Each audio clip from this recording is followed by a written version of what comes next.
The year 1091, the most powerful city on earth, a place where knowledge flows like water, where libraries tower higher than palaces, where scholars debate in marble halls that echo with the voices of genius. And at the center of it all, sitting on the intellectual throne of the Islamic world, are the philosophers. Not just any philosophers.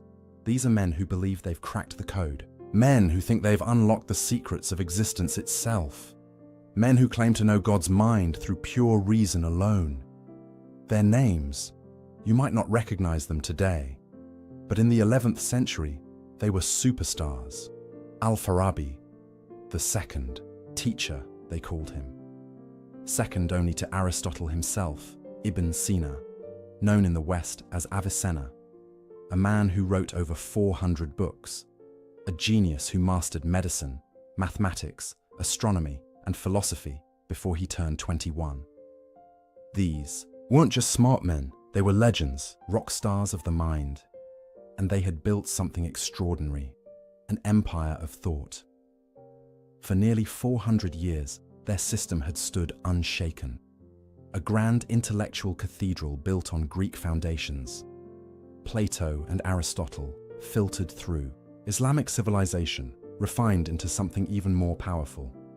They promised something irresistible, certainty, not the messy, complicated certainty of faith, not the uncertain certainty of religious experience. No, they offered mathematical certainty, logical certainty, the kind of knowing that couldn't be questioned, the kind of truth that stood independent of culture, of time, of even God himself. Think about that for a moment. These philosophers claimed they could prove the nature of reality through reason alone. They could demonstrate how the universe worked. They could explain the divine. They could map the soul, all without revelation, all without prophets, all without scripture, just pure, cold, beautiful logic. And people believed them. The educated, elite of the Islamic world hung on their every word. Their books were copied and studied in every major city.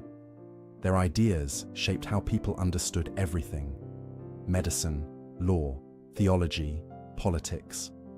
The philosophers had become the ultimate authority. But here's what made them truly dangerous. It wasn't just what they said, it was how certain they were when they said it. They didn't present their ideas as theories, as possibilities, as best guesses about the nature of things. They presented them as facts, necessary truths that couldn't possibly be otherwise. Take their view of God, for example. The philosophers had it all figured out. God was the necessary being, the unmoved mover, the first cause from which everything else flowed in a perfect, eternal chain of existence. Beautiful, right? Elegant, sophisticated, intellectually satisfying. But here's the problem. Their God was a mathematician's God, a logician's God, a God who operated according to eternal, unchangeable laws that even he couldn't break. Their God didn't really create the universe. Not in the way you and I think of creation. No, the universe just sort of emanated from him, like light from the sun, eternally, necessarily, without choice, without will, without any personal involvement. Their God didn't know you, not individually, not personally. He knew universals, categories, the general principles of things. But your specific pain, your particular joy, your individual struggles, those were beneath divine knowledge, too small, too contingent, too unimportant. And miracles, prophets, divine intervention in human affairs? The philosophers smiled at such primitive notions. Everything happened according to natural law, unbreakable causal chains that stretched from eternity past to eternity future. There was no room for the supernatural, no space for the miraculous, no possibility of God reaching down into his creation to change things. The universe was a perfect machine, and the philosophers had figured out how it worked. Now you might be thinking, so what? Why does this matter? Here's why. Because at the time, this wasn't just philosophy. This was the foundation of everything. If the philosophers were right, then huge chunks of Islamic belief made no sense. Prayer. Why pray to a God who can't hear your specific words? Prophecy. Why would God send messengers if he already set everything in motion eternally? The afterlife? How could there be bodily resurrection in a universe governed by unbreakable natural laws? Free will. How could humans make real choices in a cosmos where every event necessarily follows from the one before? The philosophers had built a system so tight, so logically coherent, so seemingly unassailable, that it threatened to swallow religion whole. And they knew it. They didn't see this as a problem. They saw it as progress. Religion, they whispered, in their private circles was for the masses, the uneducated, the simple-minded who needed stories and rituals to keep them in line. But for the intellectual elite, for the truly enlightened, philosophy was the real path to truth. Everything else was just useful fiction. Imagine living in that world. Imagine being a young scholar, training in the great institutions of Baghdad, learning from the best minds of your generation, and slowly realizing that the philosophy you're learning, the system everyone praises, the intellectual tradition everyone reveres, quietly undermines everything you believe in. That was the world of the 11th century. Philosophy sat on its throne, unchallenged, unquestioned, seemingly unquestionable. Its authority was absolute. Its confidence was total. Its certainty was complete. The philosophers had won, or so they thought. Because somewhere in that world, a man was beginning to ask dangerous questions. Questions that would shake the throne of knowledge to its foundations. Questions that would expose cracks in the seemingly perfect edifice. Questions that would launch the most devastating intellectual assault the philosophical tradition had ever faced. His name was Abu Hamid Muhammad ibn Muhammad al-Ghazali, and he was about to start a war, not with swords, not with armies, with something far more dangerous. With doubt, the philosophers had built their empire on the promise of certainty, on the claim that reason alone could deliver absolute truth. But what if that certainty was an illusion? What if the foundations weren't as solid as they appeared? What if the throne of knowledge was built on sand? Al-Ghazali was about to find out, and when he did, nothing would ever be the same. The stage is set. The players are in position. The greatest intellectual drama of the medieval world is about to begin. A drama of ideas, yes, but also of crisis, of personal anguish, of a brilliant mind turning against itself, because this wasn't going to be a detached, academic exercise. This was going to be personal. Al-Ghazali wasn't just going to critique the philosophers from the outside, he was going to demolish them from within. He knew their arguments better than they did. He had mastered their logic. He had climbed to the very peak of their system, and from that height, he could see what no one else could see. The fatal flaws, the hidden contradictions, the unexamined assumptions, the cracks in the throne. But seeing them would cost him everything: his career, his reputation, his peace of mind. Because once you start questioning certainty itself, there's no safe place to stand. Once you begin doubting the foundations, the entire structure becomes unstable, including the ground beneath your own feet. Philosophers promised a path to unshakable truth. Al-Ghazali was about to discover that the only thing certain in this world is uncertainty itself, and that realization would nearly destroy him. But first, he had to climb their ladder, master their system, become one of them. Only then could he bring it all crashing down. The throne of knowledge stood tall and proud in 1091. By the time Al-Ghazali was done, it would never stand quite so tall again. This is his story.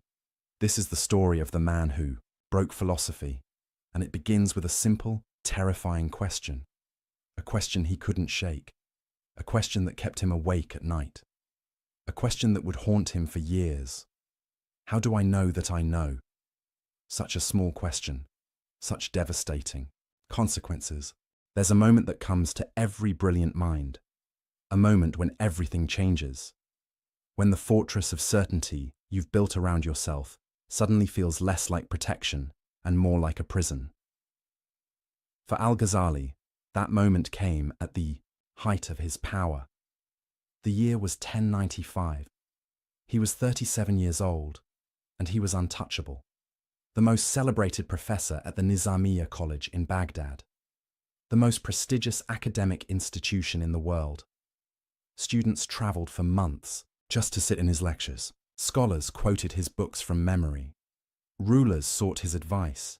He had mastered every field of knowledge available: jurisprudence, theology, logic, philosophy. He could debate any scholar on any topic and win. He had everything a medieval intellectual could dream of: fame, respect, security, authority. But something was wrong, terribly wrong. It started small, a whisper at the edge of his mind. A question that appeared during a lecture, uninvited. A doubt that crept in while he was writing, unexpected. At first, he brushed it away. He was Al-Ghazali, the proof of Islam, the renewer of faith. Doubt was for lesser minds, for students still learning, for people who hadn't yet mastered the art of reasoning. Not for him, but the whisper wouldn't leave. It grew louder, more insistent, more impossible to ignore, and the question it kept asking was devastatingly simple. How do you know? Not how do you know this particular fact or that specific argument, but how do you know anything at all? How do you know that your senses are telling you the truth? How do you know that your reasoning is valid? How do you know that what you call knowledge isn't just elaborate self-deception? These weren't new questions, of course. Philosophers had played with skepticism before, as intellectual exercises, as thought experiments to sharpen their logical tools. But this was different. This wasn't a game. For Al-Ghazali, these questions became visceral, urgent, inescapable. He would stand before his students, delivering brilliant lectures on Islamic law, and in the back of his mind, a voice would whisper, "But how do you know any of this is true?" He would write treatises defending orthodox theology against philosophical attacks, and the voice would ask, "But what makes your theology any more certain than their philosophy?" He would cite authorities, hadith, Quranic verses, logical proofs, and the voice would push back. "But how do you know your interpretation is correct? How do you know your logic isn't flawed? How do you know anything?" This is what intellectual crisis actually feels like, not like a dramatic moment of revelation, not like suddenly seeing the truth, more like drowning in slow motion, like watching the ground beneath you turn to quicksand, like feeling the walls of your mind close in. Al-Ghazali later described it as a sickness, a disease of the soul that spread through every part of his being. He couldn't eat. He couldn't sleep. He couldn't teach without feeling like a fraud. Because, here's what he realized. All his life, he had been in the business of certainty. As a jurist, he issued legal rulings. This is permissible. That is forbidden. These are definitive judgments backed by divine law. As a theologian, he defended religious truth. God is like this. Reality works like that. These are facts about existence itself. As a professor, he transmitted knowledge. Learn this, master that. Build your understanding on these foundations. His entire career was built on the assumption that certain knowledge was possible, that you could know things for sure, that truth was accessible, that the human mind could grasp reality. But now that assumption was crumbling, and it all started with sense perception, Al-Ghazali began asking himself, why do I trust my senses? Sure, they usually seem reliable. I see a table. I touch it. It's solid. It's there. But I also dream. And in dreams, I'm absolutely convinced that what I'm experiencing is real. I see dream tables. I touch dream walls. I have dream conversations. And in the dream, it all feels completely certain. It's only when I wake up that I realize none of that was real. So here's the terrifying question. How do I know I'm not dreaming right now? How do I know that everything I call waking life isn't just another dream, a longer dream, a more consistent dream, but still a dream? You might say, but when you wake up, you can distinguish dream from reality. Can you though? Or do you just have another experience, another set of sensations that you've learned to call waking up? Maybe there's another level of consciousness beyond this one, a higher waking state. And when you reach it, you'll look back on everything you called real life the way you now look back on dreams, as illusions, as phantoms, as experiences that felt certain but weren't. Al-Ghazali sat with this possibility, and it shook him. But it got worse. Because even if you accept your senses as basically reliable, there's still reason. Logic. Rational thought, the tool philosophers swore by. The instrument that supposedly gave absolute certainty. Al-Ghazali had spent decades mastering logic. He knew every rule, every form of valid inference, every technique of reasoning. He was a master logician, and now he was asking, but why should I trust logic? Think about it. When you make a logical argument, you're relying on certain principles. The law of non-contradiction, the law of excluded middle. You assume that if A equals B and B equals C, then A equals C. But why? Because it's self-evident, philosophers would say. Because to deny it leads to absurdity. But who decides what's self-evident? Your mind does, and how do you know your mind is reliable? You can't use logic to prove logic works. That's circular reasoning. You can't use your mind to verify your mind is trustworthy. That's like asking a liar if he's lying. So what's left? Al-Ghazali realized he was trapped. Every foundation he tried to stand on turned out to rest on another assumption, and that assumption rested on another, and another. It was assumptions all the way down. No bedrock, no solid ground, no ultimate certainty. This wasn't just an intellectual problem. This was an existential crisis. Because Al-Ghazali had built his entire life on the belief that knowledge was possible, that truth was real, that you could be certain about important things. And now that belief was collapsing. He describes lying in bed for months, paralyzed by doubt, unable to work, unable to teach, unable to function. His colleagues were confused. His students were worried. His reputation was at stake. But he couldn't explain what was happening to him. How do you tell people, I'm not sure anything I've ever taught you is actually true? How do you say, I've lost faith in the very possibility of knowledge? You can't. So he suffered in silence. But here's where it gets really interesting. In the midst of this crisis, Al-Ghazali made a crucial observation. The same doubt that was destroying him was also destroying the philosophers' claims. Because the philosophers claimed certainty. Absolute, unshakable certainty about the nature of reality. They said, through pure reason, we know that the universe is eternal. But how do they know? They said, through logical deduction, we know that God knows only universals. But how do they know? They said, through philosophical demonstration, we know that miracles are impossible. But how do they know? They were using the same tools Al-Ghazali now doubted. Sense perception, logical reasoning, rational inference. They were building their grand system on the same shaky foundations. But unlike Al-Ghazali, they hadn't questioned those foundations. They assumed reason was reliable. They assumed logic gave certainty. They assumed the human mind could grasp ultimate truths without proof, without justification, without examining their own assumptions. And that was their fatal mistake. Because if you claim certainty, you better be able to prove you have it, and the philosophers couldn't. They just assumed they could know. They took it for granted. They built an empire of thought on an unexamined foundation. Al-Ghazali saw this now, saw it with a clarity born of personal suffering. He had been where they were, confident, certain, secure in his knowledge. And he had discovered that certainty was an illusion, a comforting lie we tell ourselves to avoid confronting the abyss of uncertainty beneath everything we think we know. This realization changed everything. Al-Ghazali wasn't going to critique the philosophers from a position of rival certainty. He wasn't going to say, "Your system is wrong and mine is right."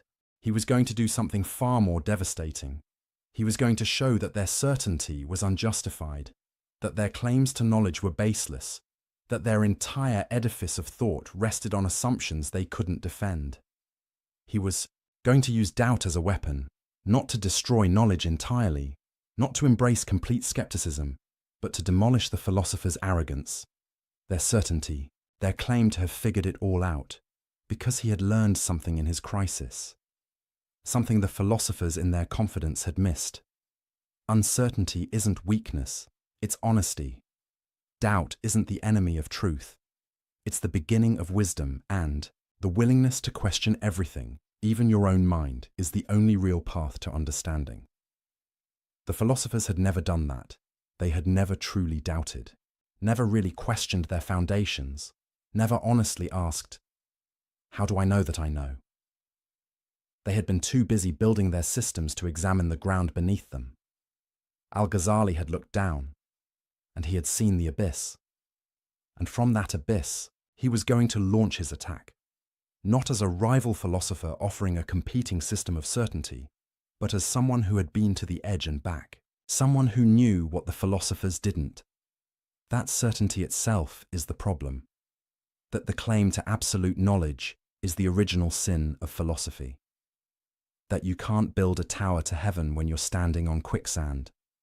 He began to write. Slowly, at first, testing his thoughts, working through his arguments. The title came to him clearly. Tahafut al-Falasifa, the incoherence of the philosophers.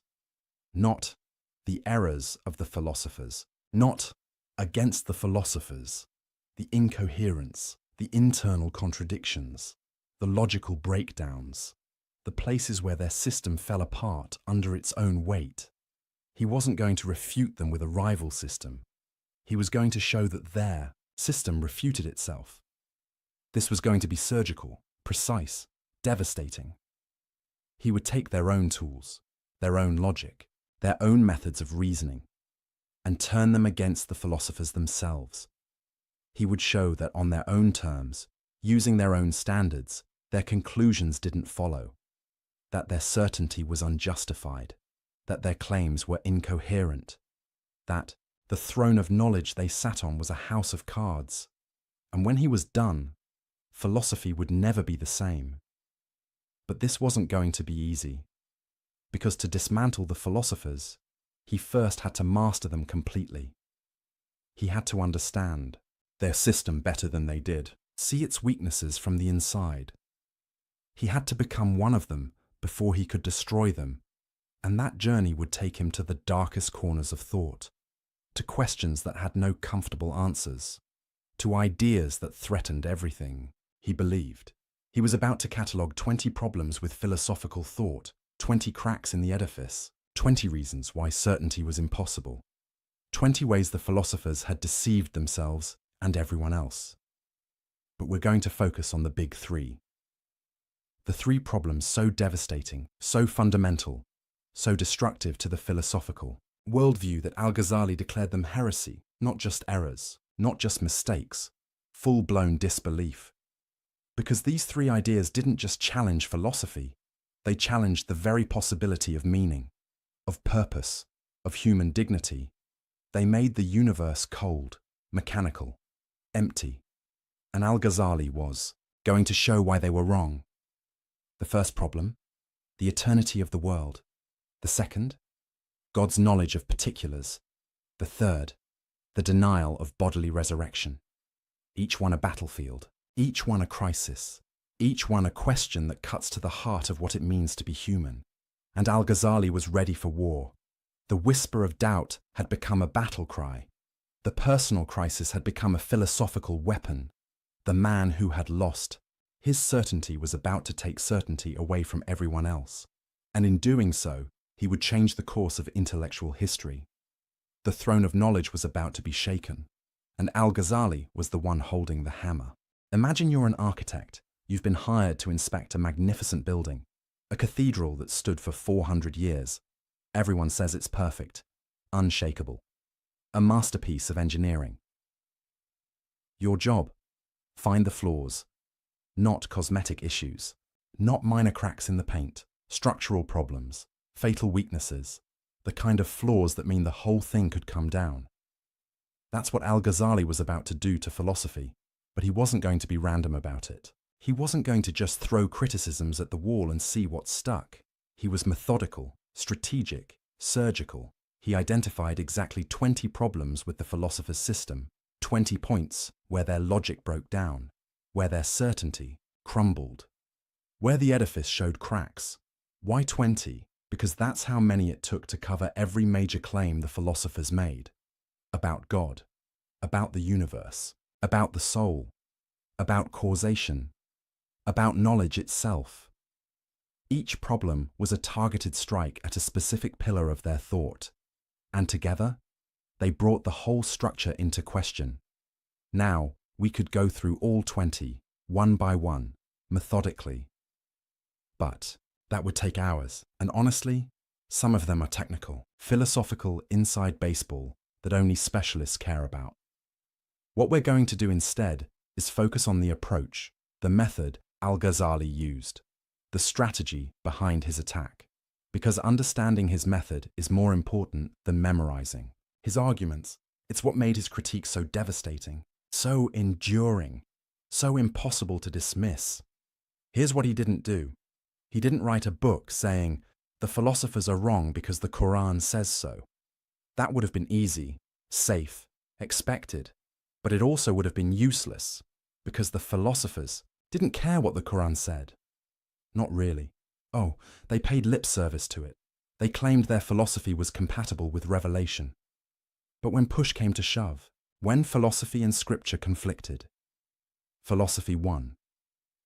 Every time, they would reinterpret scripture to fit their conclusions, allegorize away any contradictions, explain away any tensions.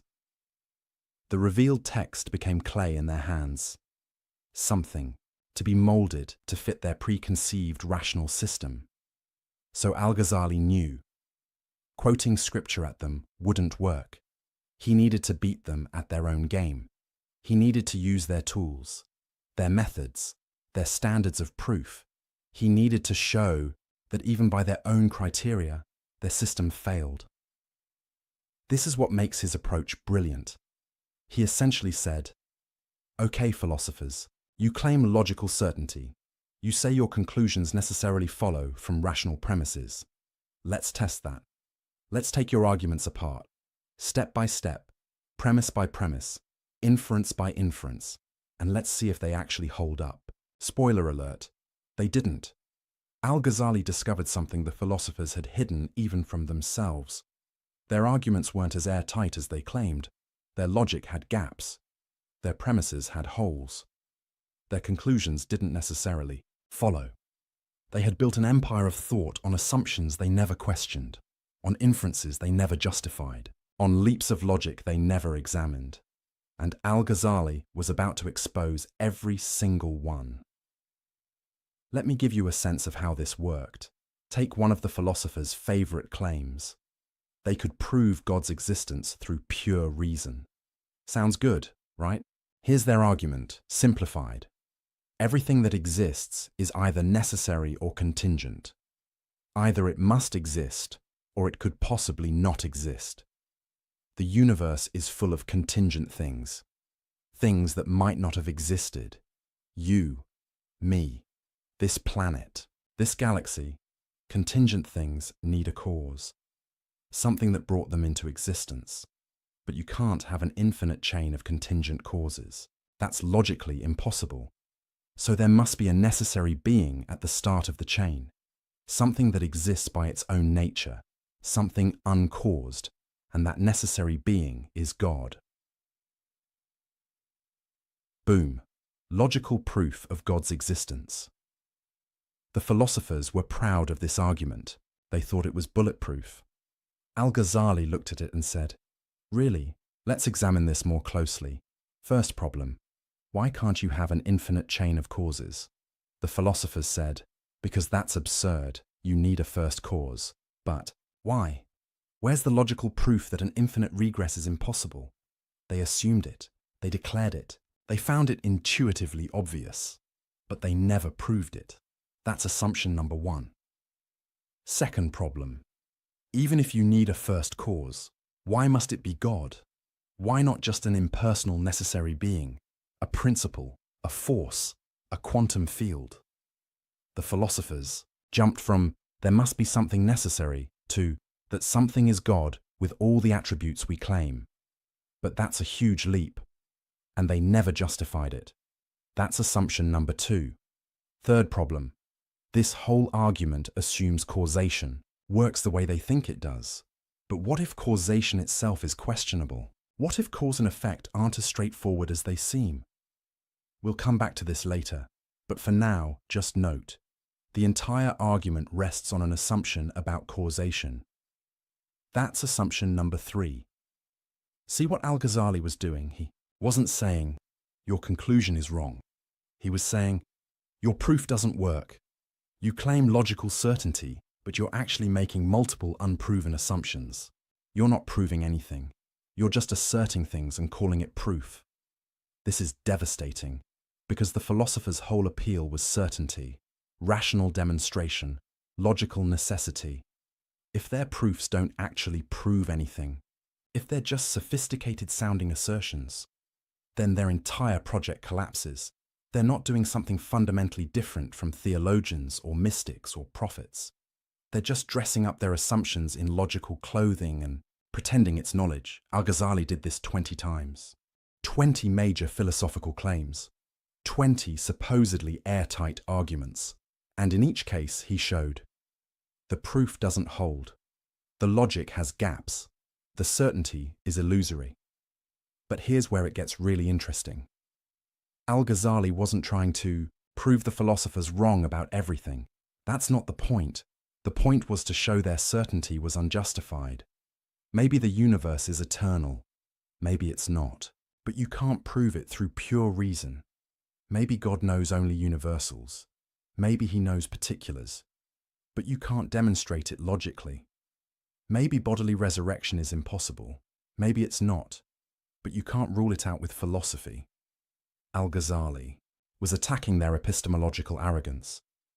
Their claim to have certain knowledge about things that by their nature transcend human reason.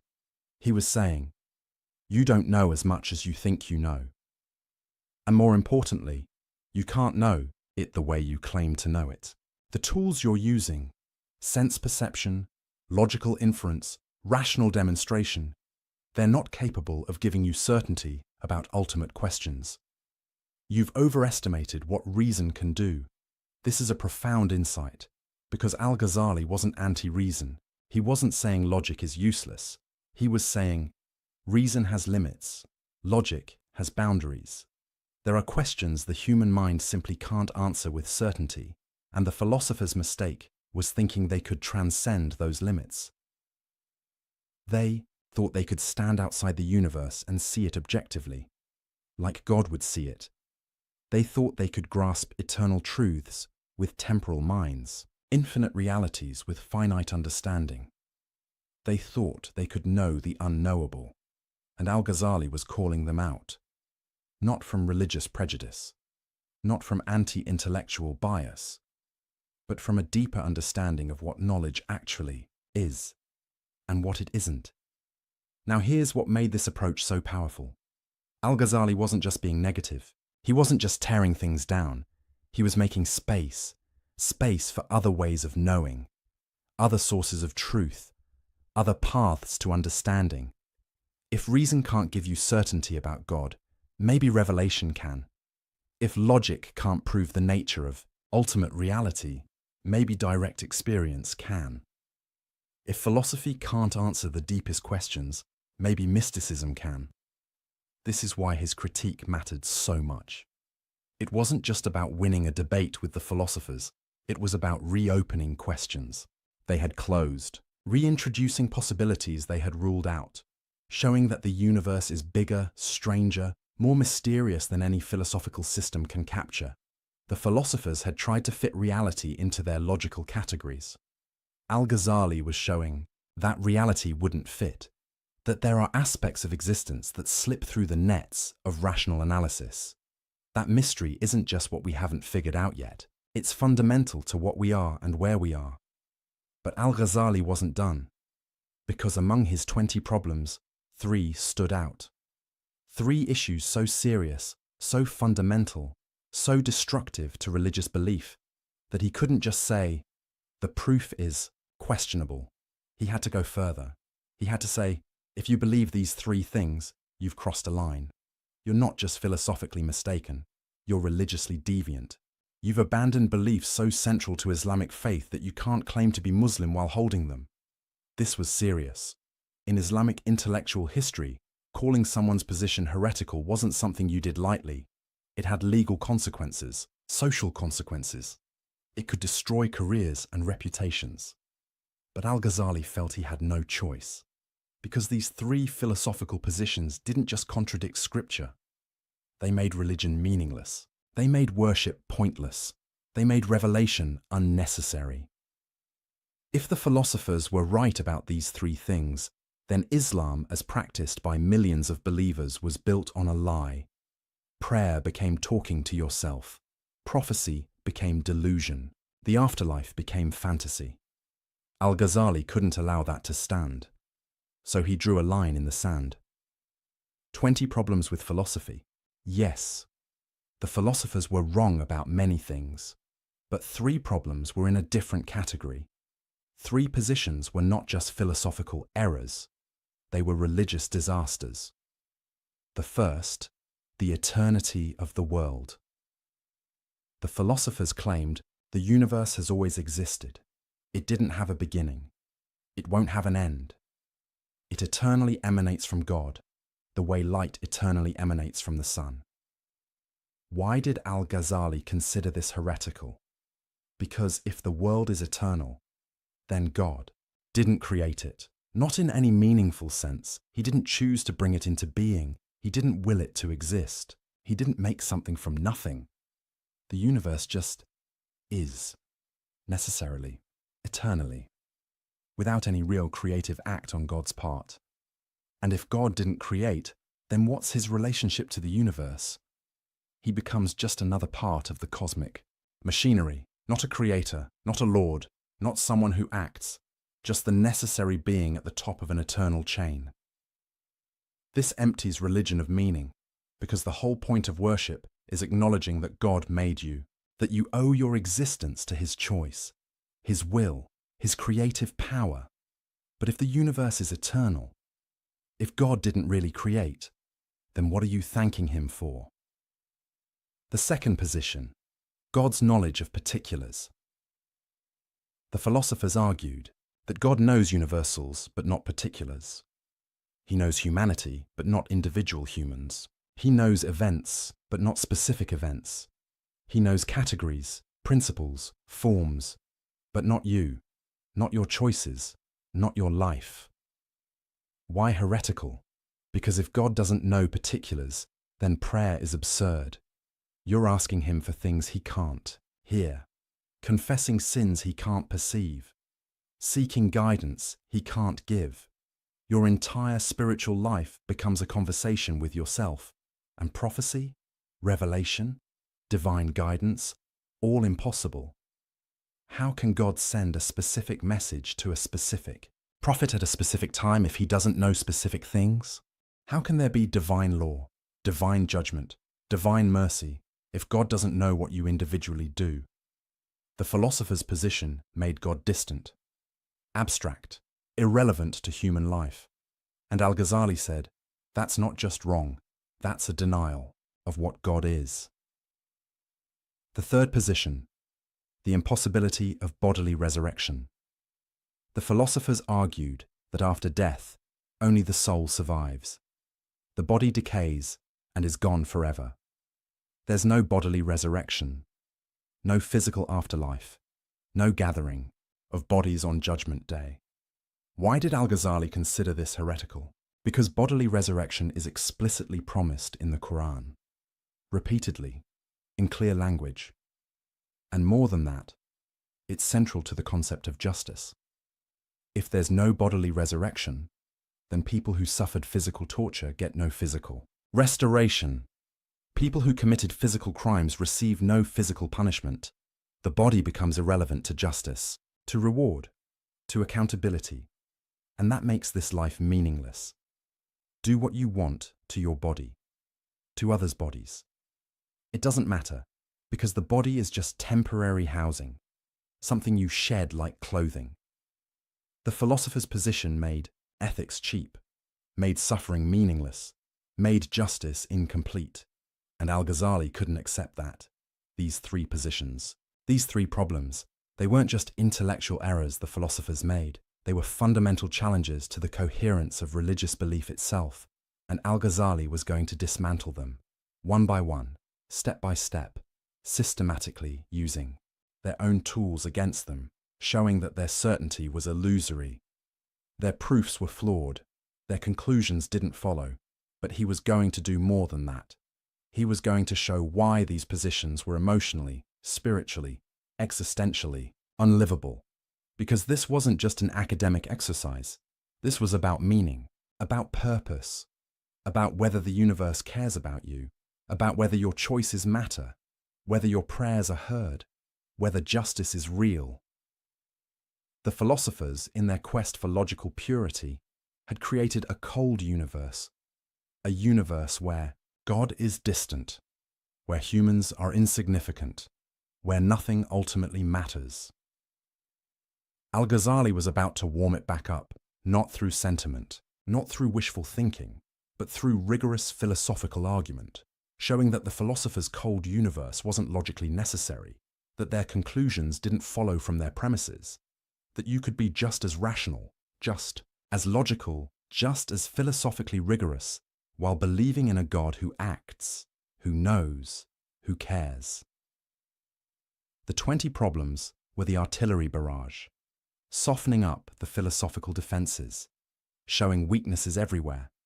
But the 3 heretical positions, those were the main assault, the focused attack on the heart of the philosopher's system, and Al-Ghazali was ready. He had the arguments, he had the method, he had the motivation.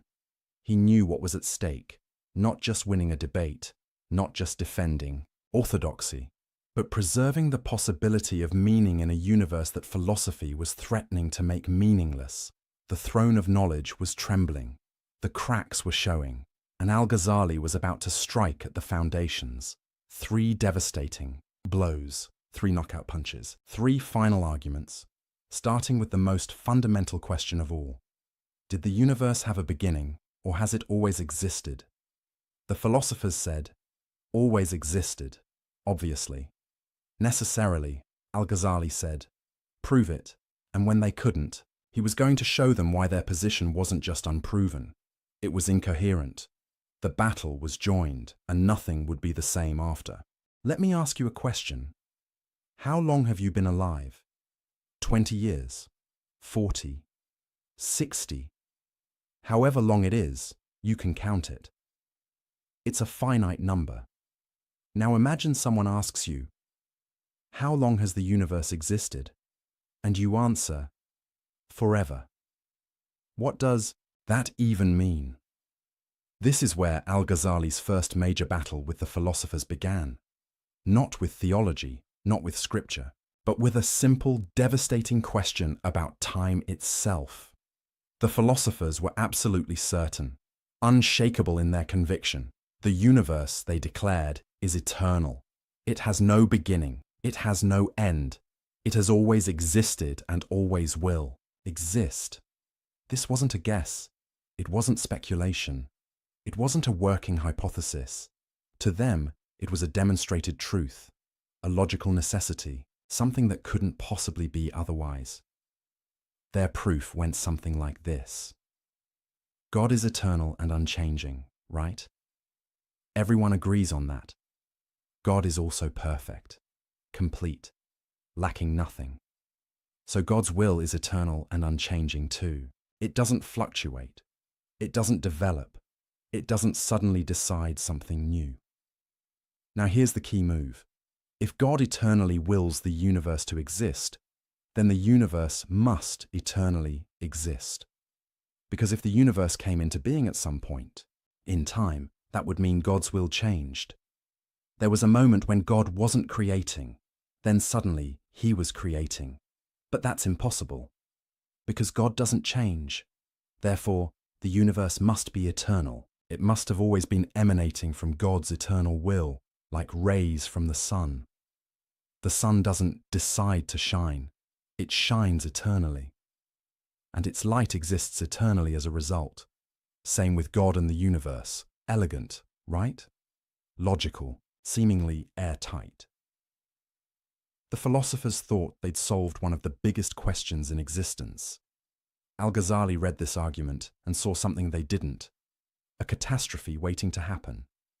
Because if the universe is eternal, then God didn't create it. Not really. Oh sure, the philosophers would say, God is the cause of the universe, but that's not the same as creation. Creation means bringing something into existence that didn't exist before. Creation means choosing to make something, willing it to be, deciding that it should exist. But if the universe has always existed, if it's eternal, then there was never a moment of creation, never a choice, never a divine decision. The universe just is, has always been, will always be, and God's relationship to it becomes mechanical, automatic, impersonal, like the relationship between the sun and its light.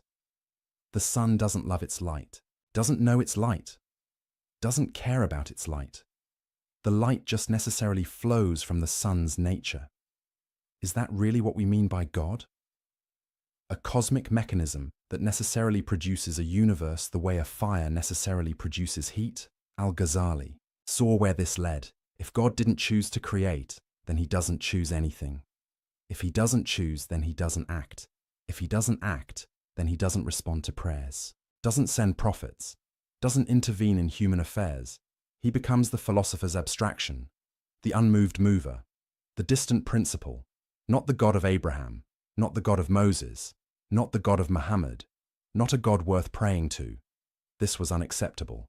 So, Al-Ghazali set out to demolish the philosopher's argument, and he started by asking the question they'd never properly considered. What does it actually mean for something to be eternal? The philosophers threw the word around like they understood. Eternal, infinite, without beginning or end. But Al-Ghazali pressed. Do you really know what you're talking about? Can you actually conceive of an infinite past? Think about it carefully. If the universe has existed forever, then an infinite amount of time has already passed. An infinite number of years. An infinite number of days. An infinite number of moments. But here's the problem. You can't traverse an infinite distance, by definition. If something is infinite, you can never reach the end of it. So how did we get to today? If an infinite amount of time had to pass before we arrived at this moment, we should never have arrived at this moment. Because you can't finish traveling through infinity, it's like saying, I started counting from negative infinity and I just reached zero. That's nonsense. You could never start from negative infinity. There's no starting point, and even if you could, you'd never finish counting up to zero, because infinity has no end. Same with time. If the past is infinite, then we could never have reached the present. But we did reach the present. We're in it right now. Therefore, the past can't be infinite. The universe must have had a beginning. This is what philosophers call the impossibility of traversing an actual infinite, and Al-Ghazali wielded it like a sword. The philosophers tried to respond. They said, but you're thinking about infinity wrong. Past infinity isn't like a distance you travel. It's just there, all at once. Al-Ghazali pushed back. Okay, let's try a different angle. Imagine the universe is eternal, like you say. That means the number of past days is infinite, right? But the number of past years is also infinite. Now here's my question. Are there more past days than past years? The philosophers hesitated. On one hand, obviously there are more days than years. 12 times more, roughly. On the other hand, both numbers are infinite, and infinity equals infinity. You can't have one infinity bigger than another infinity. That contradicts what infinity means. So which is it? Are there more past days than past years? Or are they equal? If you say there are more days, you're admitting that one infinity can be bigger than another, which is absurd. If you say they're equal, you're admitting that 12 days equals 1 year, which is also absurd. Either way, you're trapped. This is the problem with treating infinity as if it's just a really big number. It's not. Infinity doesn't behave like numbers behave. You can't do arithmetic with it. You can't compare infinities. You can't traverse them. So when you say the past is infinite, you're not actually saying something coherent. You're using a word that sounds profound, but actually refers to nothing you can meaningfully conceive. The philosophers squirmed. They tried another defense.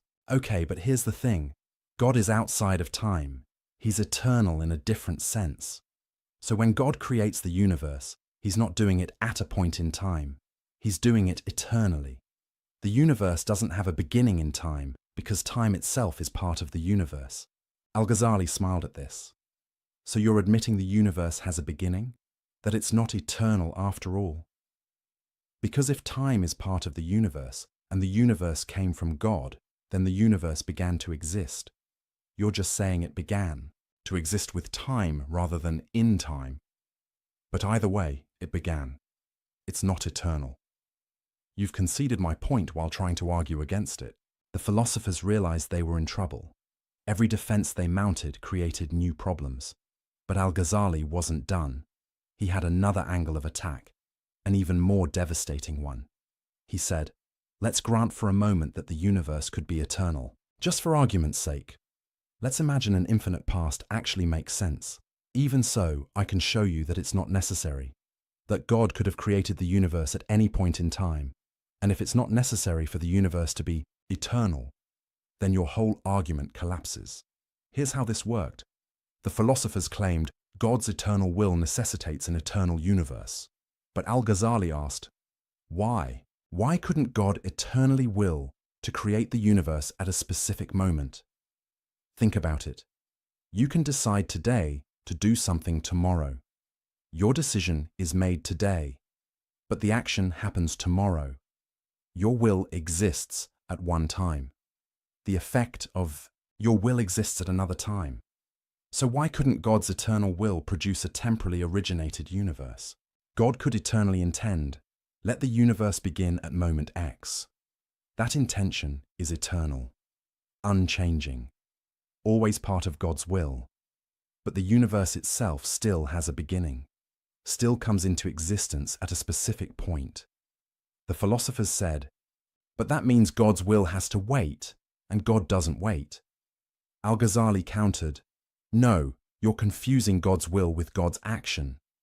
God can will something eternally and actualize it temporally. Your problem is you've collapsed will and action into the same thing, but they're not the same, even for God. This was brilliant, because Al-Ghazali was using the philosophers' own distinction against them. They loved talking about God's essence versus God's attributes, God's knowledge versus God's action. Fine, apply that here. God's will can be eternal, but God's creative act can be temporal. No contradiction, no problem. No necessary eternal universe. The philosophers were backed into a corner, but they had one last card to play. They said, if the universe began, you have to explain why it began when it did and not earlier or later. If God could have created the universe at any point, why this point? What changed? Without a reason for the specific timing, creation becomes arbitrary, random, which is unworthy of God. This was their trump card, the principle of sufficient reason. Everything needs a reason, a cause, an explanation for why it is the way it is. If the universe began at moment X rather than moment Y, there must be a reason. But if God is eternal and unchanging, There can't be a reason for one moment over another. All moments are equal to God. So, either the universe is eternal, or creation is arbitrary. Pick your poison. Al-Ghazali looked at this argument and laughed, not because it was bad, but because it was so revealing. The philosophers were demanding that God conform to their philosophical principles.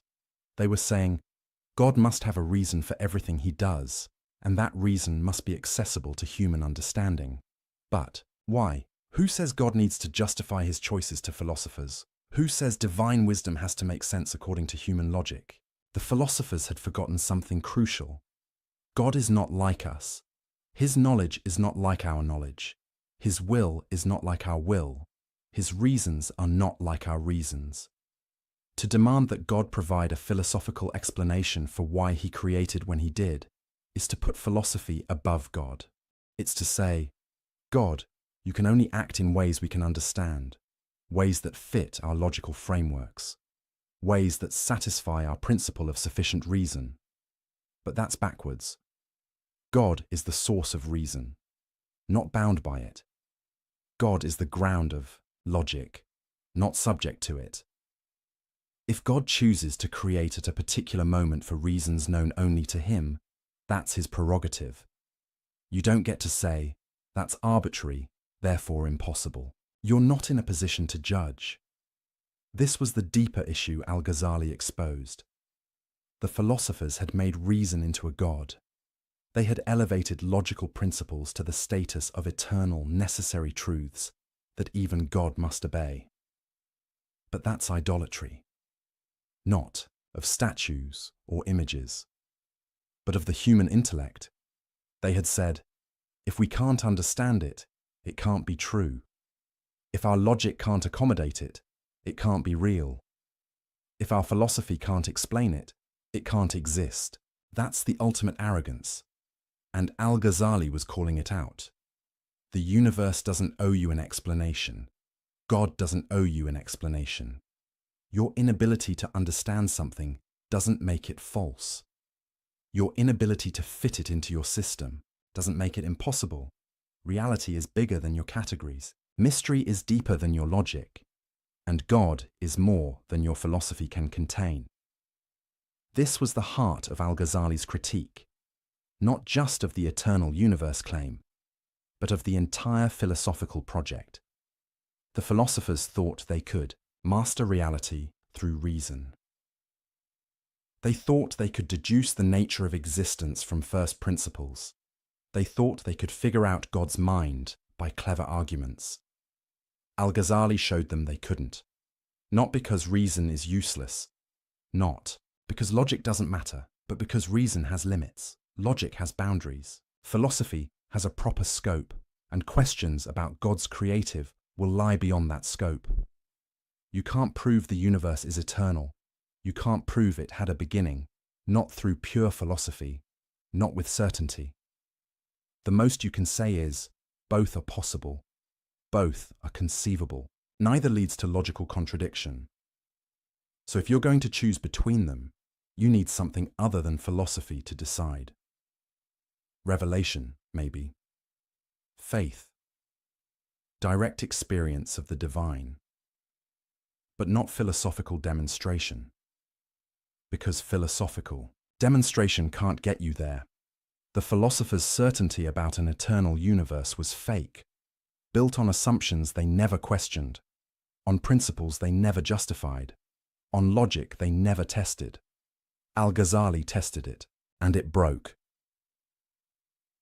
The first pillar of their system was crumbling. The universe didn't have to be eternal. God could have created it in time, and if God created it in time, then God chose. God acted. God willed something specific, which means God is not. The impersonal principle the philosophers described. God is personal, active, engaged with his creation. The kind of God who might send prophets, who might hear prayers, who might care about individual human beings. The door the philosophers had closed was opening again, and Al-Ghazali was just getting started. Because if the philosophers were wrong about the eternity of the universe, maybe They were wrong about God's knowledge too. Maybe God doesn't just know universals. Maybe he knows you, specifically, individually, completely. That's where we're going next. To the most personal question of all, does God see you? The philosophers said no. Al-Ghazali was about to prove them wrong, and when he did, the entire cold, mechanical universe they'd built would start to feel warm again. Close your eyes for a moment. Think about the most painful experience of your life. Maybe it was losing someone you loved. Maybe it was a betrayal. Maybe it was a moment of crushing failure. Whatever it was, you felt it. You lived through it. It was real. Now imagine someone telling you, God doesn't know about that. Not because he doesn't care, not because he's ignoring you, but because he literally cannot know individual, specific events. He knows about suffering in general, but not your suffering. He knows about loss as a concept, but not your loss. He knows the universal category of human pain, but not the particular agony you felt on that specific day. How would that make you feel? This is what the philosophers were claiming.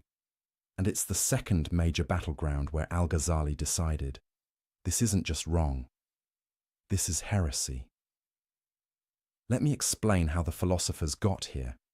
It started, like so many bad ideas, from something. That sounds reasonable. They said, God is perfect, right? Unchanging, eternal, beyond time. So God's knowledge must also be perfect, unchanging, and eternal. God can't learn new things, can't discover facts he didn't know before, can't be surprised by events. So far, most theologians would agree. But then, the philosophers made a fatal move. They said, if God's knowledge is unchanging, then God can only know unchanging things. Things that are eternally true, always the same, never in flux. And what are those things? Universals, essences, eternal forms. God knows humanity as an eternal essence, but not individual humans who are born and die. God knows motion as a principle, but not specific movements happening at specific times. God knows existence as a concept, but not particular existence that come and go. In philosophical jargon, they were saying, God knows universals but not particulars. Let that sink in for a moment. According to the philosophers, God doesn't know what you had for breakfast this morning, the specific words you spoke to your friend yesterday, the exact thought running through your mind right now, the particular choice you're about to make. Not because these things are hidden from him, but because they're beneath his type of knowledge. God's knowledge is too lofty, too eternal, too perfect to concern itself with the messy, changing, temporary details of individual existence. He knows the forms, the patterns, the eternal truths, but the specific instances, the individual cases, the particular moments, those are irrelevant to divine knowledge. The philosophers thought this made God more perfect, more transcendent, more sublime, more worthy of worship. They thought they were honoring God by elevating his knowledge above mundane particulars. Al-Ghazali saw it differently. He saw a God who was essentially blind, a God who couldn't see you, couldn't hear you, couldn't know you. A God who was, for all practical purposes, absent from your life. And he was horrified. Because if God doesn't know particulars, then everything falls apart. Everything that makes religion meaningful. Everything that makes worship possible. Everything that connects the divine to the human. Let's walk through the implications step by step. First, prayer becomes absurd.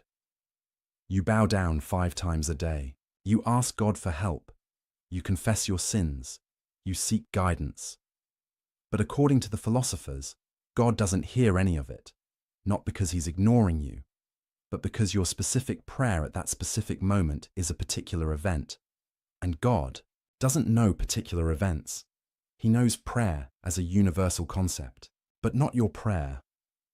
He knows petitioning as a general phenomenon, but not your petition. So who are you talking to? Nobody. You're going through motions in a universe where the divine can't perceive your actions. Prayer becomes cosmic theatre, a ritual you perform for yourself because the audience you think you're addressing isn't watching. Second, prophecy becomes impossible. How does God send a message to a specific prophet at a specific time if he doesn't know specific times or specific prophets? Muhammad receives revelation in a cave. Moses hears God at a burning bush. Jesus is born in Bethlehem. These are particular events, specific moments, individual occurrences. But if God doesn't know particulars, he can't initiate these events. He can't choose a particular person, can't speak at a particular moment, can't intervene in particular circumstances. The philosophers tried to get around this. They said, well, divine knowledge sort of overflows into the world, and prophets are people whose souls are aligned to receive this overflow. But that's not prophecy.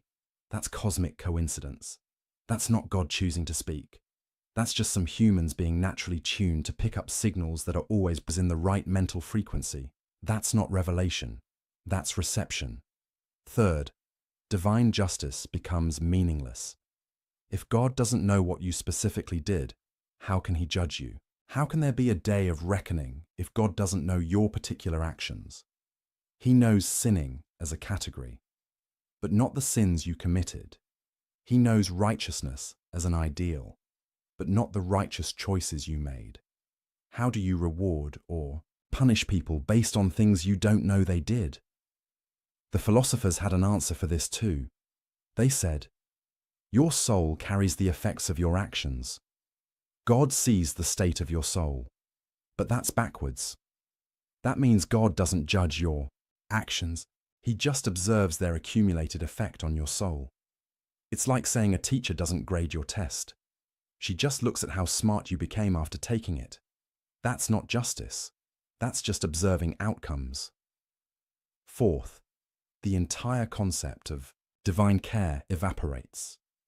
When the Quran says God is closer to you than your jugular vein, what does that mean if God doesn't know you exist? When it says he knows what's in your hearts, is that a lie?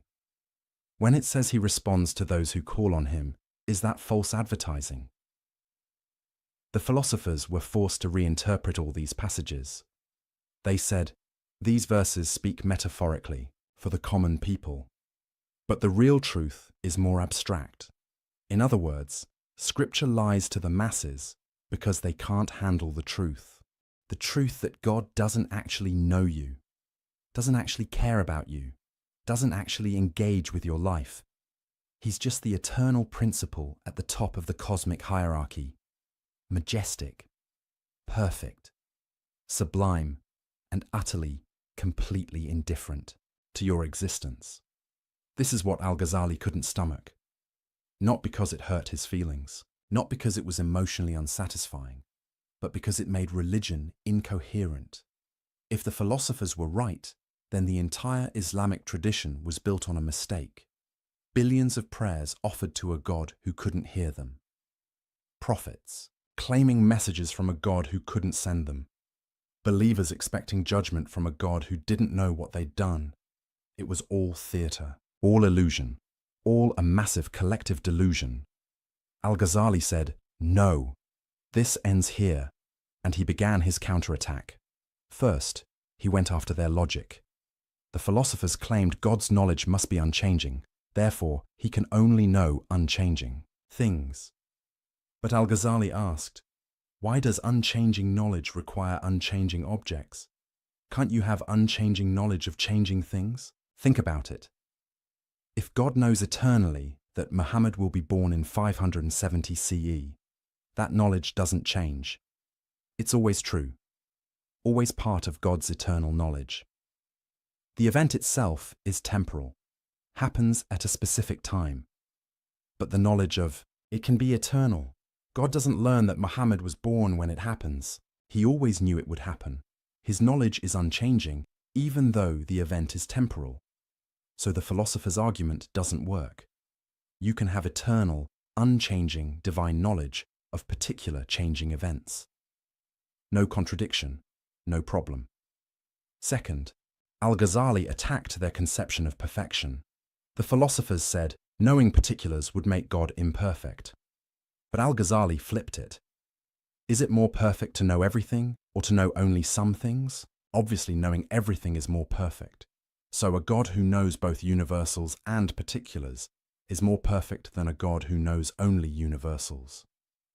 The philosophers were actually diminishing God's perfection by limiting his knowledge.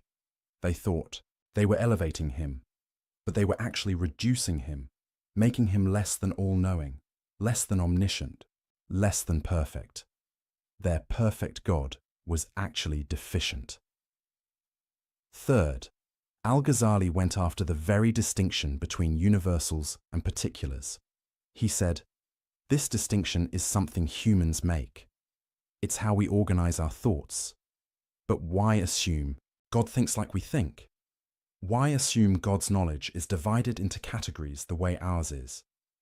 Maybe to God, there is no difference between universal and particular. Maybe he knows everything in a way we can't comprehend, a way that transcends our categories. The philosophers had committed the sin they always accused others of. They had anthropomorphized God, not by giving him a body, but by giving him a human-like mind, by assuming his knowledge works like their knowledge, just bigger, just more perfect. But what if God's knowledge is radically different from human knowledge? What if it's not just quantitatively greater, but qualitatively other?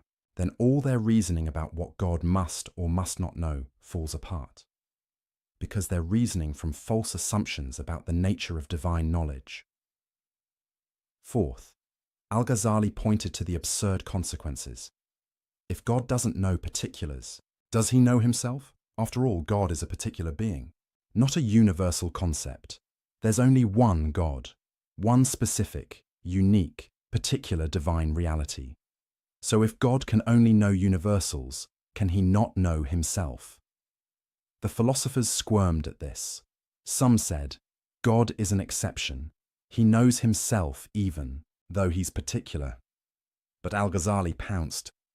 So particulars can be known by God. You just admitted it. If God can know one particular, himself, why not other particulars?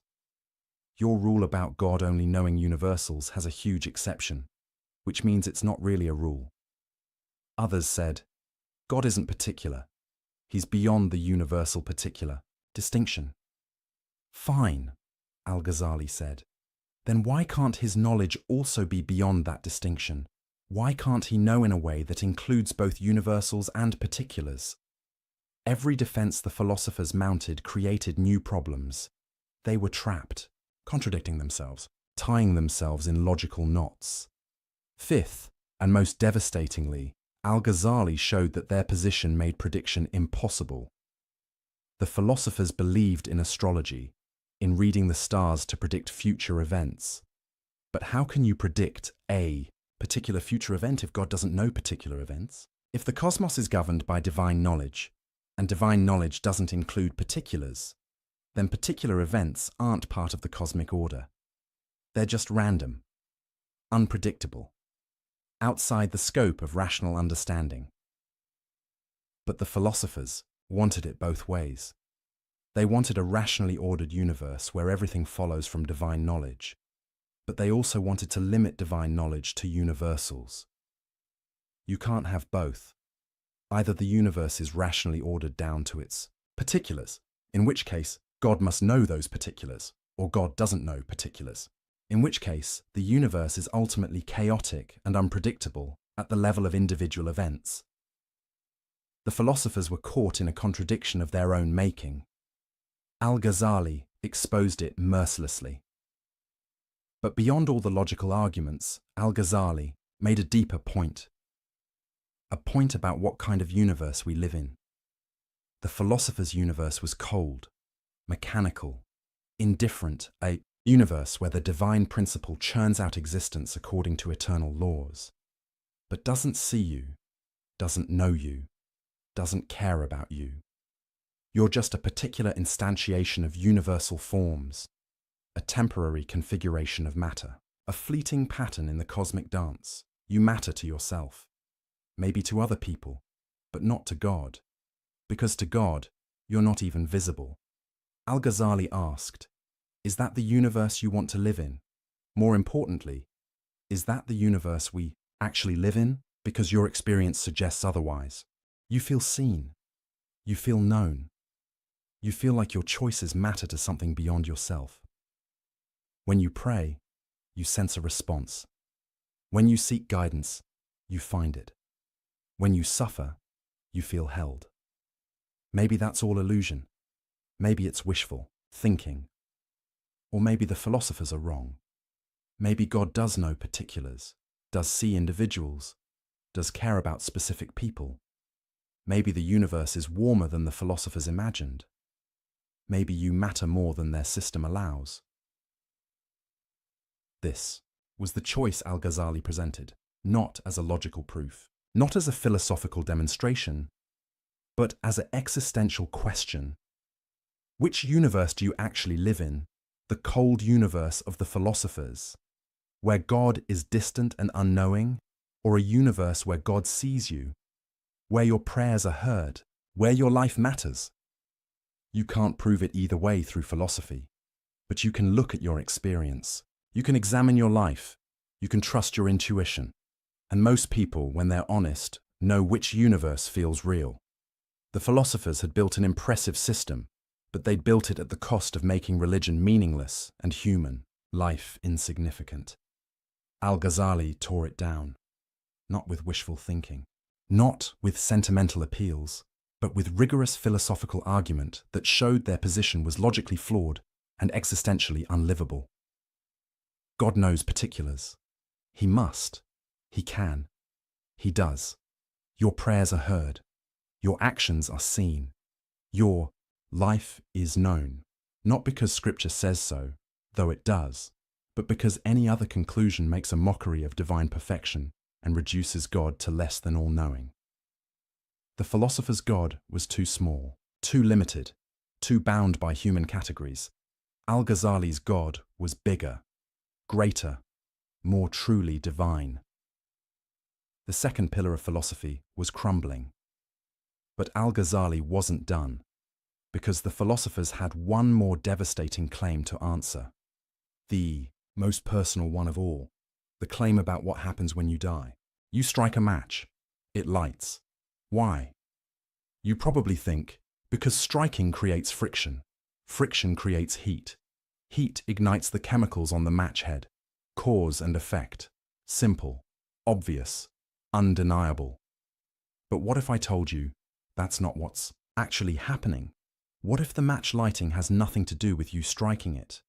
What if every time you think you're seeing cause and effect, you're actually witnessing something far stranger?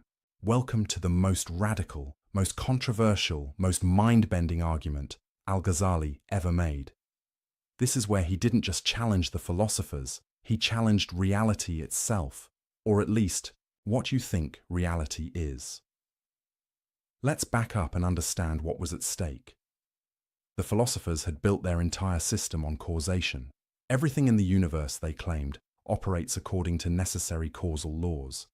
Fire necessarily burns. Water necessarily flows downward. Heavy objects necessarily fall. These aren't just observations. They're ironclad natural laws. Laws that can't be broken, can't be suspended, can't be violated, not even by God. That last part is crucial. The philosophers believed in God. They weren't atheists, but their God was bound by the laws of nature he'd established. Or rather, the laws of nature flowed necessarily from God's nature. God couldn't make fire not burn, because fire burning is part of the eternal, necessary structure of reality. God couldn't make water flow upward, because gravity isn't a choice, it's a metaphysical necessity. God couldn't raise the dead, couldn't turn a staff into a snake, couldn't split the moon. Not because he's weak, but because these things violate causal laws, and causal laws are absolute. This is why the philosophers rejected miracles, not because they hadn't heard the stories, but because miracles are impossible. Logically, impossible. Metaphysically impossible. Causally impossible. If you accept that causes necessarily produce their effects, then you have to reject any story where a cause fails to produce its effect. Moses throws down his staff. Does it become a snake? The philosophers said, no, impossible. Staves don't become snakes. Jesus speaks to a dead man. Does he rise? The philosophers said, no, impossible. Dead tissue doesn't reanimate. Muhammad points to the moon. Does it split? The philosophers said, no, impossible. Celestial bodies don't split from verbal commands. These stories might be useful myths, inspiring, legends, metaphors for spiritual truths, but they're not literal history, because they violate causation, and nothing violates causation, not even God. Do you see the problem? If miracles are impossible, then prophecy is questionable. If prophets can't perform miracles, how do you know they're really sent by God? Anyone can claim divine authority. The miracle is supposed to be the proof. But if miracles don't happen, there's no proof, just claims, just stories, just legends that may or may not be true. The entire foundation of revealed religion rests on the possibility of divine intervention in the natural order. And the philosophers were saying, that's impossible. Nature is a closed system, governed by unbreakable laws. Operating according to necessary causal chains, God set it in motion. But he doesn't interfere, can't interfere, doesn't need to interfere. Everything unfolds according to the eternal plan encoded in natural law. Al-Ghazali looked at this and saw the ultimate expression of philosophical arrogance. They weren't just making a claim about how nature usually works. They were making a claim about what God can and cannot do. They were putting limits on divine power, constraints on divine action, boundaries on divine will, and they were doing it in the name of reason, logic, philosophical necessity. Al-Ghazali decided this has to be destroyed, not just criticized, not just questioned, utterly demolished.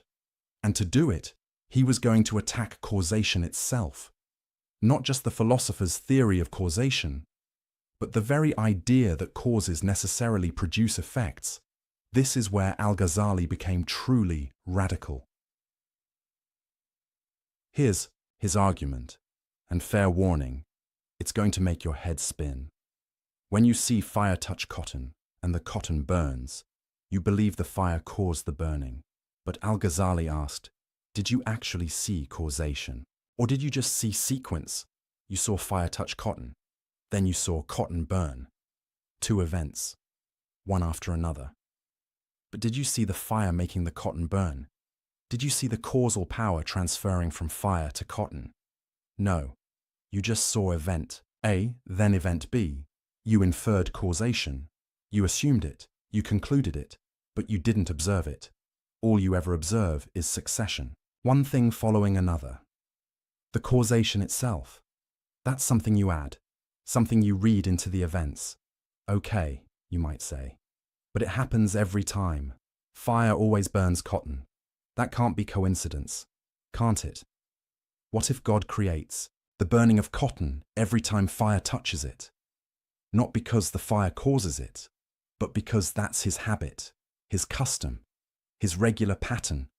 God sees fire touch cotton, and in that moment, he creates burning in the cotton, not because he has to, not because the fire forces him to, but because he chooses to. Every single time, consistently, reliably, predictably. So predictably that you mistake his habit for a necessary law. This is the doctrine of occasionalism, the idea that God is the only real cause, the only actual agent, the only true power in the universe. Everything else? Occasions for God's action. Fire doesn't burn cotton.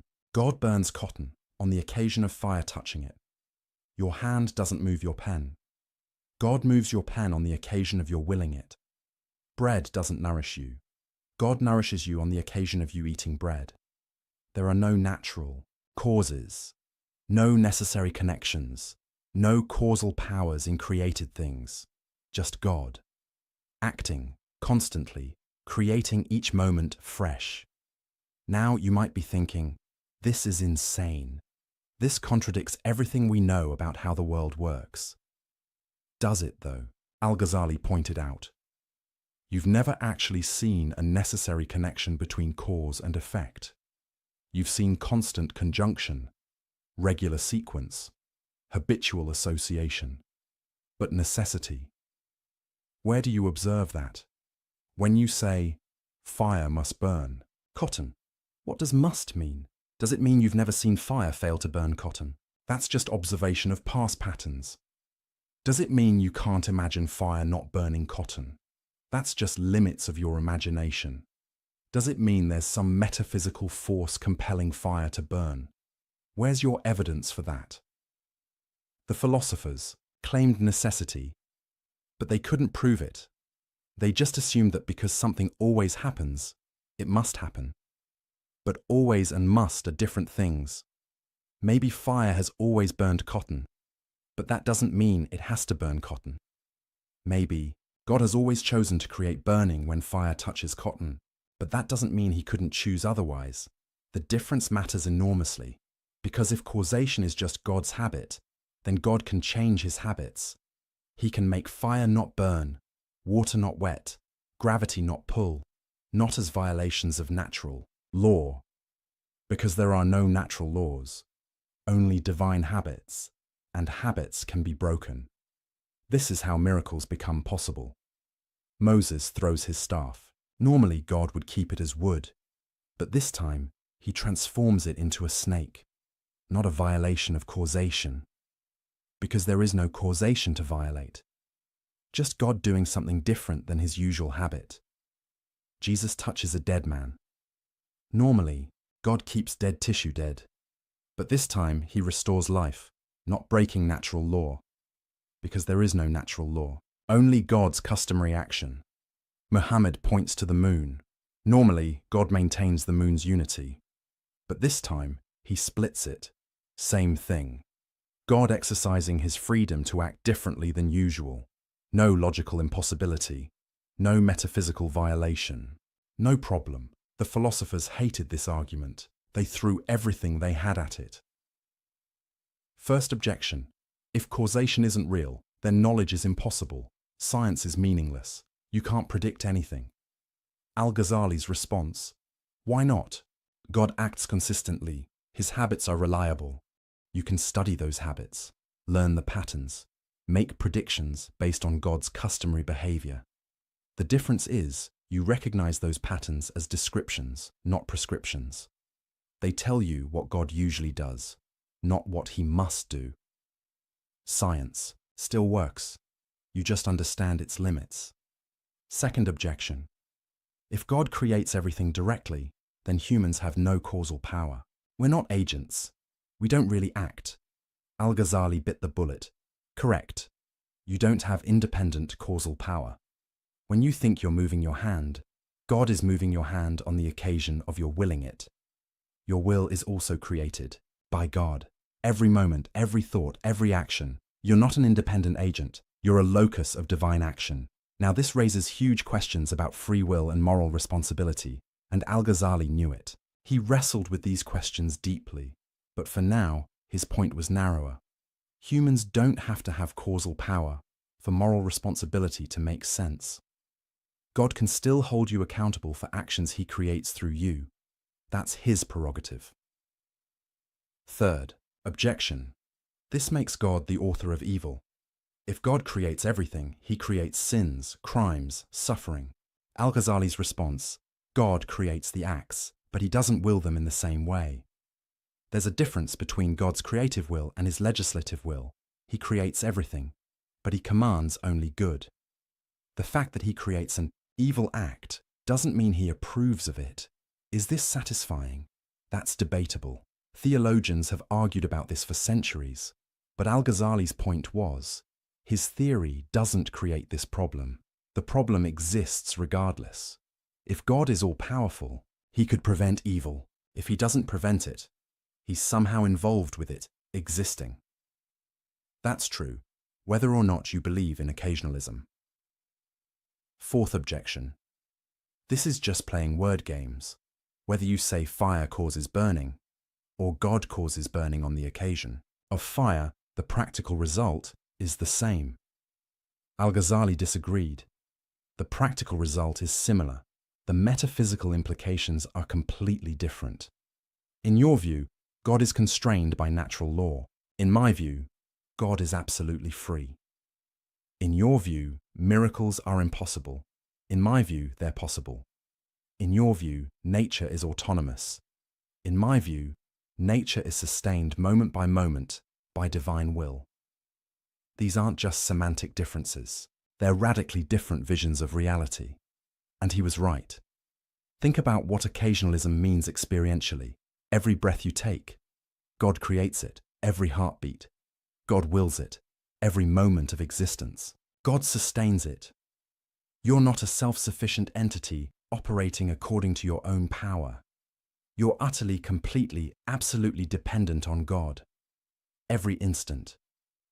If God stopped willing you to exist for even a nanosecond, you would cease to be. Not die. Not collapse.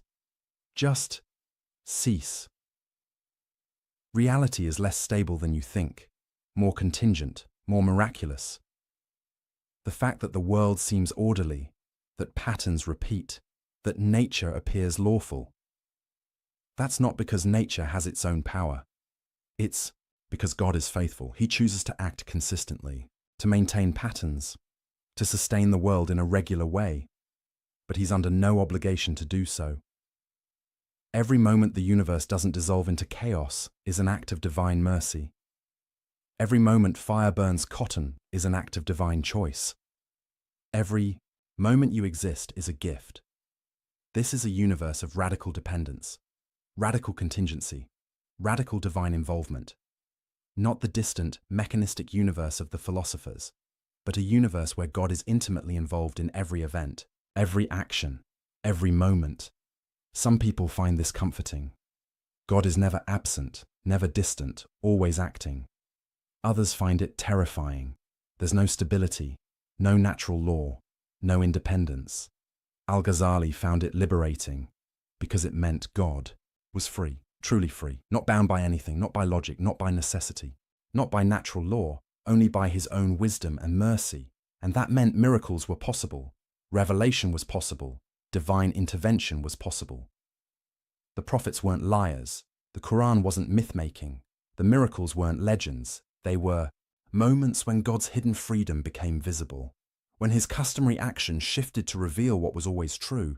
He's in control, always has been, always will be. Now here's what's brilliant about Al-Ghazali's strategy. He didn't claim he could prove occasionalism was true. He just claimed he could show that the philosopher's theory of causation couldn't be proven. That necessary causal connections are assumptions, not observations. That you can't demonstrate through reason alone that causes must produce their effects. And if you can't demonstrate it, then you can't rule out miracles on philosophical grounds.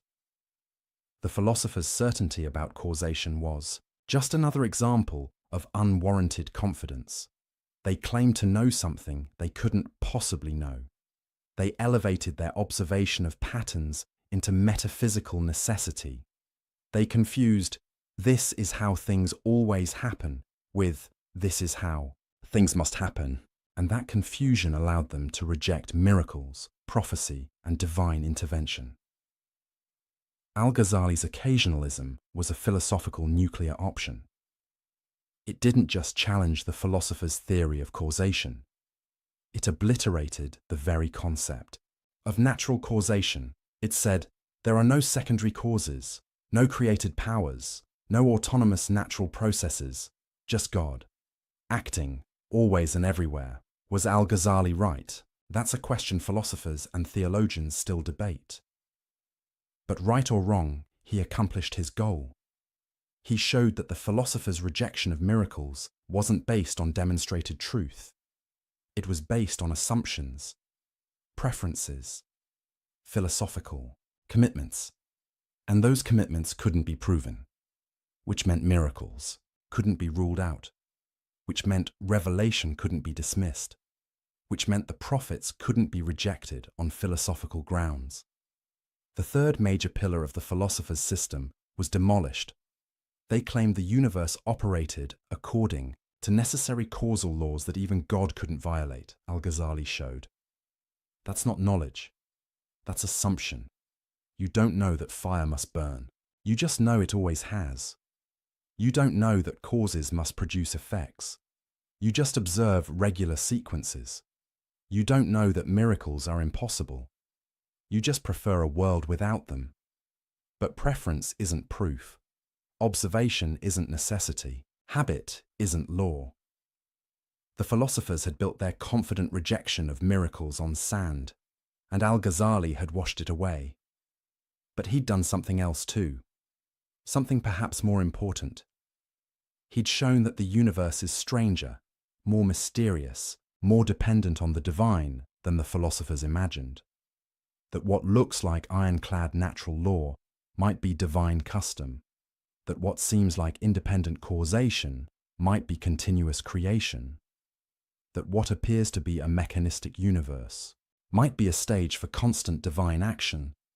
Whether you accept his occasionalism or not, he'd opened a door to wonder, to mystery, to possibilities beyond what reason can prove or disprove. The philosophers had closed that door. They'd said, "We know how reality works." Necessarily, certainly, Al-Ghazali had pried it open again, and through that open door, the light of something beyond philosophy could shine through. Not irrationality, not anti-intellectualism, not blind faith, but an acknowledgement that reason has limits. That certainty is rare. That mystery is real. And in that acknowledgement, space for revelation, for prophecy, for divine action, for a God who isn't bound by philosophers' categories, for a universe that's bigger than logic can contain, for possibilities that reason can't rule out. The match still lights when you strike it, but now you know that's not inevitable, that's not necessary, that's not an iron law, that's God, choosing, acting, sustaining the pattern. And he could choose otherwise. He usually doesn't, but he could. And sometimes, for prophets, for signs, for miracles, he does. And there's nothing the philosophers can do about it, because their certainty was always an illusion. Their necessary connections were always assumptions. Their closed universe was always just a cage they built around their own imagination. Al-Ghazali broke the cage, and the philosophers would never get it closed again. Let me tell you about a man who knew too much. Not in the sense that he'd discovered dangerous secrets, but in the sense that he'd pushed his mind to see contradictions everywhere, to question everything so thoroughly that certainty became impossible, to analyze so deeply that the ground beneath every thought turned to quicksand. That man was Al-Ghazali, and in the process of dismantling the philosophers, he was dismantling himself. Because here's what happens when you truly commit to radical doubt. When you question not just conclusions but methods, not just theories, but the tools used to build theories. When you push skepticism all the way to its logical conclusion, you don't end up with alternative certainty, you end up with intellectual paralysis. You don't discover solid ground, you discover there is no solid ground. And that realization doesn't feel like victory. It feels like madness. Al-Ghazali was winning his war against the philosophers. He'd shown their arguments didn't prove what they claimed. Their certainty wasn't justified. Their system rested on assumptions they couldn't defend. But in doing so, he'd also shown something more troubling, that all rational argument might rest on assumptions that can't be defended. That certainty itself might be impossible to achieve through reason alone, that the tools we use to know things might be unreliable at their core. This is the metacritique, the argument that turns back on itself. It's not just, the philosophers are wrong about X, Y, and Z. It's, philosophy itself can't deliver what it promises. Reason itself has fatal limitations. The entire project of knowing through rational demonstration might be fundamentally flawed. Let me show you how deep this goes. Remember how Al-Ghazali questioned sense perception, how he pointed out that dreams feel real while you're dreaming. That was effective against the philosophers, but it's also effective against anyone claiming knowledge, including Al-Ghazali himself. How does he know his critique of the philosophers is valid? He used reasoning. But he'd also questioned whether reasoning is reliable. He observed contradictions in their arguments. But he'd also questioned whether observation can be trusted. Every tool he used to demolish the philosophers could also be used to demolish his own position.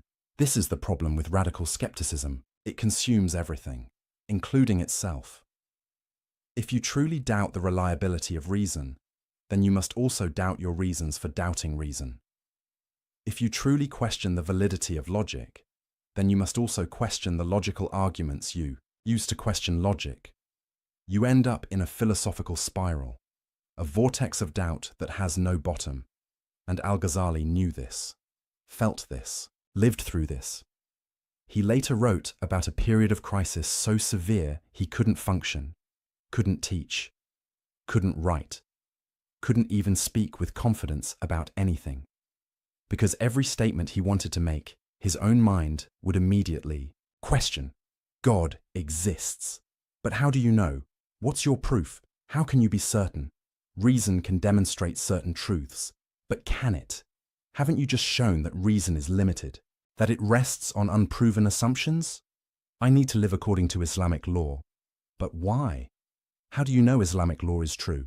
How do you know your interpretation is correct? Round and round, question after question, doubt feeding on doubt.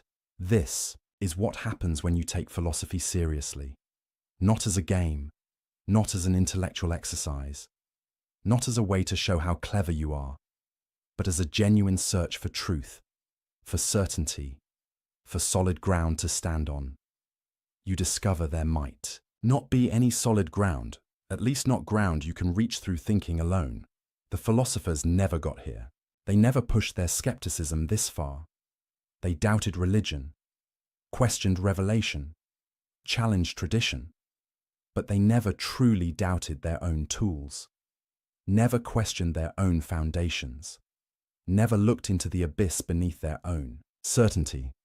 They thought they'd escape the quicksand of uncertain opinion and reach the bedrock of demonstrated truth. Al-Ghazali discovered there is no bedrock, or if there is, reason can't reach it, because every foundation you propose can be questioned, every axiom can be challenged, every proof requires assumptions, even the principles of logic itself. Why should you accept the law of non-contradiction, the principle that something can't both be and not be at the same time? The philosophers said, because it's self-evident. To deny it is absurd. But self-evident to whom? Absurd by what standard? Your mind finds it self-evident. But how do you know your mind is reliable? You can't use logic to prove logic is valid. That's circular. You can't use reason to prove reason works. That assumes what you're trying to prove. At the foundation of every rational system are principles that can't be rationally justified. You have to start somewhere. And wherever you start, you're making a leap. A leap of faith, if you will, not religious faith necessarily, but intellectual faith. Trust. Commitment to unprovable starting points. This is what the philosophers never admitted. They claimed to build their system on reason alone, on logical necessity, on demonstrated truth, but they were actually building on faith. Faith in reason, faith in logic, faith that their minds could access truth. They just didn't call it faith. They called it self-evident principles, or rational, intuition, or necessary truths. But change the labels all you want. It's still trust in something you can't prove. Al-Ghazali saw this with devastating clarity, and it broke him. Because if even the philosophers' vaunted reason requires faith at its foundation, then what makes it superior to religious faith? If you have to trust something without proof either way, why not trust revelation instead of reason? Why not trust prophetic experience instead of philosophical deduction? Why not trust divine guidance instead of human intellect? The philosophers had claimed their path was certain while religion's path was blind faith. But Al-Ghazali had shown their path requires faith too, just faith in different things. Faith that sense perception is generally reliable. Faith that logical inference preserves truth. Faith that the human mind can grasp reality. All unprovable. All assumed. All taken on trust. This realization was both liberating and terrifying. Liberating because it meant the philosophers had no grounds to look down on religious belief. Their certainty was just as ungrounded as anyone else's. They just didn't realize it. Terrifying because it meant there might be no certain knowledge at all. No firm foundation. No absolute truth accessible to humans. No escape from doubt. Al-Ghazali was stuck in this place for months, unable to commit to anything, unable to claim knowledge about anything, unable to function as a scholar or teacher or human being, because his intellectual honesty wouldn't let him pretend. He couldn't go back to uncritical certainty, couldn't unsee what he'd seen, couldn't unknow what he'd learned. He knew too much about the limits of knowing, and that knowledge was paralyzing. This is the metaphysics of madness, the philosophy that leads to psychological breakdown. Not because the arguments are wrong, but because they're too right. Because if you follow them all the way, you end up unable to assert anything with confidence, unable to trust your own thoughts, unable to believe your own reasoning, unable to claim knowledge about reality. And a human being can't live like that. You have to make decisions. Take actions, commit to beliefs, live your life. But how do you do that when you've lost all certainty? When every belief seems equally questionable? When every foundation crumbles under scrutiny? The philosophers had an answer. Just trust reason. It's self-validating, self-evident, reliable. But Al-Ghazali had demolished that answer. Reason isn't self-validating. It requires trust, and that trust can be questioned. So where does that leave you? Al-Ghazali later wrote about what saved him from this crisis. And his answer is surprising, unexpected, not what you'd think from a rigorous philosopher. He said, God cured me, not through a better argument, not through a more sophisticated proof, not through discovering the one foundation that couldn't be questioned, but through direct experience, immediate certainty, knowledge that bypassed rational demonstration. He called it a light that God cast into my heart, not something he reasoned his way to, something that happened to him, a certainty that didn't come from building arguments, a knowledge that didn't depend on premises and conclusions, an assurance that he couldn't produce through thinking, but could only receive. This is where Al-Ghazali's critique of philosophy ultimately led. Not to another philosophical system, not to better arguments, not to more rigorous proofs, but to the acknowledgement that some knowledge transcends reason, that there are truths you can't think your way to, realities you can't deduce, certainties you can't construct.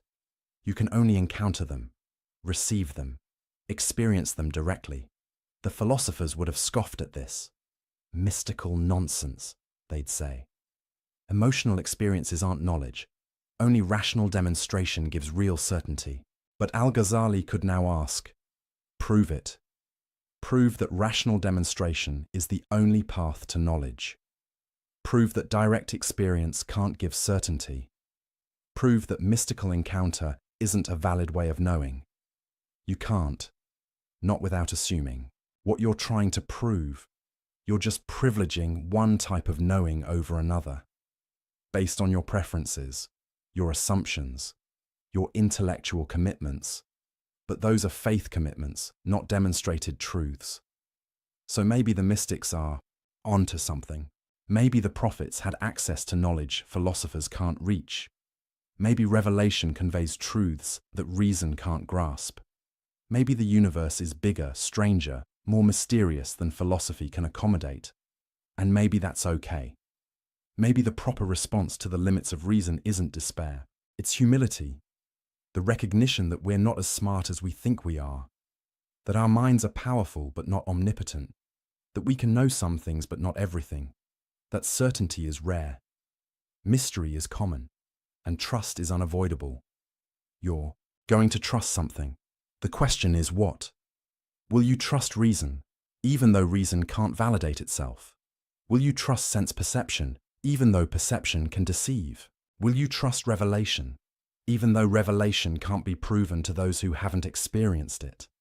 Will you trust mystical experience, even though experience is subjective and personal?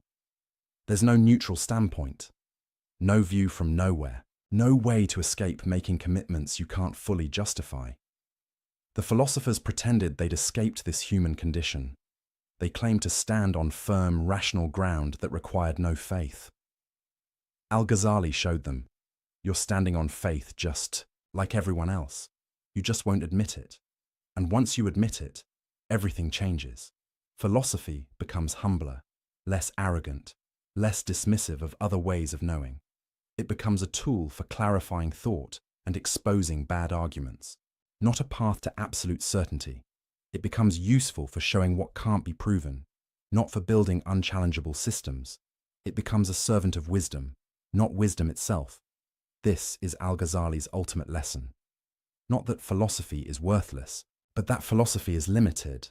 Not that reason is useless, but that reason isn't everything. Not that logic doesn't matter, but that logic can't answer all questions. The philosophers had made philosophy into an idol, an object of worship, the highest human faculty. Al-Ghazali had smashed that idol, not by being anti-intellectual, not by rejecting reason, not by embracing irrationality, but by pushing reason to its limits, by showing with rigorous argument that reason can't justify itself, by demonstrating philosophically that philosophy can't deliver what it promises. He used philosophy to show philosophy's limits. He used reason to reveal reason's boundaries.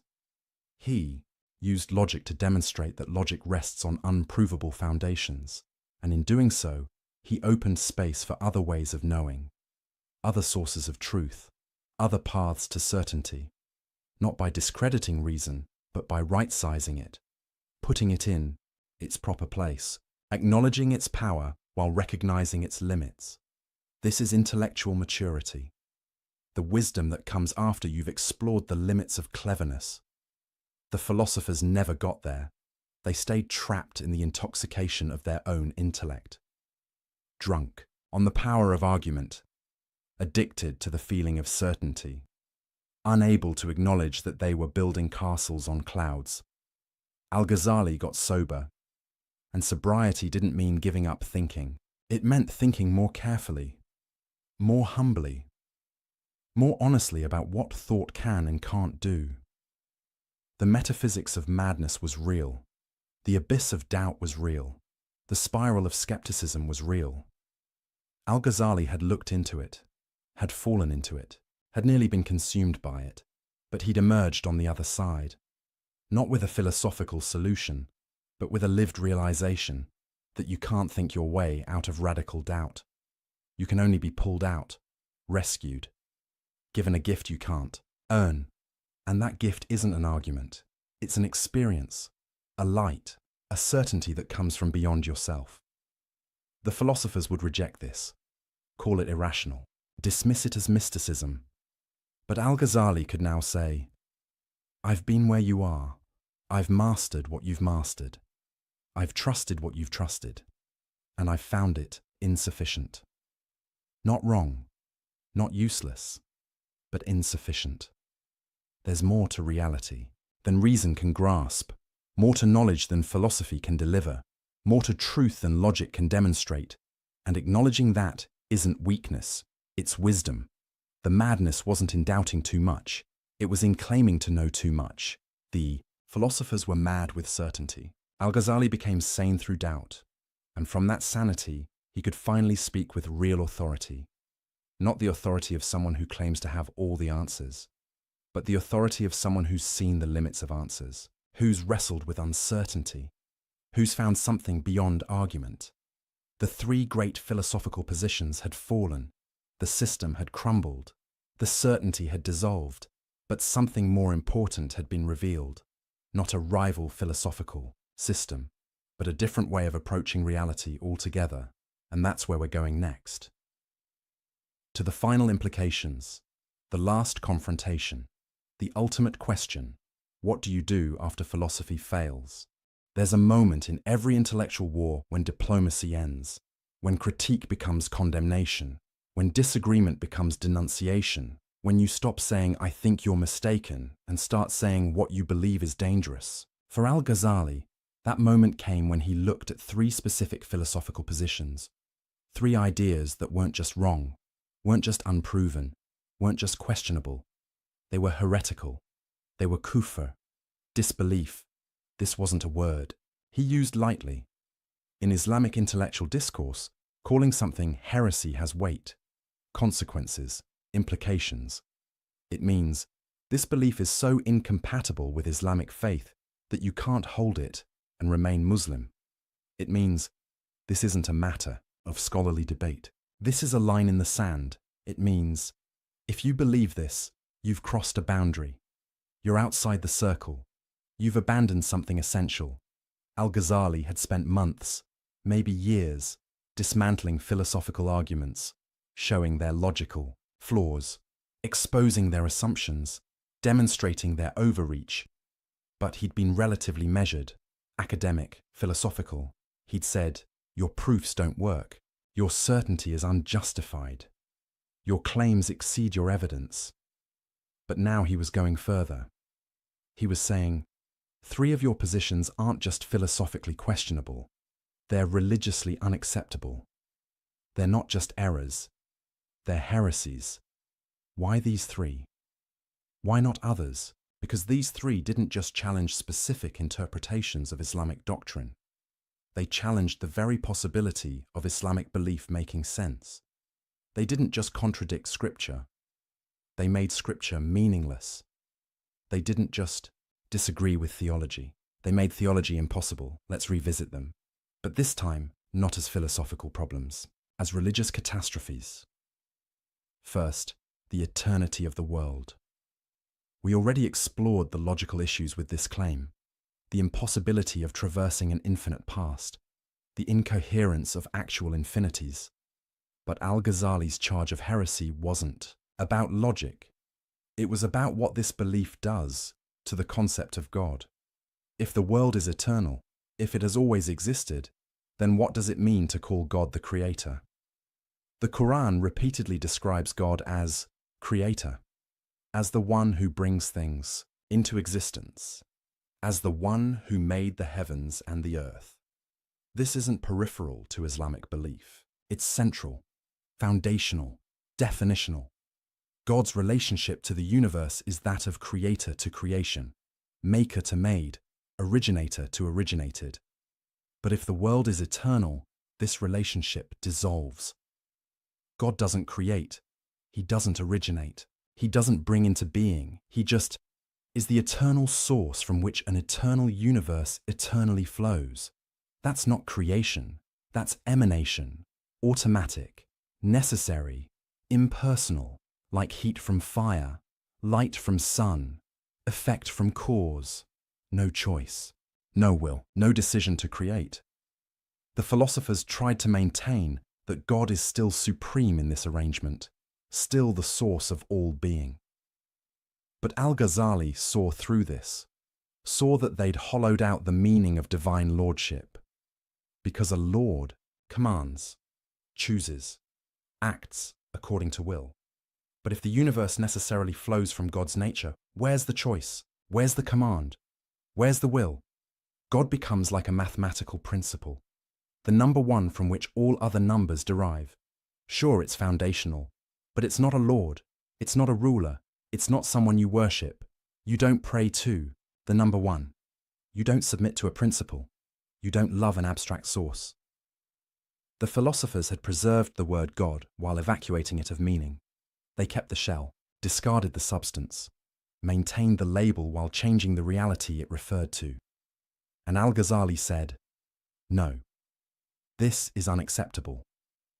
If you deny that God created the universe in time, you're denying something so fundamental to Islamic belief that you've left Islam, not because the Quran explicitly says the universe began in time, in those exact words, but because the entire Quranic narrative assumes a God who acts, who creates, who brings things into existence by choice and will. Take that away, and what's left isn't Islam. It's a philosophical abstraction wearing Islamic vocabulary." Second, God's knowledge of particulars. We explored this earlier too. The emotional devastation of believing God doesn't know you individually, but the charge of heresy goes deeper. If God doesn't know particulars, then the Quran itself becomes impossible. Think about it. The Quran claims to be God's speech, specific words, revealed at specific times, to a specific person, about specific events. The Quran contains detailed legal rulings, historical narratives, responses to particular situations Muhammad faced. It describes Pharaoh by name, references the Battle of Badr, addresses the Prophet's wives individually.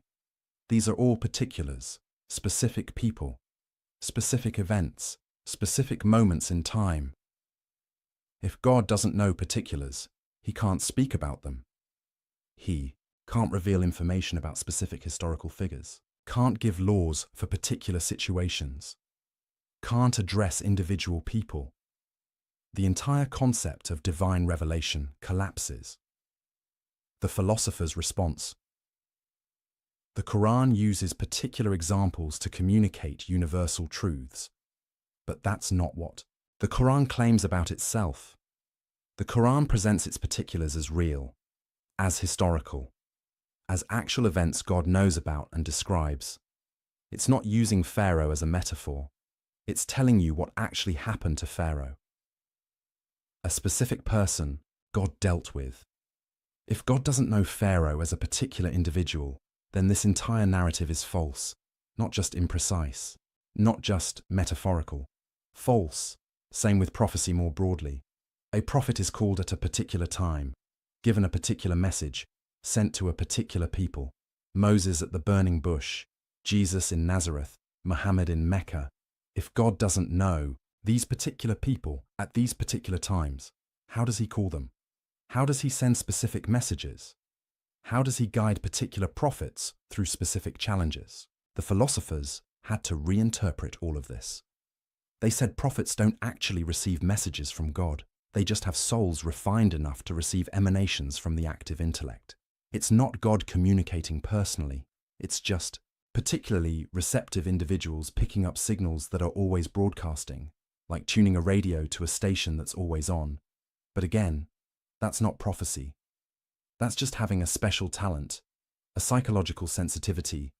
Muhammad didn't tune into a cosmic frequency. He received a message from someone who knew him personally. And Al-Ghazali said, if you deny that God can know particular people and send them particular messages, you've denied prophecy. And if you've denied prophecy, you've denied Islam. Because Islam is founded on the claim that God sent specific revelations through specific prophets. Take that away, and you're left with a vague philosophical spirituality, not Islam. Third, the denial of bodily resurrection. This was perhaps the most explicit heresy, because the Quran is absolutely clear about bodily resurrection, not just spiritual survival, not just the soul continuing, physical bodies, raised from graves, reconstituted, brought back to life. The philosophers called this impossible, philosophically absurd, against natural law. Bodies decay, atoms scatter. The elements that composed your body get redistributed throughout nature. How could God reassemble the same body? Which atoms would he use? If you ate another person's body, whose atoms are they at resurrection? These questions seemed devastating to the philosophers, proof that bodily resurrection was incoherent, Al-Ghazali had answers to all of them. Technical, philosophical answers. But the charge of heresy didn't depend on those answers. The charge was simpler. The Quran explicitly, repeatedly, emphatically teaches bodily resurrection. It describes it in vivid detail. It uses it as proof of God's power. It makes it central to divine justice. To deny it isn't to offer an alternative interpretation. It's to say the Quran is wrong. And if the Quran is wrong about something it states clearly and repeatedly, then it's not divine revelation. If it's not divine revelation, then Muhammad isn't a prophet. If Muhammad isn't a prophet, then Islam is false. The philosophers couldn't accept this conclusion, so they reinterpreted. They said bodily resurrection is symbolic, metaphorical, a way of communicating spiritual truths to the masses. The real resurrection is spiritual. The soul continues and receives reward or punishment according to its state. The body stuff? That's just imagery, not meant to be taken literally.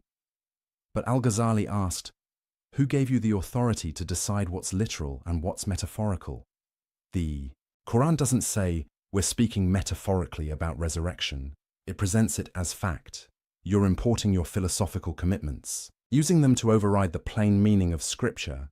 You've decided bodily resurrection is impossible based on your theory of causation, your view of natural law, your philosophical assumptions.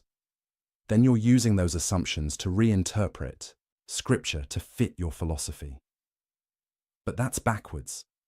That's putting philosophy above revelation, human reason above divine speech. And if you do that, you're not a Muslim who happens to be a philosopher. You're a philosopher who's trying to stay nominally Muslim by gutting Islamic doctrine of its content. These three positions, these three denials, together they formed a comprehensive rejection of Islamic teaching. Deny creation, and you lose God as Lord. Deny divine knowledge of particulars, and you lose prophecy and revelation. Deny bodily resurrection, and you lose divine justice and scriptural authority. Take all three together, and what's left? A philosophical system wearing Islamic clothing, using Islamic vocabulary, claiming Islamic identity, but bearing no resemblance to what Islam actually teaches or what Muslims actually believe. This is why Al-Ghazali called them heresy, not to silence debate, not to avoid hard questions, not to protect tradition from scrutiny, but because these positions made Islam incoherent, made its central claims meaningless, made its core doctrines impossible. You can't deny that God creates, knows, and resurrects, and still claim to be Muslim. Those aren't peripheral issues. They're definitional, foundational, essential. Now here's what's crucial to understand. Al-Ghazali wasn't saying these positions were logically impossible. He'd already shown the philosophers couldn't prove their claims, but he also couldn't prove they were wrong. Maybe the world is eternal. Maybe it's not. Philosophy can't decide with certainty. Maybe God knows only universals. Maybe he knows particulars. Again, philosophy can't prove it either way. Maybe bodily. Resurrection is impossible according to natural law. Or maybe natural law isn't what the philosophers think it is. The point is, these questions can't be settled by philosophical demonstration. The philosophers claimed they could prove these positions. Al-Ghazali showed they couldn't. But that means the questions remain open, undecided by reason alone. So how do you decide? You turn to revelation, to scripture, to prophetic teaching. And when you do, the answer is clear. God creates. God knows. God resurrects. The philosophers tried to have it both ways. They tried to be Muslim while denying what Islam teaches. They tried to respect revelation while overriding it with philosophy. They tried to honor scripture while gutting it of meaning. Through reinterpretation, Al-Ghazali said, you can't do that. You have to choose. Either you're a philosopher who rejects Islamic teaching, be honest about it, or you're a Muslim who accepts revelation, then accept what it actually says. But you can't be a Muslim philosopher who claims Islamic identity while denying Islamic doctrine. That's not intellectual sophistication. That's intellectual dishonesty. The charge of heresy was controversial then, still is now. Some scholars thought al-Ghazali went too far, that he was too harsh, too quick to exclude. Others thought he didn't go far enough. That philosophy itself was suspect. That reason itself was dangerous, but al-Ghazali occupied a middle position. He wasn't anti-philosophy, he'd mastered philosophy, used it brilliantly, showed its value as a tool. But he was against philosophy claiming authority over revelation. He was against reason, pretending it could answer questions it couldn't answer.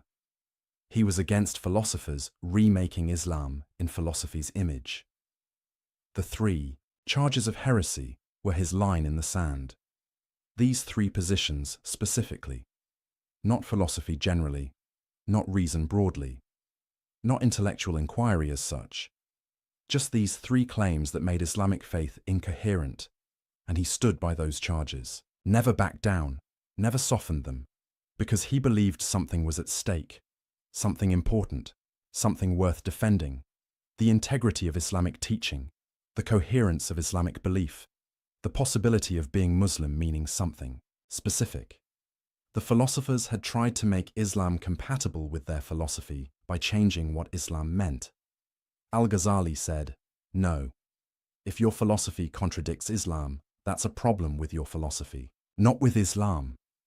You don't fix the problem by reinterpreting Islam until it says what you want it to say. You fix it by recognizing philosophy's limits, by acknowledging that some truths come through revelation, not reason, by accepting that some questions can't be answered by human intellect, by humbling yourself before divine teaching."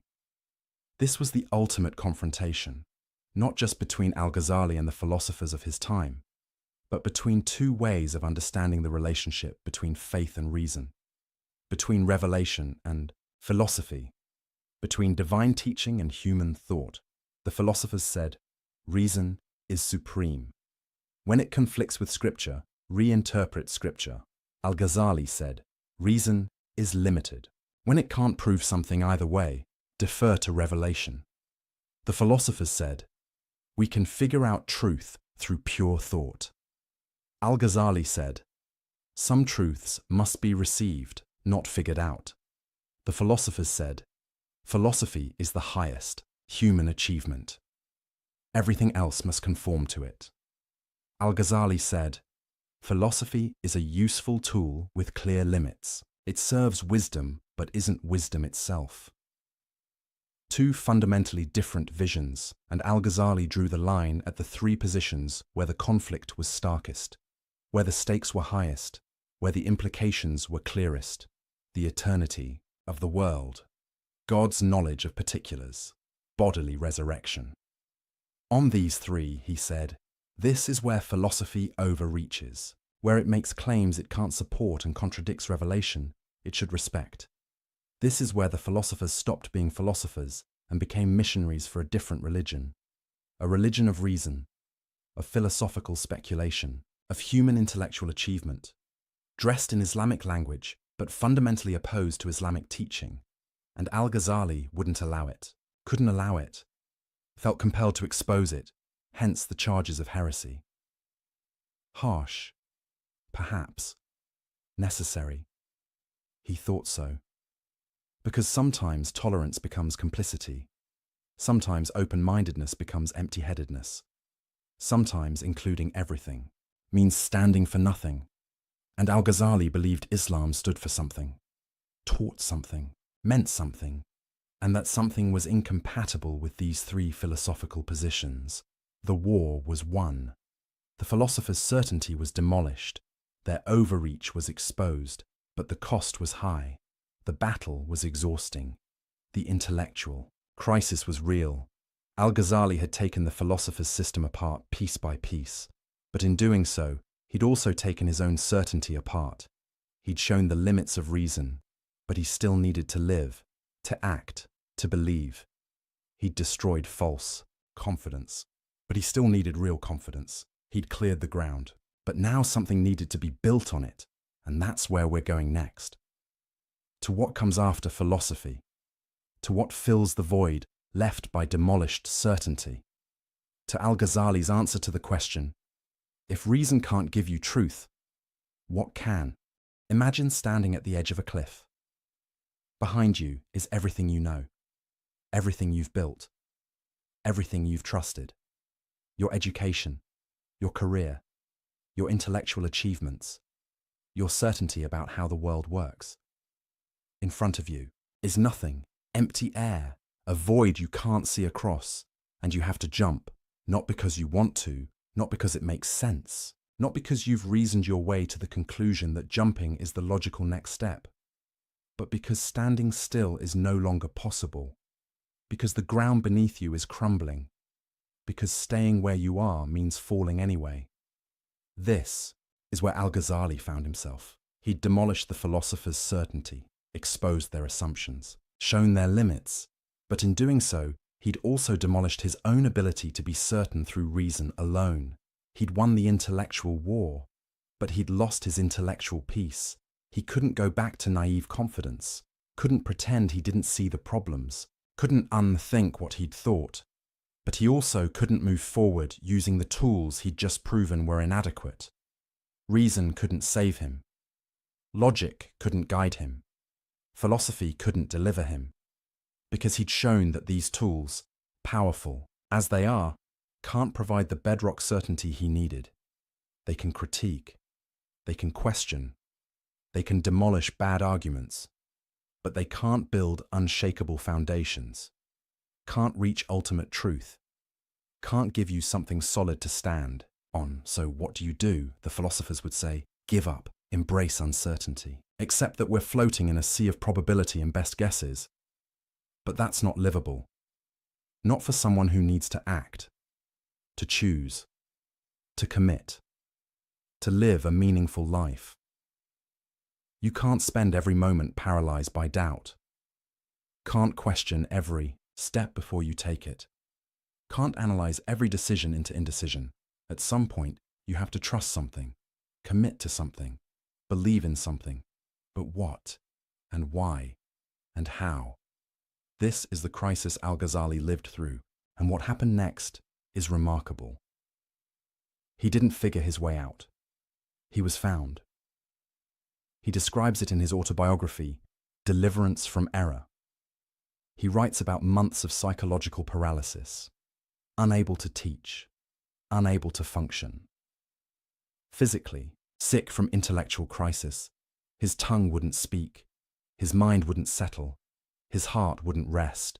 And then, he says, something happened, not through reasoning, not through study, not through philosophical insight, but through direct intervention, divine action, a light cast into his heart.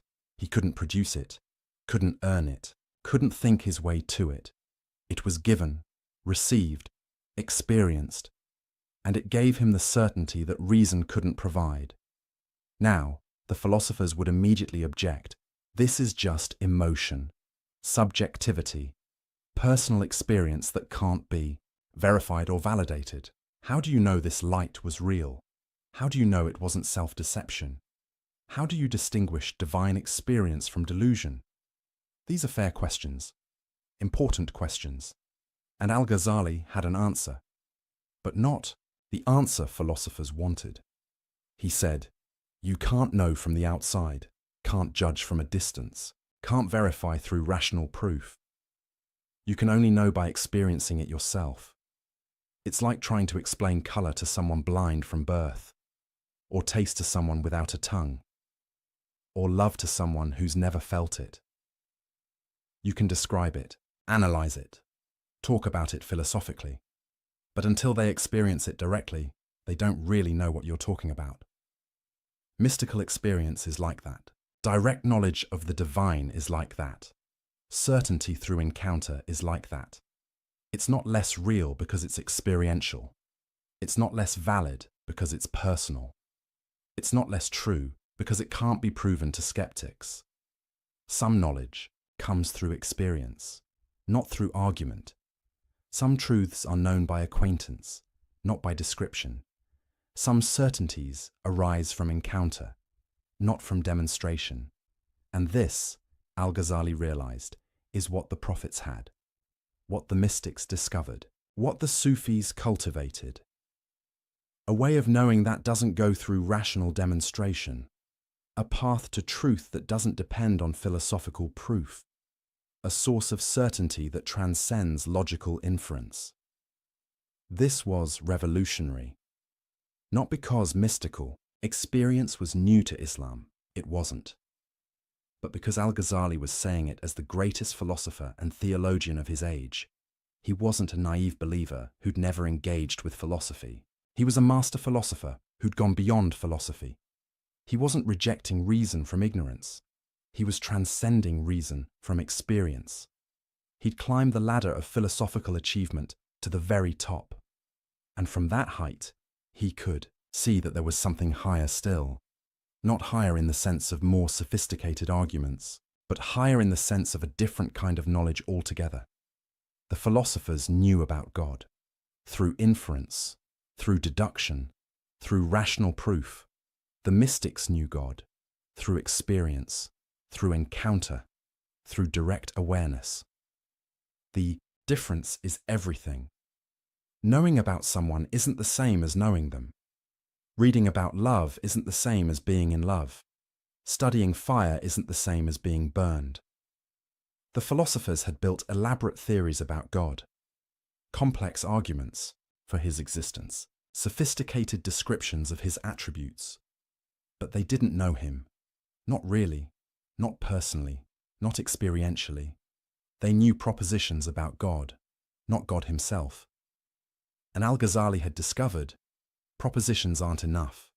Arguments aren't enough. Theories aren't enough. At some point, you need encounter, relationship, direct knowing. This is what pushed him towards Sufism, the mystical tradition within Islam, the path of those who seek direct experience of the divine, who cultivate spiritual states, who practice disciplines that open the heart to God's presence. The philosophers had dismissed these people as irrational, emotional, unsophisticated, people who couldn't handle the rigors of philosophical thought, who needed comforting experiences because they couldn't accept hard truths. Al-Ghazali now saw this was backwards. The Sufis weren't intellectually inferior to philosophers. They were epistemologically superior. They'd found a way to know that the philosophers hadn't found.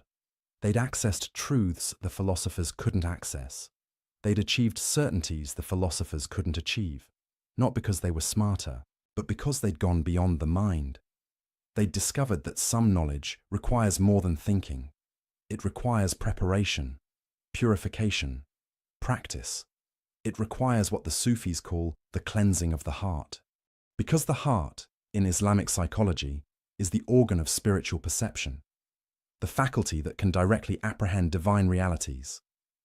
But most people's hearts are clouded, covered, veiled by attachments, desires, distractions, like a mirror covered in dust. The mirror is still there, still has the capacity to reflect, but it can't reflect clearly until it's cleaned. The Sufi path is about cleaning that mirror, polishing the heart, removing the veils.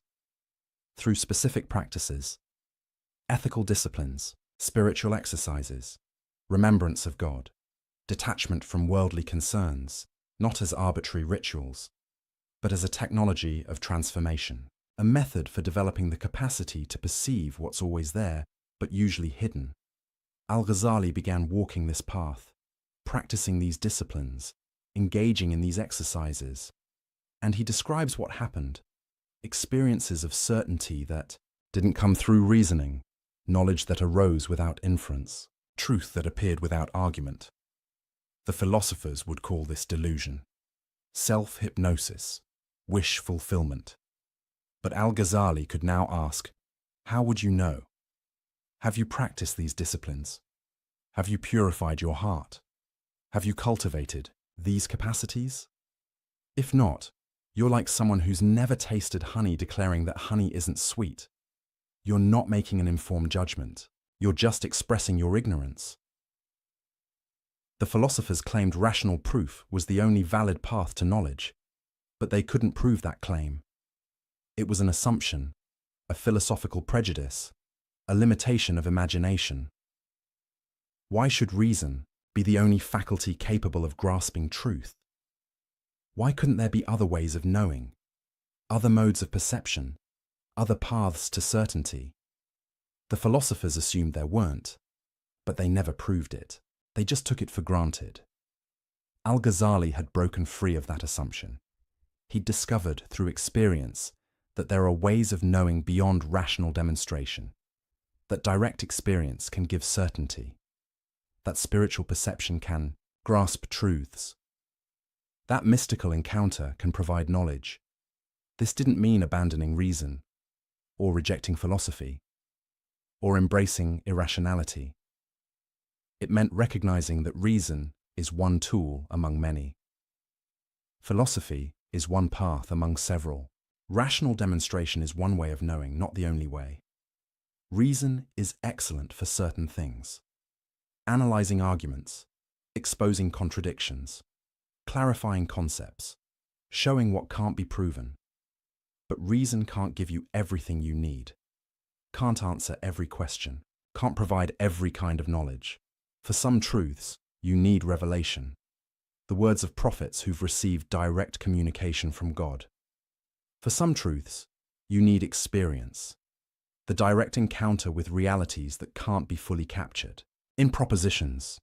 For some truths, you need practice, the cultivation of faculties that most people leave undeveloped.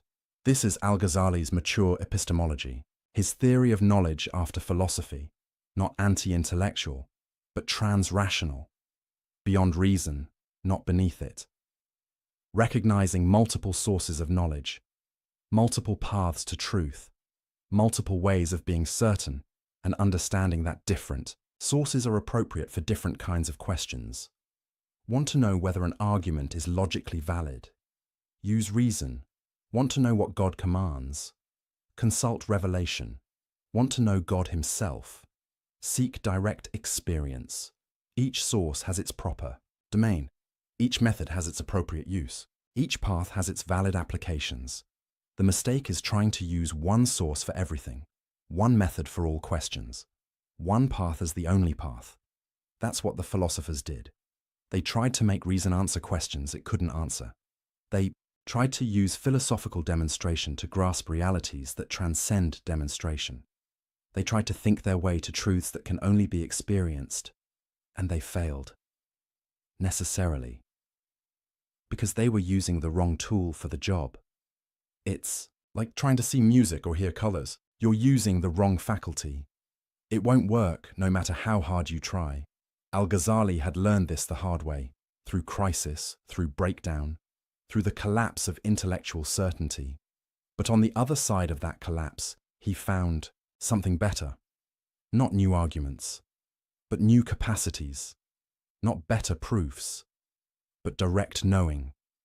He describes states of awareness where truths became self-evident, not through reasoning to them, but through perceiving them directly. States where God's reality wasn't an inference from premises, but a presence impossible to deny. States where certainty wasn't the conclusion of an argument, but the content of immediate experience. This is what saved him from the abyss of doubt. Not a better philosophical system, but a different way of knowing, altogether. And it's what he began teaching, not just the criticism of philosophy, but the path beyond philosophy. Not just what's wrong with the philosopher's approach, but what's right about the mystic's approach. He wrote extensively about both. His critique of philosophy in The Incoherence of the Philosophers, his exposition of the mystical path in works like The Revival of the Religious Sciences. Together, they form a complete vision, a comprehensive answer to the question, how do we know? The answer, through multiple paths. Reason, revelation, and experience. Philosophy, prophecy, and mysticism. Thought, transmission, and transformation. Each has its place. Each has its value. Each provides something the others can't provide. This was Al-Ghazali's synthesis, his contribution, his legacy. not just tearing down philosophical arrogance, but building up a richer, fuller, more complete approach to truth, an approach that honored reason while transcending it, that used philosophy while recognizing its limits, that appreciated intellectual rigor while acknowledging spiritual realities. The philosophers had tried to fit everything into the narrow box of rational demonstration. Al-Ghazali showed the box was too small. Reality was bigger, truth was richer, knowledge was more varied, and the path to wisdom required more than just thinking clearly. It required living rightly, practicing disciplines, cultivating character, purifying the heart. It required becoming a certain kind of person, not just learning certain kinds of arguments, because some knowledge is transformative. It doesn't just inform you, it changes you, makes you different, makes you capable of perceiving what you couldn't perceive before. This is why the mystical path involves ethical discipline, not as arbitrary rules, but as preparation. You can't see clearly if your desires cloud your vision, can't think straight if your attachments distort your perception, can't perceive divine realities if your heart is occupied with worldly concerns. The purification isn't punishment, it's preparation, training, developing the faculties needed for higher knowledge, like an athlete training their body, or a musician training their ear, or a mathematician training their mind. You're developing capacities, building abilities, becoming capable of something you weren't capable of before. The philosophers thought everyone already had all the capacities needed for truth. Just use your reason and you'll get there. Al-Ghazali showed some capacities need to be developed, some faculties need to be cultivated, some abilities need to be practiced, and that development, that cultivation, that practice requires more than reading books and constructing arguments. It requires a whole way of life, a path, a discipline, a transformation.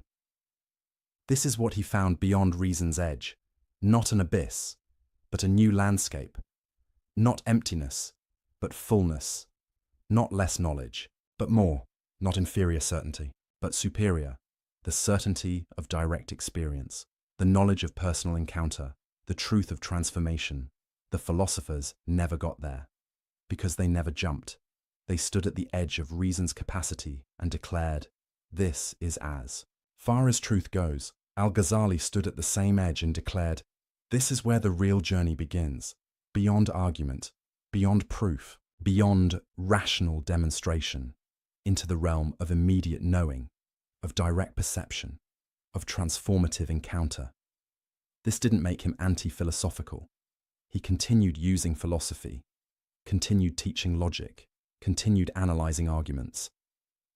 But he did it from a different place, with a different understanding, with a different foundation. Not philosophy as the source of certainty, but philosophy as a tool in service of wisdom. Not reason as the ultimate authority, but reason as a valuable servant. Not logic as the path to God, but logic as a skill useful for many things, while insufficient for the most important thing. The most important thing being actually knowing God, not just knowing about Him, actually experiencing certainty, not just constructing arguments for belief, actually being transformed, not just accumulating information. This is Al-Ghazali's gift to intellectual history, not just the critique of philosophy, but the vision of what lies beyond it, not just showing what reason can't do, but pointing toward what other faculties can do, not just demolishing false certainty, but indicating where real certainty might be found. He jumped, and he found solid ground on the other side, not the ground of logical proof, but the ground of lived experience, not the foundation of philosophical demonstration, but the foundation of direct knowing, not the bedrock of rational argument, but the bedrock of spiritual encounter. And from that ground he could finally speak with real authority, not borrowed, not constructed, not argued into existence, but earned, experienced, known. The philosophers claimed authority they didn't have, certainty they couldn't justify, knowledge they couldn't possess. Al-Ghazali found authority they couldn't claim, certainty they couldn't understand, knowledge they couldn't access, because he'd gone where they refused to go, beyond reason's edge, into the territory of transformed consciousness and direct divine encounter. And that journey changed everything, for him and for everyone who came after. Every intellectual earthquake has aftershocks, tremors that continue long after the main event, ripples that spread across centuries, cracks that keep widening in unexpected directions. Al-Ghazali's critique of philosophy was that kind of earthquake, and we're still feeling the aftershocks today, nearly 1,000 years later. The question is, what kind of aftershocks? What did his critique actually accomplish? What world did it create? The answers depend on who you ask, and when you ask them. Because Al-Ghazali's legacy is complicated, contested, contradictory. Some see him as a hero, the man who saved Islamic faith from philosophical corruption, who exposed intellectual arrogance, who redirected Islamic civilization towards spiritual authenticity. Others see him as a villain, the man who killed Islamic philosophy, who ended the golden age of Islamic science, who closed the door on rational inquiry. Both narratives exist, both have evidence, both can't be entirely right. So let's look at what actually happened, starting with the immediate aftermath. Al-Ghazali's incoherence of the philosophers hit like a bomb. It couldn't be ignored. It was too sophisticated, too rigorous, too devastating in its arguments. The philosophers had to respond, and they tried. The most famous response came from Ibn Rushd, known in the West as Averroes. He was born in Muslim Spain, decades after Al-Ghazali's death, and he considered it his mission to defend philosophy against Al-Ghazali's assault. He wrote, "The Incoherence of the Incoherence," a point-by-point refutation of Al-Ghazali's critiques. The title itself was provocative, a declaration that Al-Ghazali's arguments were themselves incoherent. Ibn Rushd argued that Al-Ghazali had misunderstood the philosophers, misrepresented their positions, made straw-man arguments. He tried to show that philosophy and revelation were compatible, that reason and faith addressed different domains, that you didn't have to choose between them. He was brilliant, sophisticated, intellectually formidable, and he lost, not because his arguments were bad, they weren't, not because he wasn't smart enough, he was, but because the cultural moment had shifted. The appetite for bold philosophical speculation had waned. Al-Ghazali had planted doubt, made people suspicious of philosophers' claims, raised questions about whether reason could really deliver what it promised, and that doubt spread, took root, changed the conversation. In the Islamic world, philosophy never fully recovered the prestige it had before Al-Ghazali. It continued, scholars still studied it, still wrote about it, still engaged with it, but it was different, more defensive, less confident, less central to Islamic intellectual life. The momentum shifted toward theology, law, and mysticism, toward disciplines that acknowledged revelation's authority, that accepted reason's limits. Was this Al-Ghazali's fault? Did he kill Islamic philosophy? That's the accusation, and it's been repeated for centuries, especially by Western scholars. Looking at Islamic intellectual history, they see a golden age of Islamic science and philosophy in the 9th through 11th centuries. Brilliant minds, groundbreaking discoveries, sophisticated arguments. Then Al-Ghazali appears, and afterward, decline, stagnation, the end of that golden age. The implication, Al-Ghazali's anti-philosophical critique killed the spirit of inquiry, closed minds, ended intellectual progress. But this narrative is too simple, too neat, too convenient for those who want to blame religion for scientific decline. First, Al-Ghazali wasn't anti-science. He wasn't anti-mathematics. He wasn't even entirely anti-philosophy. He distinguished between different types of philosophical inquiry. He accepted logic, valued mathematics, had no problem with natural philosophy as a descriptive enterprise. His critique was narrower, more specific, aimed at metaphysical claims that couldn't be proven, at philosophical certainty about ultimate questions, at reason overreaching its domain. He never said, "Stop studying nature, stop investigating causes, stop developing mathematics." He said, "Stop claiming you can prove God's nature through pure reason. Stop dismissing revelation because it conflicts with your philosophical assumptions. Stop pretending philosophy gives you certainty about questions it can't answer." That's different from attacking science or rational inquiry generally. Second, the decline of Islamic science had many causes: political fragmentation, Mongol invasions, economic shifts, the closing of major centers of learning. To blame it all on one book by one scholar is historically naive. Civilizations rise and fall for complex reasons. Economic, political, social, military ideas matter, but they're not the only thing that matters, and they don't operate in a vacuum.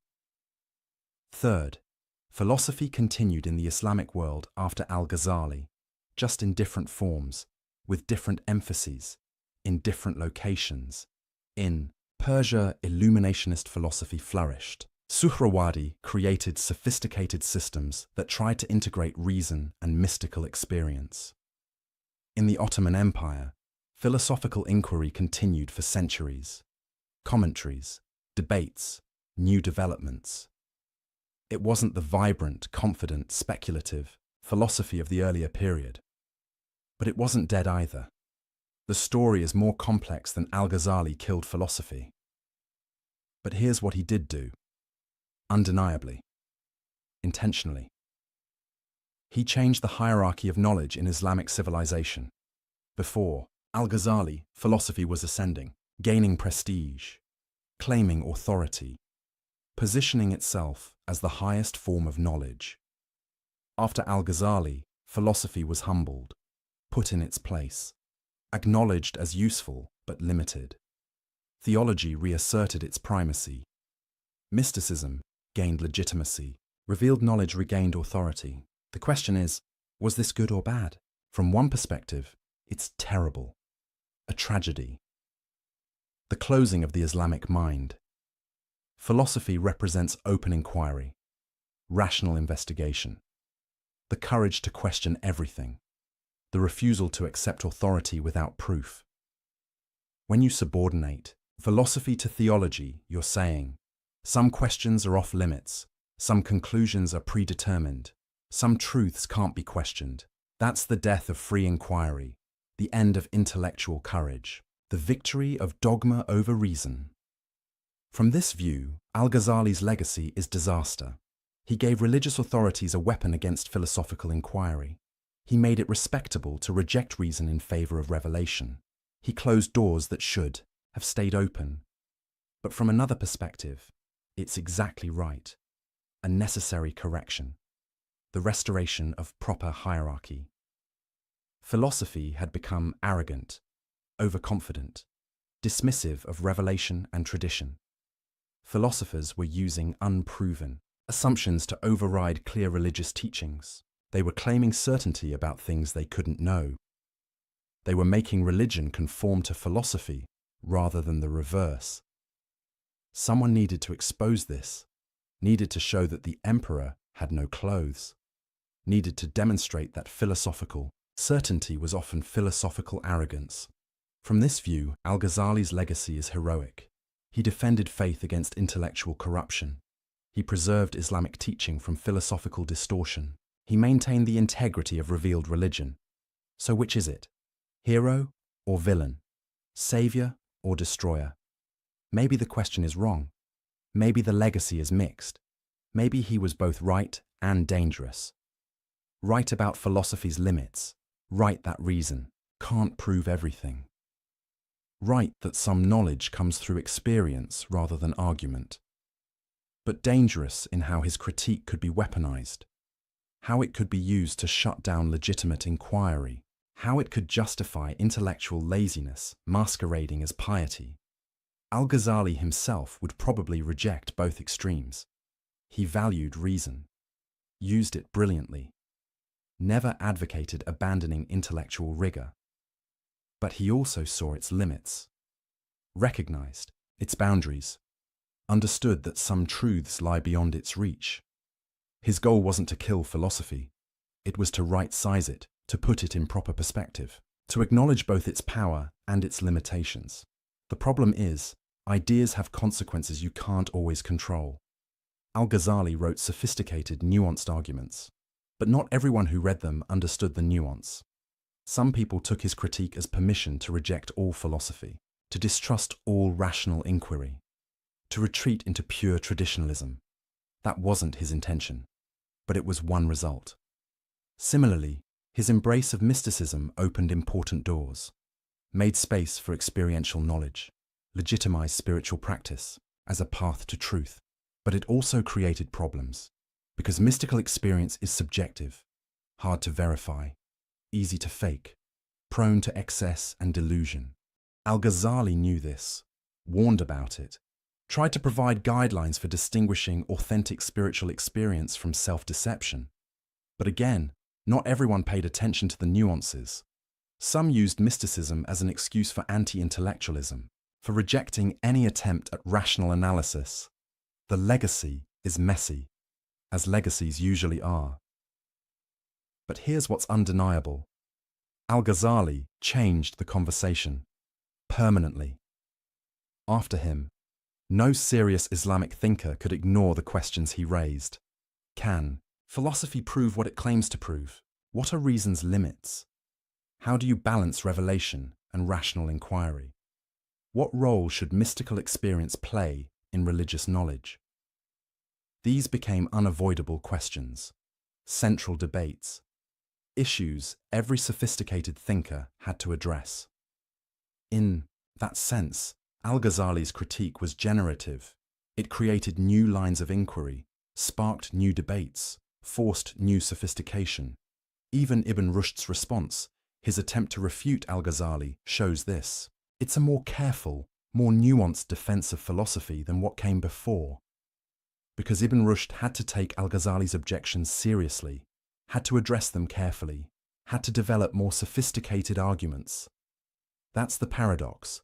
Al-Ghazali's critique of philosophy made philosophy better, more rigorous, more aware of its assumptions, more careful about its claims.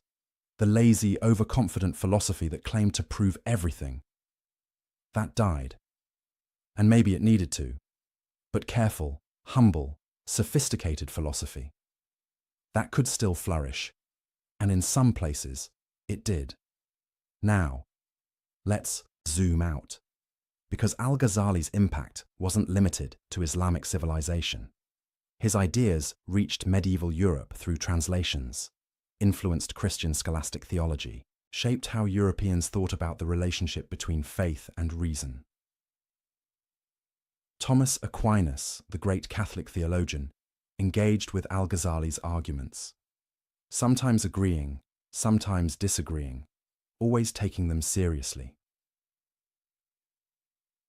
The questions Al-Ghazali raised about causation influenced later European philosophers. David Hume's skepticism about causation echoes Al-Ghazali's occasionalism, though Hume probably didn't read him directly.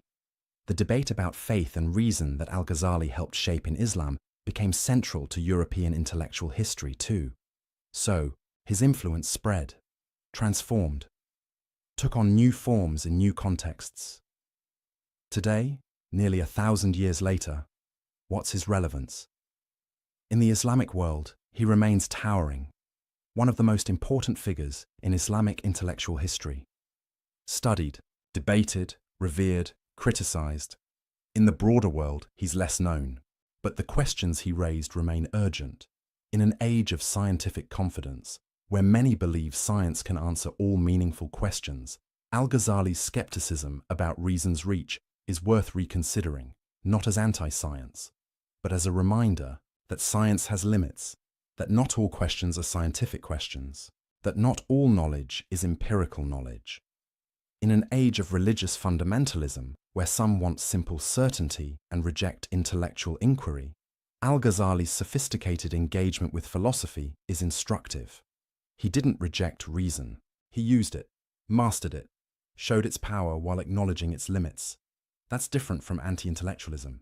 It's sophisticated intellectualism that knows its boundaries. In an age of spiritual seeking, where many look for meaning beyond materialism, Al-Ghazali's mystical turn offers a path, not away from reason, but beyond it, to direct experience, to transformation, to knowledge that changes you.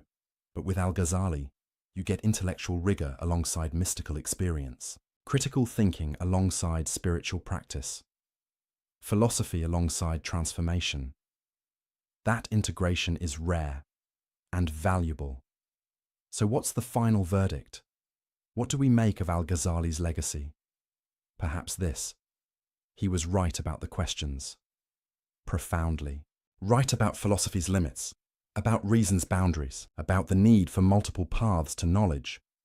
He was sophisticated about the answers, offering a vision that honored reason while transcending it, that used philosophy while recognizing its insufficiency, that integrated multiple ways of knowing.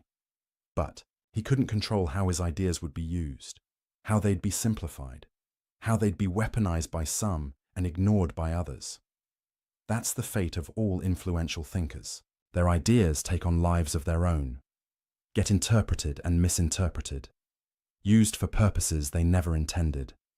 Al-Ghazali broke philosophy's monopoly on knowledge. That was necessary. Philosophy had overreached, claimed too much, dismissed other ways of knowing too easily. But some people took the breaking too far, used it to reject all philosophy, all rational inquiry, all intellectual rigor. That's not what Al-Ghazali wanted, but it's part of what happened. So we're left with a mixed legacy, a complicated inheritance, a set of insights that cut multiple ways. And maybe that's appropriate, because the questions Al-Ghazali raised don't have simple answers. How do you balance faith and reason? How do you honor both revelation and rational inquiry? How do you acknowledge multiple paths to truth without descending into relativism? These are hard questions, eternal questions. Questions every thoughtful person must wrestle with. Al-Ghazali didn't solve them definitively.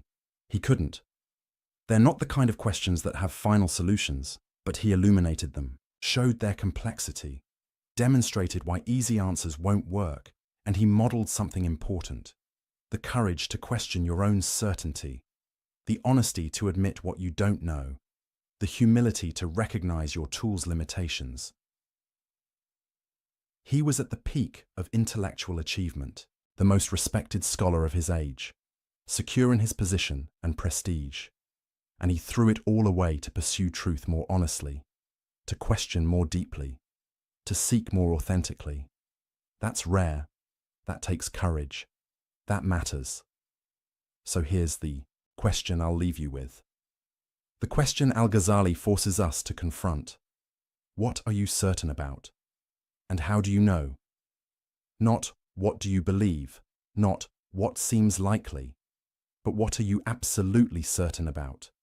And on what grounds? If you're honest, if you push hard enough, if you follow Al-Ghazali's example of radical questioning, you'll probably find your certainties are fewer than you thought, that some things you took for granted are actually assumptions, that some beliefs you held confidently are actually probabilities, that some knowledge you claimed was actually trust, and that's okay.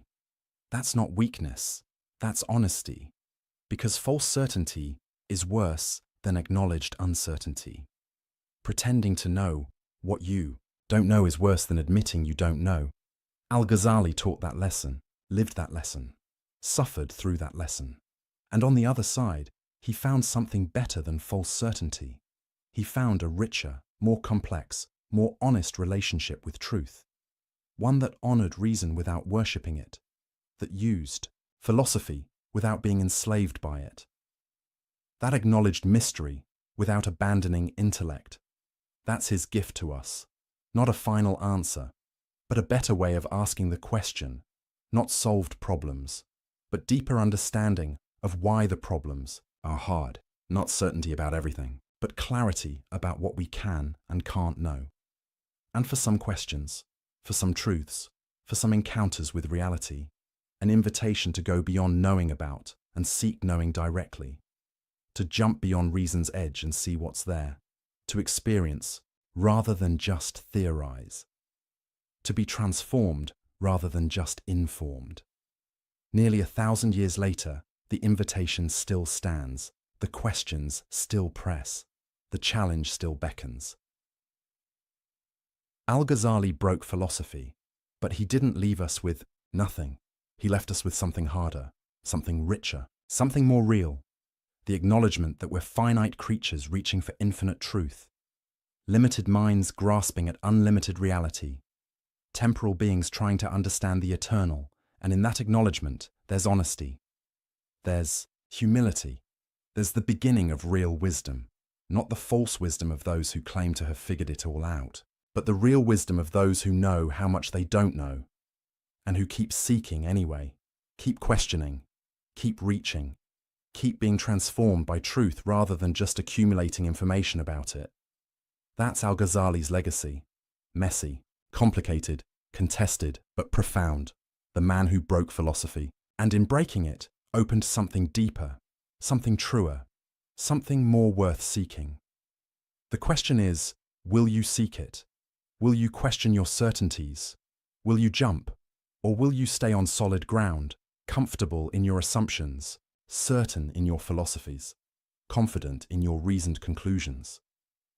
Al-Ghazali jumped and found solid ground on the other side, a different kind of solid ground, not built by reason, but given by grace, experienced directly, known certainly. The philosophers never jumped, never found that ground, never knew that certainty. They stayed at reason's edge, declaring there was nothing beyond, that what they could see was all there was, that their certainty was sufficient. They were wrong. Al-Ghazali proved they were wrong by jumping, by experiencing, by knowing. And now the question comes to you, standing where he stood, facing what he faced, choosing what he chose. Will you trust reason alone? Or will you seek what lies beyond it? Will you stay with philosophy? Or will you transcend it? Will you claim certainty you can't justify? Or will you embrace the uncertainty that leads to deeper truth? The throne of knowledge still stands, but it's empty now. No one sits there with absolute confidence anymore. Thanks to Al-Ghazali, we know better. We know the throne was always a fiction. The certainty was always false. The philosophers were always overreaching. And in knowing that, in accepting that, in living with that, we become more human, more honest, more real. That's the final legacy. Not answers, but better questions. Not certainty, but authentic seeking. Not knowledge about everything, but wisdom about ourselves. The man who broke philosophy and showed us what comes after. So here we are. You've followed Al-Ghazali through his intellectual war, his personal crisis, his devastating critiques, his mystical transformation. You've seen him dismantle the philosopher's certainty, question the foundations of knowledge, challenge the limits of reason itself. You've watched him break philosophy and discover what lies beyond it. But now comes the real question. The question he asked himself. The question he forces us to ask. The question that matters more than any philosophical argument or theological debate. What are you certain about?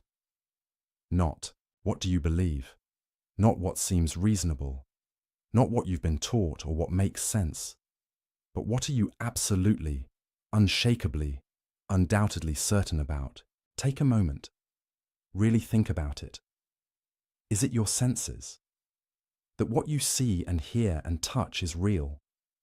Al-Ghazali showed that dreams feel just as real. That perception can deceive.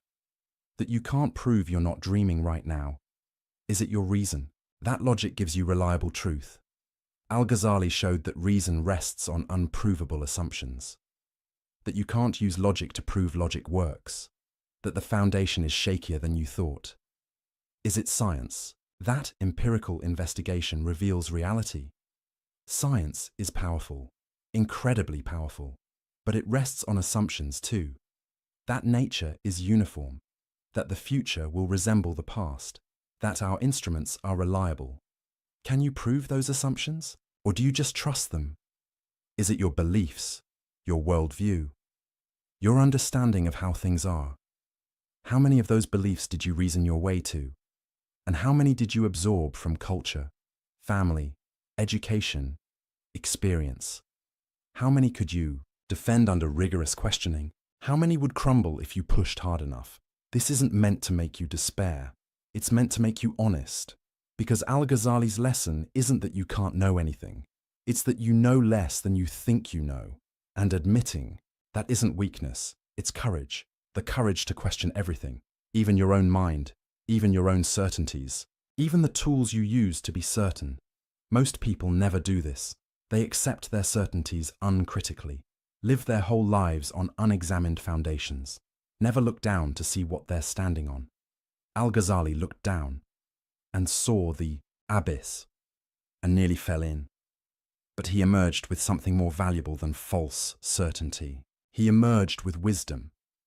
The wisdom to know the difference between what you know and what you believe, between what you've proven and what you've assumed, between certainty and faith. Because here's what he discovered. Everyone has faith in something. The religious person has faith in revelation. The philosopher has faith in reason. The scientist has faith in empirical method. The question isn't whether you have faith, it's what you have faith in, and why, and whether you're honest enough to admit it's faith. The philosophers weren't. They called their faith rational demonstration, called their assumptions self-evident truths, called their beliefs necessary conclusions.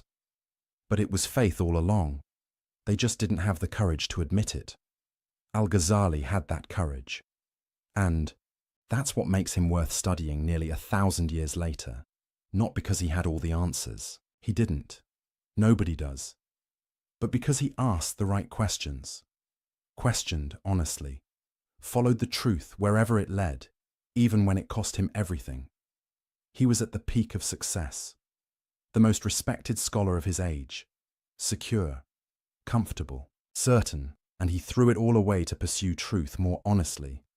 He walked away from his position, his prestige, his intellectual certainty, because staying where he was meant living a lie, pretending to know what he didn't know, teaching with confidence he no longer felt and he couldn't do it. His integrity wouldn't let him. That's rare, that's admirable, that's worth emulating. Not the specific conclusions he reached. You might agree with them or not. That's between you and your own search for truth. But the method, the honesty, the courage, the willingness to question everything and follow where the questions lead, that's what matters. That's what endures. That's what we need more of today, because we live in an age of false certainties on all sides, from all perspectives. People who claim to know things they can't possibly know, who speak with confidence about questions that should inspire humility, who dismiss other viewpoints without really understanding them. Al-Ghazali offers a different path, a harder path, but a more honest one. The path of rigorous questioning, of acknowledged uncertainty, of seeking truth rather than defending positions. He didn't destroy philosophy. That's the wrong way to understand his legacy. He showed us what philosophy can and cannot do. What it can do: clarify thinking, expose bad arguments, analyze concepts, show what can't be proven, demonstrate contradictions, sharpen the mind. What it cannot do: give absolute certainty, answer every question, reach ultimate truth through reason alone, replace experience with argument, substitute thinking for transformation. That's a profound insight, one that remains relevant today, because we still make philosophy's mistake. We still think we can reason our way to everything, still believe arguments are enough, still confuse intellectual understanding with real knowing. Al-Ghazali reminds us, some truths must be lived to be known, some realities must be experienced to be understood, Some knowledge requires transformation, not just information. That's not anti-intellectual. It's recognizing that intellect is one tool among many. Powerful but limited. Valuable but insufficient. You need your mind. But you need more than your mind. You need experience, practice, transformation, encounter with realities that transcend conceptual understanding, whether that's mystical experience, as Al-Ghazali found, or some other path to direct knowing, or simply the wisdom that comes from living deeply and honestly. The point is, don't mistake the map for the territory. Don't confuse thinking about truth for encountering truth. Don't assume that because you can argue something, you therefore know it. This is Al-Ghazali's final gift, not a philosophical system, but a way of being in the world. Humble about what you know, honest about what you don't, courageous enough to question, open enough to experience, wise enough to integrate multiple ways of knowing, philosophy without arrogance, faith without dogmatism, experience without delusion, reason without worship of reason. That's the integration he achieved, the balance he modeled, the wisdom he embodied. And it's still possible today, still necessary today, still worth pursuing today. So what now? Where do you go from here? That's up to you. That's always up to you. But maybe start with the question, the haunting question, the honest question. What are you certain about, and how do you know? Sit with that question. Don't rush to answer it. Let it disturb you. Let it shake your assumptions. Let it reveal the foundations you've been standing on. And if you find those foundations shakier than you thought, good. That's the beginning of wisdom. If you discover you've been claiming certainty you don't have, good. That's the beginning of honesty. If you realize you need to question more, seek more, go deeper, good. That's the beginning of real knowing. Al-Ghazali's journey isn't over, because the questions he raised never go away. The challenges he faced are eternal human challenges. The need to balance faith and reason, to honor both intellect and experience, to seek truth honestly rather than defend positions comfortably. These are your challenges now, your questions, your journey. And maybe, like Al-Ghazali, you'll discover that the journey leads beyond where you expected. That truth is stranger and richer than your categories can contain. That reality resists being reduced to any single system. Maybe you'll find, as he did, that losing false certainty opens you to real knowing. That admitting you don't know is the first step to actually knowing. That jumping beyond reason's edge reveals solid ground you couldn't see from where you were standing. Or maybe you'll find something different, your own path, your own truths, your own way of integrating what can be thought and what must be experienced. That's fine. That's as it should be. Because Al-Ghazali's lesson isn't do exactly what I did. It's have the courage to seek honestly, question deeply, live authentically, know the difference between what you know and what you believe, and never, ever confuse confidence with certainty, or arguments with truth, or intellectual understanding with wisdom. The philosophers made that mistake. And it took a man who'd mastered their entire system to show them where they'd gone wrong. Don't make the same mistake. Don't let 4 hours of watching a documentary make you feel like you've understood everything. You've been introduced to questions, not given final answers. You've seen one man's journey, not been shown the only path. You've encountered ideas, not acquired certainty. What you do with those questions, that journey, those ideas, that's your work now. Your responsibility, your adventure. Al-Ghazali can't take that journey for you. I can't take it for you. No one. You have to walk it yourself, question it yourself, discover it yourself, live it yourself. But now you know the questions are worth asking. The journey is worth taking. The truth is worth seeking. Even when it costs you, even when it disturbs you, even when it requires you to let go of certainties you cherished. Because false certainty is a prison, And Al-Ghazali offers the key, not a key to new certainties, but a key to honest uncertainty, to real seeking, to authentic knowing. Will you use it? Will you question? Will you seek? Will you jump? Or will you stay comfortable in your assumptions, safe in your beliefs, certain in your philosophies? The choice is yours. It always has been. It always will. Al-Ghazali made his choice. The philosophers made theirs. And the difference between them echoes across 1,000 years. Now it's your turn. Your choice. Your journey. Make it honestly. Make it courageously. Make it wisely. And maybe, just maybe, you'll discover what Al-Ghazali discovered, that beyond the edge of reason lies not emptiness, but fullness, not less truth, but more, not the end of knowing, but the beginning. The throne of knowledge is empty. The philosopher's certainty is gone. The old confident systems have crumbled. But that's not tragedy. That's opportunity. Opportunity to seek truth more honestly than they did, to know more authentically than they could, to integrate what they left separate. The opportunity is yours. The questions are waiting. The journey beckons. Will you begin? Good evening and welcome back. Please unwind and drift into the paradoxes of thought with me. Get ready to challenge your assumptions as we delve into dark psychology that changed philosophy forever. December 22nd, 1849. The Semyonovsky Parade Ground, St. Petersburg. The snow is falling so thick you can barely see 20 feet ahead. 8 men stand in white burial shrouds, their breath forming clouds in the frozen air. The temperature is 15 below zero, but Fyodor Dostoevsky isn't shivering from the cold. In exactly 60 seconds, he's going to be shot through the heart. The firing squad raises their rifles. That metallic click of hammers being pulled back echoes across the square.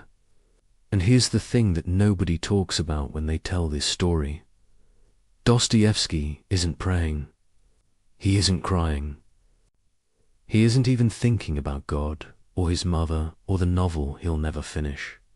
He's staring at the man next to him, studying his face with the intensity of a scientist observing a specimen under a microscope. He's watching, really watching what happens when a human being dissolves, when everything that makes a person who they are just evaporates. The man's eyes are still open, but there's nothing behind them anymore. He's still breathing, still standing, but he's already gone. And in that moment, Dostoevsky sees something that will haunt him for the next 30 years. The drums suddenly thunder across the square. The rifles lower. It's a mock execution. The Tsar's idea of a psychological experiment. A lesson, a game. The other prisoners collapse.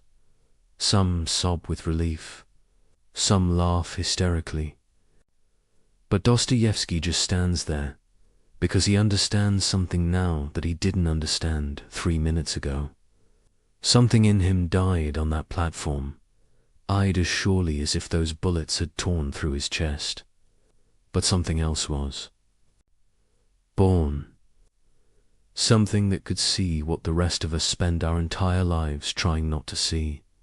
For the next 3 decades, he'll write novel after novel, each one an attempt to explain what he discovered in those 60 seconds. He'll create characters that are so psychologically real they feel more alive than the people sitting next to you right now. He'll predict the horrors of the 20th century with such accuracy that reading him today feels like he's writing about tomorrow. But here's what's really unsettling. He wasn't writing about the future. He was writing about right now. About the thing that's happening in your mind at this very moment. That voice you hear beneath all the other voices. the one asking the question you don't want to answer. This is where our story really begins. Not with a man who escaped death, but with a man who discovered something about being alive that was so disturbing, so fundamental, that we're still not ready to hear it. But tonight, we're going to hear it anyway. Let me take you back to that morning, but this time, we're going to live through it minute by minute, thought by thought. Because what happened in Dostoevsky's mind during those moments would become the foundation for everything he wrote afterward. The condemned men had been waiting in the Petropavelskaya fortress since April, 8 months in solitary confinement. And now, December 22nd, they're told nothing except to put on their white execution shrouds. These aren't clothes, they're theater costumes, designed to make the men look like ghosts before they become ghosts. The Tsar, you see, was an artist of punishment. He understood that death was simple, but the anticipation of death, that was complex. That was interesting. Dostoevsky is led out with the others into the square. The snow is falling, and here's a detail he would obsess over for years.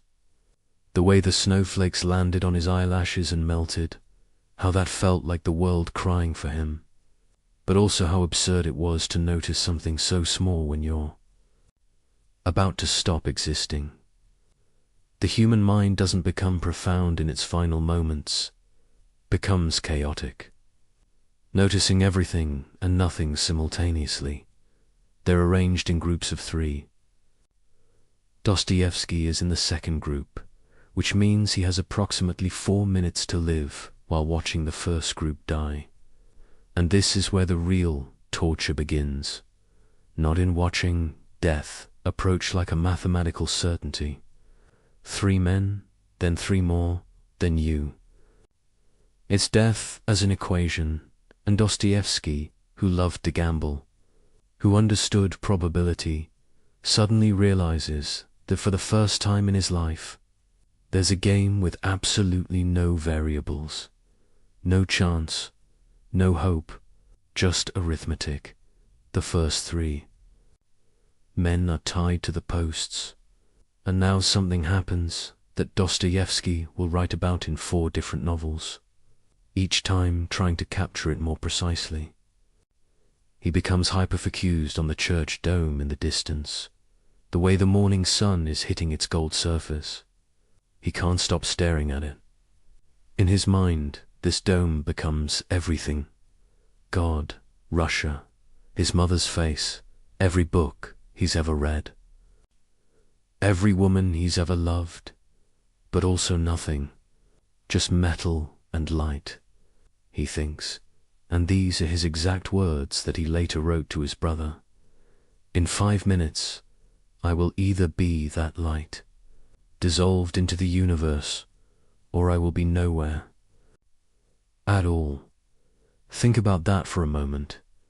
Not I will be in heaven or I will be with God, but I will be that light or nothing.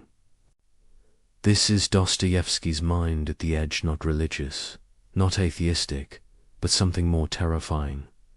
Complete uncertainty at the exact moment when you most need certainty. The squad raises their rifles at the first group. Dostoevsky is studying. The man next to him, now Nikolai Grigoriev, a fellow member of the Patrashevsky circle. Grigorie's face is doing something Dostoevsky has never seen before. It's not fear, exactly. It's like watching someone solve an impossible equation in their head. The features are rearranging themselves, becoming younger and older simultaneously. The eyes are seeing something beyond the square, beyond Petersburg, maybe beyond existence itself. And then Dostoevsky has the thought that will haunt every novel he ever writes. We are most alive in the moment before we die. Not during life, when we're distracted by trivial concerns. Not after death, when we're nothing, but in that razor-thin moment when we're saying goodbye to existence. Every character he creates, Raskolnikov, Prince Mishkin, Ivan Karamazov, they're all trying to get back to this moment. To feel this alive, without having to die. The drums suddenly explode across the square. The rifles lower. A carriage races in with a messenger from the Tsar. It's a pardon. No, not a pardon. A commutation. Instead of death, Siberia. Instead of nothing for years of hard labor. The other prisoners react predictably.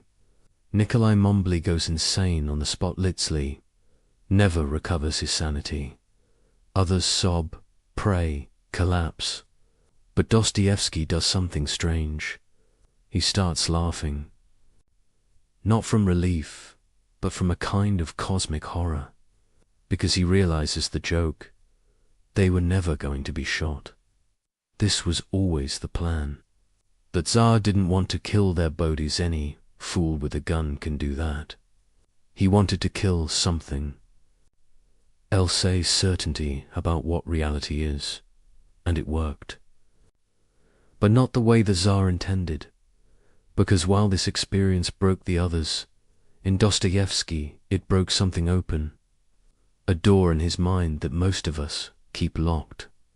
The door that separates our daily consciousness from the awareness of what we really are: biological machines pretending to have souls, or souls pretending to be biological machines, and no way to know which dot in the idiot.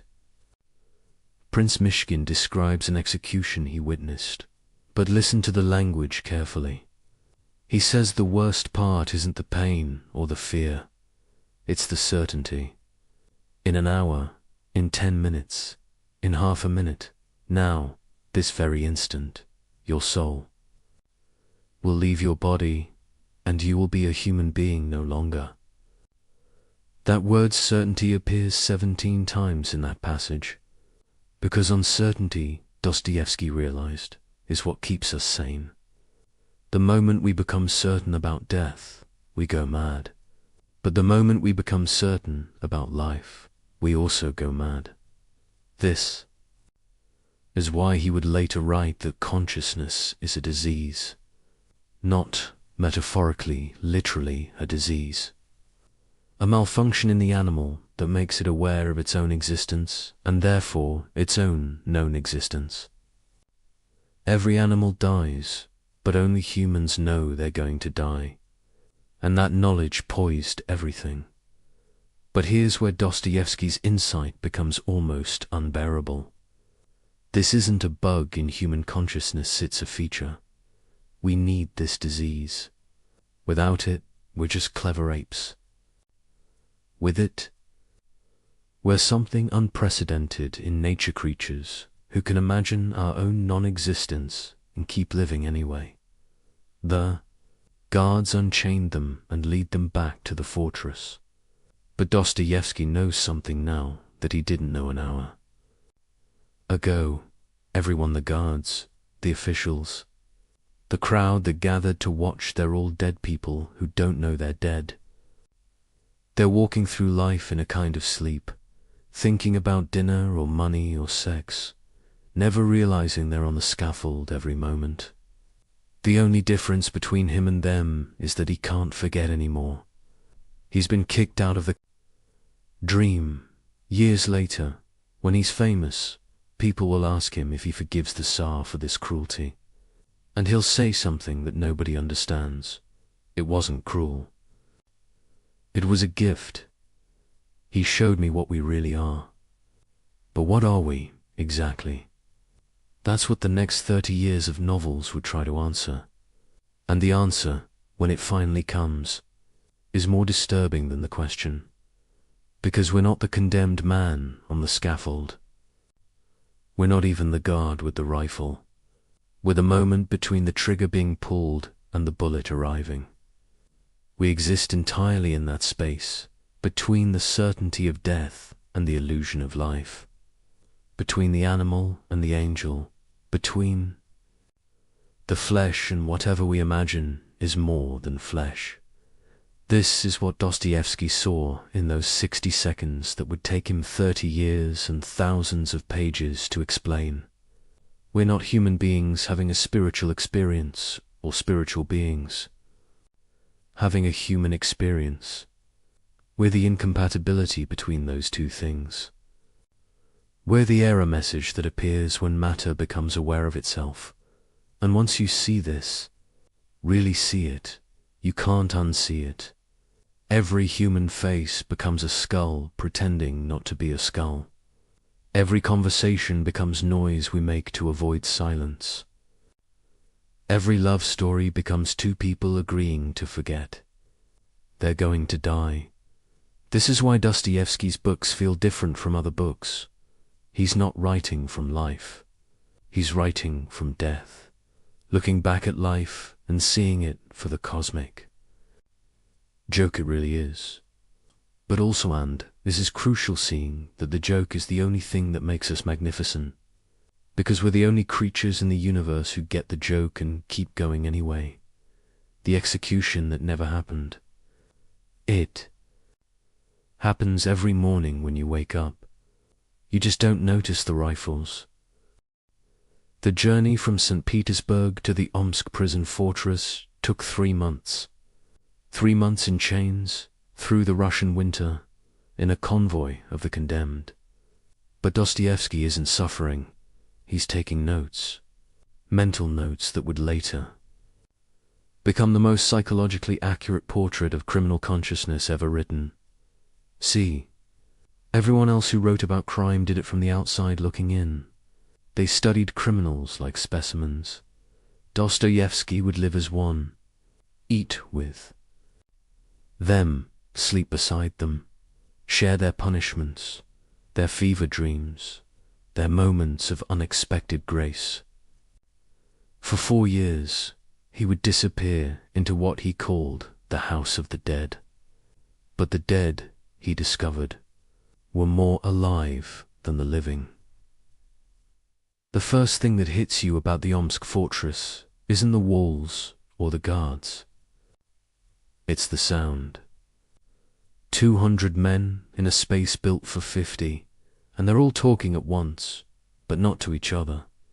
They're talking to themselves, to God, to people who aren't there.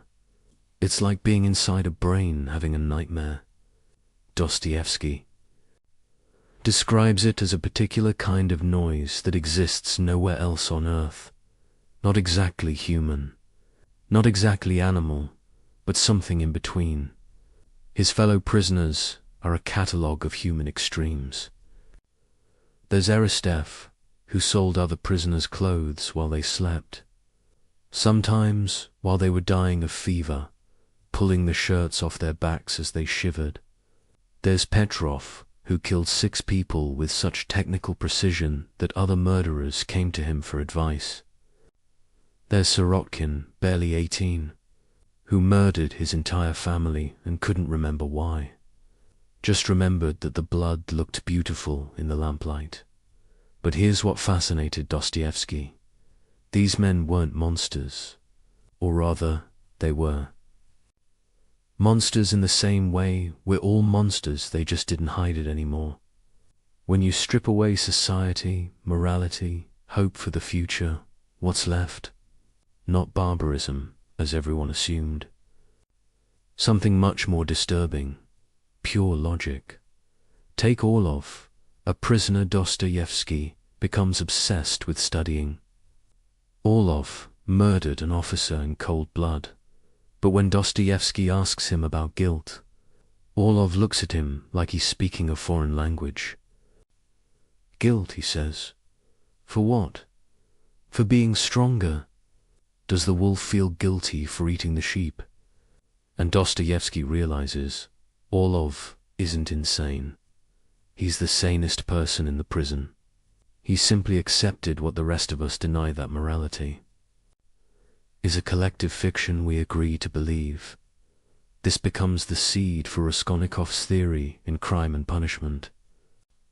The idea that there are 2 types of humans, the ordinary, who need moral law because they're weak, and the extraordinary who create their own law because they're strong. Napoleon, Caesar, all the men we call great, they were all Orlovs who happened to win. History is written by successful murderers, but then something happens that shatters this neat philosophical framework. It's Easter, 1851. The prisoners are allowed to attend church, and Dostoevsky watches these same men, these killers, thieves, rapists suddenly weeping at the story of Christ's resurrection. Not some of them, all of them. Even Orlov has tears running down his face. At first, Dostoevsky thinks it's performance, but it's too genuine, too spontaneous. These men who 5 minutes ago were describing their murders with technical pride are now sobbing like children at a 2,000-year-old story about divine forgiveness. How is this possible? How can the same mind hold such complete evil and such desperate hunger for good? This is where Dostoevsky discovers what he calls the law of personality oscillation. Humans don't exist at a fixed moral point. We oscillate moment to moment, thought to thought, between saint and demon. The same person who commits murder can genuinely repent, then murder again, then repent again, and both the murder and the repentance are absolutely real. We're not hypocrites. We're something much stranger. We're multiple people inhabiting the same body. The prison has a hospital, and Dostoevsky spends months there with various illnesses. The hospital is where the dying criminals make their confessions, and what he hears there changes his understanding of human psychology forever. They don't confess because they feel guilty. They confess because they need someone to know how completely they've violated everything sacred, and how that violation felt like freedom. One dying thief tells him, "You know the moment when you're committing the crime, and you know it's wrong, and you know you'll be punished, but you do it anyway. That moment is the only time I've ever felt like I really existed. The rest of my life was just waiting." This becomes the foundation for Dostoevsky's most disturbing insight. We don't commit crimes despite knowing they're wrong. We commit them because they're wrong. The wrongness is the point. It's how we prove to ourselves that we're not automatons, not slaves to programming, not just biological machines following chemical imperatives. Sin is our declaration of independence from nature and God simultaneously. But the prison taught him something else, something that would become central to the brothers Karamazov. Among these criminals were moments of inexplicable beauty. A prisoner named Ilya Zhestany, Muslim who'd killed a Russian officer, spends his free time teaching other prisoners to read. Why? Because, he tells Dostoevsky, suffering without understanding is just pain. Suffering with understanding is something else. What is that something else? Dostoevsky watches a group of prisoners risk brutal punishment to share their bread rations with a sick inmate. He sees a hardened killer spend 3 days nursing a dying bird back to health. He witnesses men who've abandoned all hope still creating art on the walls with charcoal, still composing songs, still telling stories.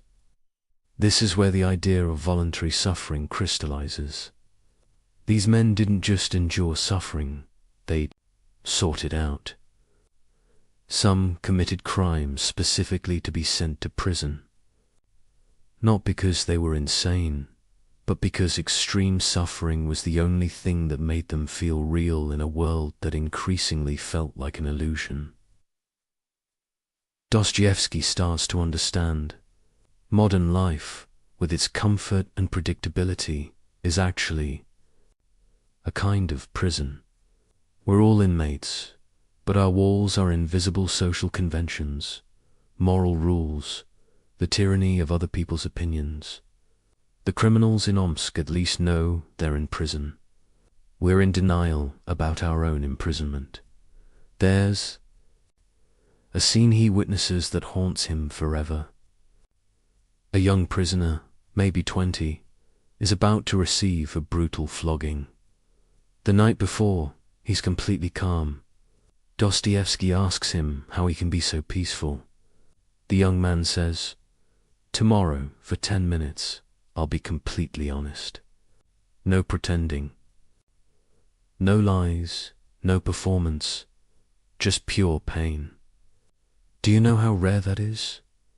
To be completely honest for even 10 minutes. This becomes the underground man's philosophy. I am a sick man. I am a wicked man. But the sickness isn't what we think. It's the disease of consciousness itself, the curse of being aware that we're aware.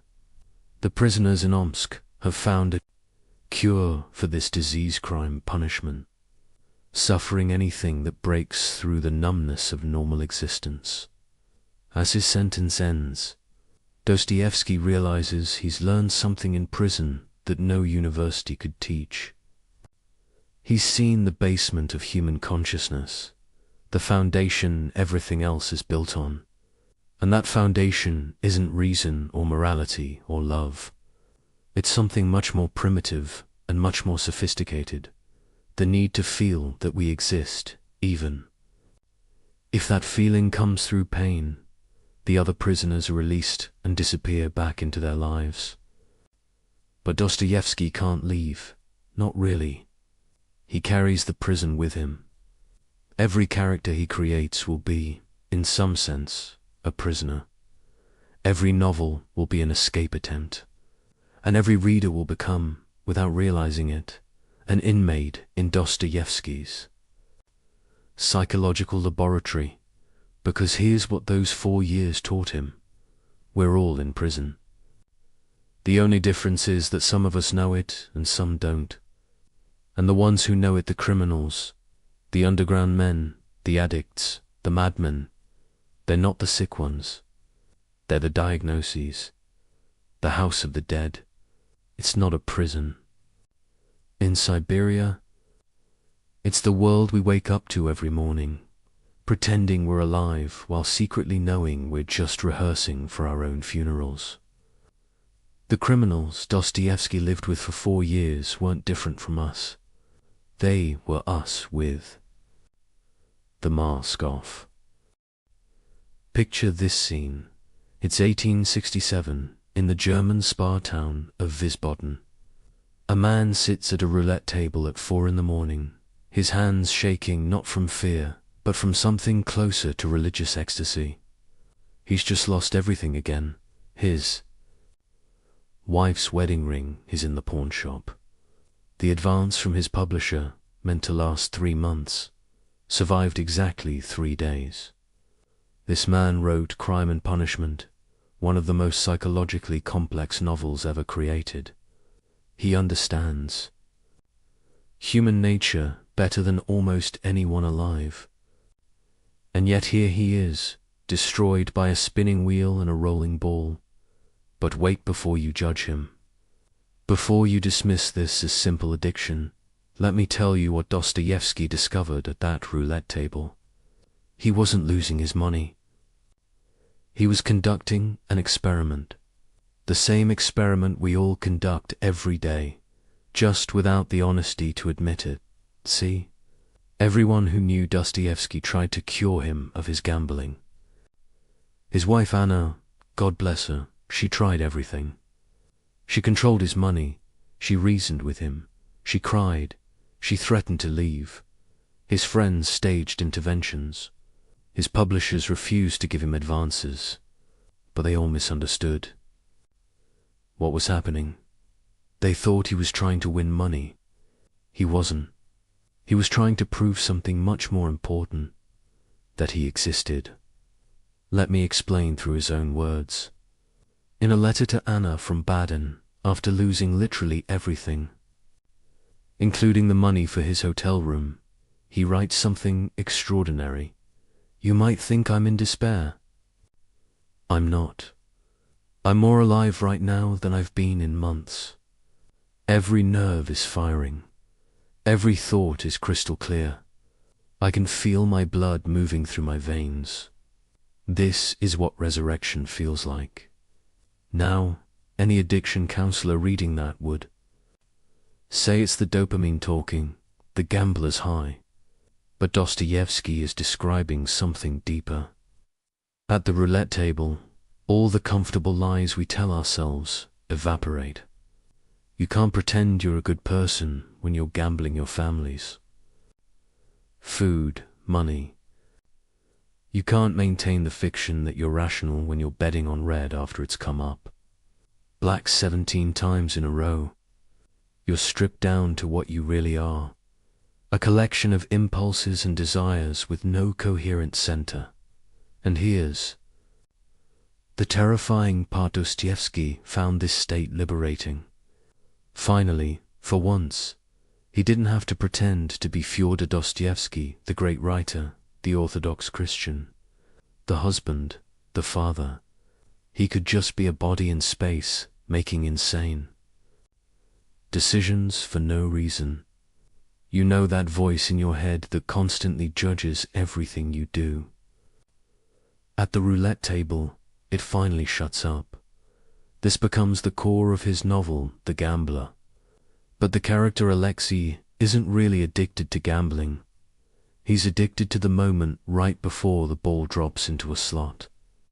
That suspended second, where anything is possible, where he might win everything or lose everything, where he exists in pure potential. The actual result, win or lose, is always disappointing because it collapses possibility into actuality. Think about your own life for a moment. When do you feel most alive? It's not during the comfortable, predictable moments. It's during the risks, the uncertainties, the moments when everything could go wrong.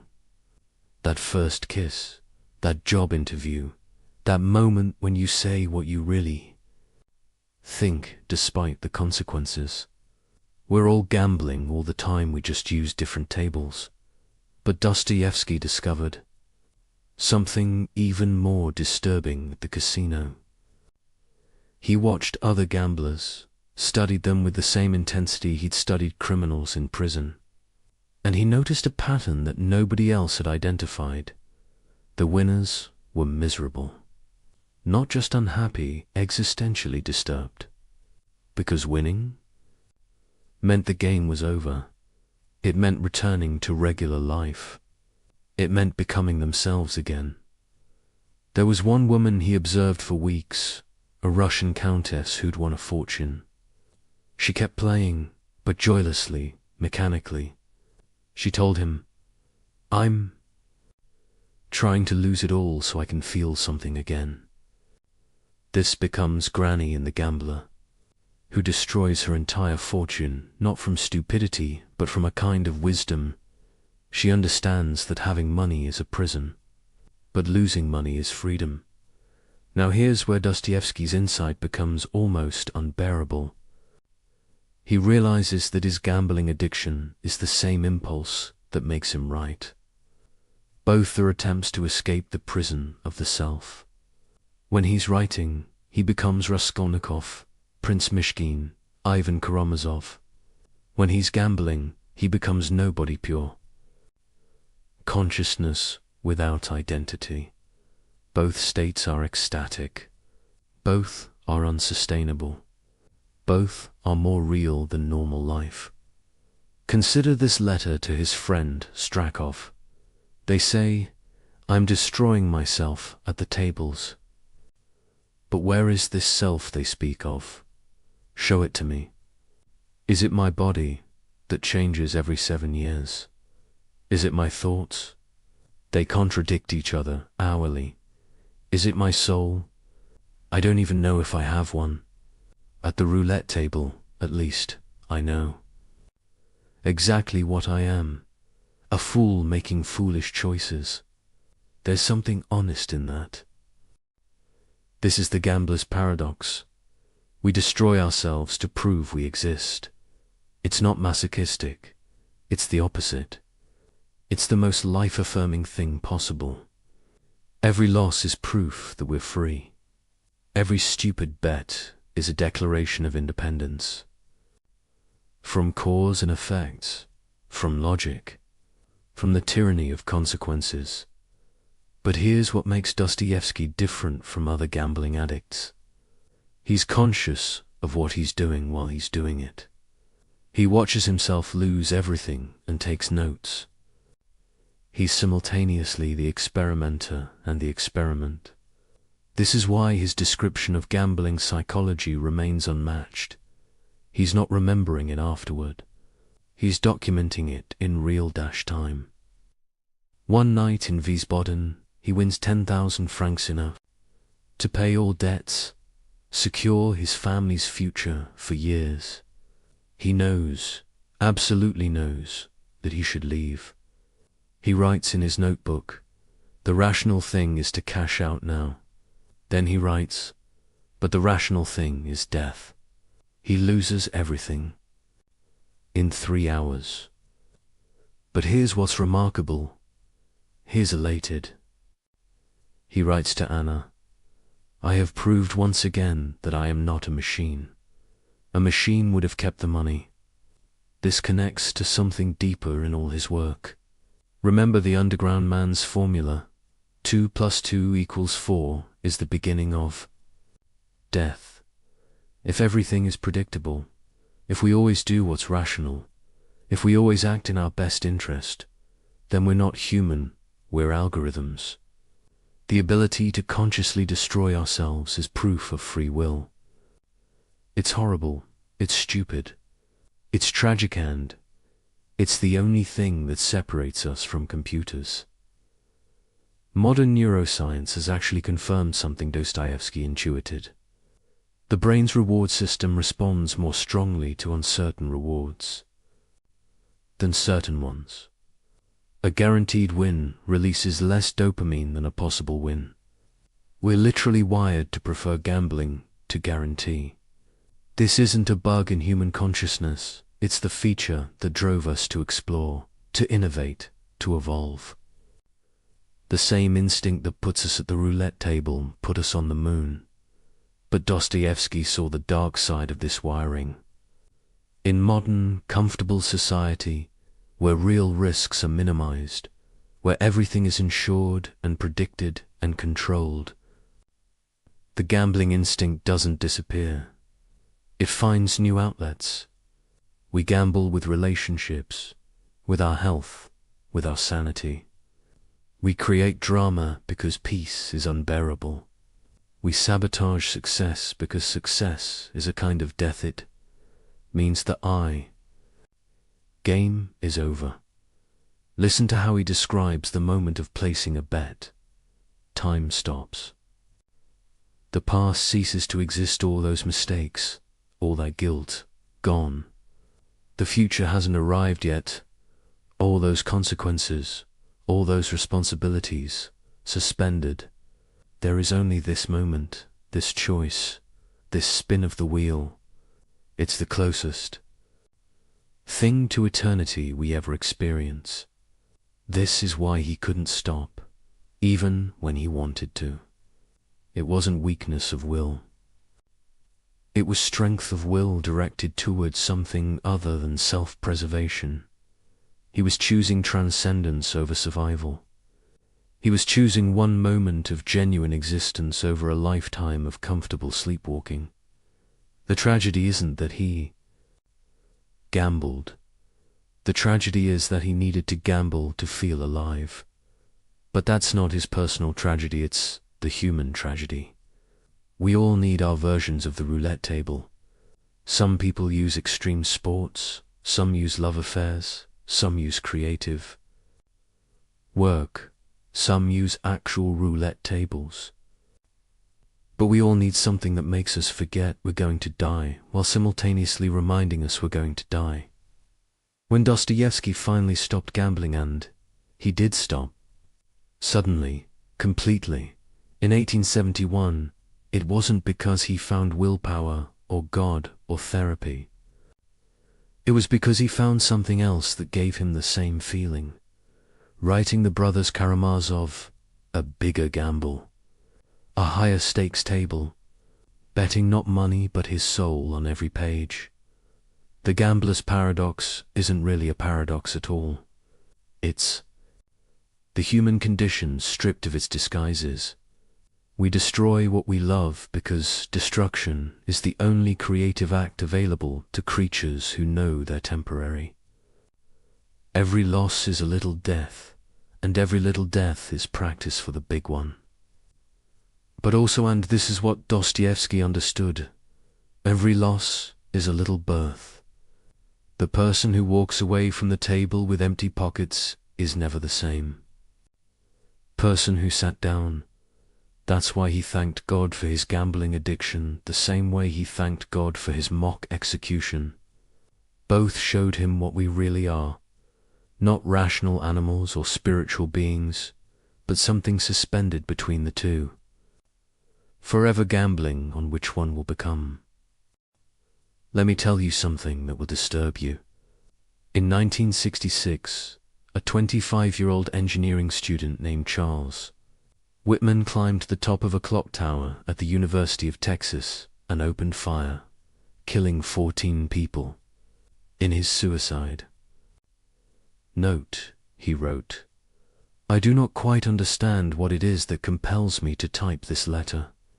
Perhaps it is to leave some vague reason for the actions I have recently performed. Those words could have been written by Raskolnikov. The same hyper-rational tone analyzing its own irrationality, the same distance from his own actions, the same bewilderment at his own choices. In 2011, Anders Breivik massacred 77 people in Norway. His manifesto quoted crime and punishment extensively. He identified completely with Raskolnikov's theory of the extraordinary man who stands above conventional morality. These aren't coincidences or misreadings. These killers recognized something in Dostoevsky's character that most readers prefer to ignore. Raskolnikov isn't a warning. He's a diagnosis. And the disease he represents isn't rare, it's epidemic. But here's what everyone gets wrong about crime and punishment. They think it's about a man who commits murder and then feels guilty. That's not what happens at all. Raskolnikov feels guilty before the murder, indifferent during it, and confused after it. The guilt isn't about what he did, it's about what he is. And what he is, Dostoevsky suggests, is what we all are when we're honest with ourselves. Let's trace the actual psychology, not the simplified version they teach in literature class. Raskolnikov doesn't wake up one day and decide to kill someone. The murder grows in his mind like a tumor, starting with an abstract thought experiment. If Napoleon had needed to kill an old pawnbroker to fund his rise to power, would that have been wrong? History says no, we celebrate Napoleon despite the millions who died in his wars. So why is killing one useless old woman worse than killing millions of useful young men? This isn't sociopathic thinking. It's actually rigorously logical.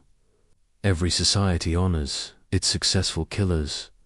We call them heroes, generals, founding fathers.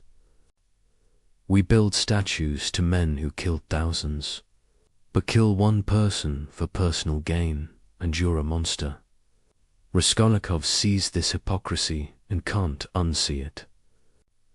The crime isn't killing, the crime is killing without historical justification. Now watch how Dostoevsky constructs the psychology. Raskolnikov doesn't proceed from theory to action. He oscillates. One moment he's convinced he's Napoleon, the next he's disgusted with himself. He plans the murder meticulously, then tries to forget about it. He's not a cold killer, he's a fever dream of contradiction. And this is exactly right, psychologically. Real killers aren't emotionless. They're experiencing all emotions simultaneously, which looks like no emotion from the outside. The actual murder scene is the most psychologically accurate depiction of violence ever written. Raskolnikov doesn't feel powerful or evil or righteous. He feels nothing. His body commits the murder while his consciousness floats somewhere near the ceiling, watching.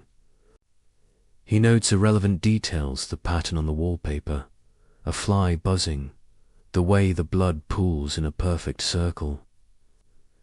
This dissociation isn't dramatic invention.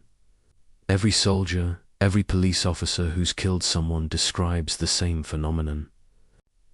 The mind can't process the enormity of ending another consciousness, so it focuses on trivia.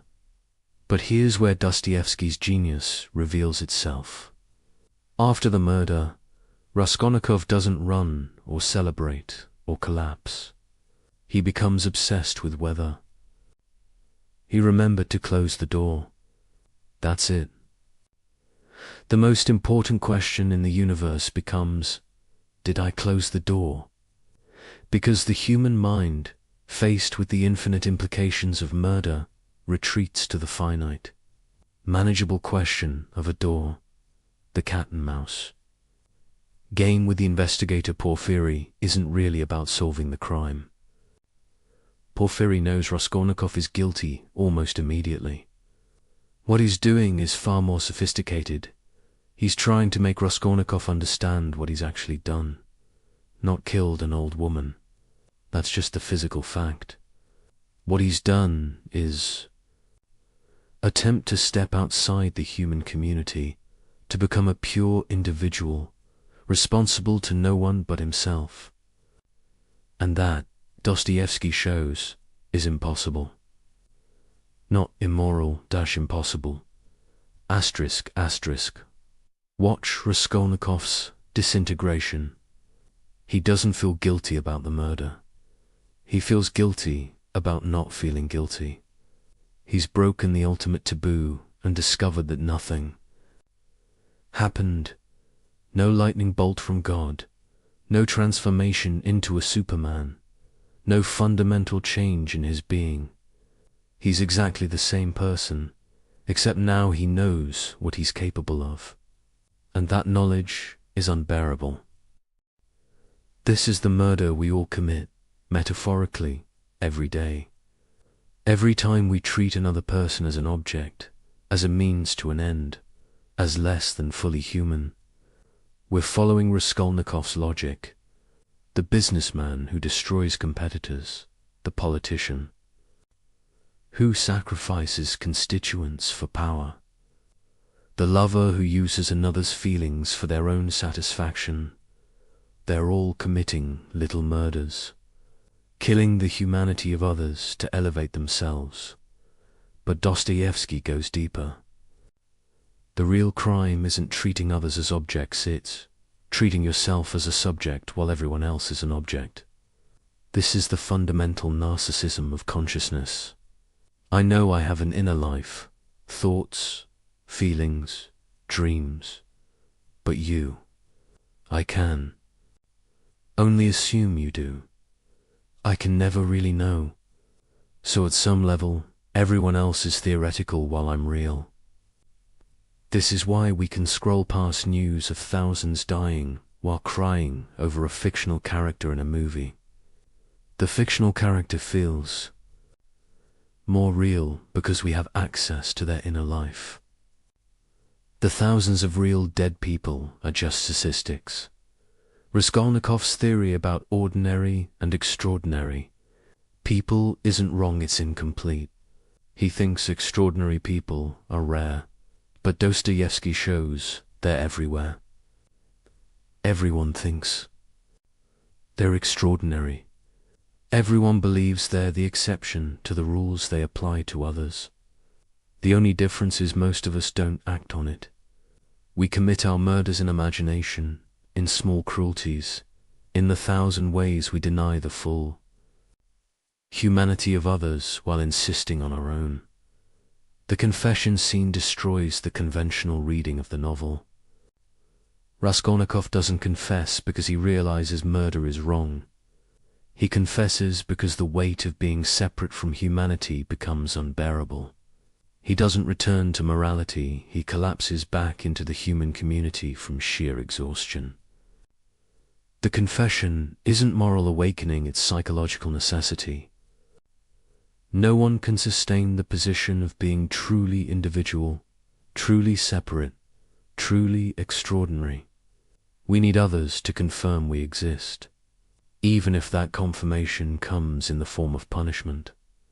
Look at the online communities that worship Raskolnikov. Today, young men, usually isolated, usually intelligent, who read the novel and think, he's literally me. They missed the point catastrophically. Raskolnikov isn't a hero or an anti-hero. He's a warning about what happens when intelligence curves back on itself, when thinking replaces feeling, when theory replaces reality. He's what happens when you mistake understanding life for living it. But here's the truly disturbing part. These young men aren't wrong to identify with him. They're recognizing something real. The conditions that created Raskolnikov, alienation, intellectual isolation, the collapse of traditional meaning systems, the reduction of everything to economic transaction, these aren't 19th century Russian problems. They're the default state of modern existence. We're all living in Raskolnikov's shabby apartment, lying on his sofa, thinking his thoughts. The difference is, we've normalized it.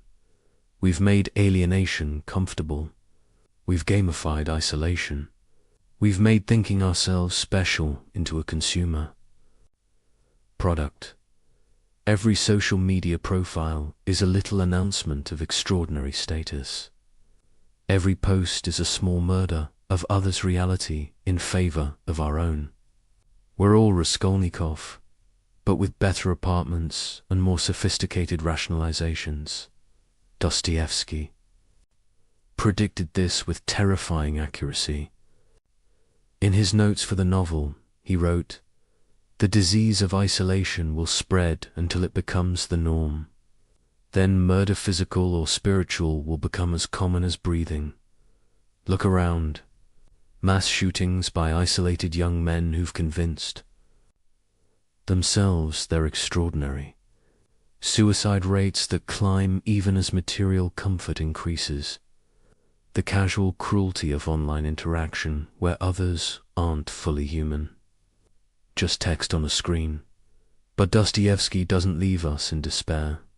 The epilogue, which most readers find unconvincing, actually contains the real message.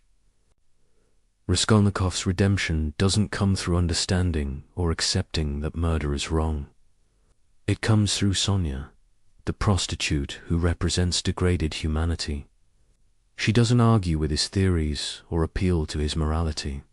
She simply insists on his humanity despite everything.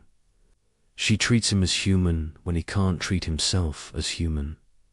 This is the antidote to the murder we all commit. Recognizing that others are as real as we are, not through logic or morality, but through love. Not romantic love, but something more difficult. The decision to treat others as fully real, despite knowing we can never fully access their reality. It's an act of faith, not in God, but in the realness of other consciousness. The murder everyone commits isn't physical. It's the daily assassination of empathy, the casual denial of others' inner lives, the comfortable assumption that we're the protagonist while everyone else is supporting cast.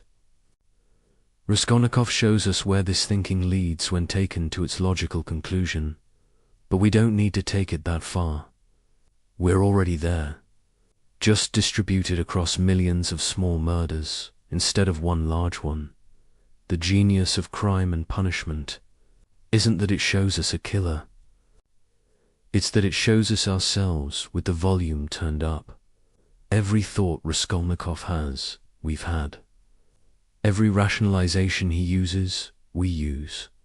The only difference is he acts on them and we don't. Or rather, we don't think we do. But every ignored, suffering, every dismissed person, every moment we choose our comfort over another's humanity, that's our confession. We're all guilty. The question is whether we'll admit it before or after the murder. I want you to try something right now. Think about the last major decision you made. Not what you decided, but the voices that argued inside your head before you decided.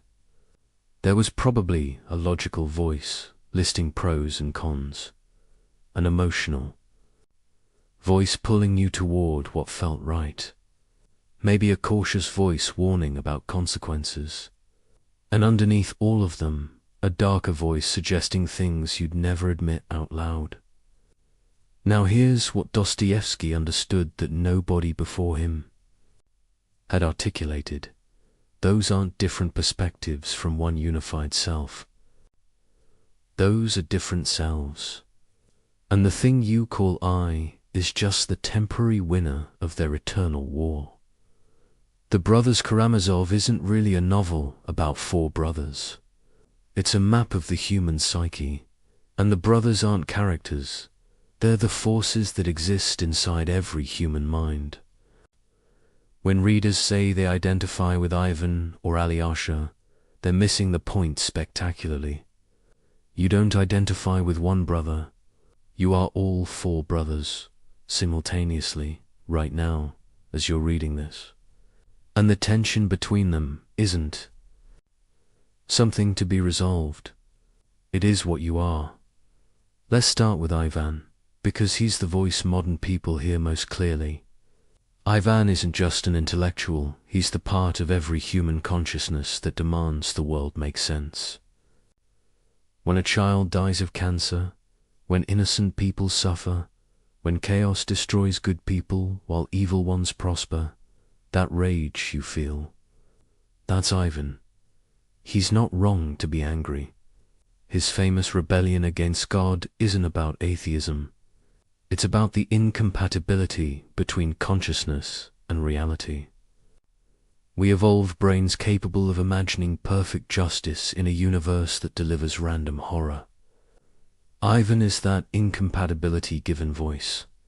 His Grand Inquisitor chapter is probably the most misunderstood text in literature. People read it as either an argument for or against Christianity. But look closer. The Inquisitor isn't talking about religion, he's talking about human nature. His argument is devastatingly simple. Humans say they want freedom, but what they really want is to be told what to do. They want someone else to carry the burden of choice. Every time you follow a trend, obey an authority, accept conventional wisdom without thinking, you're proving the Inquisitor right. We crucified Christ for offering freedom and would do it again, because freedom is terrifying. But here's what's brilliant about Dostoevsky's construction. Ivan creates the Grand Inquisitor. It's his story, his projection. The Inquisitor is Ivan's shadow, the part of him that wants to surrender the very intelligence he's so proud of. Every intellectual secretly dreams of not having to think anymore. Every skeptic secretly envies believers. Every Ivan contains his own Inquisitor, wanting to burn the very freedom he claims to champion. Now Dmitri, he seems simple at first. The sensualist, the man of passion, the body opposed to Ivan's mind. But Dostoevsky is showing us something profound through Dmitri. He represents not just physical desire, but the body's rebellion against the tyranny of thought. You know that moment when you do exactly what you told yourself not to do. Eat the food you're avoiding, text the person you should forget, buy the thing you can't afford. That's Dmitri asserting his sovereignty. He's not weak, he's refusing to be enslaved by Ivan's logic. Dmitri's relationship with his father and Grushenka isn't really about sex or money. It's about the war between what we think we should want and what we actually want. Every addiction, every compulsion, every moment of I don't know why I did that comes from Dmitri. But also every moment of spontaneous joy, every act of irrational generosity, every time we choose life over logic. When Dmitri says, beauty is a terrible and awful thing, he's recognizing that what draws us most powerfully often destroys us, and we choose it anyway. The trial of Dmitri is really the trial of the human body itself. Is he guilty of patricide? In fact, no. In essence, absolutely. He wanted his father dead, imagined it, would have done it if someone else hadn't. This is the guilty innocence we all carry condemned, not for what we've done, but for what we're capable of doing. Every human walking free is a Dmitri who simply hasn't encountered the right circumstances yet. Alyosha seems like the good brother, the spiritual one, the one we're supposed to emulate. But that's completely wrong. Alyosha is the most radical brother because he's chosen to believe, despite having heard all of Ivan's arguments. He can't refute Ivan, intellectually nobody can. Instead, he does something more profound. He kisses him, not as argument but as answer. Alyosha represents the will to meaning despite meaninglessness, the choice to love despite evidence that love is just chemistry, the decision to act as if life matters despite knowing it doesn't. When Alyosha has his crisis of faith after Father Zosima's body corrupts and stinks proving he was just flesh, not a saint, this isn't weakness, it's honesty. Even our Alyosha voice doubts itself. Faith isn't the absence of doubt, it's the presence of doubt and choosing faith anyway. Every time you hope despite evidence, trust despite betrayal, try again despite failure. That's Alyosha refusing to let Ivan win. But now we come to the hidden brother, the one nobody wants to claim, Smerdikov, the bastard. The servant, the epileptic. He's disgusting, fawning, resentful. Nobody identifies with Smerichukov. But he's the most important brother because he's the one who actually acts. Ivan provides the theory that everything is permitted. Dmitri provides the passion and motive. But Smerdikov commits the murder. He's not the shadow, he's what happens when the shadow takes control. Here's what's terrifying about Smerdikov. He's the logical conclusion of Ivan's philosophy. If there's no God, no inherent meaning, no absolute morality, then why not kill the old man and take his money? Smerdikov is an evil, he's perfectly rational. He's Ivan's thoughts without Ivan's inhibitions. Every time we act on our worst impulses while telling ourselves we're justified, that's Smerdikov. He's not outside the family, he's the family. Secret, the truth, none of the legitimate brothers want to acknowledge. The father, Fyodor Pavlovich, is crucial to understanding the whole structure. He's not just a bad father, he's the absence that creates the brothers.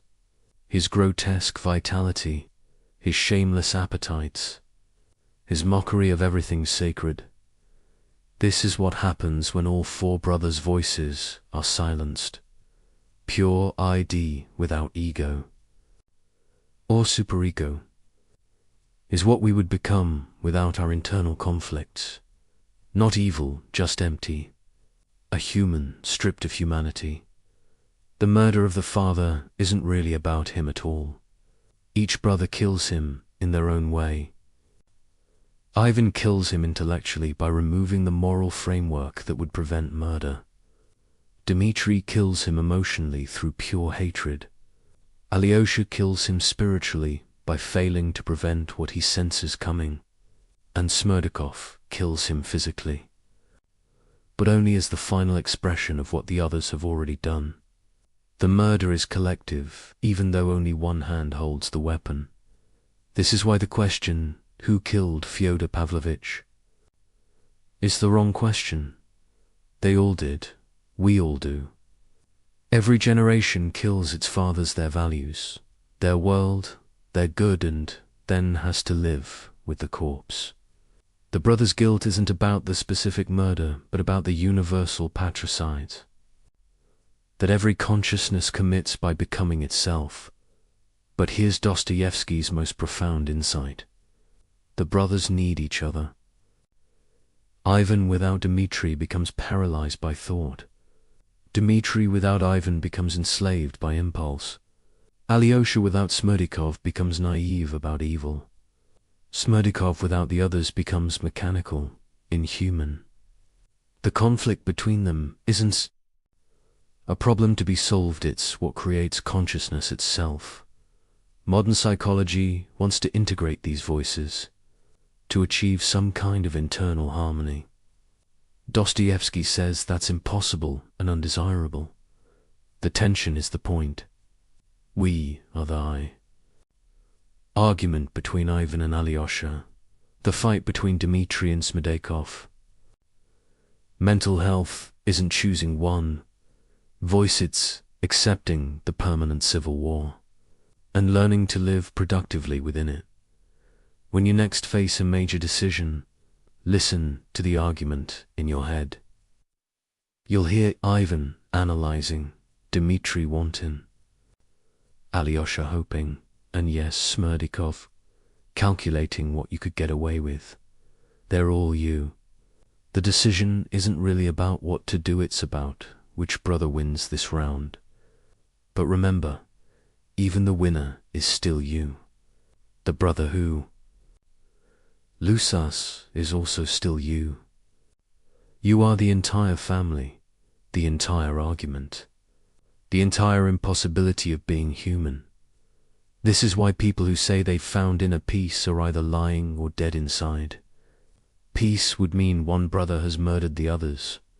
What we call maturity is just learning to manage the family dysfunction, to let each brother speak without letting any of them dominate completely.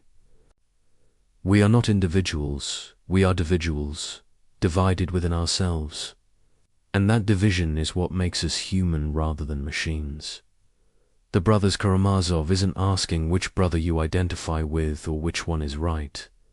It's showing you that you are the question itself, the eternal conflict between irreconcilable truths. You are Ivan's logic and Alyosha's faith, Dmitri's passion and Smerdyarkov's shadow. You are the murder and the investigation, the guilt and the innocence, the family and its destruction. We are all for Karamazovs, and we always will be. The only choice is whether we acknowledge it or spend our lives pretending we're only one. But the pretense is exhausting, and eventually, usually at 3 a.m, when all the masks are off, we hear all 4 voices clearly, and in that moment of terrible clarity, we understand what Dostoevsky understood. We are not troubled because we're divided. We're human because we're divided. In 1878, Dostoevsky stood before a crowd in St. Petersburg and said something that made people think he'd gone mad. He said that within 50 years, Russia would be consumed by a revolution that would kill millions. That ideology would replace religion, that children would turn in their parents for wrong thinking, that the state would become God. The audience laughed. 50 years seemed impossibly far away, and besides, progress was inevitable. Humanity was getting better, more rational, more civilized. Everyone knew this. 39 years later, the Bolsheviks took power. Everything Dostoevsky predicted came true with such specific accuracy that Soviet scholars spent decades trying to explain it away. But here's what's really unsettling. That wasn't his final prophecy. He saw something bigger coming. He saw the 21st century. He saw us. Let me show you something extraordinary.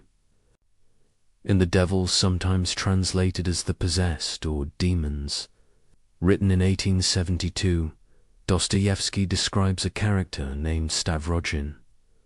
Stavrogin is handsome, charismatic, influential. Everyone is obsessed with him. But here's the thing, he feels nothing. He's completely empty inside. He commits horrible acts, not from evil, but from boredom. He influences thousands while believing in nothing. Sound familiar? He's not a 19th century Russian nobleman. He's a 21st century influencer. He is the beautiful void at the center of social media culture, performing authenticity while being absolutely hollow. But it goes deeper. The demons in the novel aren't supernatural entities. They're ideas that possess people, spread from person to person, creating movements that destroy everything they touch. Dostoevsky is describing viral ideology, how a tweet becomes a movement, becomes a mob, becomes a massacre. He's showing how ideas don't need to be true or even coherent to possess millions. They just need to fill the void where meaning used to be. The character Pyotr Vensky is even more prophetic. He's not a traditional revolutionary. He doesn't believe in the cause he promotes. He's a chaos agent, someone who destroys for the pleasure of watching things burn. He understands that in a meaningless world, destruction feels like creation. Every internet troll, every mass shooter manifesto, every person who spreads conspiracy theories they don't even believe there, all were Vensky's children. He predicted the weaponization of nihilism, but here's what Dostoevsky saw that we're only beginning to understand. The specific type of nihilism that emerges not from suffering but from comfort. The underground man isn't poor or oppressed. He has enough money, education, freedom. His problem is precisely that he has no real problems. He creates suffering because comfort is intolerable to conscious beings. We're living in the most comfortable era in human history, yet anxiety and depression are epidemic. We're all becoming underground people, burrowing into our comfortable caves, raging at existence itself. Listen to how the underground man describes his condition. I am a sick man. I am a wicked man. But then he immediately contradicts himself. He's not really sick or wicked. He's hyperconscious. He can't stop thinking about thinking. He can't just live. He has to analyze living while he's living it. This is the curse of modern existence. We're all simultaneously living and watching ourselves live, performing and critiquing our performance, being and observing our being. Social media didn't create this condition, it just made it visible, and Monet is able. The crystal palace that the underground man rails against Dostoevsky's symbol for utopias. Silicon Valley's promise realized. A world where all problems are solved by technology, where algorithms predict our needs before we know them, where efficiency and comfort reach perfection. But Dostoevsky saw the horror of this paradise. Humans will destroy it, not despite it being perfect, but because it's perfect. We'll choose suffering over comfort, chaos over order, meaning over happiness. simply to prove we're not machines. Look at what's happening right now. We have access to all human knowledge in our pockets, yet we choose to believe obvious lies. We can connect with anyone on Earth, yet we're lonelier than ever. We've eliminated most physical dangers, yet we're paralyzed by anxiety about theoretical threats. We've created the Crystal Palace, and we're smashing it from the inside, just like Dostoevsky predicted we would. But the most terrifying prophecy is in his notes about the coming ant heap, a society where everyone's needs are met. Everything is organized rationally, all problems are solved, but nobody knows why they're alive. He writes, they will have everything except the one thing necessary reason to exist. And in their desperation, they will create artificial problems, imaginary enemies, fictional catastrophes, anything to feel that life has stakes, that choices matter, that existence has weight. Isn't this exactly what we're doing? We've largely solved the problems of survival, so we've created new problems. We're outraged about things that would have seemed absurd to previous generations.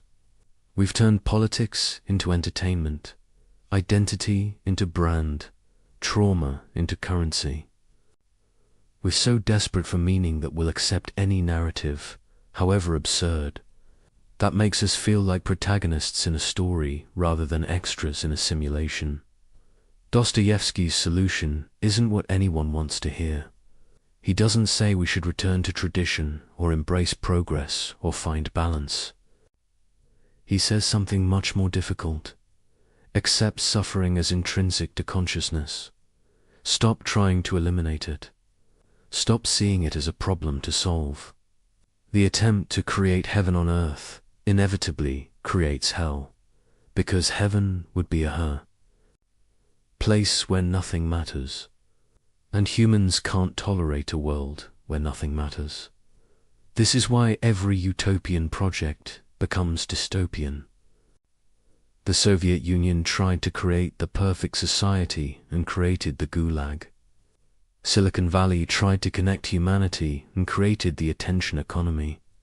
Every attempt to eliminate suffering multiplies it, because suffering isn't a bug in human consciousness, it's a feature. It's what makes us human rather than algorithms.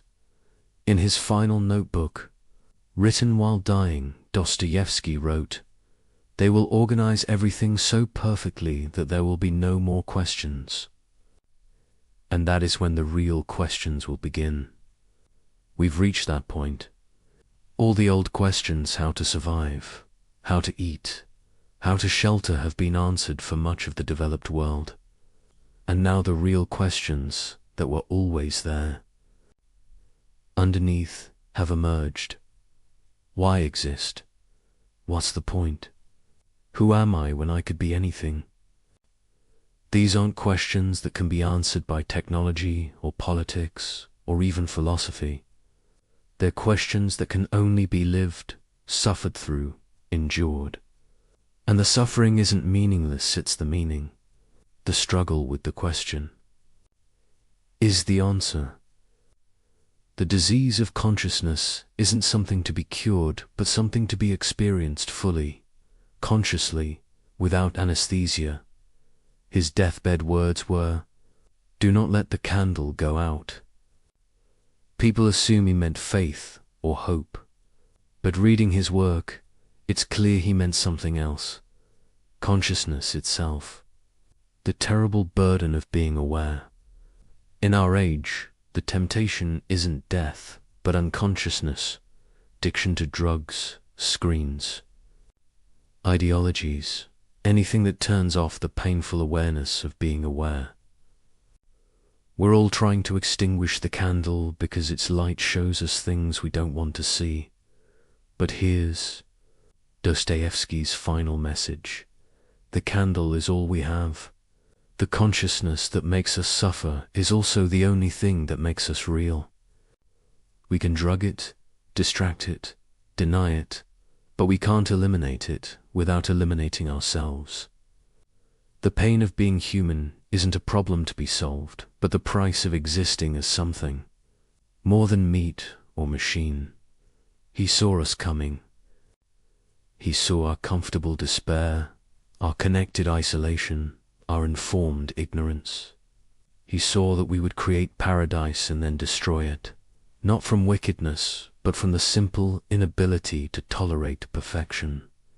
He saw that we would have everything and feel nothing, know everything and understand nothing, be able to do everything and choose nothing.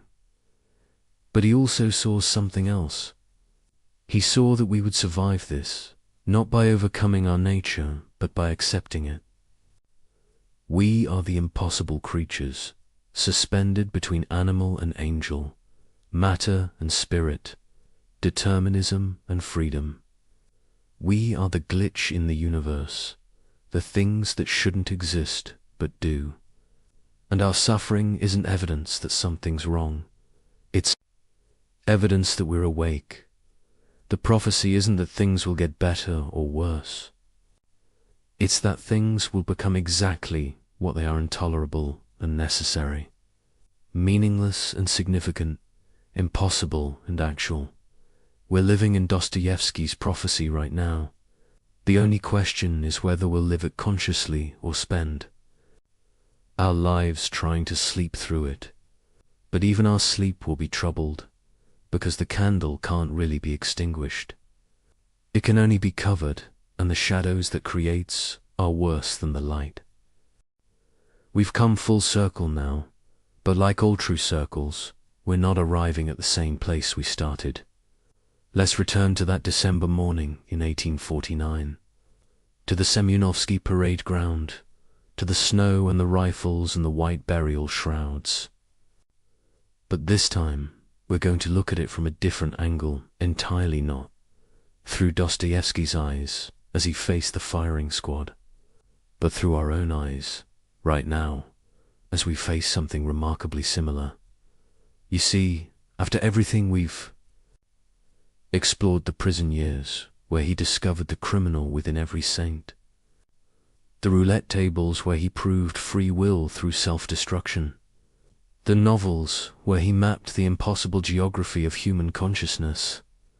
For all of this, we need to understand that the mock execution never really ended.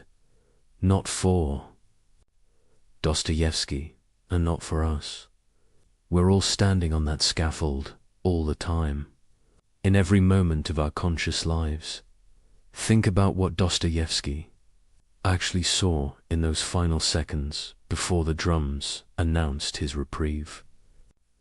He didn't see death approaching that would have been too simple, too clean. What he saw was life itself, but life as it actually is, rather than as we pretend it to be. Life stripped of all the comfortable illusions we use to make existence bearable. And what is life without illusions? It's standing on a scaffold with a rifle pointed at your heart, knowing you have 60 seconds left, except the 60 seconds never end and the rifle never fires, but also never lowers. This is what consciousness actually is: not thought, not awareness, but the permanent state of being about to cease existing while simultaneously being unable to stop existing. Every human being who has ever lived has stood on this scaffold. Most of them, mercifully, didn't know it. They lived in what Dostoevsky called the dream, the blessed unconsciousness of daily routine. Small pleasures, manageable problems, the 1,000 distractions we use to avoid looking directly at what we are. But Dostoevsky couldn't return to the dream. The mock execution had awakened something in him that couldn't be put back to sleep. Every character he created afterward was, in essence, someone who had been kicked out of the dream and was trying to understand what had happened. To them, Raskolnikov murders to prove he's awake. The underground man rants from his hole because he can't bear the weight of consciousness. The Karamazov brothers tear each other apart because they each represent different ways of being unbearably aware. And here's what makes Dostoevsky's work feel so contemporary, so immediate, even though he's been dead for over a century. We're all being kicked out of the dream now. The comfortable unconsciousness that previous generations could maintain has become impossible. We know too much. We see too much. Every time you pick up your phone, you're confronted with the full horror and beauty of human existence, wars and weddings, tragedies and memes, the sublime and the ridiculous, all flattened into the same screen, all demanding the same response. Keep scrolling. We're living in a state of permanent mock execution, where the rifles are always raised but never fire, where we're always about to die but never do, where every moment could be our last but probably isn't. And just like Dostoevsky on that scaffold, we're noting absurd details, the number of likes on a post about genocide, the advertisement that plays before a video of someone's last moments, the way we can order dinner while reading about famine. This isn't callousness, it's the kind of hypersensitivity that comes from seeing too much reality at once. But here's what Dostoevsky understood that we're still struggling to grasp. This terrible state of permanent consciousness, this inability to return to the dream, this standing forever on the scaffold, it's not a curse to be lifted.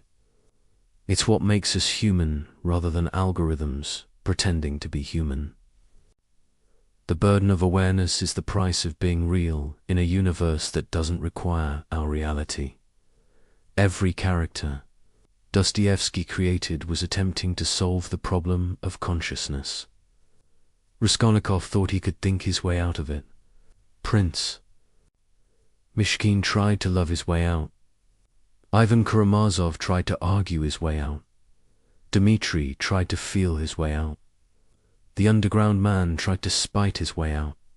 But none of them succeeded because the problem has no solution. The problem is there. Solution. The disease is the cure. The question is the answer. This is why reading Dostoevsky feels like looking in a mirror that shows not your face but your skull. Not who you pretend to be but what you actually are. And what you are is impossible. Your matter that knows it's matter, a temporary arrangement of atoms that can contemplate eternity. A biological machine that insists it has a soul despite having no evidence for souls. You shouldn't exist, but you do. Your existence is an error in the code of the universe. And that error is the most magnificent thing that has ever happened. The question Dostoevsky leaves us with isn't whether God exists, whether morality is real, whether life has meaning. These are all variations of the same fundamental error. The belief that there's an answer that would make consciousness bearable. The real question, the one he spent 30 years after his mock execution trying to articulate, is this: knowing what you now know about human nature, about your own nature, about the impossible contradiction of being a conscious being in an unconscious universe, how will you live? And notice not, how should you live? That would imply there's a correct answer. But how will you live? Because you will live, despite everything, despite knowing what you know. You'll wake up tomorrow and pretend you're not on the scaffold. You'll make plans as if you're not about to die. You'll love people who are also about to die and pretend together that you're not. You'll create meaning in a meaningless universe. Not because meaning exists, but because creating it is what conscious beings do. Dostoevsky already knew how you'll live because he knew how he lived after his mock execution. You'll live exactly as you always have, but now with a terrible addition. consciousness of what you're doing. You'll see yourself living, watch yourself choosing, observe yourself pretending. You'll be simultaneously the performer and the audience, the experiment and the experimenter, the prisoner and the guard, and in rare moments maybe at 3 in the morning when you can't sleep, maybe during a profound loss, maybe in inexplicable joy you'll feel what Dostoevsky felt on that scaffold. The membrane between you and reality will dissolve. You'll see existence without filters, without narratives, without the comfort of meaning, and it will be unbearable, and it will be the most real moment of your life. This is Dostoevsky's final gift to us, though gift seems like the wrong word. For something so terrible, he showed us that we're all standing at the threshold between animal and angel, between matter and spirit, between meaning and meaninglessness. We can't cross the threshold because there's nothing on the other side. We can't step back because consciousness only moves forward. So we stand there, forever at the threshold, forever about to become something we'll never become, forever almost arriving at a destination that doesn't exist. The screen fades not to black, but to grey, that uncertain color between all absolutes, where human life actually happens. Not in the pure white of perfect goodness, or the pure black of total evil, but in the grey zone where every choice is compromised. Every truth is partial. Every love is tainted with selfishness. Every sacrifice is mixed with pride. This is where we live, have always lived, will always live in Dostoevsky's underground, which isn't below the earth but inside consciousness itself. His message isn't hope or despair. It's something more difficult: acceptance without resignation, struggle without victory, question without answer. We are the impossible beings, and our impossibility is not a problem to be solved, but a reality to be lived. The candle, he told us not to let go out. It's not faith or hope or love. It's the terrible, beautiful burden of knowing that we know that we know. It's consciousness itself, the disease that makes us human, the gift that feels like a curse, the curse that might be a gift. We're all standing where Dostoevsky stood in 1849, waiting for the rifles to fire, knowing they never will, knowing will. Stand here forever, noting the way the snow falls, the way the light hits the church dome, the way our heart beats its futile rhythm against the approaching silence that never quite arrives. This is what it means to be human in the shadow of Dostoevsky's vision. Not to have answers, but to be the question. Not to solve the mystery, but to embody it. Not to escape the scaffold, but to recognize that the scaffold is everywhere. Always has been, always will be, and that standing on it with full awareness of what we're doing is the closest thing to meaning we'll ever find. Dear friends, thank you for being with me tonight. Please like and subscribe for the next episode. Until next time, good night. Welcome back, dear friends. Before we begin, let me know where in the world you are watching, and please don't forget to subscribe and like to support the channel. Your presence here helps these quiet explorations of wisdom reach others seeking understanding in the stillness of evening. Picture, if you will, the southern coast of England in the spring of 1588. The Spanish Armada approaches across dark waters, the greatest invasion fleet the world has ever seen. Rumours race through villages faster than horses can carry them. War is coming. Terror grips the hearts of common folk who know their homes lie in the path of empires at war. In a small parish near Malmesbury, a vicar's wife goes into labour 2 months early. her body responding to the fear that saturates the very air she breathes. The child born that April morning would later write about his own arrival with characteristic bluntness. "Fear and I," he said, "were born twins together." The boy was Thomas Hobbes, and he would grow to become one of the most brilliant, controversial, and misunderstood minds in the history of human thought. His enemies would call him the monster of Malmesbury. His books would be burned. Both sides of a civil war would despise him. Yet his ideas would change the world more profoundly than almost any philosopher before or since. Tonight, as you prepare for rest, we embark on a journey into the mind of a man who dared to ask the most uncomfortable questions about human nature, about power, about why we live together in societies at all. Hobbes witnessed his world tear itself apart in civil war. He watched a king lose his head on a scaffold. He lived through chaos that made him question everything people believed about government, about morality, about the very foundations of civilization. And from that darkness, he constructed a vision so stark, so unflinching, that it still has the power to disturb us more than 3 centuries after his death. But here's the mystery we'll unravel together as you drift towards sleep. Why would a philosopher who seemed to defend absolute monarchy actually plant the seeds of modern democracy? How could the man who wrote the most authoritarian-sounding political theory in Western philosophy also undermine every traditional justification for political power? And what did he see about human beings that was so terrible he believed only the most powerful authority could save us from ourselves? Settle in.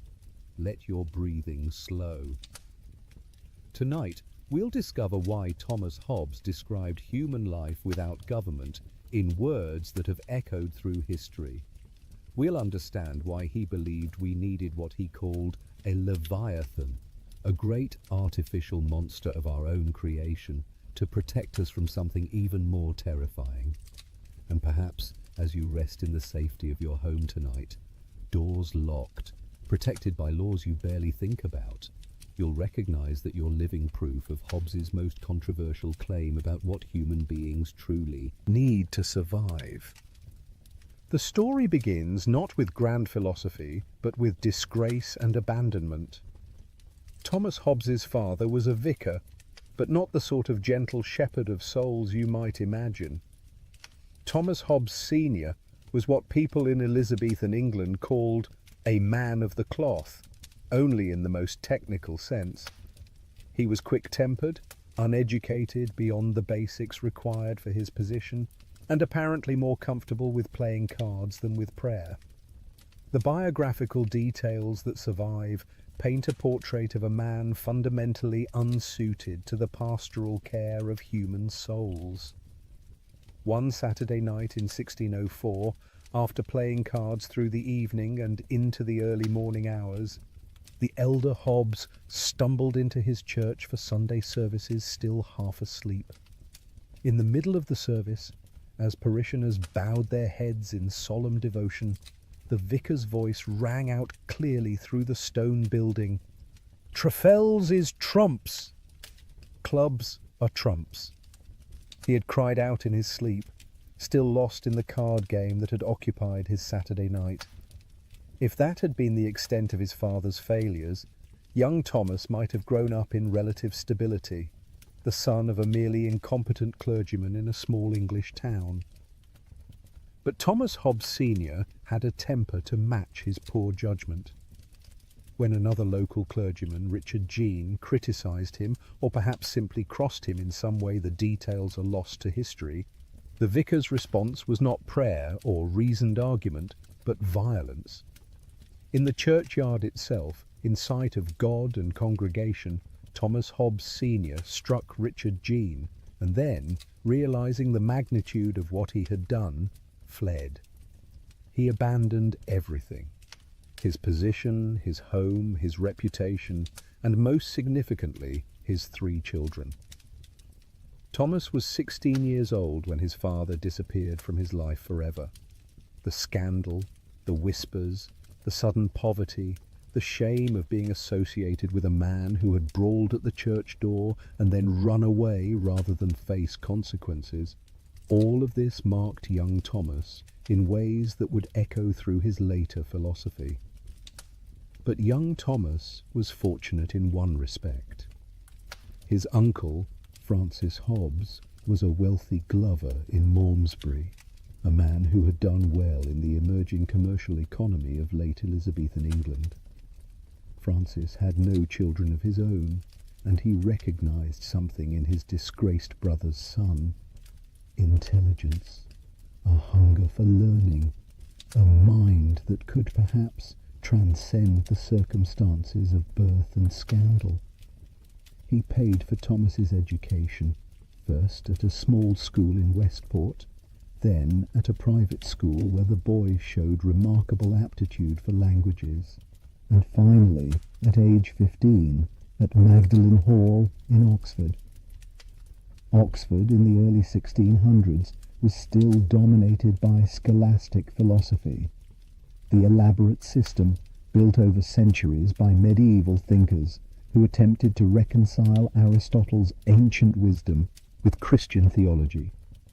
Students spent years learning to make fine distinctions between different types of causes, different categories of being, different modes of existence. They memorized authorities and learned to cite them in disputes that often seemed to have little connection to the actual world beyond the university walls. Young Thomas Hobbes was brilliant at this game. He mastered Latin and Greek. He could parse arguments and spot logical fallacies.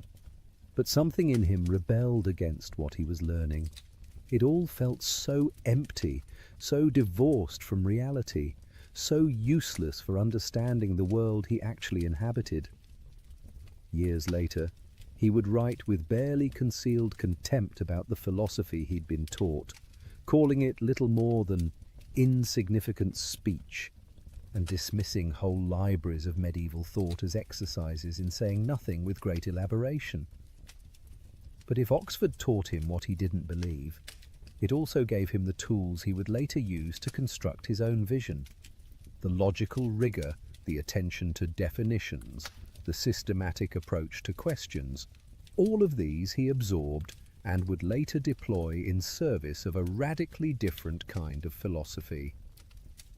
Upon graduating in 1608, Hobbes entered the service of the Cavendish family, one of the wealthiest and most powerful noble families in England.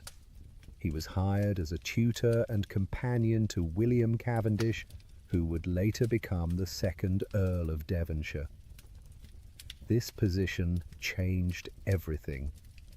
Suddenly, the son of a disgraced vicar was living among the aristocracy, travelling in their circles, observing how power actually worked rather than how philosophers said it should work.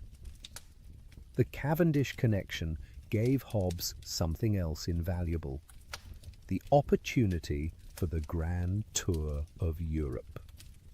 In the early 1600s, wealthy young Englishmen completed their education by travelling through France and Italy, visiting great cities, meeting scholars, seeing art and architecture that existed nowhere in England. Hobbes accompanied his student on these journeys, and they opened his eyes to a world far larger than provincial England. In Italy, Hobbes met Galileo Galilei, the brilliant scientist who was revolutionizing humanity's understanding of the cosmos. Galileo was using mathematics and observation to overturn beliefs that had stood for thousands of years. He was looking at the world not through the lens of ancient authorities, but through telescopes and careful measurement. He was discovering that the universe operated according to laws, mathematical relationships, mechanical principles that could be understood if one simply looked carefully enough and thought clearly enough. This encounter planted a seed in Hobbes's mind.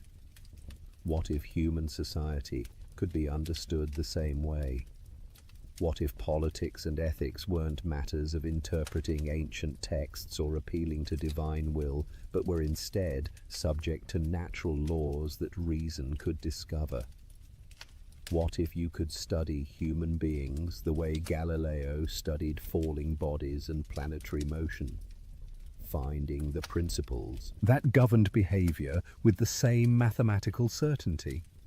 Hobbes also traveled in France, where he encountered a very different tradition of thought. French intellectuals were grappling with religious wars that had torn their country apart for decades. They were asking urgent questions about authority, about sovereignty, about what held a society together when people couldn't agree on fundamental questions of faith. These weren't abstract philosophical puzzles, but matters of life and death, questions that determined whether cities burned and whether neighbors slaughtered each other in the streets. Through all these experiences, Hobbes was developing a peculiar way of seeing the world. He noticed the gap between what people said and what they did. He observed that everyone claimed to seek justice and the common good, but somehow this seeking always seemed to align remarkably well with their own interests. He watched aristocrats maneuver for power while speaking of duty. He saw churchmen pursue wealth while preaching poverty. He witnessed scholars defend ideas not because they were true, but because their positions and reputations depended on those ideas being accepted. Hobbes was developing the cold eye of the observer who stands slightly outside the system he studies. The abandoned son of a disgraced father, the scholarship boy among aristocrats, the English scholar in continental courts, he was always positioned to see things others missed because they were too embedded in the structures they inhabited. This outsider's perspective would become one of his greatest philosophical assets. It would allow him to ask questions that seemed obvious once stated, but that most people never thought to ask because the answers seemed too settled, too natural, too much a part of the assumed background of life. What holds society together? Why do people obey laws? What makes one person's commands into legitimate authority rather than mere force? These questions haunted Hobbes as he moved through aristocratic households and travelled across Europe. And they would become urgent, desperately urgent, when everything he knew began to fall apart. Because Hobbes was about to witness something that most people, even most philosophers, only read about in history books. He was about to watch his own country descend into civil war. He was going to see firsthand what happens when the bonds of society break, when the structure that holds people together in peace collapses, when the question of who has the right to rule becomes a question answered not by tradition or law, but by force of arms. And that experience would forge his philosophy in ways that all his European travels and aristocratic observations never could. The boy born of fear was about to have his deepest intuitions about human nature confirmed in the most terrible way possible. By the 1630s, tensions between King Charles I and Parliament had been building for years. The issues were complex, tangled, webs of religious disagreement, constitutional principle, and simple struggles for power. Charles believed in the divine right of kings, the idea that his authority came directly from God and could not be legitimately questioned by mere human institutions. Parliament believed it had ancient rights and privileges that even kings must respect. Charles needed money for wars and governance. Parliament controlled taxation. Neither side was willing to bend. Hobbes watched all of this from his position as tutor and intellectual companion to powerful families with connections at court. He could see the crisis approaching like a storm on the horizon, dark clouds gathering that everyone noticed but few took seriously until the thunder began. By 1640, the situation had deteriorated to the point that thoughtful observers knew some kind of rupture was inevitable. The only questions were when it would come and how terrible it would be. In that year of 1640, Hobbes did something that would embarrass him for the rest of his life, but that also revealed his deepest instincts about political order. He fled. Before actual fighting began, before it was clear that England would descend into full civil war, Hobbes left for Paris. He would later be mocked as the first of all that fled, a philosopher whose theories about courage and fear were rather undermined by his own quick departure at the first sign of danger. But Hobbes was 52 years old, not a young man by the standards of the 17th century. He had no military training, no relevant skills for the conflict that was coming. And he understood something that many of his contemporaries did not yet grasp. Once civil war begins, there is no safe position, no neutral ground. The violence that follows the breakdown of political authority doesn't confine itself to battlefields. It spreads through society like a disease, destroying the innocent along with the guilty, consuming everything in its path. From his exile in Paris, Hobbes watched his country tear itself apart. The reports that reached France painted a picture of escalating horror. Neighbor turned against neighbor. Ancient loyalties dissolved. Men who had served together in peacetime found themselves facing each other across battle lines, each convinced that God and right were on their side. Towns declared for king or parliament, and then were besieged, starved, sometimes sacked. The ordinary business of life, the farming and trading and travelling that allowed people to live, all of it became impossible as armies marched back and forth across England, consuming resources, disrupting markets, turning productive land into battlegrounds. In Paris, Hobbes lived among other royalist exiles, men and women who had fled the conflict, leaving behind estates and positions and lives they had expected to pass on to their children. These were people who had never imagined that their world could collapse. They came from families that had held land for centuries, from positions that seemed as permanent as the stones of England itself.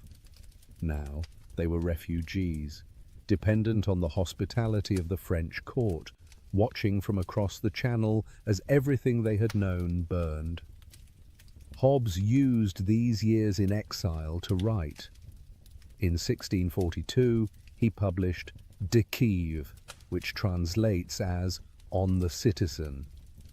It was his first systematic treatment of political philosophy, written in Latin for an educated European audience. In this work, Hobbes began to develop the ideas that would later shock England and Europe. He argued that political authority doesn't come from God or from ancient tradition, but from the consent of the governed. He suggested that without government, human life would be unbearable, a condition of constant warfare. And he concluded that only absolute sovereignty could maintain peace. But De Kiev was just a preliminary sketch. As the English Civil War ground on, as reports of new battles and atrocities reached Paris, as the initial shock gave way to the grim realization that this conflict would not be resolved quickly, Hobbes worked on something more comprehensive, more systematic, more radical. He was writing Leviathan. Then came January 30th, 1649. King Charles I was led to a scaffold in London. In front of a crowd of thousands, the king who claimed to rule by divine right was executed by his own subjects. His head was severed from his body with a single blow of the axe. The monarchy, the institution that had ruled England for as long as anyone could remember, was abolished. England became a commonwealth, a republic led by Parliament and increasingly by one man, Oliver Cromwell. For Hobbes, the king's execution must have been a moment of pure horror. Not because he particularly loved Charles, not because he believed in divine right, but because it represented the ultimate failure of political order. The thing that should be impossible, the event that the entire system of government existed to prevent, had happened. The sovereign had been killed by his subjects. The centre had not held. Everything had proven as fragile as Hobbes suspected, but the execution also confirmed something else for Hobbes. It proved that all the traditional justifications for political authority were hollow. If a king could rule by divine right, if his authority came from God, then how could mere humans have the power to execute him? If tradition and ancient custom determined who should rule, how could those same customs be set aside when it became convenient? The old answers no longer worked. A new foundation for politics was needed, one that didn't rely on myths about divine appointment or appeals to ancient precedent that could be interpreted or ignored when pressure came. In Paris, Hobbes had an unusual position. He had fled England before the war began, so he wasn't tainted by participation in the conflict. He had royalist sympathies and connections, which gave him access to the exiled court. But he also had a mind too independent, too philosophical, too committed to following arguments wherever they led, to simply parrot royalist ideology. And this independence gave him something valuable: the freedom to think about politics without being trapped in the partisan categories of either side. During these Paris years, Hobbes took on a prestigious position. He became the mathematics tutor to the young Prince of Wales, the future Charles II, who was living in exile with his mother's court. This connection would later prove valuable when the monarchy was restored. But in the moment, it meant that Hobbes spent time teaching geometry to a teenage prince who would have preferred to be doing almost anything else, trying to convey the beauty of mathematical certainty to a student whose world had been defined by his father's execution and his own powerless exile. Hobbes also had a famous confrontation during these years. René Descartes, the great French philosopher who was developing his own revolutionary system based on doubt and deduction, published his Meditations on First Philosophy. The work was circulated among major European intellectuals for commentary before publication. Descartes' friend, the scholar Marin Mersenne, sent a copy to Hobbes asking for his objections and criticisms. Hobbes responded with what are now known as the third objections to Descartes' Meditations. They were sharp, probing, and fundamentally at odds with Descartes' entire approach. Where Descartes found certainty in the thinking self, the famous "I think, therefore I am," Hobbes questioned whether thinking required any immaterial substance at all. Where Descartes argued for a sharp distinction between mind and body, Hobbes suggested that everything, including thought, might be explicable in terms of matter and motion. Where Descartes appealed to God as a guarantor of knowledge, Hobbes's arguments seemed to work perfectly well without any such appeal. Descartes was furious. He responded with thinly veiled contempt, dismissing Hobbes's objections and making it clear he wanted nothing more to do with the English philosopher. The two men, perhaps the two most brilliant and original philosophical minds of their generation, never reconciled. They represented fundamentally different visions of how to understand the world, and neither could accept the other's starting point. But these intellectual disputes, fascinating as they were, remained secondary to Hobbes's great project. Throughout his exile, as England experimented with republican government under Cromwell, as the royalist cause seemed more and more hopeless, Hobbes worked on Leviathan. He was constructing a philosophical system that would explain not just why England had fallen into civil war, but why any society is always at risk of such collapse. He was developing a theory of human nature dark enough to account for the atrocities he'd witnessed, yet rational enough to offer hope that human beings could create lasting peace, despite their dangerous inclinations. The book was finished in 1651. Hobbes arranged for its publication in London, not Paris. This decision tells us something important. Leviathan wasn't primarily addressed to royalist exiles or to European intellectuals. It was for England, for a country that had torn itself apart and was now trying to figure out how to live together again.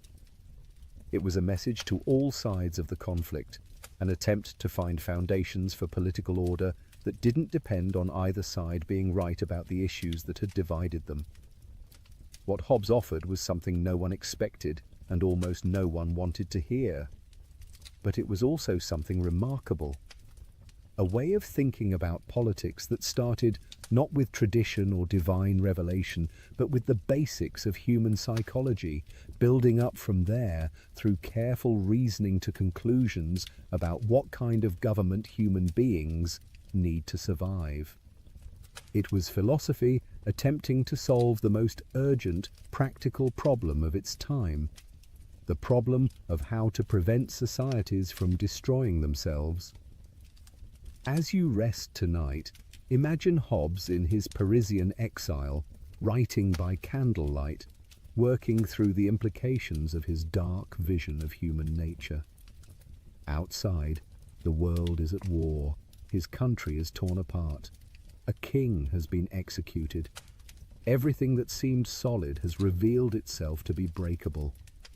And in response, this brilliant, frightened, determined man is constructing a theory that will outlive him by centuries, that will shape how future generations think about power and politics, and the eternal question of how human beings can live together in peace.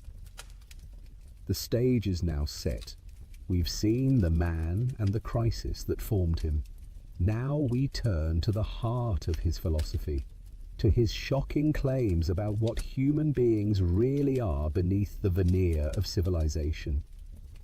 To understand Hobbes's political philosophy, we must first understand his psychology, his theory of what makes human beings tick.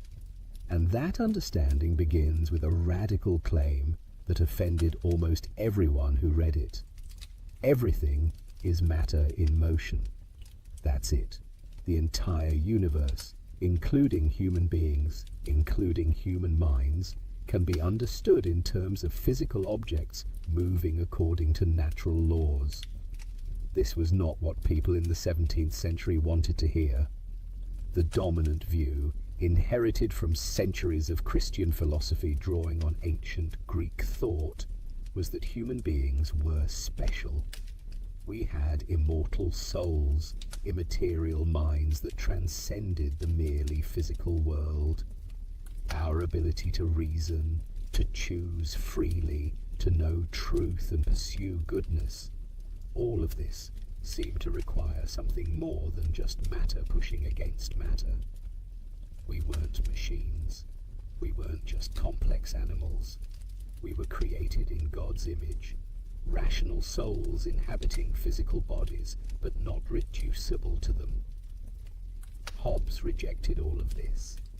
Not out of atheism exactly, though many accused him of it, but out of his conviction that philosophy must build on the same foundations as the new science he'd encountered in Galileo and others. If we want to understand the world, we should look at what we can actually observe, not at what ancient authorities tell us must be true. And what we observe, Hobbes argued, is matter and motion. Consider what happens when you see something. Light, which is matter in motion, strikes an object. That creates more motion that travels to your eye. This motion affects the organs of sight, which are themselves just complex arrangements of matter. The motion is transmitted through nerves, which are physical structures, to the brain, which is a physical organ. All of this is just matter moving according to physical laws. Where in this process do we need to invoke an immaterial soul? Where does the physical chain of causation require something non-physical to intervene? Hobbes pushed this analysis to its radical conclusion. Sensations are just motions in our bodies caused by external objects. Thoughts are patterns of these motions. Imagination is what happens when the motions continue, even after the external stimulus is gone, like ripples continuing in water after the stone that caused them has sunk. Memory is just persistence of these internal motions, fading over time as all motions naturally dissipate unless renewed. Even reasoning, that ability that philosophers had always held up as evidence of humanity's special status, even reasoning could be understood mechanistically. Reasoning, Hobbes suggested, is really just a kind of computation. We add and subtract concepts the way we add and subtract numbers. When we reason that all humans are mortal, Socrates is human, therefore Socrates is mortal, we're really just performing operations on definitions. It's calculation, not mystical access to transcendent truth. This philosophical move, reducing everything to matter in motion, allowed Hobbes to claim he was doing something that philosophy had never successfully done before. He was putting the study of human nature on a scientific foundation, making it as rigorous as geometry, as demonstrable as physics. Whether he succeeded is debatable, but the ambition itself was revolutionary, and it shaped everything that followed in his political philosophy. Now, if humans are just complex physical systems, what drives human behavior? Hobbes's answer was startlingly simple: appetite and aversion. We're attracted to some things and repelled by others. We move toward what we desire and away from what we fear. That's the basic mechanism underlying all human action. But notice what's missing from this account. There's no built-in purpose, no natural end toward which human beings should aim. For Aristotle and the whole tradition of philosophy, Hobbes was rejecting. Everything in nature had a telos, a goal, a proper function. Humans were naturally aimed at happiness, at the good life, at flourishing in communities. And the virtuous person was someone who developed their nature properly, who actualized the potential built into human beings by nature or by God. Hobbes dismissed all of this.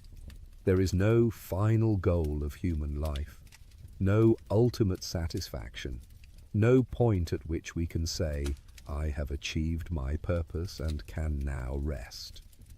Instead, there is only what Hobbes called felicity, which he defined as continual progress of the desire from one object to another. We get one thing we want, and immediately we want something else. We achieve one goal, and that achievement becomes the basis for setting a new goal. Desire is endless. Satisfaction is always temporary. Rest is impossible until death. Think about this for a moment. In your own life, have you ever reached a point where you wanted nothing more? Where you were completely satisfied and could imagine wanting nothing that you didn't already have? Perhaps for brief moments, but not as a stable condition. Achieving one thing opens up new possibilities, new desires, new goals. The person who gets the job they wanted starts wanting promotion. The person who buys the house starts thinking about renovation. The person who achieves fame starts worrying about maintaining it. We are, as Hobbes saw us, creatures of perpetual striving. But if desire is endless, if satisfaction is always temporary, then we need a constant supply of the things we desire. We need not just food for today, but the assurance of food tomorrow. Not just safety in this moment, but reliable security over time. Not just current satisfaction, but the means to future satisfaction. And that's where power comes in. Hobbes defined power as present means to obtain some future apparent good. Power is what enables us to satisfy future desires. Money is power because it can be exchanged for things we'll want. Strength is power because it lets us take or defend things. Intelligence is power because it helps us achieve goals. Friends are power because they can help us. Reputation is power because it makes others more likely to cooperate with us. And here Hobbes made the observation that would become one of his most famous and most disturbing lines. I put for a general inclination of all mankind a perpetual and restless desire of power after power that ceaseth only in death. Read that again slowly. Not some people, not the ambitious or the greedy, but all of mankind, a perpetual and restless desire for power, after power, more and more, never enough, ceasing only in death. This sounds like a condemnation of human greed, but Hobbes didn't mean it that way. He wasn't making a moral judgment. He was making what he thought was a simple observation about the logic of the human situation. If you can never be finally satisfied, if desire is endless, then you can never have enough power, because you can never be certain that your current power will be sufficient for all your future needs. The person who has a lot today might face unexpected challenges tomorrow. The person who is strong now will Grow old and weak. The person with many friends today might find them gone when crisis comes.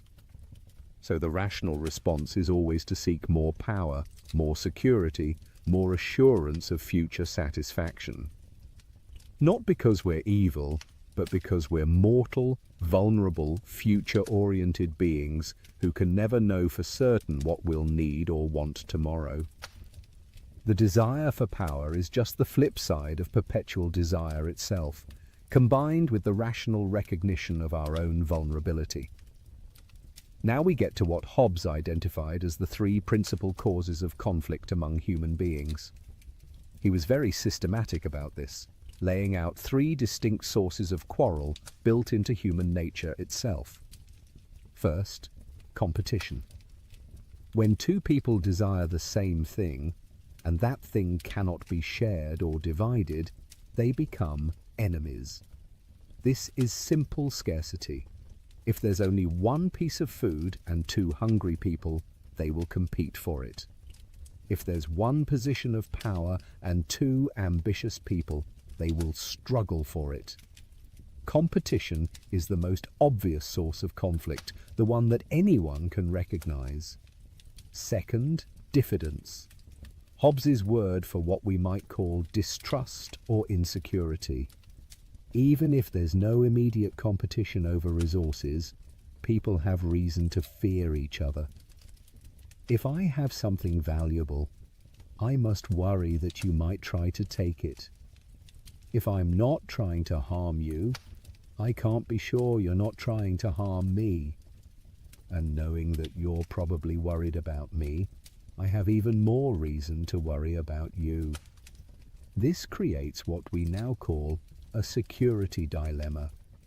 Everyone takes defensive measures to protect themselves, but these defensive measures look like threats to others, who then take their own defensive measures, which look like threats to me, and so on. Distrust breeds more distrust in a self-reinforcing cycle. Third, glory. This one is more subtle. Even if there's no immediate competition, and even if we've somehow established security, people still compete for reputation, for status, for recognition. Hobbes observed that people will fight over insults, over perceived disrespect, over what he called trifles, like a word, a smile, a different opinion. Why? Because reputation is itself a form of power. If others think you're weak or foolish or contemptible, they're more likely to try to dominate you. If they fear or respect you, they're more likely to leave you alone or cooperate on your terms. So maintaining reputation becomes a constant struggle, and people will take enormous risks to avoid being disrespected. These three causes of quarrel aren't separate problems. They interact and reinforce each other. Competition makes people distrust each other. Distrust makes people try to dominate each other before being dominated. The struggle for dominance becomes entangled with glory and reputation. And all of it flows from the basic situation of beings with endless desires, limited resources, and the ability to harm each other. Which brings us to what Hobbes called the equality of ability among human beings. This is one of his most important and most easily misunderstood points. He wasn't claiming that all people are equally strong or equally intelligent. Obviously, some people are stronger, some smarter, some more skilled. What Hobbes meant was something more specific and more frightening. All human beings are equal in their ability to threaten each other's lives. The weakest, Hobbes wrote, has strength enough to kill the strongest, either by secret machination or by confederacy with others. Even the strongest man must sleep. Even the most powerful person can be poisoned, ambushed, or ganged up on. Physical superiority doesn't guarantee safety. Intelligence doesn't make you immune to violence. No individual human being is so superior to all others that they can simply disregard the threat everyone else poses. This equality in vulnerability is what makes human relationships so dangerous. If some people were genuinely invulnerable, like gods walking among mortals, then they could simply impose order, and the rest of us would have no choice but to submit. But that's not our situation. We're all vulnerable. We can all threaten each other. And that equality of ability to threaten means that no one is safe unless there's something beyond individual strength maintaining order. As you lie in darkness tonight, breathing slowly, feeling yourself sink into rest, consider how perfectly Hobbes had captured something about the human condition. We are creatures of endless desire and limited power, competing for scarce goods, unable to trust each other, constantly worried about reputation and status, and all of it taking place among beings equal enough in their ability to harm that no one can ever be truly safe based on their own strength alone. That's the foundation. That's Hobbes's psychology in its stark essentials. Matter in motion, producing endless desire, producing perpetual competition, producing equal vulnerability. Now we can turn to his famous thought experiment, to the question he posed that has haunted political philosophy ever since. What would happen if there were no government at all? Hobbes asked his readers to imagine something most of them had never experienced: life without government. Not the temporary absence of a king when a new one is being chosen, not the breakdown of order in one region while other regions remain stable, but a condition in which there is no political authority at all, no laws backed by force, no one with the power to enforce agreements or punish wrongdoing. He called this hypothetical condition the state of nature. and he insisted it wasn't just a historical claim about how humans once lived before civilization. It was a thought experiment, a way of asking what human life would be like if you stripped away all the structures of law and authority we take for granted. What's left when you remove government? What are humans like without the artificial order that political authority creates? This was a brilliant philosophical move. Rather than arguing about which form of government is best or which laws are most just, Hobbes was asking a more fundamental question. Why do we need government at all? What problem does political authority solve? And the answer to that question, he argued, would show us what government must be like if it's going to solve the problem it exists to address. So, let's follow Hobbes's reasoning step by step, building the argument the way he did, watching how each piece follows from the last with a kind of terrible logic. We start with the psychology we've already established. Humans have endless desires. We seek power after power. We compete for scarce resources. We distrust each other. We fight over glory and reputation. And we're all equal enough in our ability to harm each other that no one is naturally safe. Now imagine that situation without any authority to enforce rules, without any laws that actually constrain behavior, without any punishment for violence or theft or breach of contract. What would rational people do in that situation? Hobbes's answer was chilling. Each person would pursue their own interests as best they could. And given the three causes of quarrel, given the equality of ability, given the absence of any authority to enforce agreements, the result would be inevitable. War. Not necessarily constant fighting every moment, but a condition in which everyone is ready to fight, where violence is always an option, where there's no security, no ability to plan for the future, no basis for trust.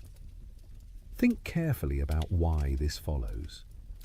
If there's no authority to punish theft, then taking what I want by force becomes a rational strategy whenever I'm strong enough to do it. But that means you can't trust me not to take your things. So you need to take defensive measures, which means gathering your own power, maybe even attacking me before I can attack you. But now I see you gathering power and I have to worry that you're about to attack, so I need to attack first. Or maybe I just need to attack to take your resources before you can use them against me. The logic pushes toward constant conflict. What about agreements? In the state of nature, couldn't people just agree to cooperate, to respect each other's property, to not harm each other? The problem is that without an authority to enforce agreements, there's no guarantee anyone will keep their word. If I agree not to harm you, and you agree not to harm me, but then you see an opportunity to benefit by breaking that agreement, what's to stop you? Your conscience? Your sense of honor? Perhaps. But can I rely on that? Can I stake my life on your virtue when breaking the agreement might save your life or make you rich?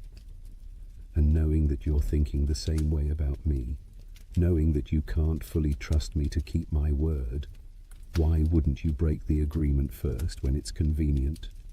The rational thing, in the absence of enforcement, is to break agreements whenever keeping them becomes costly and you think you can get away with it.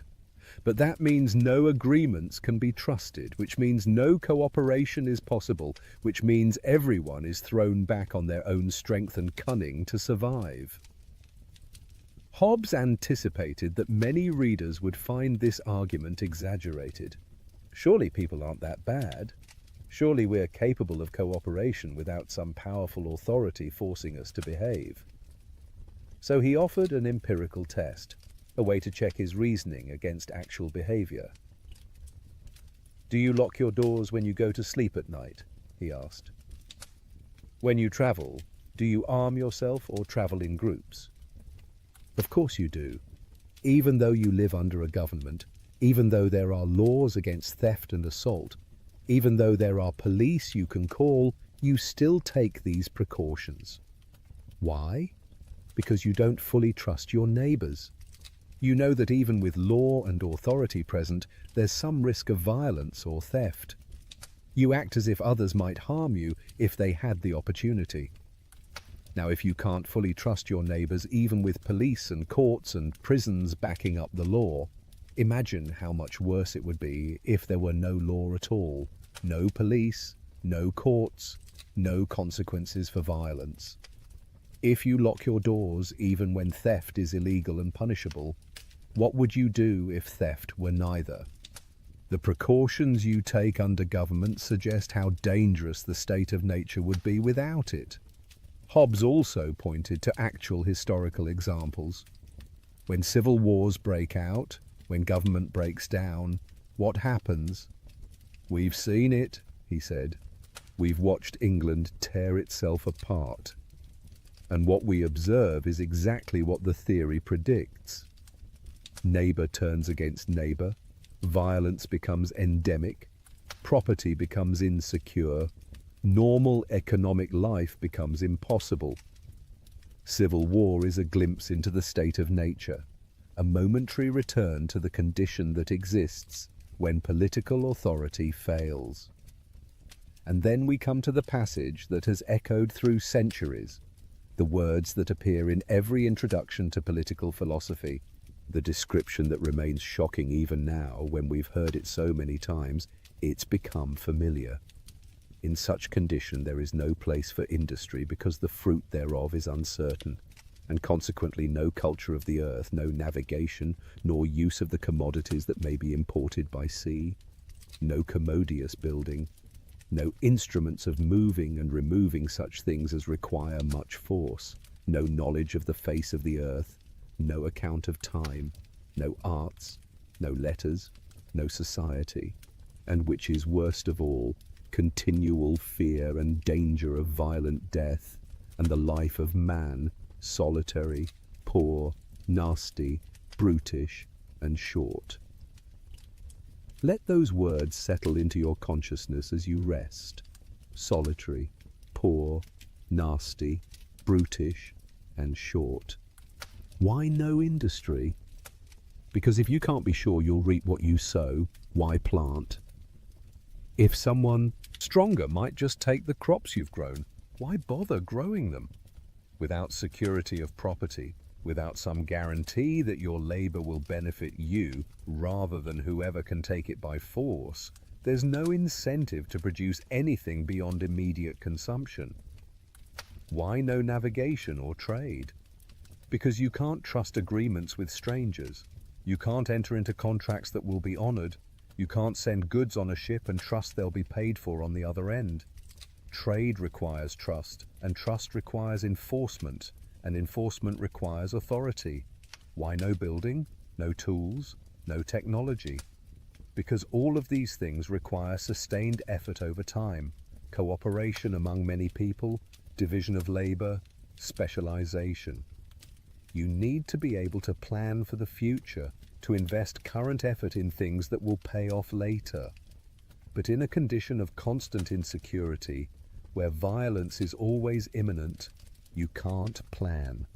You can only react, defend, survive from moment to moment. Why no knowledge, no arts, no letters? Because these refined activities require leisure, security, institutions that preserve and transmit learning over generations. A person constantly worried about violent death has no time for philosophy or poetry.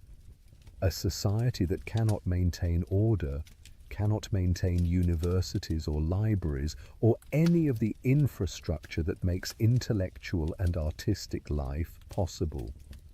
And notice Hobbes's phrase, no society. In the state of nature, there aren't even stable social relationships. You can't have families that last, communities that endure, friendships that transcend immediate advantage. Everything is provisional, temporary, always ready to dissolve when interests diverge. The word solitary is key. We are, each of us, alone in the state of nature, unable to form genuine bonds with others because we can never fully trust them and they can never fully trust us.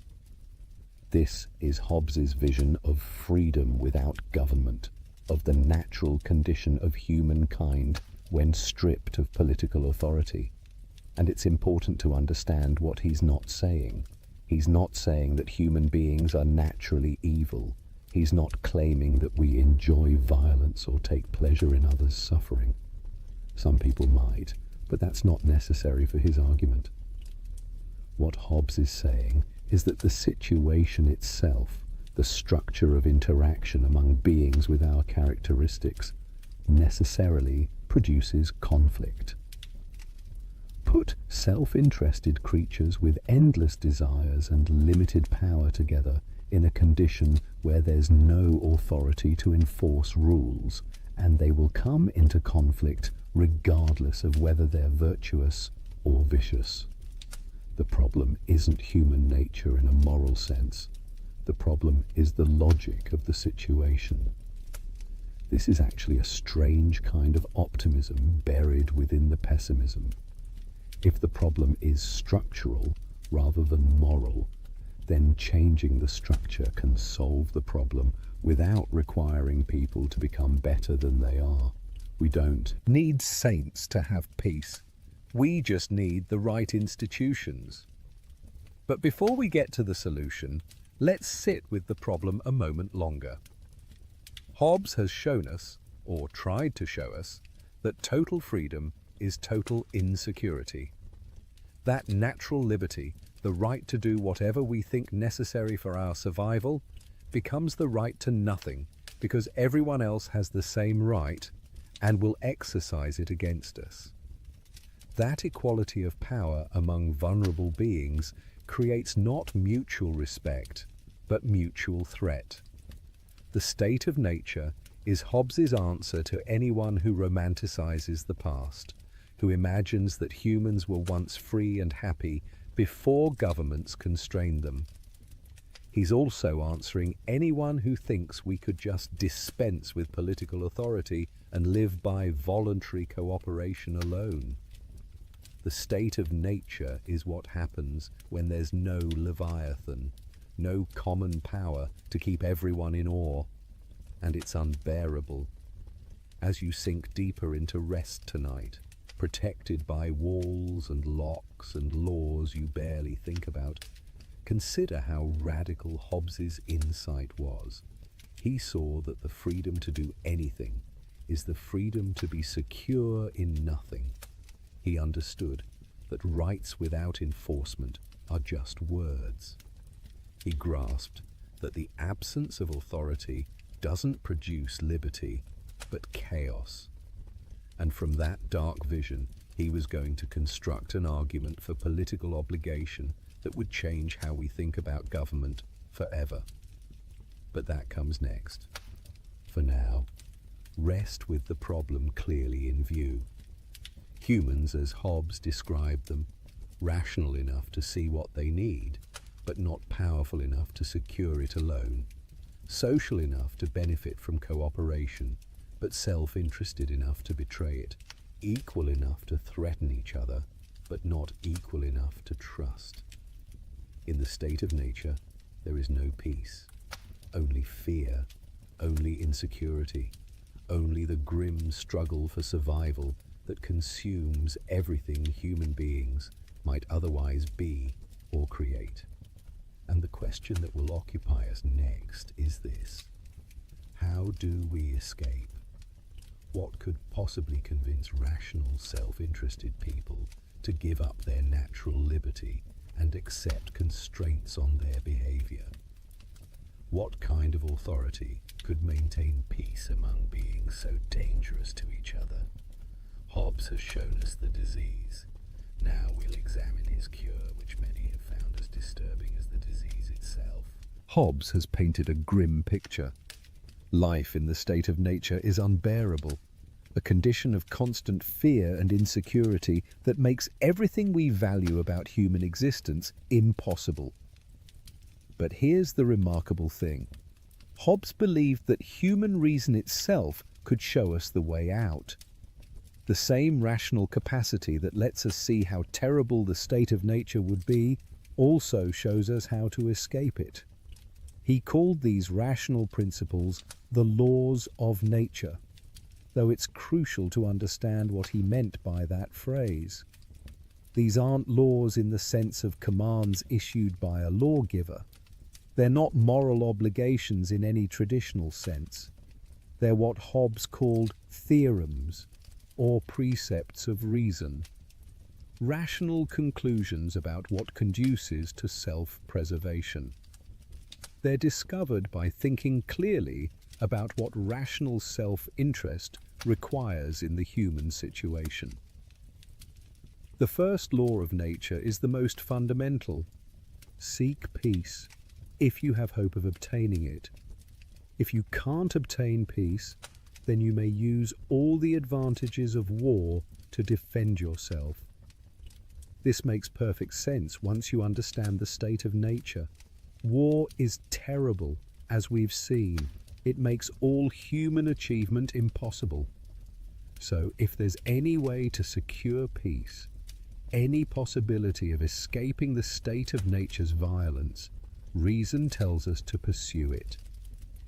But reason also tells us not to be naive. If others aren't willing to pursue peace, if we're stuck in the state of nature whether we like it or not, then we need to do whatever it takes to survive. The second law of nature follows from the first. Be willing to lay down your right to all things when others are willing to do the same, to the degree necessary for peace. This is the key move, the beginning of the escape from natural liberty into civil society. In the state of nature, everyone has a right to everything. I have a right to take your food if I need it to survive. You have a right to kill me if you perceive me as a threat. These unlimited rights make peace impossible because my exercising my rights threatens you, and your exercising your rights threatens me. But what if we could make a deal? What if I agreed to give up my unlimited right to harm you, and you agreed to give up your unlimited right to harm me? Then we'd both be safer. We'd both gain security by mutually limiting our freedom. The second law of nature tells us that this trade is rational, that giving up dangerous liberties in exchange for security is the smart move, as long as, and this is crucial, others are making the same trade. Notice that qualification, when others are willing to do the same. This isn't naive pacifism. Hobbes isn't saying should unilaterally disarm, should give up your rights while others keep theirs. That would be suicide, not wisdom. The law of nature tells you to lay down your rights only when doing so is mutual, when everyone is giving up the same dangerous freedoms together. It's a collective solution to a collective problem. Third law of nature makes this even clearer. Keep covenants that you've made. A covenant is an agreement to do something in the future. I promise to deliver goods next week. You promise to pay when you receive them. This kind of agreement is essential for cooperation. But as we've seen, in the state of nature, covenants are just words. There's no guarantee anyone will keep their promise when the time comes. Hobbes saw this as the fundamental problem. Even if people rationally understand that mutual cooperation would benefit everyone, even if they're willing in principle to constrain their behavior for mutual advantage, they can't trust each other to actually follow through. And without trust, no cooperation is possible. Each person knows that if they keep their promise while others break theirs, they'll be exploited. So the rational thing seems to be to break promises whenever convenient. But if everyone reasons that way, no promises are credible, and we're stuck in the state of nature, despite everyone being worse off for it. This is what we now call a collective action problem, or a prisoner's dilemma. Everyone can see that cooperation would benefit all, but individual rationality pushes toward defection, toward breaking agreements. And because everyone knows everyone else is tempted to defect, no one trusts the agreements, and cooperation collapses before it begins. Hobbes's solution to this problem is both brilliant and disturbing. If the difficulty is that agreements aren't trustworthy because there's no enforcement, then create an enforcement mechanism. If the problem is that everyone is tempted to break covenants when convenient, then create a power that makes breaking covenants inconvenient. Make someone or some group strong enough to punish covenant breakers so effectively that keeping promises becomes the rational choice even for selfish people. This is where the social contract comes in, though it's important to understand that Hobbes's version is quite different from what many later philosophers would develop. The contract isn't between rulers and ruled. It's not an agreement where the sovereign promises to rule well in exchange for obedience. That kind of mutual contract would just recreate the problem at a higher level, because who would enforce the contract between sovereign and subjects? No, Hobbes's social contract is an agreement among the people themselves. Each person, reasoning about how to escape the state of nature, comes to the same conclusion. We need a common power to enforce agreements and maintain peace. So, each person agrees with all the others to authorize some person or assembly to make decisions for all of them, to judge disputes, to command and forbid. Each person says, in effect, I authorize this person or group to act on my behalf, and I recognize their decisions as if they were my own decisions. Hobbes gave this idea vivid expression. Imagine each person saying to all the others, I authorize and give up my right of governing myself to this man or to this assembly of men on this condition that you give up your right to him and authorize all his actions in like manner. What this creates is an artificial person, a unified entity made up of the authorizations of all the individuals who compose it. Hobbes called this artificial person the Leviathan, or the Commonwealth, or simply the Sovereign. It's artificial because it doesn't exist naturally, but is created by human agreement. It's a person because it acts as a unity, making decisions, issuing commands, enforcing rules. And it's sovereign because there is no higher authority that judges or constrains it. This sovereign power, once created, has to be absolute. And here's where Hobbes's argument becomes uncomfortable for almost everyone who reads it. He insisted that the sovereign cannot be limited, cannot be divided, cannot be held accountable by the subjects who created it. Why? Because any limitation on sovereign power recreates the state of nature at some level. Think about it this way. Suppose we say the sovereign can rule, but only within certain limits, only on certain topics, only in ways that respect certain rights. Who decides whether the sovereign has exceeded those limits? If individual subjects can decide for themselves when the sovereign has overstepped, then we're back to everyone being their own judge, which is just the state of nature again. Each person deciding what the law allows is no different from no law at all. What if we say there should be another authority that checks the sovereign, some other body that can veto or override the sovereign's decisions? Then that checking authority is the real sovereign, and the same problem arises at that level. Either authority is divided, in which case we have potential conflict between authorities and no clear answer to who wins, or authority is unified in whoever has the final say. You can't escape the logic. Either someone or somebody has ultimate final authority, or you don't really have authority at all. Hobbes worked through various attempts to limit or divide sovereignty and showed why each fails. Separation of powers. Then the different powers can come into conflict with no way to resolve the dispute except by force, which is civil war. Constitutional limits. Who enforces them when the sovereign violates them? Another authority. Then that's the real sovereign. The subjects themselves. Then each subject is judge in their own case, and we're back to the state of nature. Rights that subjects retain against the sovereign. Rights without enforcement are meaningless, as we've seen. And if subjects can enforce their rights against the sovereign, then the sovereign isn't really sovereign. The only right Hobbes recognized that subjects never give up is the right of self-preservation. If the sovereign commands you to kill yourself or refuses to defend you against immediate threats, you can resist because the whole point of creating The sovereign was to secure your life.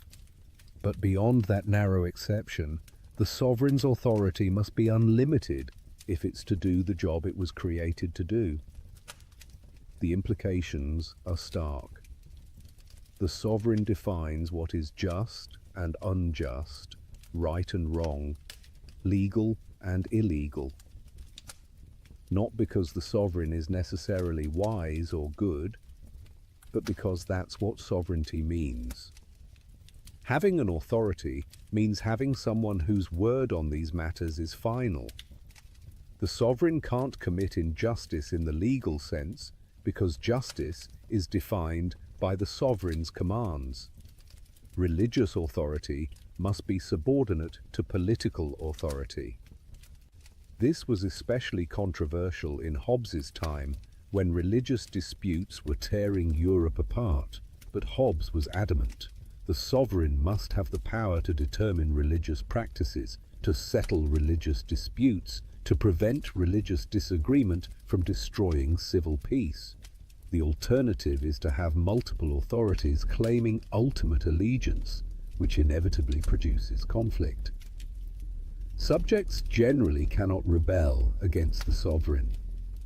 This might seem to contradict everything about social contract theory, which we associate with ideas about consent of the governed and right of revolution. But Hobbes's logic is clear. If subjects could legitimately rebel whenever they thought the sovereign was governing badly, then the sovereign wouldn't really have authority. The subjects would be judging the sovereign, which makes them the real authority, which recreates the state of nature. As you rest tonight, feel the tension in Hobbes's position. On one hand, he's given us a strangely democratic foundation for politics. All authority comes from the consent of the governed. The sovereign is created by agreement among equals. There's no divine right, no natural hierarchy, no appeal to tradition. Political authority is artificial, conventional, created by human beings for human purposes. That's radically modern, even revolutionary. On the other hand, the conclusion seems authoritarian, even tyrannical. Absolute power with no accountability, no right to rebel except in extreme circumstances, no check on the sovereign beyond the sovereign's own judgment. How can these two aspects fit together? How can democratic premises lead to authoritarian conclusions? The answer lies in Hobbes's unflinching focus on the problem he's trying to solve. The problem is civil war, is breakdown of order, is the constant threat that society will slide back into the state of nature. Everything Hobbes argues for is designed to prevent that catastrophe. The sovereign must be absolute, because anything less than absolute leaves room for the conflicts that destroy peace. The subjects cannot rebel, because allowing rebellion recreates the very problem government was meant to solve. Whether you find this convincing likely depends on how seriously you take the threat Hobbes was addressing. If you've lived through civil war, if you've watched society collapse, if You've experienced the breakdown of order firsthand. Hobbes's willingness to accept almost any government rather than risk returning to chaos might seem reasonable. If you've been fortunate enough to live under stable government most of your life, his arguments for absolute sovereignty might seem like the cure being worse than the disease. But either way, Hobbes has transformed the question. He's forced us to confront the foundations of political obligation, to ask why we should obey government at all, to recognize that the alternative to authority isn't freedom, but chaos. And he's done it without appealing to God or tradition or nature in any traditional sense. He's built a theory of politics on the minimal foundations of rational self-interest and mutual agreement. That achievement alone makes him one of the pivotal figures in political thought. The escape from the state of nature requires creating a leviathan, an artificial monster of our own making, powerful enough to keep us in awe, to make us keep our covenants, to maintain the peace without which human life remains solitary, poor, nasty, brutish, and short. It's not a comfortable solution. But Hobbes never promised comfort. He promised security, order, the possibility of civilization. Whether the price he demanded was worth paying remains one of the great questions in political philosophy. In 1651, while England was still trying to figure out how to govern itself after executing its king, while Oliver Cromwell was consolidating power as Lord Protector, while royalists in exile still hoped for restoration of the monarchy, Thomas Hobbes published a book with an audacious title, Leviathan, or The Matter, Form and Power of a Commonwealth Ecclesiastical and Civil. The title itself was provocative. Leviathan appears in the Bible as a terrifying sea monster, a creature of chaos that only God can tame. In the book of Job, God describes the Leviathan to humble Job, to remind him of powers beyond human comprehension or control. It was an image of primordial danger, of forces that threaten to overwhelm human order. But Hobbes transformed the Leviathan into something else entirely. Look at the famous frontispiece of the book, the illustration that appeared on early editions. You see a giant crowned figure rising above a landscape, towering over cities and countryside. The figure holds a sword in one hand and a bishop's crozier in the other, symbolizing both civil and ecclesiastical authority.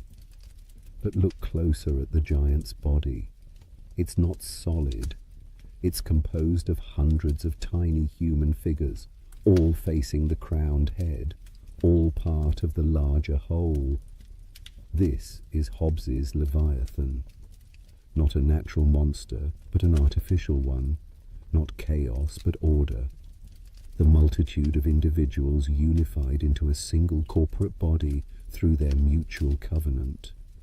The sovereign as the authorized representative of all, wielding power not against the people but as the people, or at least as the artificial person created by their agreement.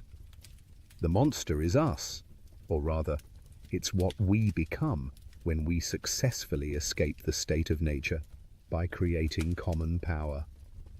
The book itself was a masterpiece of systematic thinking, laying out Hobbes's entire philosophy from his materialism through human psychology, to the state of nature, to the social contract, to the powers of the sovereign, to the relationship between church and state, to the nature of Christian commonwealth.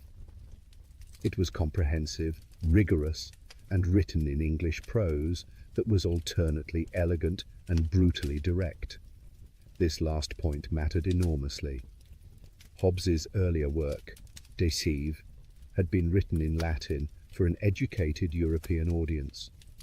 Leviathan was written in English, for English readers, in language that, while sophisticated, was accessible to anyone with basic literacy. Hobbes wanted his ideas to reach not just scholars, but parliamentarians, merchants, anyone involved in the political life of his country. He was intervening in a live political crisis, not just engaging in academic philosophy. And intervene he did, though probably not in the way he intended. Leviathan offended almost everyone. Royalists were horrified by Hobbes's denial of divine right. If the king's authority comes from the people's consent rather than from God, if sovereignty is conventional rather than natural, then what makes monarchy special? Why should Charles II be restored rather than some other form of government being chosen? Hobbes had provided a rational argument for absolute sovereignty, but he'd undermined the traditional foundations of monarchical legitimacy in the process. Republicans and parliamentarians were equally horrified, but for different reasons. Hobbes had argued for absolute, undivided sovereignty. No separation of powers, no right of resistance, no accountability of rulers to ruled beyond the narrow case of self-preservation. This seemed to justify tyranny, to leave subjects helpless before arbitrary power. Even if you accepted that some government was necessary, why this government? Why absolute monarchy rather than limited government with checks and balances? And then there were the churches. Hobbes had subordinated all religious authority to the sovereign. He'd argued that the sovereign must determine religious practices, settle theological disputes, control church offices and doctrines.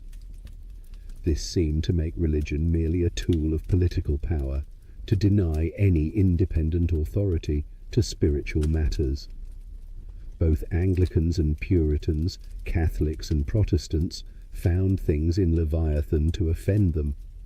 Hobbes seemed to be reducing faith to a matter of civil obedience. Worse, there were passages in Leviathan that could be read as questioning fundamental Christian doctrines. Hobbes's materialism seemed to leave no room for immaterial souls or life after death in any traditional sense.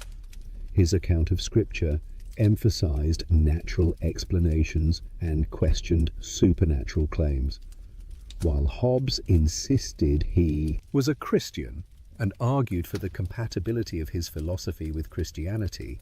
Many readers suspected atheism lurking beneath his professions of faith. The book was condemned, banned, burned in effigy at Oxford University.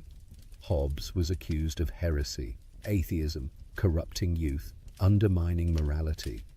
For years after publication, attacks on Hobbes and Hobbism became a minor industry among English writers. To call someone a Hobbist was to accuse them of denying God, morality, and decency itself. Yet despite all this hostility, or perhaps because of it, Leviathan became one of the most discussed and influential books of its age. You couldn't talk about politics in 17th century England without addressing Hobbes's arguments. You might reject his conclusions, but you had to engage with his framework. He had changed the terms of debate in ways that couldn't be undone. Interestingly, while royalists disliked Hobbes's foundations, they appreciated his conclusions about absolute sovereignty. And while Republicans hated his defense of absolutism, some found his social contract framework useful for quite different purposes.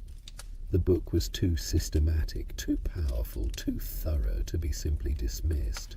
It had to be argued with, which meant its categories and questions became the common property of political thought. Hobbes returned to England in 1651, the same year Leviathan was published. This was a risky move. The country was still unsettled, his book was making enemies, and his royalist connections were well known. But perhaps Hobbes calculated that Cromwell's regime, which had its own problems with legitimacy and needed philosophical support, might tolerate him. Or perhaps he simply wanted to come home. He spent the Commonwealth years mostly quiet, writing but not publishing on controversial topics, meeting with intellectuals, enjoying whatever protection his former students' affection provided. When Charles II was restored to the throne in 1660, Hobbes might have expected favour. After all, he'd been the king's mathematics tutor during exile. He'd written a defence of absolute monarchy, even if the foundation for that defence was unconventional. Charles did grant Hobbes a pension and received him at court. But the king also made clear that Hobbes must not publish anything more on politics or religion. Too many powerful people wanted Hobbes silenced. The churches, the universities, Parliament, all saw him as dangerous. Charles protected Hobbes from worse persecution, but that protection came with restrictions. The most brilliant political philosopher in England was forbidden to publish philosophy. Imagine the frustration. Hobbes had more to say, more arguments to make, responses to critics to publish. He'd spent years developing his system, and now he was told to be quiet. He did write more, including Behemoth, a history of the English Civil War that applied his political philosophy to recent events, but it couldn't be published during his lifetime. His ideas would have to wait for future generations to be fully heard. The irony is rich. Hobbes wrote Leviathan to prevent civil war, to provide a rational foundation for stable government, to show why absolute sovereignty was necessary for peace. The book succeeded in changing how people thought about politics, but it also made its author too dangerous to be fully heard. The monster of Malmesbury had created a monster of a book, and both were too threatening to be tolerated by the authorities whose power they theoretically defended. As you drift towards sleep tonight, consider how ideas can be more dangerous than armies. Hobbes never led soldiers or held political office. He was a scholar, a tutor, a writer. Yet his arguments threatened kings and churches, changed political discourse, influenced generations of thinkers. The Leviathan he described, that artificial person created by social contract, was matched by another creation, the book itself, an artifact of thought that lived on beyond its author's control, generating controversy and insight in equal measure. The ideas Hobbes published in 1651 are still with us. We still argue about the foundations of political obligation, about the balance between security and liberty, about what legitimates government authority. The terms have changed, the conclusions we draw may differ from Hobbes's, but the questions he forced us to confront remain alive. That's the real power of Leviathan, not its specific doctrines, but its transformation of how we think about politics itself. A generation after Hobbes published Leviathan, another English philosopher took up the same questions but reached strikingly different conclusions. John Locke, writing in the 1680s during another period of political crisis in England, accepted much of Hobbes's framework while rejecting his absolutist conclusions. The result was a vision of politics that would prove even more influential than Hobbes's, especially in the emerging liberal tradition that would shape modern democracy. Locke's second treatise of government, published in 1689, begins with the state of nature, just as Hobbes did. This wasn't coincidence.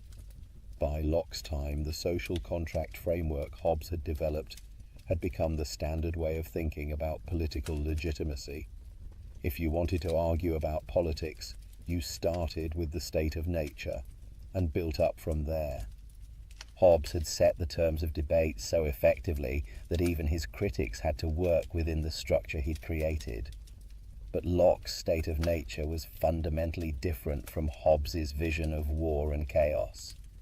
For Locke, the state of nature was a condition of perfect freedom and equality, but it wasn't necessarily violent or anarchic. It was, Locke argued, governed by the law of nature, which could be known by reason, and that law of nature taught clear moral principles. No one ought to harm another in their life, health, liberty, or possessions. This makes an enormous difference. For Hobbes, there were no moral constraints in the state of nature, no genuine right and wrong beyond what conduces to self-preservation. Rights were just liberties, permissions to do whatever you thought necessary. For Locke, the state of nature already contained moral law. People already had genuine rights to life, liberty, and property, rights that existed before any government and that government must respect. Where did these natural rights come from? Locke's answer was theological. God created human beings and gave them the world to use. We have a right to self-preservation because we're God's property, and it would be wrong to destroy what belongs to God. We have property rights because we mix our labor with natural resources, and our labor is our own, so what we create through labor becomes ours. The moral structure of reality, grounded in divine creation, gives content to natural law and natural rights. Now, if the state of nature already has moral law and natural rights, why do we need government? Locke's answer was more modest than Hobbes's. We need government not because the state of nature is unbearable, but because it has inconveniences. Without a common authority, disputes about rights are hard to resolve. Everyone is judge in their own case, which leads to bias. Enforcement of natural law is uncertain. Some people will violate others' rights, and while those people can be punished, there's no systematic, reliable mechanism for doing so.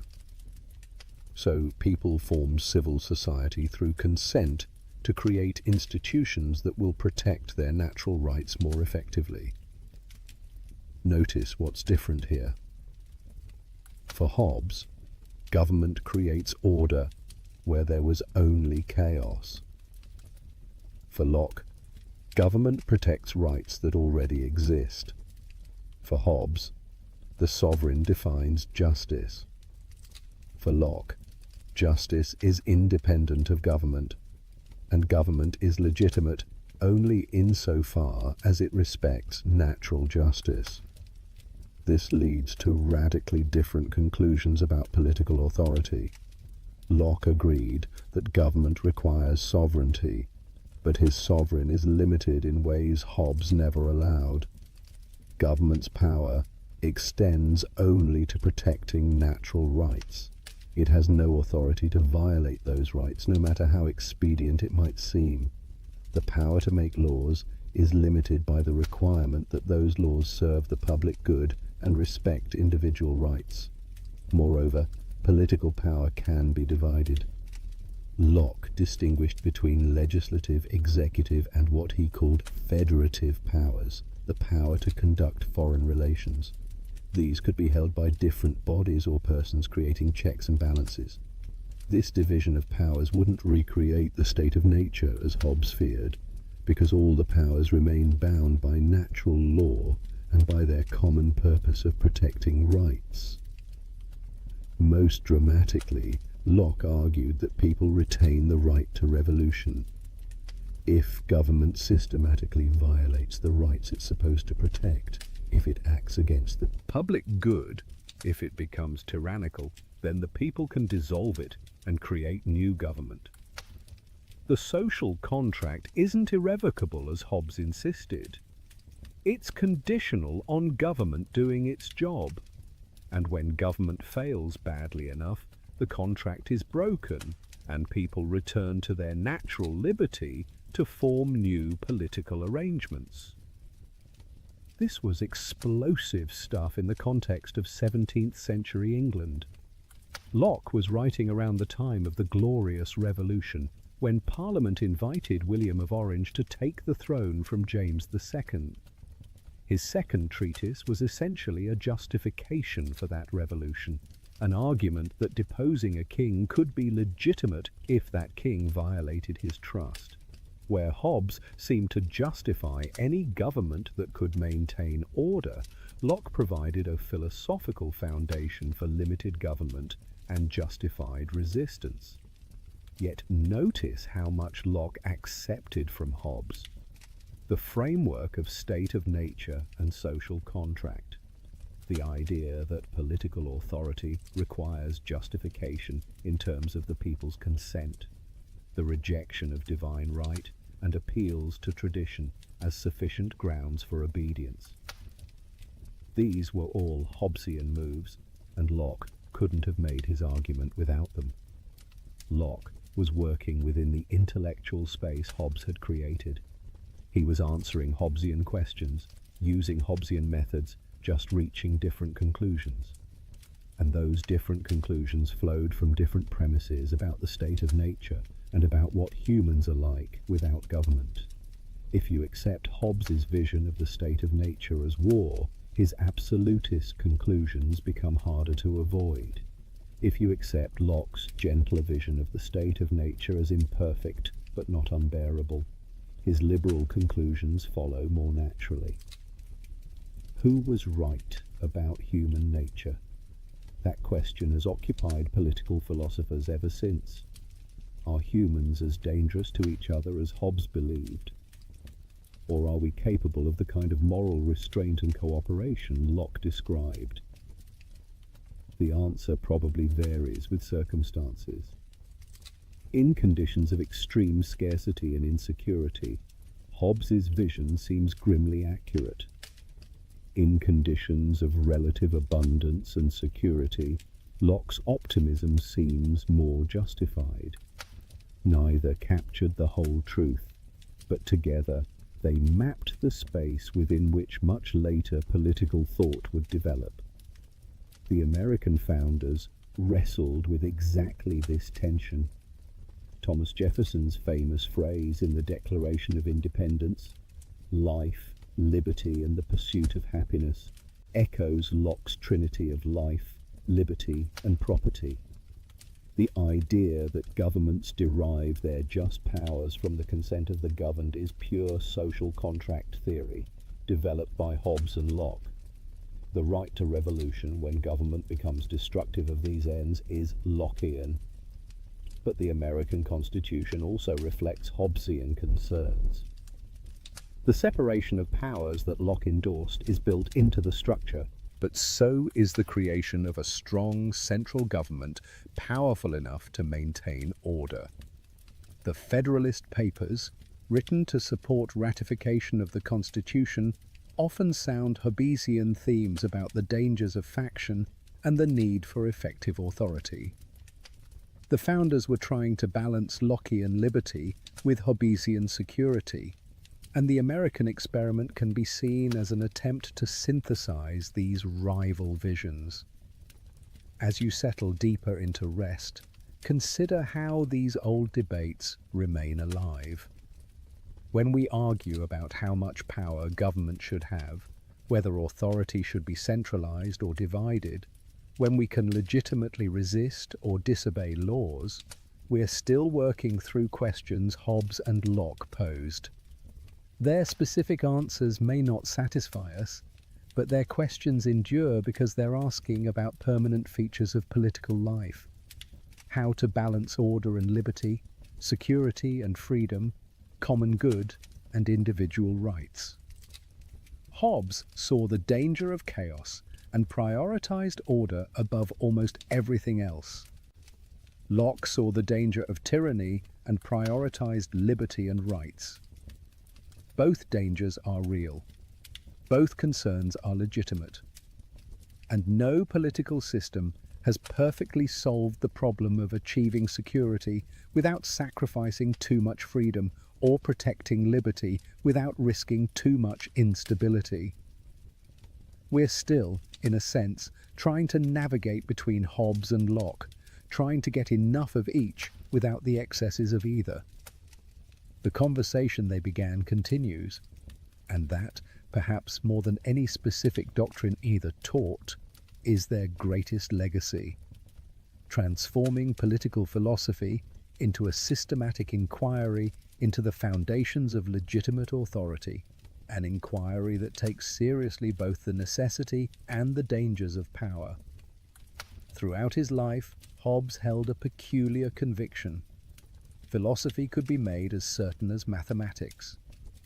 If we could just define our terms precisely enough, reason carefully enough, follow arguments rigorously enough, we could achieve in moral and political philosophy the same kind of demonstrative certainty that mathematicians achieved in geometry.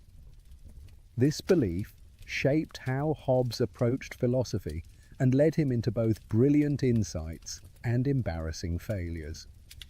Hobbes first encountered Euclidean geometry in his 40s, relatively late in life for a scholar. The story goes that he was in a gentleman's library and saw a copy of Euclid's Elements lying open. His eye fell on a proposition, a theorem about triangles. At first, he couldn't believe it. He looked at the proof, which referred back to earlier propositions. He looked at those propositions and their proofs, which referred to still earlier ones. Eventually, he worked his way back to the definitions and axioms that began the whole system. And he was amazed. From a handful of simple definitions and self-evident principles, Euclid had constructed an entire edifice of geometric knowledge, each theorem following necessarily from what came before.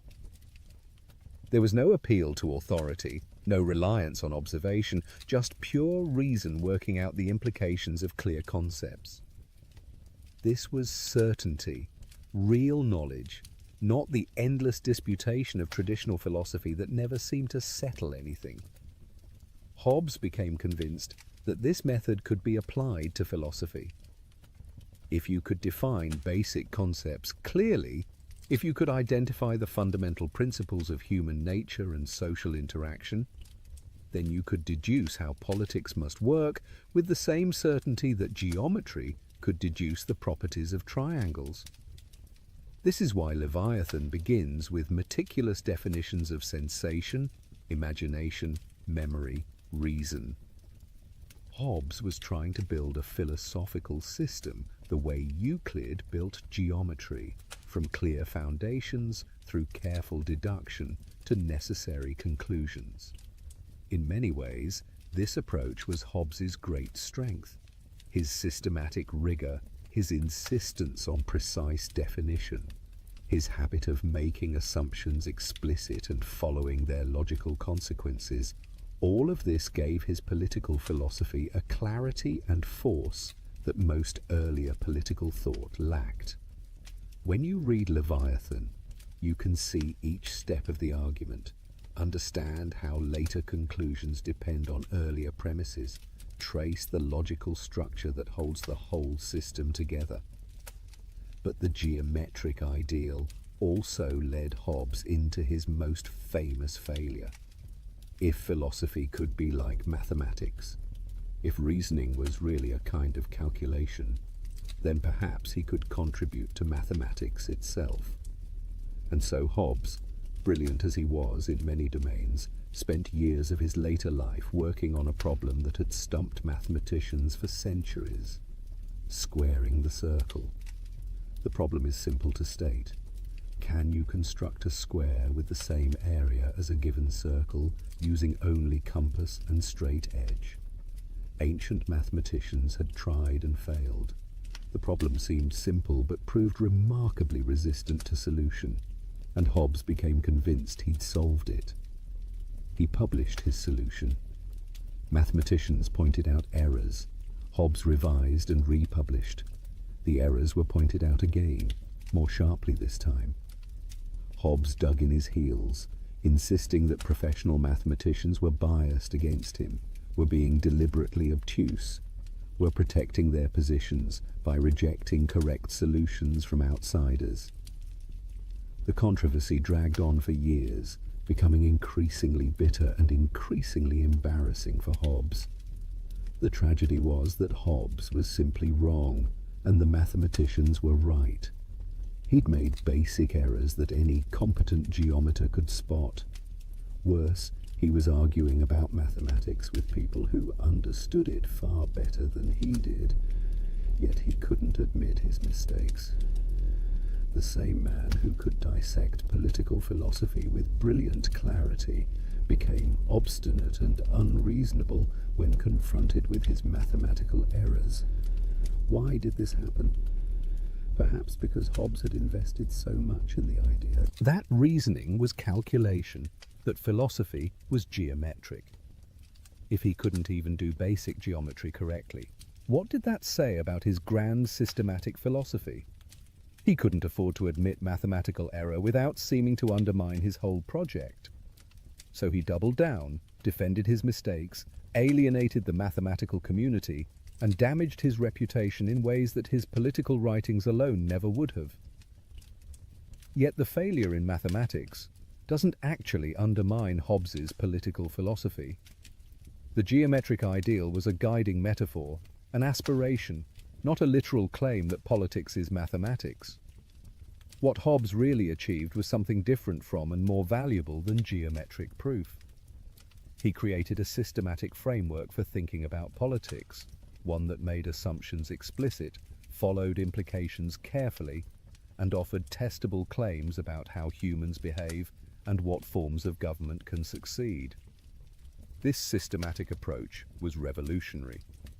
Before Hobbes, political philosophy was largely a matter of citing ancient authorities, appealing to tradition, invoking divine will, or making ad hoc arguments about specific situations.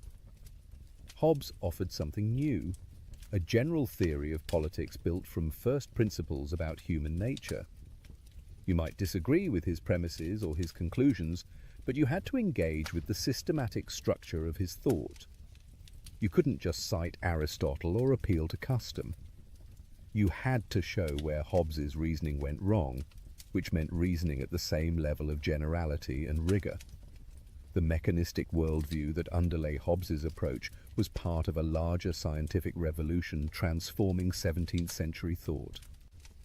Galileo, Descartes, and others were showing that nature could be understood through mathematics and mechanics, that complicated phenomena could be explained in terms of matter in motion following natural laws.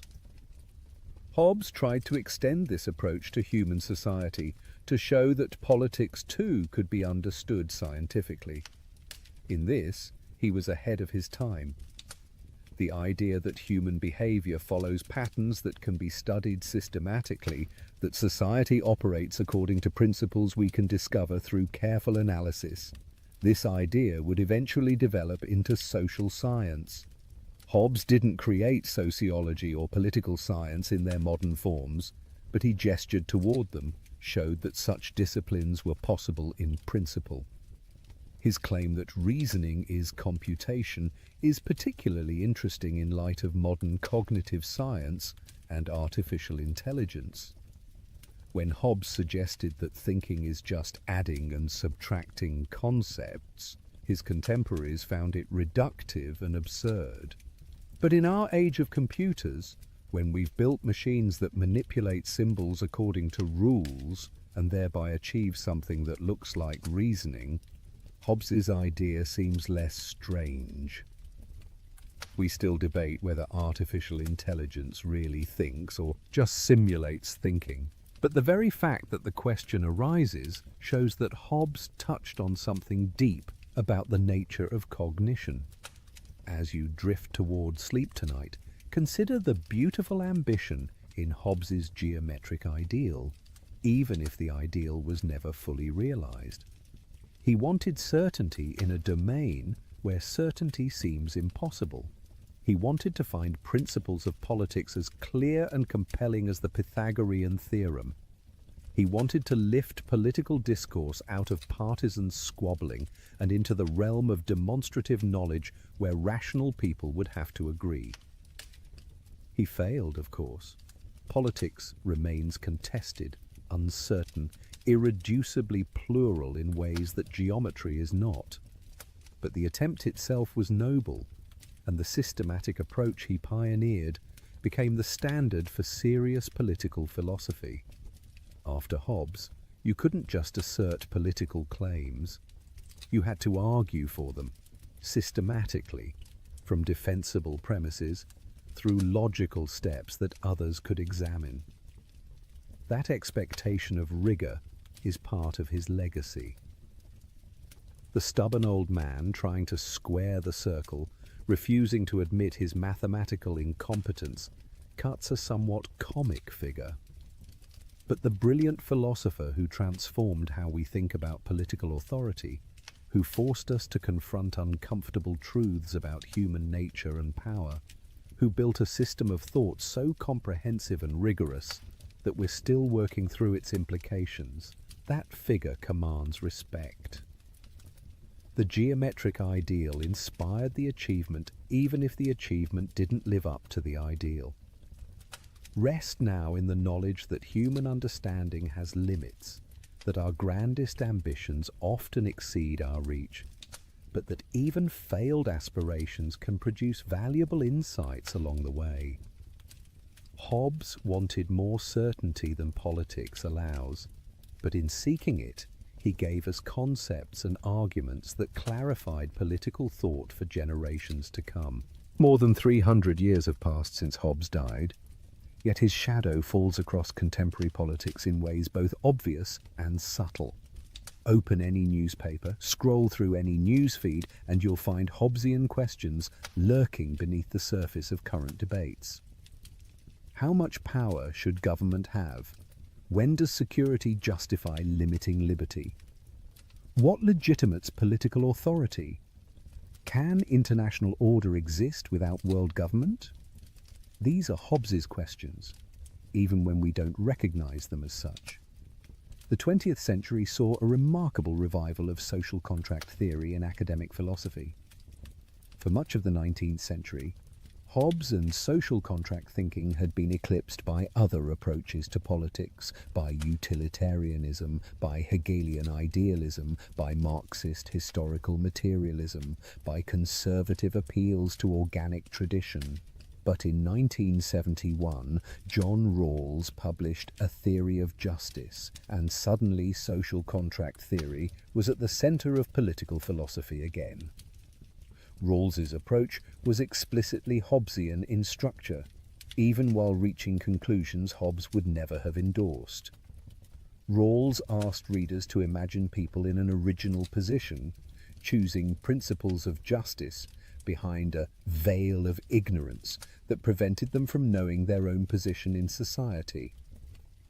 This was a thought experiment directly descended from Hobbes's state of nature, a way of using hypothetical reasoning to discover what rational agreement could establish about legitimate political arrangements. Rawls concluded that people in the original position would choose principles guaranteeing equal basic liberties and allowing inequalities only when they benefit the worst off.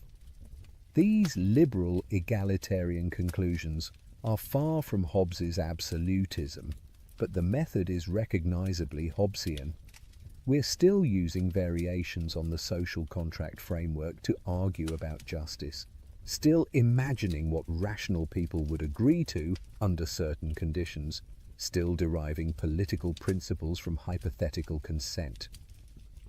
Game theory, developed in the mid-20th century to analyze strategic interaction, gave Hobbes's insights mathematical precision. The prisoner's dilemma, perhaps the most famous concept in game theory, is essentially the Hobbesian problem in formal terms. Two prisoners are separately offered deals. If both stay silent, both get light sentences. If one betrays the other while the other stays silent, the betrayer goes free while the silent one gets a harsh sentence. If both betray, both get moderate sentences. The rational choice for each prisoner, considered individually, is to betray, because betrayal yields a better outcome regardless of what the other prisoner does. But if both reason this way, both end up worse off than if they'd both stayed silent. This is exactly Hobbes's covenant problem.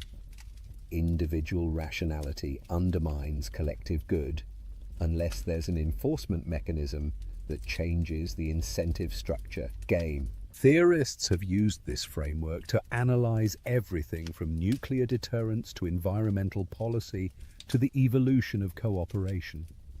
And in doing so, they're working through Hobbesian logic, showing how the structure of strategic interaction creates problems that individual rationality alone cannot solve.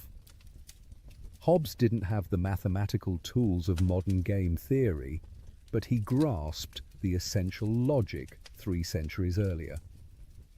Contemporary debates about security and liberty constantly replay Hobbesian themes.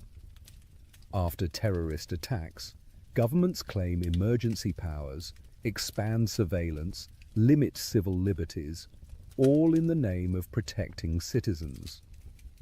Critics respond that security purchased at the cost of freedom isn't worth having, that we're betraying our values by the very measures meant to protect them. But notice that both sides accept the Hobbesian framing. Security and liberty are being traded against each other, and the question is where to strike the balance. The COVID-19 pandemic brought Hobbesian questions into sharp relief. Governments imposed lockdowns, restricted movement, mandated vaccines or masks, closed businesses. Some people accepted these measures as necessary to protect public health, as the kind of collective action problem that only government authority could solve. Others resisted as violations of liberty, as government overreach, as tyranny disguised as public health policy. The debate divided along lines that would have been familiar to Hobbes. How much authority should government have in emergencies? When does protecting life justify restricting liberty? In international relations, Hobbes's vision of the state of nature describes relations among sovereign states better than it ever described relations among individuals. There is no world government, no authority above nations that can enforce international law. Countries exist in something like a state of nature with respect to each other, each pursuing its own interests, each potentially in conflict with others, each relying ultimately on its own power to secure its position. This produces what political scientists call the security dilemma at the international level. When one country builds up its military for defensive purposes, neighboring countries perceive a threat and build up their own militaries in response, which makes the first country feel less secure, so it builds up even more, and the cycle continues. Everyone acts defensively. Everyone becomes less secure. It's Hobbes's dynamic of diffidence playing out among nations. Realism in international relations theory is explicitly Hobbesian.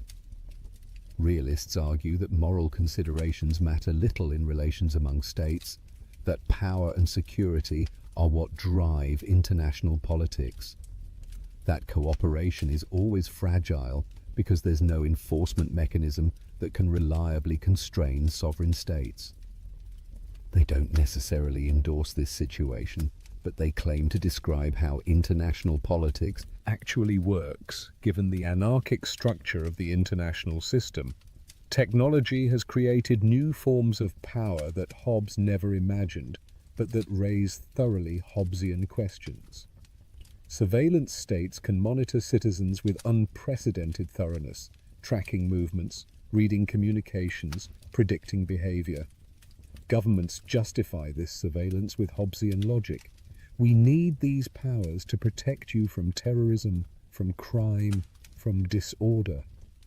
But the result is a kind of leviathan that can see everything, know everything about its subjects in ways that would have seemed like godlike power in Hobbes's time. Corporate power raises similar issues. Large technology companies control platforms that shape political discourse, influence elections, determine what information billions of people see. They're not governments in the traditional sense, but they exercise forms of power that look increasingly sovereign. Do we need a leviathan to control these corporate leviathans? Or are we creating new forms of authority that don't fit Hobbes's categories? Climate change presents perhaps the most purely Hobbesian problem of our era. Every nation benefits if all nations reduce emissions. But each nation has an incentive to let others bear the cost of reduction while continuing to emit itself. This is a global collective action problem, a tragedy of the commons on a planetary scale.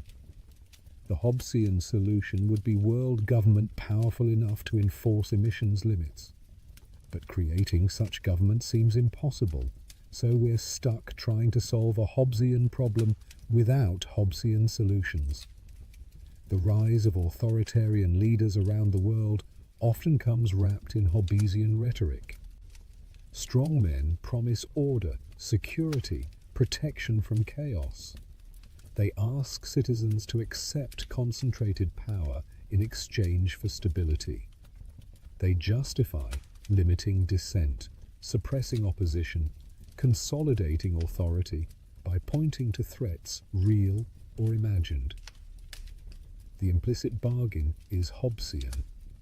Give me absolute power and I'll protect you. Whether citizens are actually safer under such arrangements is questionable, but the rhetorical appeal remains powerful. Yet Hobbes also helps us critique authoritarianism. Remember that Hobbes's sovereign gains authority through consent of the governed, through the rational agreement of equals who create common power for their mutual benefit. A leader who seizes power through force hasn't created legitimate sovereignty in Hobbesian terms. And even legitimate sovereignty exists to protect subjects' lives. When government becomes the main threat to life rather than the protector of life, Hobbes's own logic suggests subjects can resist. Feminist philosophers have offered important critiques of social contract theory that expose blind spots in Hobbes and the tradition he founded. Carol Paterman argued that beneath the social contract is a prior sexual contract that establishes male dominance over women, the supposedly universal. Agreement among equals turns out to have excluded half of humanity. Women weren't party to the original contract, but were subjects of it, subordinated by the very agreement that supposedly created political equality. Critical race theorists have made similar arguments. Charles Mills wrote of a racial contract that established white supremacy while claiming to establish equality. When Hobbes and Locke wrote about the state of nature and social contract, they were theorizing about relations among white European men. Indigenous peoples, enslaved Africans, colonized populations were outside the framework entirely, subject to domination that the contract did nothing to legitimate, but also nothing to prevent. These critiques don't simply reject social contract theory, but force us to confront who was included and excluded in the original formulations. They show that supposedly universal theories of politics were partial, limited to certain groups, while claiming universal applicability. The questions Hobbes raised about political legitimacy and consent remain important, but we have to ask them more inclusively, recognizing that the answers may be different when we include everyone rather than just some. As you rest tonight, consider how thoroughly Hobbesian our political vocabulary remains. We talk about social contracts, about legitimacy based on consent, about the balance between security and freedom, about the enforcement of agreements, about collective action problems. These concepts and frameworks come down to us from Hobbes, refined and modified, but recognizably his intellectual offspring. We may reject his authoritarian conclusions. We may have more optimistic views of human nature. We may aspire to forms of politics he never imagined. But we're still working within and against the structure of thought he created, still grappling with the problems he identified, still trying to answer the fundamental question he posed with such clarity. How can beings like us live together without destroying each other? The relevance of a 17th century philosopher to 21st century politics tells us something important. The problems Hobbes addressed aren't artifacts of his time, but permanent features of political life. As long as humans have conflicting interests, limited resources, and the ability to harm each other, we'll need some answer to the Hobbesian question of how to maintain order. Our answers may differ from his, but we can't escape the question itself. At the heart of Hobbes's political philosophy lies an emotion he understood better than most philosophers before or since. Fear. Not fear as a personal weakness or irrational response, but fear as a fundamental driver of political life, as the emotion that both creates the problem of order and provides resources for solving it. Remember that Hobbes was born prematurely as the Spanish Armada approached, born of his mother's terror. "Fear and I were born twins together," he wrote. This wasn't just biographical colour, but philosophical insight. Fear was Hobbes's constant companion, the emotion that shaped his understanding of human motivation and political necessity. In the state of nature, fear reigns supreme. The fear of violent death drives everything else. People seek power not primarily because they're greedy or ambitious, but because they're afraid of what will happen if they're powerless. They strike first, not because they're aggressive, but because they fear being struck. They accumulate resources not because they're miserly, but because they fear future scarcity. Fear is the great motivator in Hobbes's psychology, the passion that explains why rational beings would create such a dangerous situation for themselves. But fear is also what makes escape possible. The same fear that drives conflict in the state of nature also drives people to seek peace. The fear of violent death makes people willing to accept almost any alternative, including submission to sovereign power. Fear of punishment makes people keep covenants they might otherwise break. Fear of chaos makes people tolerate governments they might otherwise resist. This dual role of fear is central to understanding Hobbes. Fear isn't just a problem to be solved, but a resource to be used. The sovereign must inspire awe, must be feared, must be powerful enough that fear of punishment outweighs temptation to break laws. A sovereign that isn't feared isn't really sovereign, because subjects will calculate that they can violate laws with impunity. Power without the capacity to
protect.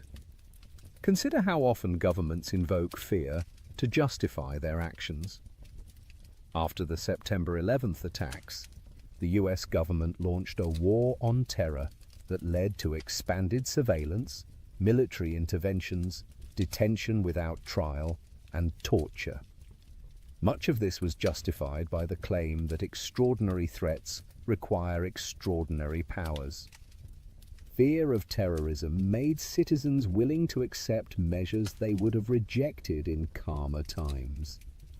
Was this Hobbesian sovereignty in action? Government doing what's necessary to protect subjects from violent death? Or was it manipulation of fear to accumulate power beyond what's actually needed for security?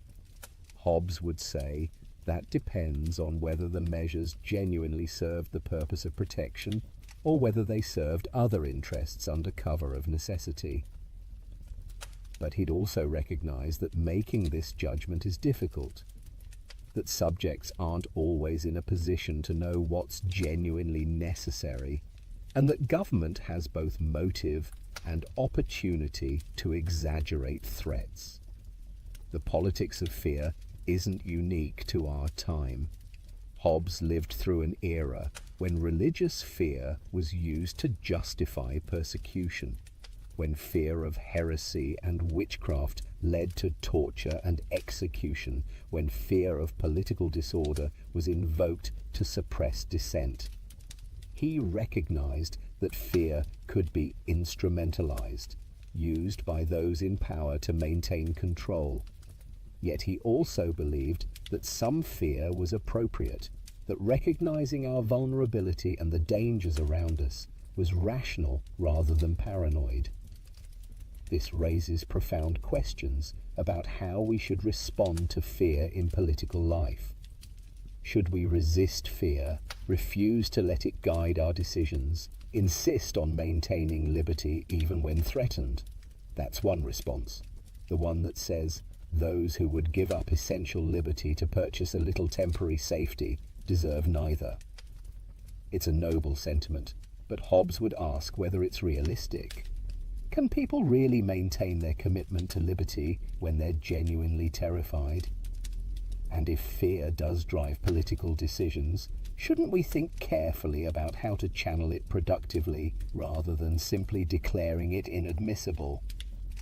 Or should we accept fear as a legitimate factor in political reasoning, acknowledge that security is a genuine good that sometimes requires limiting freedom? That's closer to Hobbes's position, but it opens the door to the very manipulation he worried about. Once we accept that fear justifies expanded power, authorities have strong incentives to keep us afraid, to magnify threats, to ensure that the emergency never quite ends.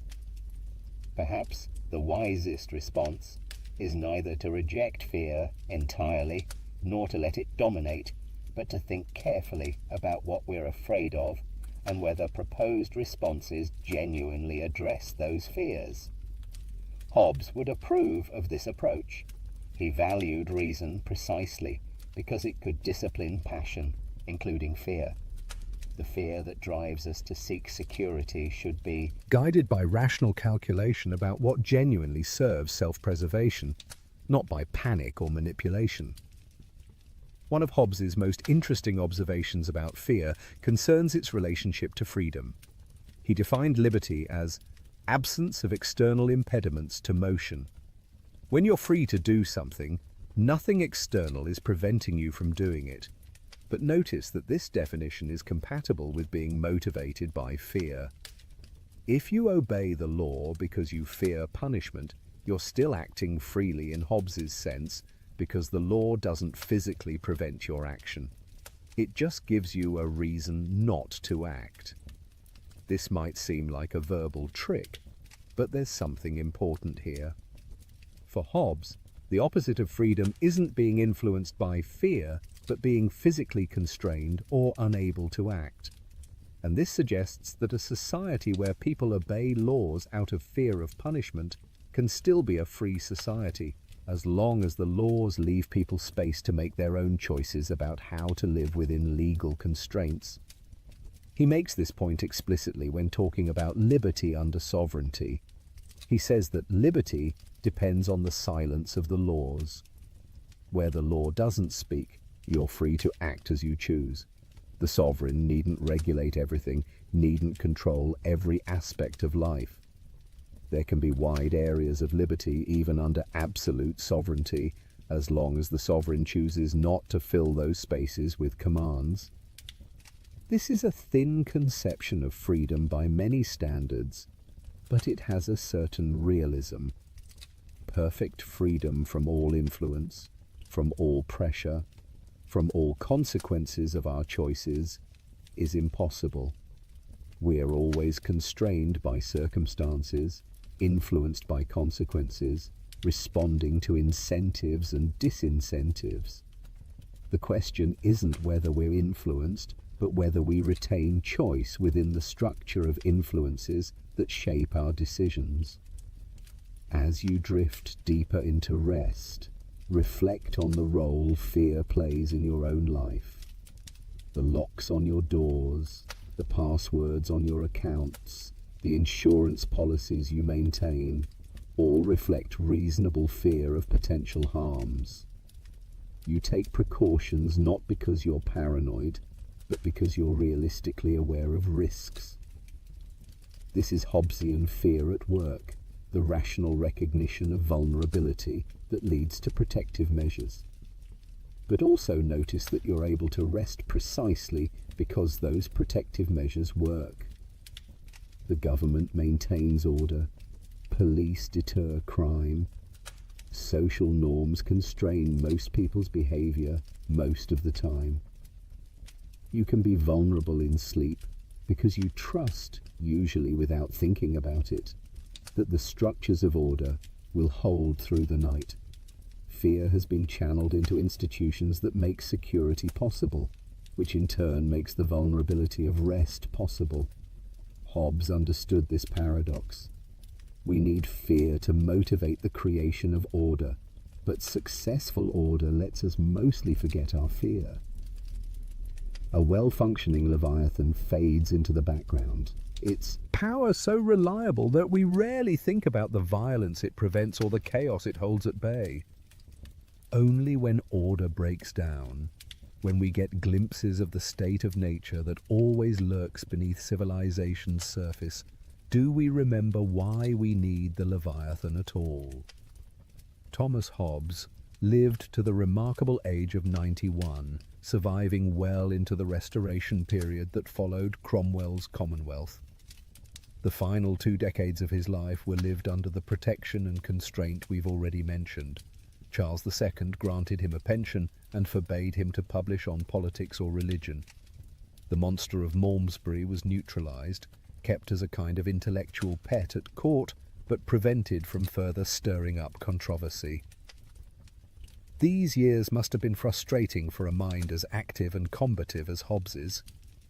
He had more to say, more arguments to make, more responses to critics who had attacked Leviathan and his earlier works. But silence had been imposed as the price of safety. So Hobbes turned his energies elsewhere, to pursuits that wouldn't directly challenge church or state. He continued his mathematical work, despite or perhaps because of his earlier humiliations over circle squaring. The man who had been so brilliant in political philosophy showed remarkable stubbornness in mathematics, continuing to publish claims that professional mathematicians could easily refute. These late mathematical works added nothing to his reputation and provided ammunition for critics who wanted to dismiss his entire philosophical system. Yet Hobbes persisted, convinced that the mathematicians were wrong even when they could demonstrate his errors step by step. There's something both admirable and sad about this stubbornness. Admirable because Hobbes refused to simply accept authority, maintained intellectual independence even when it made him look foolish. Sad because he was wasting his brilliance on a field where he lacked the necessary rigor. defending errors that a more humble person would have acknowledged. The same quality that made him willing to challenge centuries of political philosophy, the same intellectual courage that let him publish Leviathan, despite knowing it would make enemies, became a liability when directed at mathematics. He did write one more major political work, though it couldn't be published during his lifetime. Behemoth, or The Long Parliament, was Hobbes's history of the English Civil War, applying his political philosophy to recent events. The book examined how religious enthusiasm, constitutional disputes, and competing authorities had combined to destroy civil peace. It was, in effect, a sustained argument that everything Leviathan had warned against had happened in England, proving the necessity of the absolute sovereignty Hobbes had defended. Charles II read Behemoth in manuscript and forbade its publication. Even a historical analysis of the Civil War was too controversial, too likely to reopen wounds that the Restoration was trying to heal. The book circulated in manuscript among scholars and was only published after Hobbes's death, when it could no longer cause immediate political problems. Hobbes also produced translations in his final years, rendering Homer's Iliad and Odyssey into English verse. This was work he'd loved as a young scholar, returning to the classics that had first inspired his intellectual life. The translations were competent but not brilliant, the work of an old man staying active rather than breaking new ground. But they gave Hobbes satisfaction and kept his mind engaged when he could no longer pursue philosophy directly. In 1675, at age 87, Hobbes left London for the last time. He moved to the countryside, to estates owned by his longtime patrons, the Cavendish family. He'd served them for most of his adult life, first as tutor to William Cavendish, then in various capacities to different branches of the family. Now, in his final years, they provided him refuge and support. He spent his last years at Hardwick Hall in Derbyshire, living quietly, writing occasionally, receiving visitors who wanted to meet the famous philosopher. He composed an autobiography in Latin verse, looking back over his long life and the turbulent century he'd witnessed. Born under the shadow of the Spanish Armada, living through civil war and revolution, surviving into the Restoration, he'd seen England transform repeatedly, seen his philosophical landscape shift from scholasticism to early modern rationalism. In December 1679, Hobbes suffered a stroke. He became paralyzed and died within days. He was buried in the churchyard at St. John the Baptist Church in Old Hucknall, a quiet country church far from the controversies and disputes that had marked his intellectual life. His grave was simple, marked with a Latin inscription that identified him as Thomas Hobbes of Malmesbury and noted his philosophical reputation. His death was little noted beyond the circles of scholars and former associates. He'd been controversial enough that many were relieved to see him go. His books remained on lists of prohibited works. Universities warned students against Hobbesism as dangerous to morality and religion. For decades after his death, Hobbesian was a term of abuse, suggesting atheism, materialism, moral corruption. Yet his ideas survived suppression and slowly transformed how people thought about politics. The social contract framework became standard in political philosophy, even among those who rejected Hobbes's absolutist conclusions. The questions he'd posed about political legitimacy, about the relationship between security and liberty, about the foundations of political obligation, these couldn't be unasked, and the clarity with which he'd posed them set the agenda for political philosophy in ways that outlasted the controversies over his specific doctrines. John Locke built on Hobbesian foundations to reach liberal conclusions. Rousseau transformed the social contract into a theory of popular sovereignty. Kant developed social contract ideas into sophisticated moral and political philosophy. The American and French revolutions were fought with concepts and arguments that Hobbes had helped create, even though the revolutionaries would have rejected his monarchism.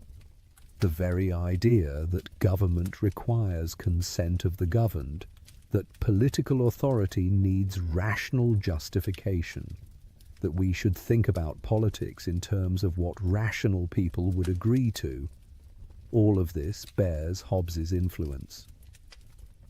In the 19th century, as political philosophy moved away from social contract theory temporarily, Hobbes was remembered mostly as a historical figure, important but superseded. But the 20th century brought renewed appreciation for his systematic approach and his unflinching realism about power and conflict. After 2 world wars and countless revolutions, after witnessing how quickly civilization could collapse into barbarism, Hobbes's dark vision of human nature seemed less like pessimistic exaggeration and more like cold-eyed truth. Contemporary political philosophers might reject Hobbes's absolutism, but they recognize his genius in framing questions. When we argue about justice, about rights, about legitimate authority, we're working within intellectual space that Hobbes helped create. He made political philosophy systematic, rigorous, focused on fundamental questions rather than surface disputes. That methodological achievement matters as much as any specific doctrine he taught. As you rest tonight, imagine Hobbes in his final years at Hardwicke Hall, an old man looking back over 9 decades of life. He'd been present at the birth of modern political philosophy. He'd witnessed the collapse of the old certainties about authority and tradition. He'd tried to build new foundations, to show how rational beings could create order without appealing to divine right or ancient custom. He'd made enemies, been condemned and banned and burned in effigy, and he'd survived it all, outliving most critics, seeing his ideas spread despite opposition. There's a certain peace in that image. The fierce controversialist made quiet in age. The bold, systematic thinker returned to classical translation, the man who'd tried to reduce human nature to geometry finally accepting the limits of his ambitions.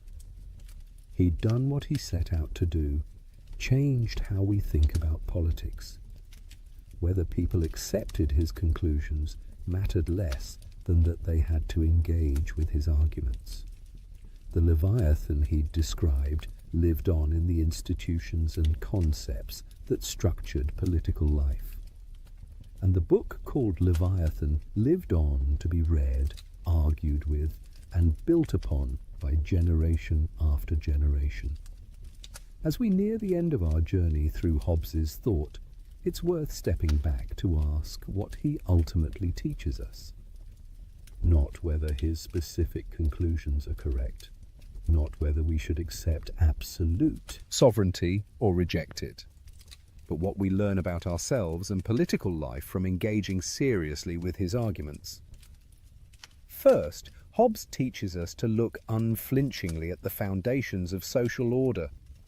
We live in societies held together by laws and institutions that we largely take for granted. Most of the time, we don't think about why people obey laws or what prevents society from dissolving into chaos. Hobbes forces us to think about these foundations, to recognize that social order is an achievement rather than a given, something that must be continually maintained rather than something we can simply assume. This doesn't mean accepting Hobbes's dark view of the state of nature or his authoritarian conclusions, but it does mean recognizing that cooperation among self-interested individuals isn't automatic or natural. It requires structures, incentives, enforcement mechanisms. The peace we enjoy is fragile, dependent on institutions that channel human behavior in productive rather than destructive directions. Second, Hobbes teaches us about the relationship between structure and agency in shaping human behavior. He's often accused of having a dim view of human nature, of thinking people are inherently selfish or vicious, but that misreads him. Hobbes's point is more subtle. The situation people find themselves in shapes how they act more than their individual character does. In the state of nature, even virtuous people have reason to act in ways that undermine cooperation, because the structure of interaction makes trust impossible and defensive violence rational. In civil society, even selfish people can cooperate productively because the structure of incentives makes cooperation rational and defection costly. Change the situation and you change behavior without requiring people to become morally better or worse than they are. This is a profoundly important insight for thinking about social problems. It suggests that we should focus less on trying to make people more virtuous and more on creating structures that make virtuous behavior rational. We can't eliminate human selfishness, but we can channel it in ways that serve common good. We can't guarantee that everyone will keep promises, but we can create enforcement mechanisms that make promise breaking costly enough that most people keep their word most of the time. Third, Hobbes teaches us to think clearly about the distinction between what we'd like to be true and what actually is true. He was willing to follow arguments wherever they led, even when the conclusions were uncomfortable. He didn't let wishful thinking about human nature or appeals to what would be nice cloud his analysis of what human beings are actually like and how they actually behave. This kind of realism is rare and valuable. Most of us prefer comforting illusions to harsh truths. We like to think that people are basically good, that cooperation comes naturally, that we could get along fine without coercive authority, if only we tried harder. Hobbes asks whether these beliefs can withstand scrutiny, whether they accurately describe how people behave when structures of authority break down. Fourth, Hobbes teaches us about the necessity of power. Many strands of political thought try to imagine politics without power, or at least try to minimize power's role. Anarchist traditions dream of societies with no coercive authority. Liberal traditions try to constrain and limit power.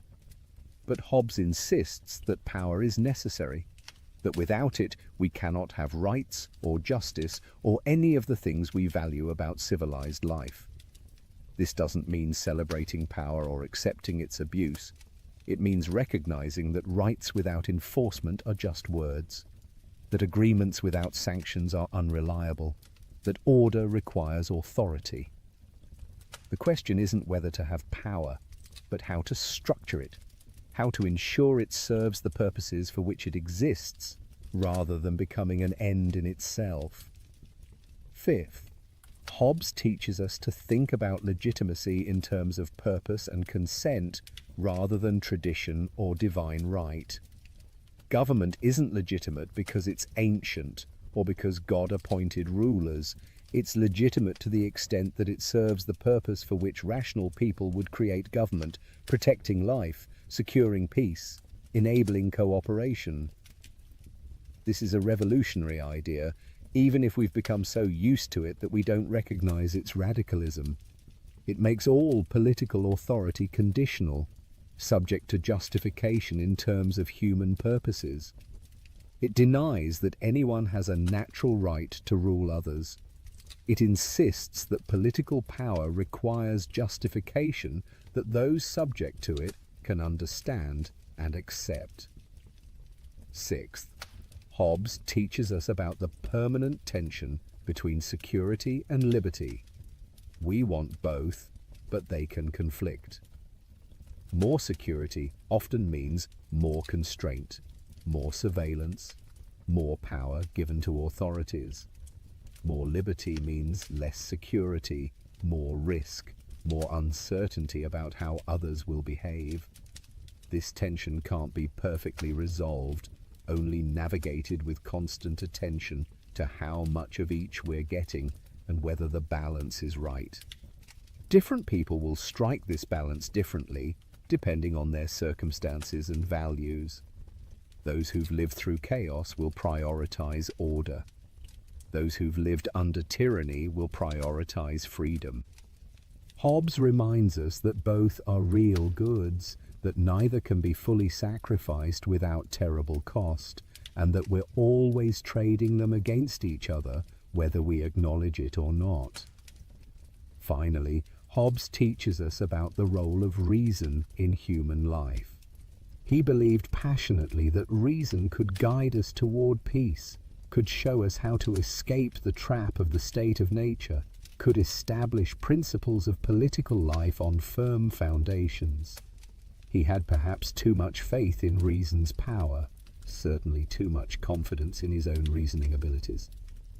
But the faith itself is admirable. We live in an age of deep polarization where political disputes seem increasingly driven by passion rather than argument, where people retreat into echo chambers that reinforce their prejudices rather than challenging them. Hobbes would despair at this. He believed that rational people, thinking clearly about their situation and interests, could reach agreement on fundamental political principles even if they disagreed about many specifics. Was he right? Can reason bridge our political divides? Can careful argument convince people to change their minds about fundamental questions? The answers aren't obvious. But Hobbes's faith that the attempt is worthwhile remains inspiring. If we give up on reason's ability to resolve disputes, if we accept that politics is just a clash of wills with no hope of rational resolution, then we're left with nothing but power against power, which is just the state of nature by another name. As you settle into the final stages of rest, consider what it means to live in a civilization shaped by Hobbesian questions and insights. The social contract isn't just a philosophical concept, but describes something real about how we live together. We have collectively created structures of authority that make cooperation possible, that protect rights, that enable us to plan for the future without constant fear.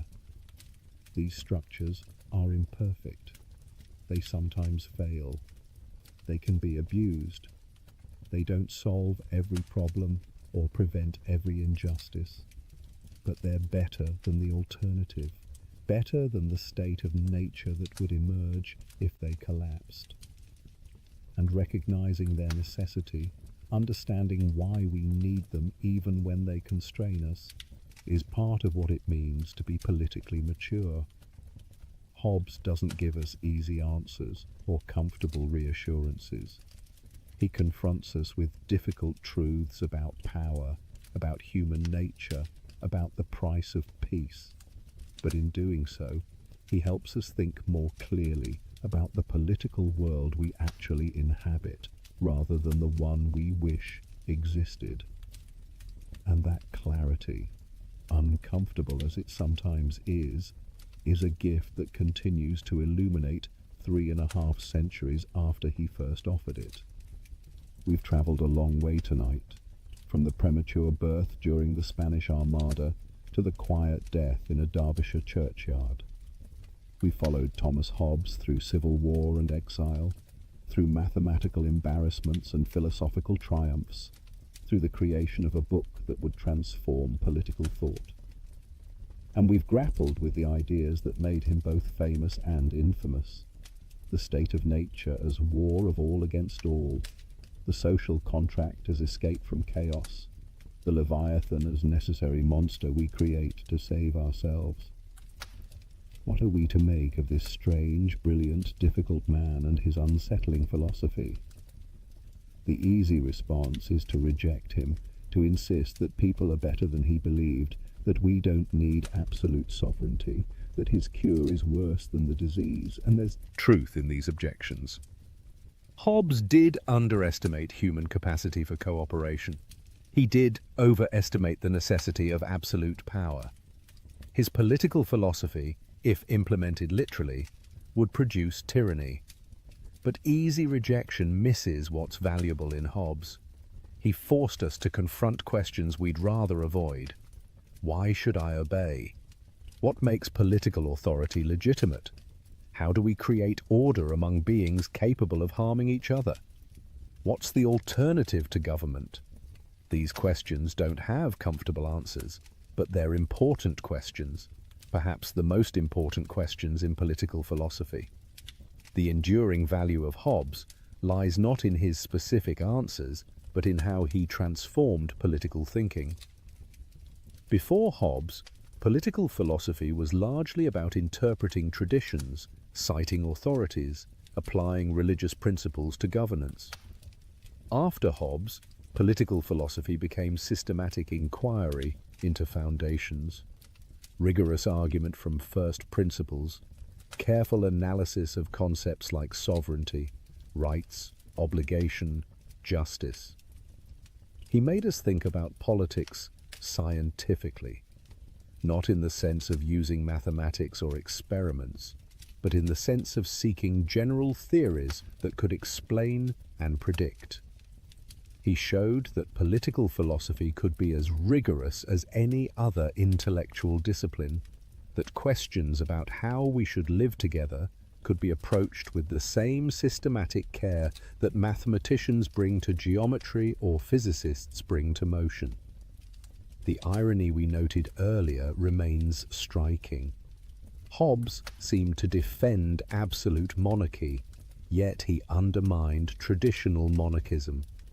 He appeared authoritarian, yet he planted seeds of democracy.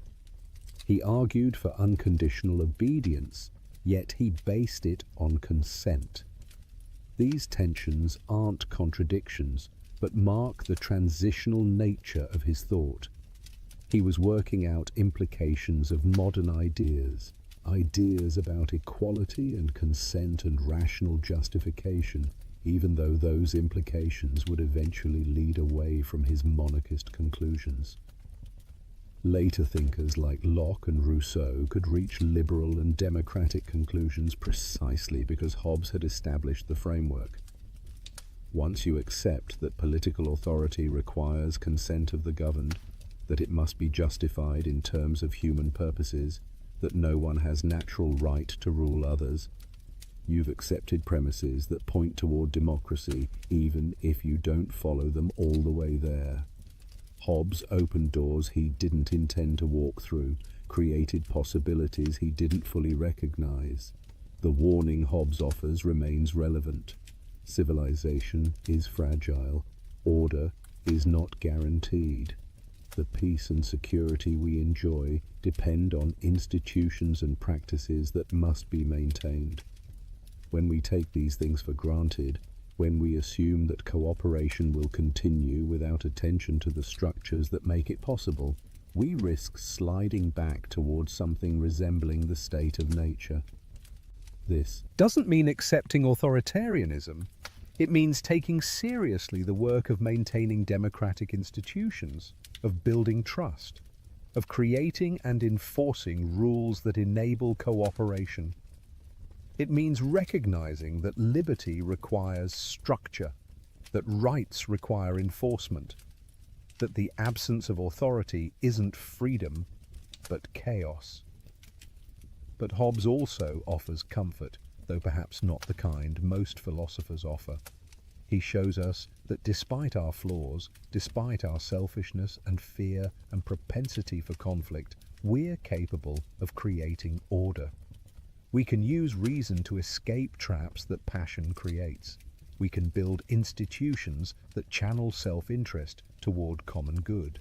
We can live together peacefully, despite being dangerous to each other, can create civilization despite our limitations. This is a modest hope, but a real one. We don't need to become angels to live together well. We just need to be smart enough to create structures that make cooperation rational and maintain them with enough vigilance that they don't decay. That's achievable. Difficult, requiring constant attention, never perfectly successful, but achievable. And achieving it is the work of politics, the great collective enterprise of building and maintaining the Leviathan that protects us from each other and ourselves. Tonight, as you finally release yourself into sleep, consider where you are and how you got here. You lie in a bed in a home that's yours under law. You're protected by walls and locks that work because most people respect property rights most of the time.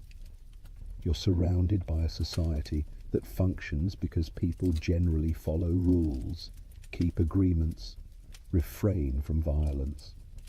Tomorrow you'll wake and go about your business in a world where cooperation is normal, where strangers can interact without constant fear, where long-term projects are possible because we can trust that basic order will persist. All of this, Hobbes would say, depends on the Leviathan, not necessarily a king or dictator, but common power that enforces law and maintains peace. The specific form matters less than the function, creating conditions where human beings can live together without constant fear of returning to the state of nature. This common power exists in the background of your life, so reliable that you barely notice it, making possible the security in which you rest.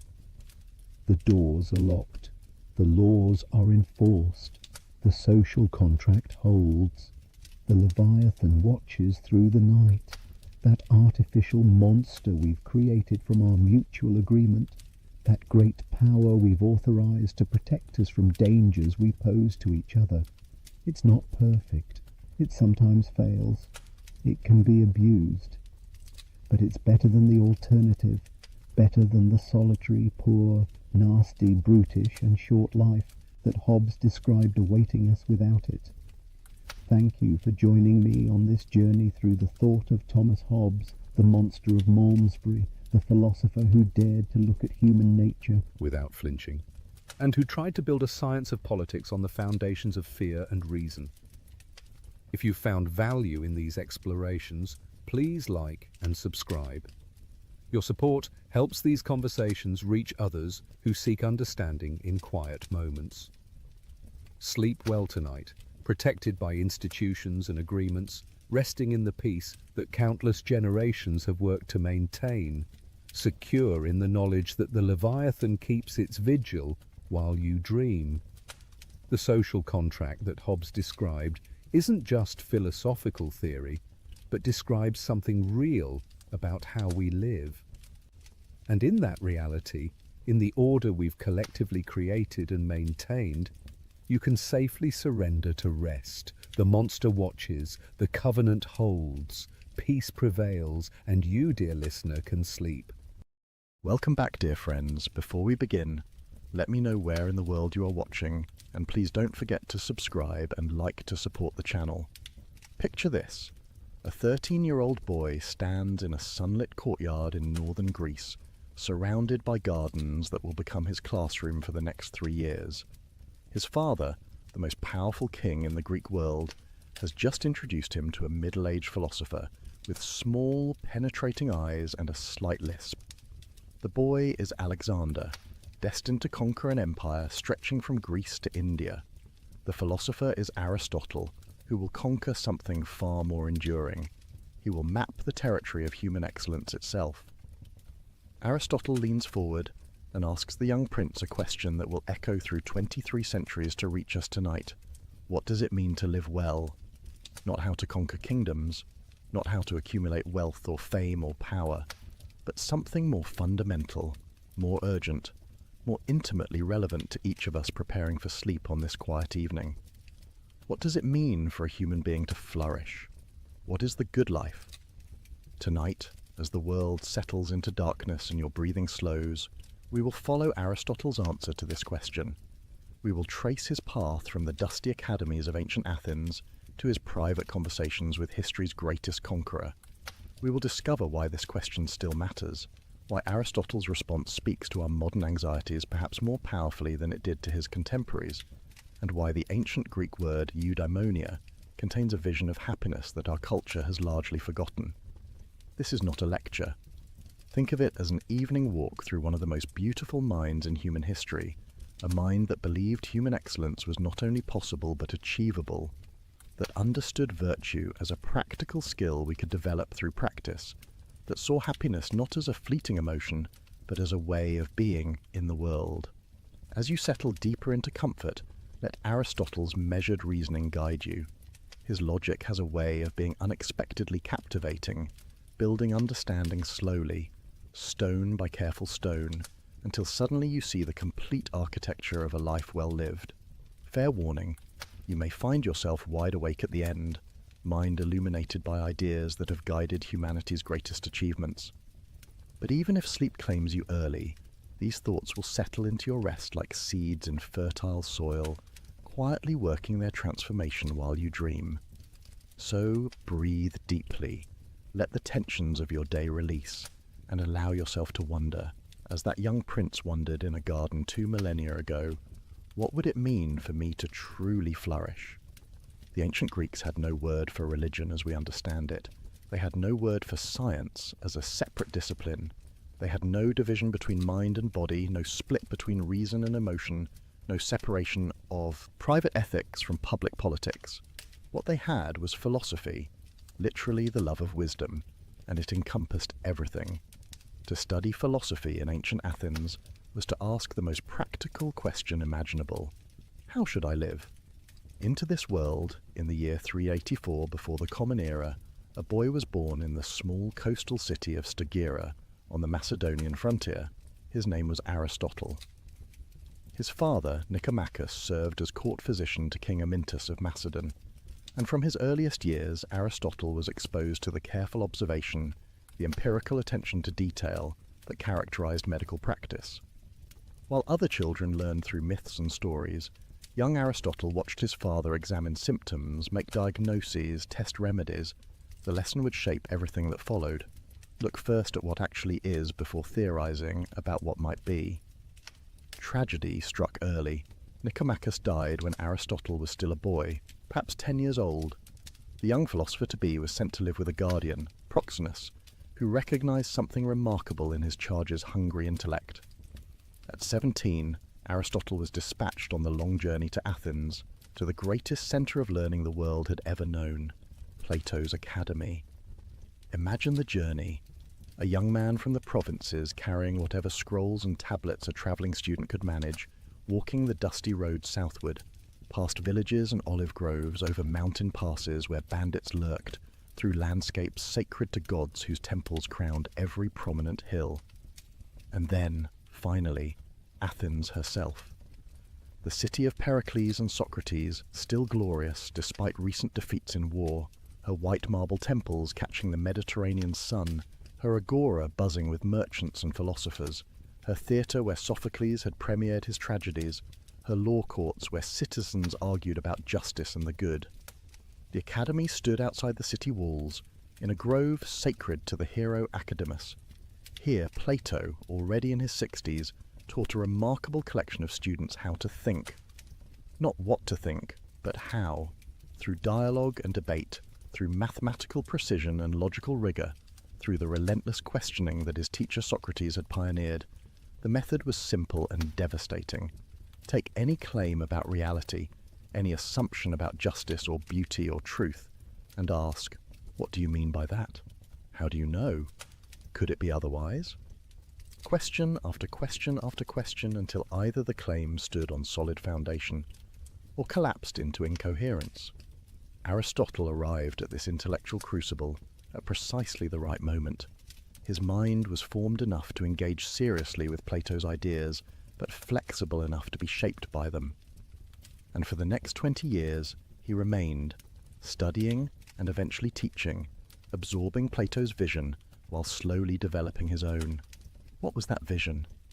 Plato believed that the world we experience through our senses, this world of stones and trees and flesh, is not fully real.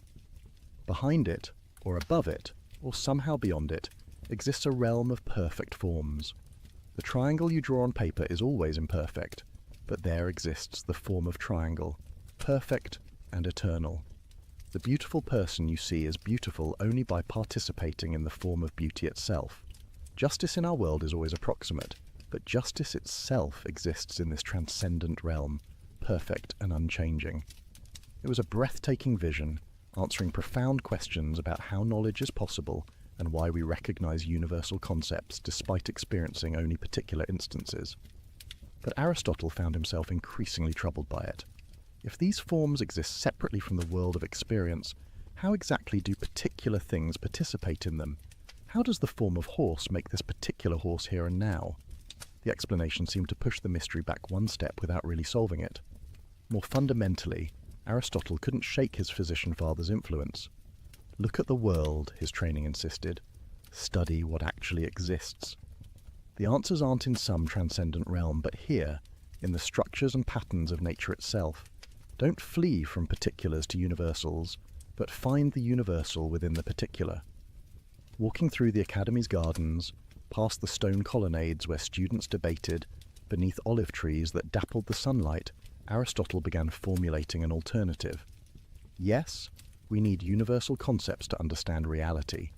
Yes, we recognize patterns that transcend individual instances, but perhaps these universals exist in things themselves, not in some separate realm. Perhaps the form of a horse is what makes this particular arrangement of matter a horse rather than a tree. Form and matter together constitute reality, inseparable, interdependent. The disagreement was profound, but never acrimonious. In later writings, Aristotle would criticize his teacher's theory of forms, but always with respect, always acknowledging Plato's brilliance. Plato is dear to me, but truth is dearer. This saying captures Aristotle's spirit. Loyalty to persons matters, but loyalty to truth matters more. The teacher-student relationship need not become adversarial just because the student thinks the teacher wrong about something fundamental. For 20 years, this was Aristotle's life. Study, debate, teach, think, write. The rhythms of academic existence, the slow accumulation of understanding, the gradual refinement of arguments. He was becoming a master of multiple disciplines, logic and rhetoric, biology and physics, politics and ethics, metaphysics and poetry. The breadth of his interests was staggering. While his contemporaries specialized, Aristotle ranged across the entire landscape of human knowledge, finding connections, building systems, constructing a unified vision of reality. Then, in 347 BCE, Plato died. The Academy passed to Plato's nephew Speusippus, and Aristotle chose to leave. The reasons remain debated. Was it disappointment at not being chosen to lead? Was it time for the student to step out of his master's shadow? Or was it simply that Aristotle's intellectual project required independence? Whatever the reason, Aristotle departed Athens. He travelled first to Asia Minor, to the court of Hermias in Atanius, where he continued his research and married Pythias, Hermias' adopted daughter. He spent time on the island of Lesbos, studying marine biology, wading through tide pools, dissecting sea creatures, observing with the meticulous attention to detail that would characterize all his work. These were years of intellectual wandering, of gathering observations, of letting his systematic approach mature. He studied how baby squids develop inside their eggs. He examined the hearts of different animals, noting structural variations. He watched the migration patterns of birds and wondered what internal mechanism drove them. In all of this, he was developing a method. Observe first, observe carefully, observe repeatedly. Record what you find. Notice patterns. Form hypotheses. Test them. build explanations from the ground up. This was radically different from the prevailing approach to natural philosophy, which tended towards speculation from first principles. Aristotle was teaching himself to be empirical, to trust experience, to build theory on the foundation of observed fact. The lessons learned watching his father practice medicine were flowering into a comprehensive scientific method. His personal life in these years remains shadowy to us. We know he married Pythias and loved her. We know they had a daughter together. We know that when Pythias died, Aristotle grieved deeply. Later he would form a relationship with her Pillis, with whom he had a son, Nicomachus. But Aristotle rarely wrote about his private emotions. His work focused outward, on the structures of reality, on the patterns of nature, on the principles of living well. Then, around 343 BCE, an invitation arrived that would change everything. King Philip of Macedon, who was transforming his kingdom into the dominant military power in Greece, wanted a tutor for his 13-year-old son. And he wanted that tutor to be Aristotle. Why? Perhaps because Aristotle's father had served Philip's own father as court physician, creating a family connection. Perhaps because Aristotle, though not yet famous, had already acquired a reputation for brilliance. Perhaps because Philip, in his ambition to unite Greece under Macedonian leadership, wanted his heir educated in the finest Greek traditions. Whatever the reason, the offer came with considerable inducements. Philip promised to rebuild Stagira, Aristotle's home city, which he himself had destroyed in an earlier campaign. The payment would be generous, the position would be prestigious, but most importantly, Aristotle would have the opportunity to shape the mind of a future king, to plant ideas of justice and virtue and excellence in a boy who would wield tremendous power, to perhaps create through education a ruler who would govern wisely and well, for a philosopher who believed that ethics and politics were inseparable, that the good life required a good community. This opportunity must have been irresistible. And so Aristotle journeyed north, back to the Macedonian frontier of his youth, to meet the young prince who would become Alexander the Great. The teaching took place at Mieza, a small village in the verdant countryside outside the Macedonian capital. Here, in or near a temple dedicated to the nymphs, surrounded by forests and streams, Aristotle established what amounted to a private academy for Alexander and a select group of other young Macedonian nobles. Among these students were Hephaestion, who would become Alexander's closest companion, and Ptolemy, who would eventually rule Egypt. The future masters of the Hellenistic world all sat at Aristotle's feet, learning how to think. What did they learn? Not a catechism, but a method. Aristotle taught them to observe carefully, to reason systematically, to question assumptions, to distinguish valid arguments from fallacies. He taught them rhetoric, the art of persuasive speech, and politics, the science of organizing communities. He taught them natural philosophy, examining plants and animals, discussing the principles that govern growth and change. He taught them ethics, exploring questions of courage and justice and the nature of the good life, and crucially, he taught them Homer. Alexander developed an intense love for the Iliad, identifying with Achilles, the warrior hero who chose glory over long life. Some accounts say Alexander carried a copy of the Iliad with him throughout his campaigns, annotated by Aristotle himself, keeping it under his pillow alongside his dagger. The fusion of philosophical training and heroic ambition would have profound consequences. The relationship between teacher and student was complex, mixing genuine affection with fundamental disagreements that would only deepen over time. Aristotle saw himself as forming Alexander's character, instilling virtue, teaching moderation and practical wisdom. But Alexander's nature ran to extremes. He was passionate where Aristotle counseled balance, impetuous where Aristotle advised deliberation, hungry for glory where Aristotle emphasized the contemplative life.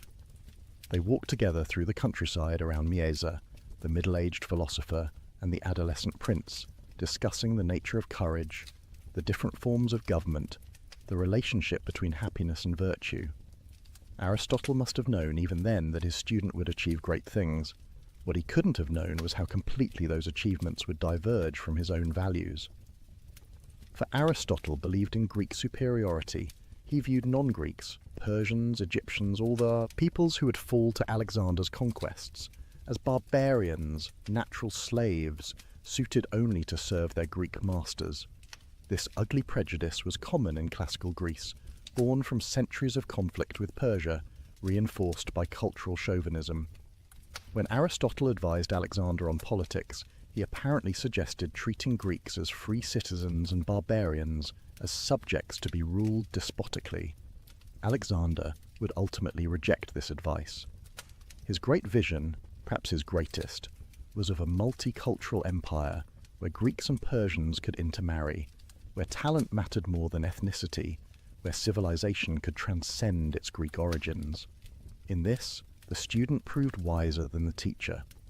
But that lay in the future. For 3 years the education continued. Philosophy in the morning, physical training in the afternoon, discussions of metaphysics and dissections of animals, poetry and mathematics, the young nobles learning not just information but how to think, how to argue, how to analyze. Aristotle was forming minds, planting seeds that would bear fruit in ways he couldn't anticipate. Then, in 340 BCE, Philip summoned his son home. At 16, Alexander would serve as regent while his father campaigned in Thrace. The formal education was over. Teacher and student would never again spend extended time together, though they continued corresponding. Alexander sent back specimens and observations from his conquests, plants and animals unknown to Greek science, reports of distant lands, puzzles for his old teacher to study. But the intellectual relationship was ending, and philosophical differences were hardening into ideological opposition. When Alexander began integrating Persians into his administration, adopting Persian customs, even demanding prostration from Greek visitors, Aristotle was appalled. This violated everything he believed about Greek superiority and proper political order. The student had moved beyond the teacher's wisdom, making his own path through history. There is a poignant tragedy here. Aristotle had tried to form Alexander's character according to philosophical principles, to create a king who would embody virtue and govern with practical wisdom. But character, as Aristotle himself taught, comes from habituation, from repeated practice, from the slow shaping of desires and responses. 3 years of philosophical instruction couldn't overcome Alexander's fundamental nature. Brilliant, passionate, ambitious beyond measure, unable to recognize limits, the greatest philosopher of antiquity and the greatest conqueror of antiquity touched each other's lives profoundly. Each would achieve immortality in his own sphere, but they remained, in the end, fundamentally different kinds of men. One conquered through thought, the other through the sword. One believed in moderation and the contemplative life, the other in glory and endless achievement. One stayed mostly in Athens, thinking and writing. The other marched to the edges of the known world, never content, never stopping. When Alexander departed for his Asian campaigns in 335 BCE, Aristotle was 50 years old. He returned to Athens, to the city of his intellectual formation, ready at last to establish his own school, to develop his own systematic philosophy, to offer his answer to the question he had posed to young Alexander so many years before. What does it mean to live well? Athens in 335 BCE had changed since Aristotle first arrived as a 17-year-old student. Philip's victory at Chaeronea had ended the era of independent Greek city-states. The Macedonian king now dominated Greece, and after Philip's assassination, his son Alexander ruled. For Athenians who treasured their democratic traditions, this new reality was bitter. They lived under the shadow of Macedonian power. Technically independent, but actually subject. Into this politically complex situation, Aristotle returned. His connections to the Macedonian court made some Athenians suspicious, but his reputation as a philosopher, his years at the academy, and his undeniable brilliance earned him respect. He established his school in the Lyceum, a gymnasium dedicated to Apollo Lysias, located just outside the city walls. The Lyceum became Aristotle's base for the next 12 years, the period of his greatest productivity. Here he developed the systematic philosophy that would influence human thought for 2 millennia. Here he gathered around him the brightest students Athens could offer, and here he perfected his distinctive method of teaching. Unlike Plato's academy, which focused on mathematics and abstract reasoning, The Lyceum was organised around empirical research. Aristotle collected specimens, plants, animals, minerals. He gathered maps and documents. He compiled observations sent by correspondents throughout the Greek world, including, remarkably, from Alexander's campaigns. The Lyceum was part school, part research institute, part museum. It was the first institution of its kind, and it set a pattern that universities would follow for centuries. The physical layout encouraged Aristotle's teaching style. The Lyceum had a covered walkway called a peripatos, where Aristotle liked to walk while lecturing. This habit gave his school its name, the Peripatetics, the walkers. Picture him there, in his 50s now, walking slowly along the colonnade, a small group of advanced students following, discussing the nature of causation or the structure of logical argument or the relationship between soul and body. His lectures came in two types. In the morning, he offered esoteric teachings for advanced students, dense technical discussions requiring philosophical background. These were the lectures that would eventually be compiled into the treatises we possess: the physics, the metaphysics, the Nicomachean ethics. In the afternoon, he gave public lectures on more accessible topics: rhetoric, politics, ethics. These were polished presentations, carefully crafted for general audiences. The evenings he spent writing, organising his thoughts, revising his treatises. By lamplight in his study, scrolls spread around him. Aristotle worked to systematise human knowledge. He was attempting something unprecedented, a comprehensive account of reality, from the principles of logic that govern all reasoning, through the structures of the natural world, to the best way for human beings to live. His method was distinctive. Where Plato had begun with ideal forms and tried to explain how particulars participate in them, Aristotle began with the world of experience and tried to understand its inherent structures. Look first, theorize second. Observe the patterns in nature, then explain what makes those patterns possible. This empirical orientation appeared in all his work. His biological writings describe hundreds of animal species with careful attention to anatomy and behavior. His meteorology examines weather patterns, winds, rain, thunder. His politics analyzes 158 different constitutions of Greek city-states, comparing their structures and outcomes. Even his ethics, as we will see, begins with observed facts about human nature and behavior rather than abstract principles. But Aristotle was no mere compiler of facts. What made him revolutionary was his ability to organize observations into systematic understanding. He developed logic as a formal discipline, creating tools for rigorous reasoning. He pioneered the study of causation, distinguishing 4 different ways we can answer why questions. He analyzed motion, change, time, place, infinity. He investigated language, categorizing different types of statements and studying how meaning works. And running through all of this was a deep conviction that the universe makes sense. Reality is not chaos but cosmos, not random but ordered. Natural things have purposes, built-in tendencies, characteristic activities. Understanding something means grasping its nature, its function, what it's meant to be and do. This teleological vision, the idea that things have inherent purposes, would remain influential until the scientific revolution 2,000 years later. Yet despite this comprehensive intellectual productivity, Aristotle's time at the Lyceum was politically precarious. He was a metic, a resident alien, without citizenship rights. He depended on the tolerance of a city that had reasons to distrust him. When Alexander died suddenly in 323 BCE, everything changed. The death of the conqueror unleashed a wave of anti-Macedonian sentiment across Greece. Athens erupted in rebellion, and Aristotle, known to have been Alexander's tutor, connected to the Macedonian court, suddenly found himself in danger.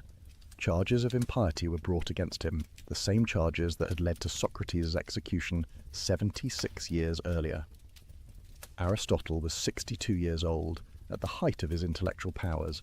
He had spent 12 years building the Lyceum into one of the ancient world's great centres of learning. His systematic philosophy was substantially complete. But the political situation was untenable. Rather than stand trial, Aristotle chose to leave Athens. He reportedly said he would not let the city sin twice against philosophy, a reference to Socrates' fate. He retired to Chalcis on the island of Euboea, where his mother's family had property. And there, less than a year after leaving Athens, he died of a stomach illness. It was 322 BCE. The greatest systematic philosopher in history was gone, leaving behind an intellectual legacy that would shape Western thought for 2,000 years. But we've spent long enough on biography. We know the man, the context, the journey.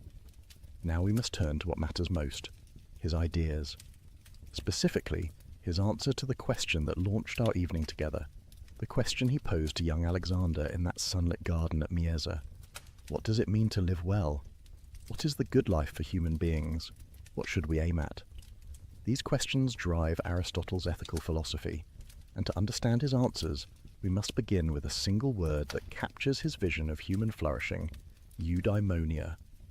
The word sounds strange to modern ears. Eudaimonia.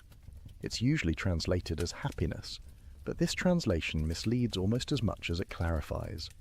When we think of happiness, we typically imagine a feeling, an emotional state, something that comes over us when things go well.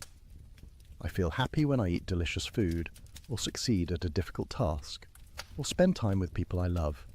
Happiness, in our common usage, is something that happens to us, a pleasant sensation we experience. But this is not what Aristotle means by eudaimonia at all. The word itself gives us a hint. It combines eu, meaning good or well, with daimon, meaning spirit or divinity. Literally, eudaimonia means something like having a good spirit, being well-spirited, having your inner nature in good condition. It suggests not a temporary feeling, but a state of being, not an episode, but a way of existing. Perhaps the best translation is flourishing, or living well, or faring well. Think of a plant. What does it mean for an oak tree to flourish? Not that it feels happy, plants don't have feelings, but that it's achieving what it's meant to achieve, developing according to its nature, becoming an excellent specimen of oak tree. It has good soil, adequate water, proper sunlight. Its roots run deep, its trunk grows strong, its branches spread wide, its leaves are full and green. The acorns it produces are healthy. This is oak tree eudaimonia, being a thriving, excellent oak. Now ask the parallel question. What does it mean for a human being to flourish? What is human eudaimonia? This is Aristotle's central question, and answering it requires understanding human nature itself. But before we get to Aristotle's answer, we need to understand why he thinks this question matters so much. Here's where his thinking becomes both elegant and persuasive. Every action we take aims at some good, Aristotle observes. When you eat, you aim at satisfying hunger or maintaining health or enjoying flavor. When you work, you aim at earning money or accomplishing something or serving others. When you exercise, you aim at fitness or stress relief or the pleasure of physical exertion. All human action is goal-directed. Notice what follows from this. Some goods are sought for the sake of other goods. We earn money to buy things. We buy things to satisfy needs or wants. We satisfy needs to maintain life. We maintain life to what? Eventually we must reach some final good, something we want for its own sake, not as means to something else. Otherwise we're caught in an infinite regress, each goal pursued for the sake of another, never reaching any ultimate purpose. What is this final good? What do we want for its own sake? Aristotle thinks the answer is obvious. Eudaimonia. Everyone, he says, pursues happiness or flourishing. It's what we ultimately aim at in all our activities. We want other things for the sake of happiness, but we don't want happiness for the sake of anything else. Happiness is self-sufficient. Having it, we lack nothing essential. Consider what this means. Honor? Yes, we value honor, but why? Because being honored makes us happy. Pleasure? Yes, we enjoy pleasure, but why do we seek it? Because it contributes to happiness. Wealth? Certainly useful, but obviously not the ultimate good. We want wealth to secure happiness, not happiness to secure wealth. Even virtue, and this is crucial, we value ultimately because virtuous living leads to flourishing. So eudaimonia stands at the top of the hierarchy of goods. It's what everything else aims toward. It's the bull's eye on the target, the destination of all our striving. Get clear about what eudaimonia really is, and you've answered the most important question about how to live. But here's where things get interesting. People agree that eudaimonia is the ultimate good, Aristotle notes. but they disagree profoundly about what eudaimonia actually is.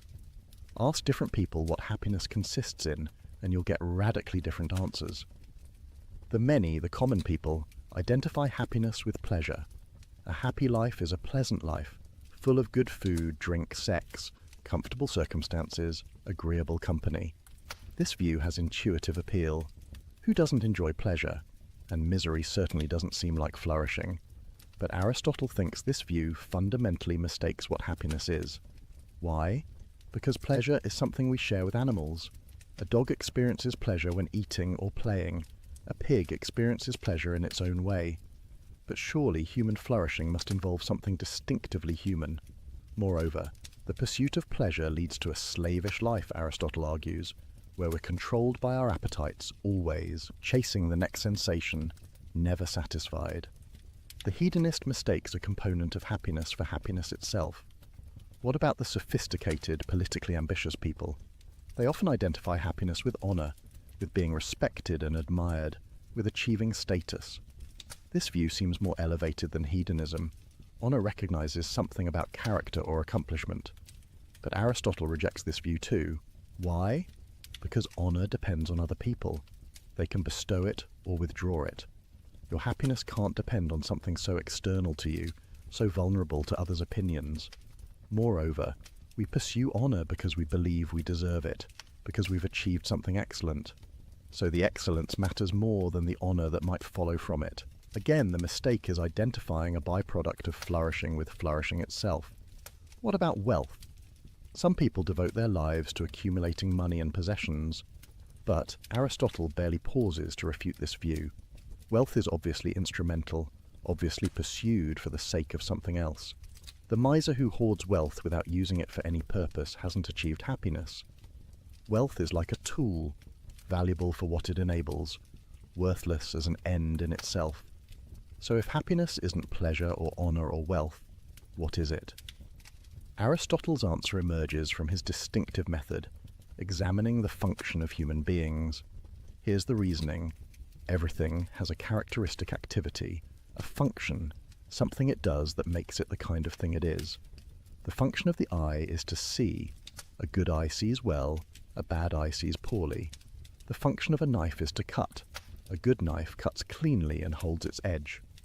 For any tool or organ or creature with a function, excellence consists in performing that function well. Does a human being have a function? Not in the sense of being a tool for some external purpose, but in the sense of having a characteristic activity, something that defines what we distinctively are. Aristotle thinks yes. What is our function? It can't be merely living, growing, and maintaining ourselves. We share that with plants. It can't be sensing and responding to our environment. We share that with all animals. The distinctive human function must involve our unique capacity, reason. This doesn't mean our function is to sit around thinking all day, disconnected from the world. Reason permeates all distinctively human activities. When we deliberate about what to do, we're exercising reason. When we form friendships based on mutual respect rather than mere pleasure or utility, reason guides those relationships. When we appreciate beauty, when we understand truth, when we act courageously in the face of fear, when we judge fairly between competing claims, we're exercising rational capacities that animals lack. Human flourishing, then, consists in exercising these rational capacities excellently. It's not passive, but active. Not a state we fall into, but an activity we perform. Not something that happens to us, but something we do. Aristotle's famous formulation? Eudaimonia is activity of soul in accordance with virtue. Let that sink in for a moment. Happiness is activity. Not feeling, but doing. Not possessing, but acting. The happy person isn't someone who has achieved a comfortable state and now simply maintains it. The happy person is actively engaged in excellent activity. Flourishing is a verb, not a noun, and this activity must be excellent in accordance with virtue. Here we need to understand what Aristotle means by virtue, a topic we'll explore thoroughly. For now, note simply that virtue means excellence of character and intellect, the qualities that enable us to perform our function well. Just as a good knife has the virtues of sharpness and durability, a good human has virtues like courage, wisdom, justice, and temperance. One more crucial qualification. Eudaimonia requires a complete life. One swallow doesn't make a spring, Aristotle says, and one day or brief period doesn't make someone happy. Flourishing is assessed over a lifetime. The young can't yet be called happy because their lives remain unfinished.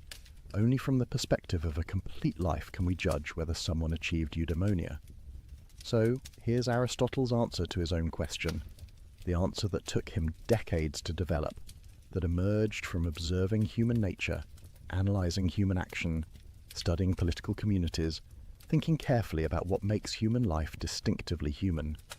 To flourish, to achieve eudaimonia, to live well, engage in excellent rational activity over a complete life, in accordance with virtue, with adequate external goods to support that activity. Each element matters. Activity, not passive enjoyment. Rational activity, using our distinctive human capacity. Excellent activity, performing it well, in accordance with virtue, the settled dispositions that enable excellence, over a complete life, not just moments or episodes, with adequate external goods, acknowledging we need certain material conditions. This is what the greatest philosopher in antiquity concluded about how we should live. Not a simple formula, but a rich, nuanced vision of human flourishing, not telling us to pursue pleasure or honour or wealth, but inviting us to develop excellence of character and intellect, to exercise our distinctively human capacities at their highest level, to make our whole lives expressions of rationality at its best. But this answer immediately raises questions. What are these virtues that enable excellent activity? How do we develop them?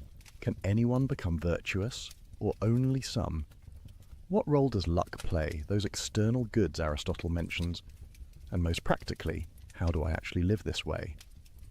The rest of our evening together explores these questions.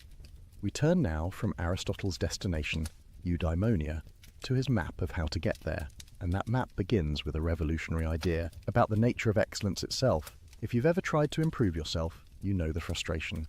You want to be more patient, but find yourself snapping at small annoyances. You want to be generous, but hesitate when opportunities arise.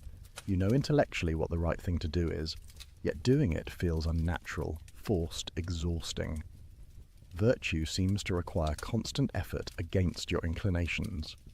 Aristotle understood this struggle, and his answer to it forms one of the most psychologically sophisticated parts of his philosophy. Virtue, he argued, is not knowledge alone. You can't become courageous simply by understanding what courage is. You can't become just by studying the theory of justice. Virtue is not information in your head, but disposition in your character. The Greek word Aristotle uses is arete, usually translated as virtue or excellence. But notice what the word captures.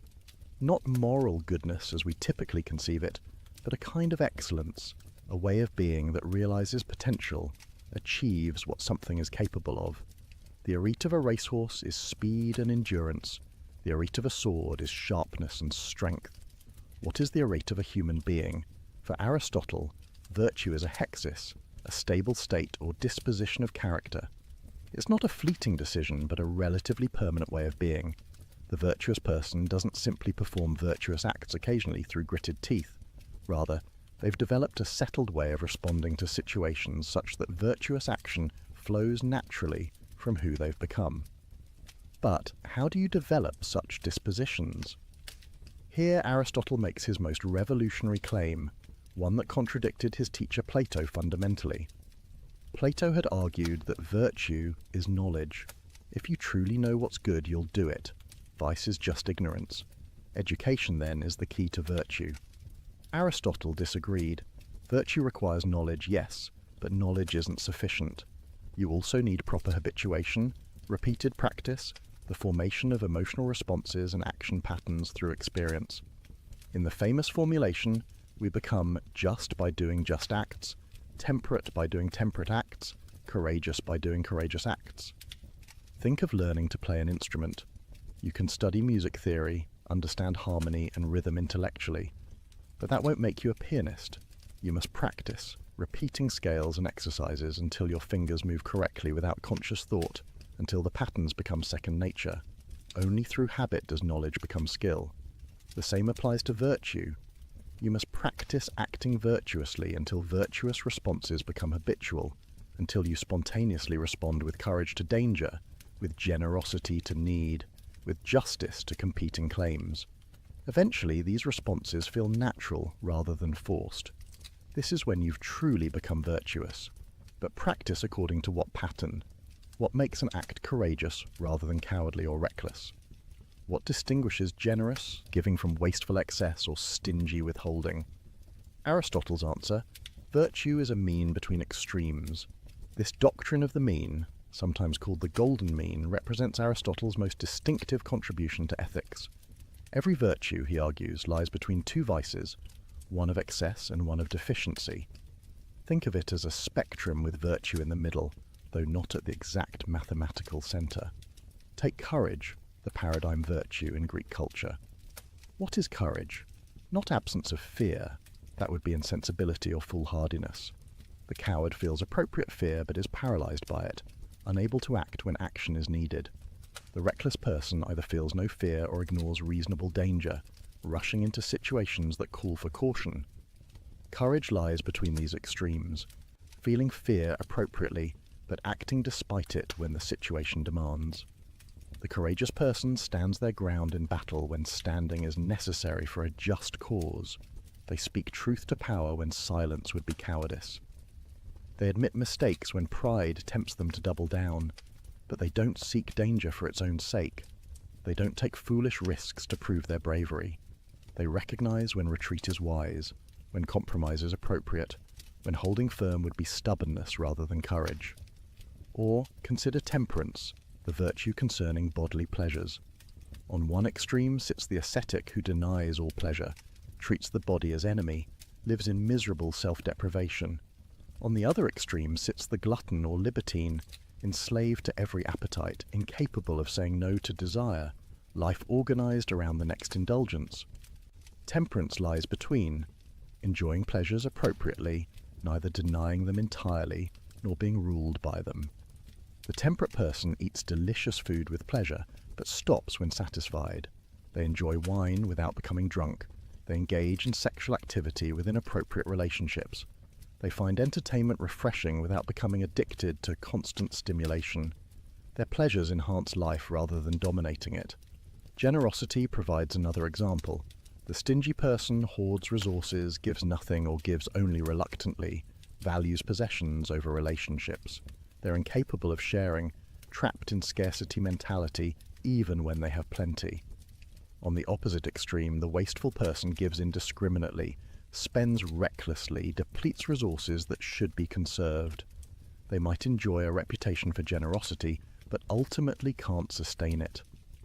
True generosity lies between these, giving appropriately to the right people, at the right time, in the right way, for the right reasons. The generous person gives freely because they recognize resources as means to good ends, not ends in themselves. But they give thoughtfully, considering whether their giving truly helps. They balance present generosity with future capacity. They give neither too much nor too little, but what the situation requires. Each virtue follows this pattern. Patience lies between apathy, caring about nothing, and explosive anger, losing control over trivialities. The patient person feels anger at genuine injustice, but remains calm in the face of minor annoyances. They know when anger is appropriate and when it's destructive. Truthfulness lies between self-deprecation, underselling yourself, and boastfulness, inflating your accomplishments. The truthful person represents themselves accurately, neither falsely modest nor arrogantly exaggerating. Even wit is a virtue for Aristotle. The boorish person has no sense of humour, can't appreciate jokes, makes social situations uncomfortable with their heavy seriousness. The buffoon jokes constantly, unable to be serious when situations demand it, offends others with inappropriate humour. Wittiness lies between having a sense of humour, knowing when levity is appropriate, making others comfortable without descending into mockery or constant joking. Aristotle identifies many virtues, each with its characteristic pattern of mean between extremes. But several things about this doctrine need emphasis. First, the mean is not mathematical. Virtue doesn't lie at the exact midpoint between extremes. Rather, it's relative to the person and circumstances. The amount of food that's moderate for an athlete differs from what's moderate for a sedentary person. The degree of fear that's appropriate facing a mugger differs from what's appropriate facing a bear. Context matters. Second, finding the mean requires judgment. There's no formula you can simply apply. You must understand the situation, consider what's at stake, recognize relevant factors, then determine what response hits the mean. This judgment, practical wisdom or phronesis, we'll explore more deeply. For now, note that virtue requires intelligence, not just good intentions. Third, not every action or emotion has a virtuous mean. Some things are inherently wrong regardless of amount. Murder isn't excessive killing with moderate killing as virtue. Adultery isn't excessive love. Theft isn't excessive taking. Some acts violate virtue by their very nature. Fourth, the mean is difficult to achieve. The extremes are easier. It's relatively simple to never give anything, stinginess, or to give everything away, wastefulness. Finding the generous mean requires sensitivity to circumstances, understanding of consequences, practical wisdom about what's truly helpful. This is why virtue is rare, and why becoming virtuous requires sustained effort. Finally, and most importantly, the doctrine of the mean reveals something profound about human psychology. Most vices aren't entirely evil impulses we must suppress. Rather, they're good impulses taken too far or not far enough. Fear is appropriate, sometimes. Anger has its place, occasionally. Even the desire for pleasure isn't wrong within limits. This means the path to virtue isn't destroying natural responses, but properly ordering them. Not eliminating fear, but feeling it appropriately. Not suppressing anger, but expressing it rightly. Not denying pleasure, but enjoying it well. Virtue cultivates nature rather than fighting it. Develops our capacities rather than destroying them. Achieves harmony rather than conflict within the soul. Think about what this means practically. You're trying to become more patient. The Aristotelian approach isn't to suppress all irritation, to pretend nothing bothers you, to become some sort of unfeeling automaton. Rather, it's to develop the ability to distinguish genuine wrongs, deserving anger, from minor inconveniences deserving forbearance, to feel proportionate responses to situations, to recognize when your irritation serves no good purpose and let it go, or you're trying to be more confident without becoming arrogant. The Aristotelian approach isn't to split the difference mathematically between self-hatred and narcissism. It's to develop an accurate understanding of your genuine abilities, to present yourself truthfully, to claim credit you deserve without exaggerating, to acknowledge limitations without false modesty. It's complex, nuanced, requiring self-knowledge and situational awareness. This is why virtue takes time. You can't just decide to be virtuous and have it done. You must practice repeatedly in various situations, gradually developing the sensitivity and judgment that enables hitting the mean reliably. Like any skill, it improves with experience and deteriorates without practice. But the doctrine of the mean, elegant as it is, raises a crucial question. How do you develop the judgment to find the mean? How do you know what courage requires in this particular situation? How do you determine where generosity lies between stinginess and wastefulness right now with this person? Aristotle's answer: practical wisdom, phronesis, the intellectual virtue that enables all the moral virtues. If virtue is the destination, practical wisdom is the compass. Without it, even the best intentions lead astray.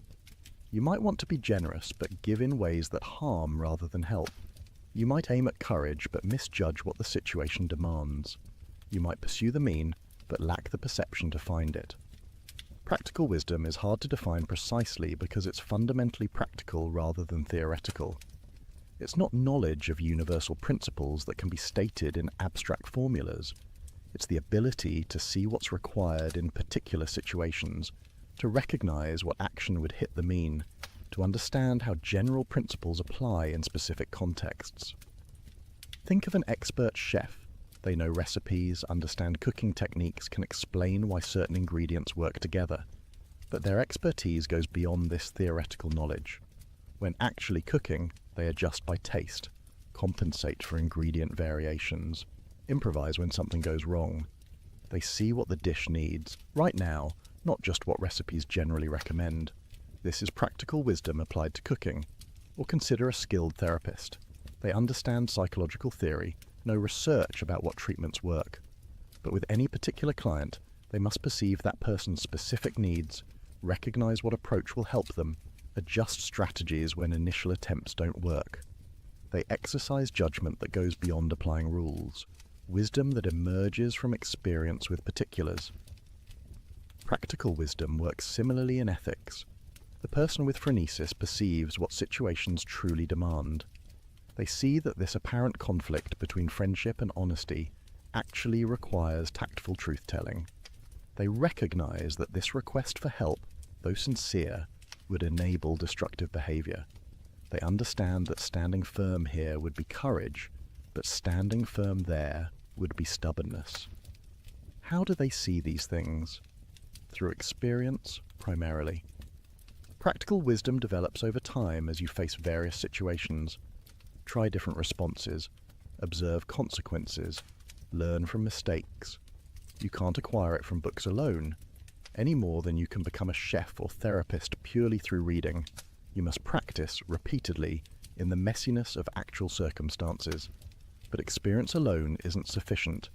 You need to experience situations with the right orientation, paying attention to what's morally relevant, trying to hit the mean, caring about doing the right thing. Bad people accumulate experience without developing practical wisdom because they're paying attention to the wrong things, pursuing the wrong goals, developing skill at vice rather than virtue. This creates a puzzle Aristotle recognizes. You need virtue to develop practical wisdom, because only the virtuous person perceives situations correctly, judges what's truly good, aims at the right target. But you need practical wisdom to exercise virtue, because without it, you can't determine what the virtuous response requires. They seem to depend on each other, creating a circle. Aristotle's answer: they develop together in a spiral. You start with basic good habits instilled in childhood, following rules your parents teach, imitating people you respect. This isn't yet true virtue, because you're following external guidance rather than your own practical wisdom. But it starts forming your character, shaping your emotional responses, giving you some initial grasp of what virtue looks like. As your rational capacities mature, you begin understanding why these rules exist, what purposes they serve, how to apply them in new situations. Your practical wisdom develops as you reason about what to do, learn from experience, refine your judgment. And as your practical wisdom grows, your virtue becomes more complete, more flexible, more reliably excellent. Eventually, you reach the mature state where virtue and practical wisdom fully interpenetrate. You spontaneously perceive what situations demand. You respond appropriately without laborious deliberation. You hit the mean naturally because your character, emotions, and reason are all aligned. This is the person Aristotle calls spoudios, the excellent person, the one who serves as standard for ethical judgment. But what does practical wisdom actually look like in operation? Consider an extended example. A friend asks you to lie for them to protect them from consequences of their own mistake. You care about your friend and want to help, but you also value honesty and worry about enabling irresponsibility. What should you do? Practical wisdom begins by recognizing the genuine complexity. This isn't simply a conflict between friendship and honesty as abstract principles. It's a situation involving this particular friend, this particular mistake, these particular consequences, this particular relationship history, this particular request. The person with phronesis asks, what kind of help would truly benefit my friend? Sometimes protection from consequences enables continued bad behavior. Sometimes harsh lessons are exactly what someone needs. But sometimes consequences are disproportionate to mistakes, and a friend should offer shelter, which is this. They consider, what does my friend need to hear right now? A refusal to lie might communicate respect for their ability to handle difficulty, or it might feel like abandonment when they're vulnerable. How strong is our friendship? Can it bear the strain of my refusing? Would refusing strengthen or damage it? They weigh. What are the actual stakes? Will this lie enable serious harm to my friend or others? Will the truth lead to catastrophic consequences? Or are the stakes relatively minor, more about comfort than genuine well-being? They think through what are the alternatives. Maybe there's a way to help without lying, to support while still being honest, to stand beside my friend without endorsing their evasion. Notice what's happening here. Practical wisdom doesn't consult some ethical decision procedure, doesn't apply an algorithm, doesn't reduce the situation to a simple case of conflicting principles. It perceives the situation in all its particularity, brings various considerations to bear, exercises judgment about what would be good here and now. And crucially, it does this quickly. The person with developed phronesis doesn't labour through all these considerations explicitly. They see what's required almost immediately, the way an expert chef tastes a dish and knows what it needs. The deliberation I've spelled out happens rapidly, often non-consciously, leading to a clear sense of the right course of action. This is why practical wisdom is an intellectual virtue, but one closely connected to moral virtue. It's not purely cognitive, not simply a matter of clever reasoning. Your emotions, desires, character all influence how you perceive situations and what responses seem reasonable.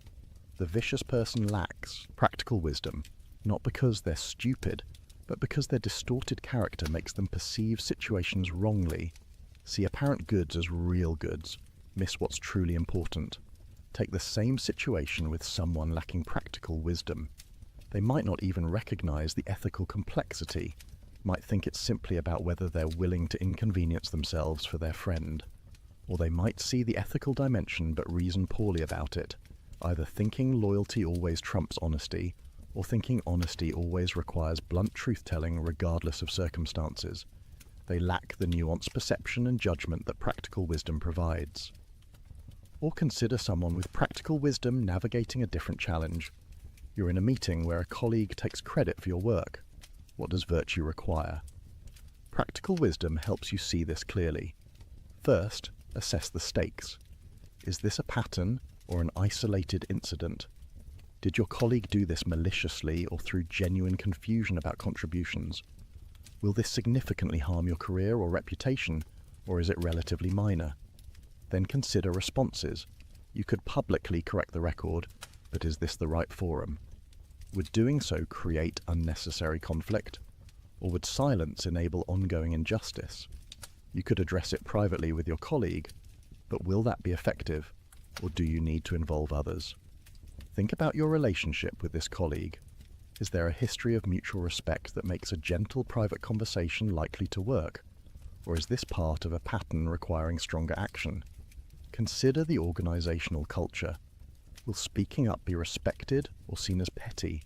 Does the organization value truth-telling or smooth relationships? Weigh your own emotional state. Are you angry in a way that will make you respond more harshly than the situation warrants? Or is your anger appropriate, giving you the energy to address genuine injustice? Practical wisdom synthesizes all this into a clear sense of what to do. Maybe it says, address it privately first, calmly but directly, giving your colleague a chance to correct it themselves. But be prepared to escalate if they don't. Or maybe it says, this is minor, let it go, not every battle needs fighting. Or maybe it says, this requires immediate public correction because silence would mislead important people. There's no formula that determines the answer. Two people with practical wisdom might reach different conclusions depending on their particular knowledge of the people and context involved, but both would be exercising genuine practical wisdom in their perception and reasoning. Now notice something important about the relationship between practical wisdom and happiness. Remember, eudaimonia is activity in accordance with virtue, but you can't reliably act in accordance with virtue without practical wisdom. The well-intentioned person who lacks phronesis will frequently choose wrongly, missing the mean, pursuing apparent goods rather than real ones, causing harm despite good intentions. So practical wisdom is essential for flourishing. It's the intellectual virtue that enables all the moral virtues to operate correctly. Without it, courage becomes recklessness or cowardice, generosity becomes wastefulness or stinginess, honesty becomes brutal tactlessness or deceptive flattery. Practical wisdom is what transforms good intentions into good actions, moral principles into ethical life. But Aristotle recognizes something else. Practical wisdom can't be taught directly. You can teach someone geometry by proving theorems, you can teach them physics by explaining laws of nature, but you can't teach them practical wisdom the same way. Why? Because practical wisdom is about particulars, and particulars can't be captured in universal rules. Instead, practical wisdom is cultivated through three methods. First, experience. Face many situations, try various responses, observe what works, learn from mistakes. The person with practical wisdom has seen enough cases to recognize patterns, understand consequences, predict outcomes. Second, imitation. Learn from people who already have practical wisdom. Watch how they handle difficult situations. Ask them for advice. Model your responses on theirs until you develop your own judgment. Just as apprentices learn crafts from masters, moral learners develop phronesis by observing and imitating the spoudios. Third, habituation in virtue. Practical wisdom and moral virtue develop together. As you practice acting virtuously, you gradually see situations more clearly, judge more reliably, understand what virtue requires. Your character formation enhances your perception and reasoning. This long development explains why Aristotle thinks young people can't have practical wisdom. Not because they're stupid, but because they lack experience. They haven't faced enough situations, haven't learned from enough mistakes, haven't had time to develop the perceptual sensitivity that phronesis requires. This is also why the young can be skilled at mathematics or chess, but not at ethical reasoning. The former depend on abilities they already possess. The latter requires experience they haven't yet accumulated. The implication is humbling. You can't shortcut the development of practical wisdom. You can't read a book on ethics and suddenly possess phronesis. You must live, act, experience, reflect, learn, grow. It takes years, decades, a lifetime. The development of practical wisdom is the work of a complete life. But here's the hopeful part. The development is possible. You can become someone with practical wisdom through sustained effort over time. And as you develop it, making good choices becomes easier, more natural, more reliable. Eventually you become the person others turn to for ethical advice, the one who sees clearly when others are confused, who knows what to do when situations are complex. This is moral expertise, and like any expertise, it transforms how you experience the world. The expert musician hears nuances in performances others miss. The expert chef tastes subtleties others overlook. The person with practical wisdom perceives ethical dimensions of situations others don't notice, sees possibilities for action others don't recognize, understands consequences others don't anticipate. And this expertise serves eudaimonia directly. It enables you to act excellently, to exercise virtue reliably, to navigate life's complexities without constantly stumbling. Practical wisdom makes flourishing possible by giving you the tools to live well consistently over time. But how does this development happen? How do we actually become virtuous? This brings us to one of Aristotle's most important psychological insights. We are not born virtuous or vicious. Human infants are born with capacities for virtue, with the raw material, but not with virtue itself. A child can become courageous or cowardly, generous or stingy, just or unjust. Which they become depends on their formation. This formation happens through habituation, through repeated practice, through the gradual shaping of character. We become just by doing just acts, temperate by doing temperate acts, courageous by doing courageous acts. The famous analogy, we learn to play the harp by playing it, we become builders by building, we become good by doing good. But this raises an obvious question, one that puzzled commentators for centuries. If we become virtuous by acting virtuously, how do we perform the first virtuous acts before we're virtuous? It seems impossible, like saying you learn to swim by swimming, but how can you swim before you know how to swim? Aristotle's answer involves distinguishing stages of moral development. In childhood, we act virtuously through external guidance. Parents and teachers tell us what to do. We obey rules we don't yet fully understand. We imitate people we respect. We follow social conventions. At this stage, we're doing virtuous acts without having virtue as a settled disposition. This childhood formation is crucial. Through it, we develop the right emotional responses. We learn to take pleasure in noble actions and pain in shameful ones. Our desires begin aligning with what's genuinely good. We build the foundation on which virtue will eventually stand. As we mature and our rational capacities develop, we begin understanding why these rules exist, what purposes they serve. We internalize the principles rather than just following external commands. We start choosing virtuous acts for their own sake, because we recognize them as good, not merely because authority figures say so. Eventually, for those who successfully develop, virtue becomes a settled hexis, a stable disposition. Now we spontaneously perceive what situations require. We feel appropriate emotions and perform appropriate actions without constant deliberation. The struggle diminishes. Virtuous action flows naturally from who we've become. This is true virtue, choosing virtuous acts for their own sake, from a stable character with the right emotions and motivations. It's qualitatively different from simply performing the same external behaviors out of fear of punishment or hope for reward. But the transition between stages isn't always smooth. Many people get stuck in intermediate states, understanding intellectually what they should do, but finding themselves unable to do it consistently.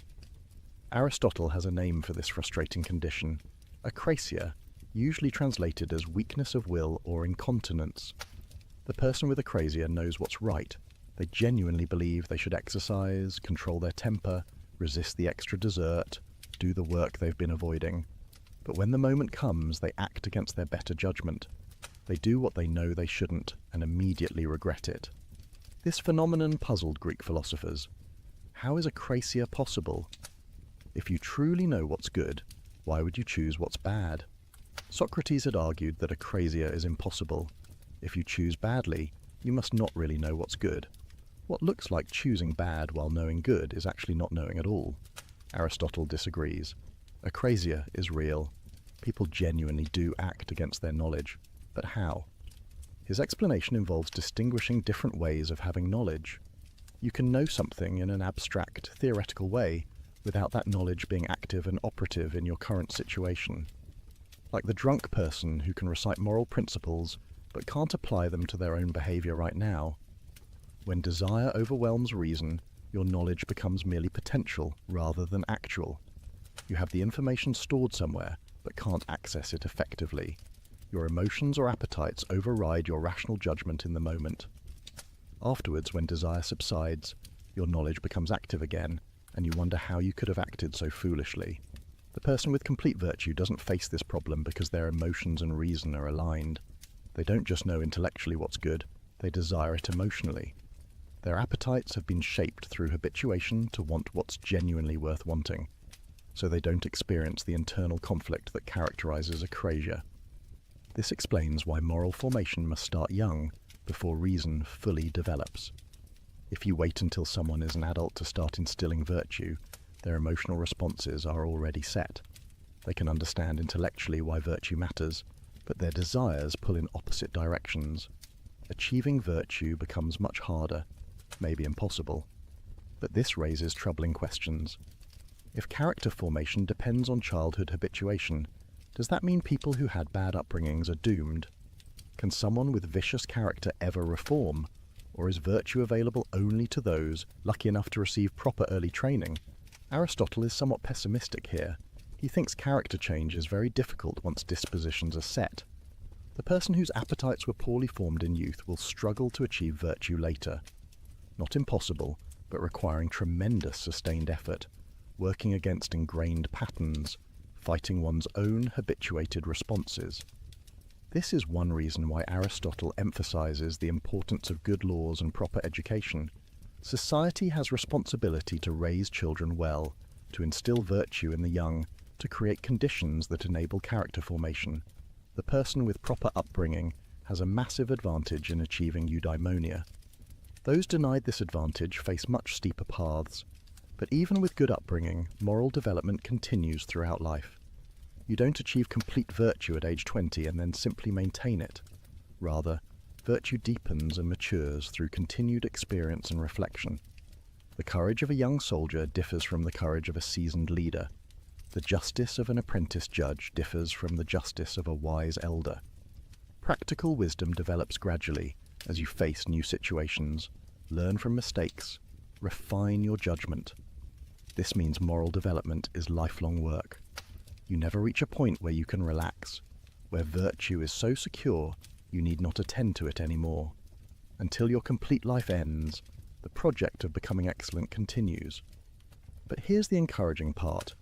Progress is genuinely possible at any stage, even if you start with disadvantages, even if your character formation was poor, even if you've made countless mistakes, you can still move toward virtue.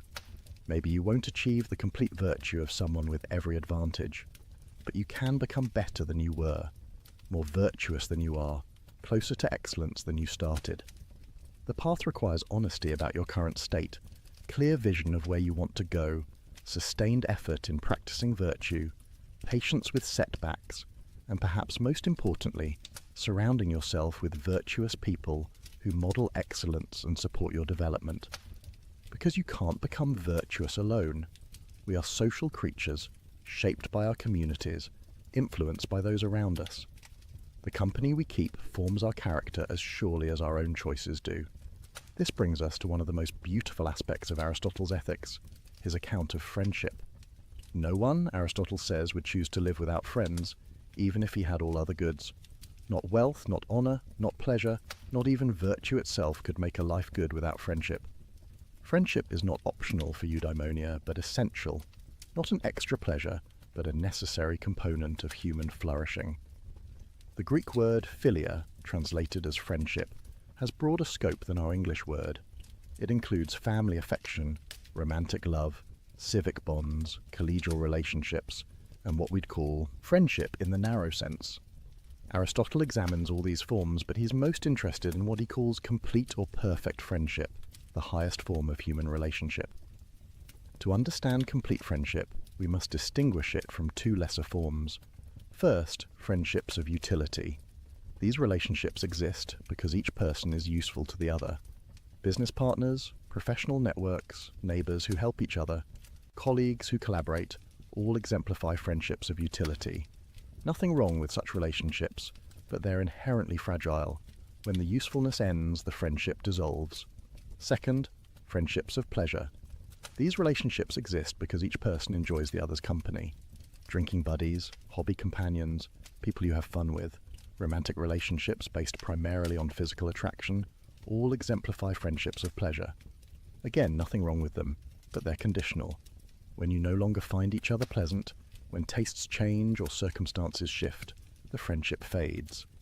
Both utility friendships and pleasure friendships are real friendships in Aristotle's view. They involve genuine affection, though in a qualified way.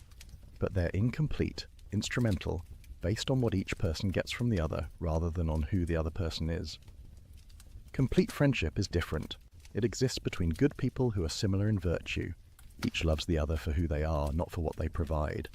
Each wishes good for the other's sake, not as means to their own benefit. The foundation is mutual recognition of each other's excellence of character. Such friendship requires several conditions. First, both people must be virtuous. Complete friendship can exist only between good people because only good people can consistently will genuine good for others. The vicious person is too focused on their own gratification to truly care about another's well-being as an end in itself. Second, they must recognize each other's virtue. You can't be friends with someone you don't know well enough to appreciate their character. Complete friendship requires intimacy, time spent together, shared experiences that reveal who each person truly is. Third, they must wish each other well for each other's sake, not for what the friendship does for themselves. This is the hardest condition to understand, because good friends do benefit from friendship. But in complete friendship, you care about your friend's good as an end, not merely as means to your own happiness. This creates an interesting philosophical puzzle. Aristotle says, the friend is another self. In loving your friend, you extend to them the appropriate self-love you have for yourself. But how is this possible? How can I love another person's good as much as my own? Doesn't this violate basic egoism? Aristotle's answer reveals something profound about human identity. We are not atomic individuals sealed off from others, fundamentally separate. Rather, our good is essentially social. When my friend flourishes, my own life is enriched. When they suffer, I am diminished. Not because I'm using them for my benefit, but because our lives are genuinely interconnected.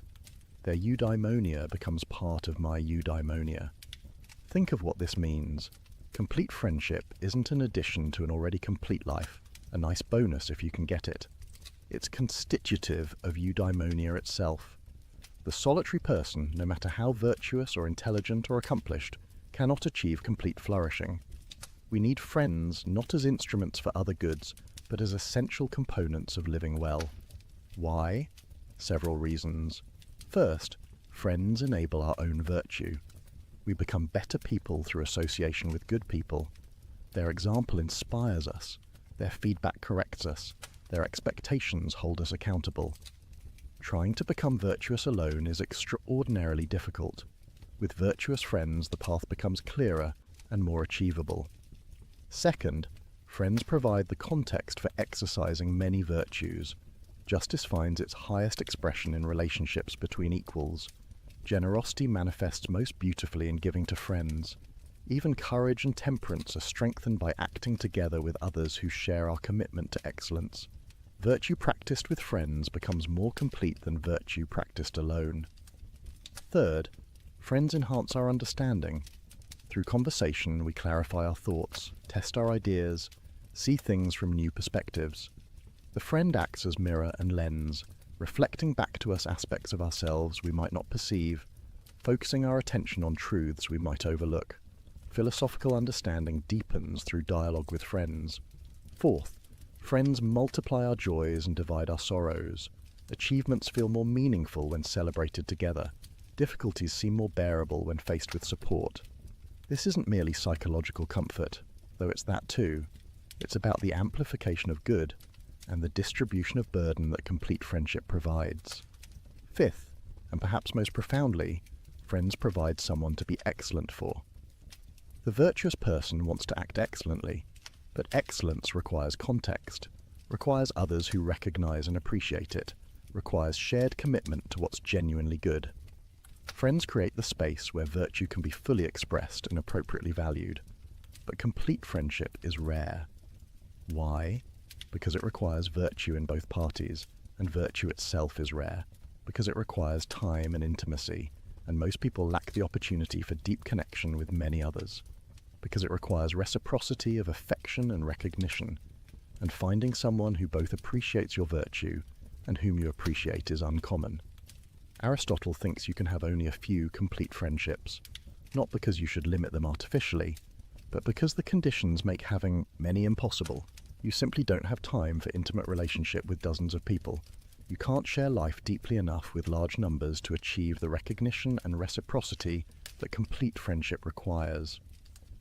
This doesn't mean you shouldn't have utility friendships or pleasure friendships with many people. Those relationships serve important functions and enrich life. But the deepest form of friendship, the kind that's essential to eudaimonia, can exist with only a handful of people at most. What do friends do together? Share virtuous activities, Aristotle says, not merely spend time in each other's presence, but engage in excellent activity together, study philosophy together, work for justice together, pursue understanding together, raise children together, build communities together. The content matters less than the shared commitment to excellence. This is why Aristotle emphasizes that friends must spend time together. Friendship isn't maintained by goodwill from a distance. You must actually live significant parts of your life with your friends, engaging in shared activity, creating common history. The modern challenge of maintaining friendships across great distances would have seemed to Aristotle to threaten friendship's very possibility. But what about relationships where one person is clearly superior in virtue or wisdom or social position? Can friendship exist between unequals? Aristotle's answer is nuanced. Complete friendship requires equality in the relevant sense. Both people must be virtuous and recognize each other as such. But this doesn't mean equality in every respect. The philosopher can be friends with the student if the student has enough virtue to appreciate excellence and enough wisdom to recognize it in the teacher. The parent can be friends with the adult child if mutual respect and recognition exist. The ruler can be friends with the citizen if both are committed to justice and the common good. What matters is that each receives from the relationship in proportion to what they contribute. Not mathematical equality, but proportionate equality. The student receives more wisdom, the teacher receives more honor, the child receives more care, the parent receives more gratitude, the citizen receives more protection, the ruler receives more support. As long as these proportionate exchanges occur with appropriate reciprocity, friendship can exist even between unequals. This understanding of friendship connects to Aristotle's politics, a topic we'll explore more fully. For now, note that he thinks political communities require something like friendship to function well. Not that all citizens must be close personal friends, but that civic bonds share something with friendship structure: mutual goodwill, shared commitment to common good, recognition of each other as valuable members of the community. The best city-states, Aristotle argues, cultivate this civic friendship or concord. Citizens care about each other's well-being, not just instrumentally, but as ends in themselves. They deliberate together about the common good rather than competing for purely private interests. They create conditions where everyone can flourish rather than some thriving at others' expense. This is one reason why excessive inequality threatens political health. When gaps between rich and poor become too wide, civic friendship becomes impossible. The rich can't see the poor as similar in virtue because the poor lack opportunities to develop virtue. The poor can't recognize themselves in the rich because their lives are too different. Political conflict replaces mutual goodwill, but we're getting ahead of ourselves. Before exploring politics, we need to complete our understanding of Aristotle's account of eudaimonia, because there's one more component we haven't yet addressed, one that complicates everything we've said so far. Remember, Aristotle defined eudaimonia as activity of soul in accordance with virtue over a complete life. We've explored virtue extensively, examined practical wisdom, investigated moral development. But there's an intellectual component to eudaimonia we've barely mentioned: the life of contemplation. In Book 10 of the Nicomachean Ethics, Aristotle makes a surprising claim. The happiest life, he says, is the contemplative life, the life devoted to philosophy and understanding for their own sake, not the life of moral virtue, not the life of political engagement, but the life of theoria, of intellectual contemplation of truth. This seems to contradict everything that came before.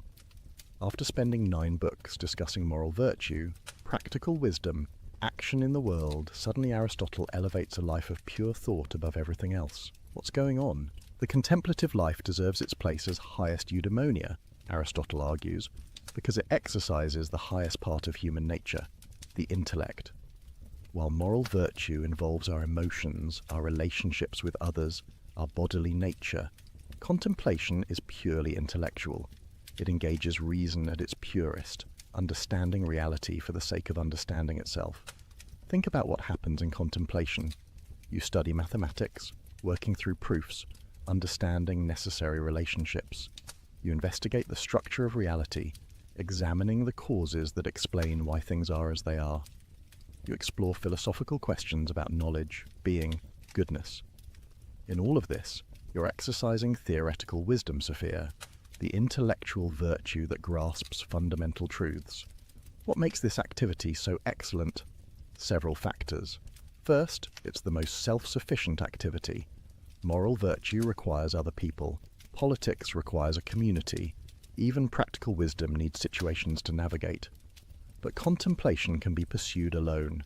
Give a philosopher books and time to think, and they can engage in the highest activity human beings are capable of. Second, it's the most continuous activity. You can't be courageous all the time, because danger doesn't always threaten. You can't be generous constantly because opportunities for giving are limited. But you can contemplate for extended periods, hours on end, returning to it day after day. The contemplative life can fill your waking hours in a way the active life cannot. Third, it's the most pleasant activity, at least for those capable of it. The pleasures of understanding, of intellectual discovery, of grasping truth, surpass bodily pleasures in intensity and duration. They don't depend on external circumstances or physical conditions. They don't lead to satiety or regret. Once you've tasted the pleasure of philosophical understanding, other pleasures pale by comparison. Fourth, contemplation is loved for itself, not for any consequence. We contemplate because understanding is intrinsically worthwhile, not because it leads to something else. This makes it the most final activity, the one that best fits the definition of ultimate good pursued for its own sake. Finally, and most importantly, contemplation is the most godlike activity available to humans. The gods, Aristotle argues, engage in eternal contemplation. They think about thinking itself, understanding the highest truths in perfect actuality. They don't need moral virtue because they face no challenges requiring courage, no appetites requiring temperance, no others requiring justice. Their activity is pure contemplation. When we contemplate, we participate in divine activity. We transcend, however briefly, our animal nature. We rise above the bodily and emotional aspects of human life to engage in the purely intellectual activity that constitutes divine existence. In contemplation, we become most truly ourselves precisely by becoming most like God. This vision of the contemplative life raises many questions. Is Aristotle suggesting we should all become philosophers, abandoning practical life for pure study? Is he contradicting his earlier emphasis on moral virtue and political engagement? Or is there a way to integrate contemplation with the active life? Aristotle is aware of these tensions. He acknowledges that the contemplative life is too high for man. We're not pure intellects, but embodied creatures with physical needs, emotional nature, social dependencies. We can't sustain contemplation continuously. We need food, sleep, relationships, engagement with the world. The purely contemplative life is an ideal we can approximate but never fully achieve. Moreover, contemplation requires favorable external conditions. You need leisure, freedom from pressing material concerns, education, books, perhaps colleagues to discuss ideas with. The philosopher needs a supportive community that allows them to withdraw from practical affairs. Not everyone has access to these conditions. The contemplative life, like all forms of eudaimonia, requires good fortune. But here's Aristotle's nuanced position. The contemplative life is the highest form of eudaimonia, the most divine, the most complete expression of human nature at its best.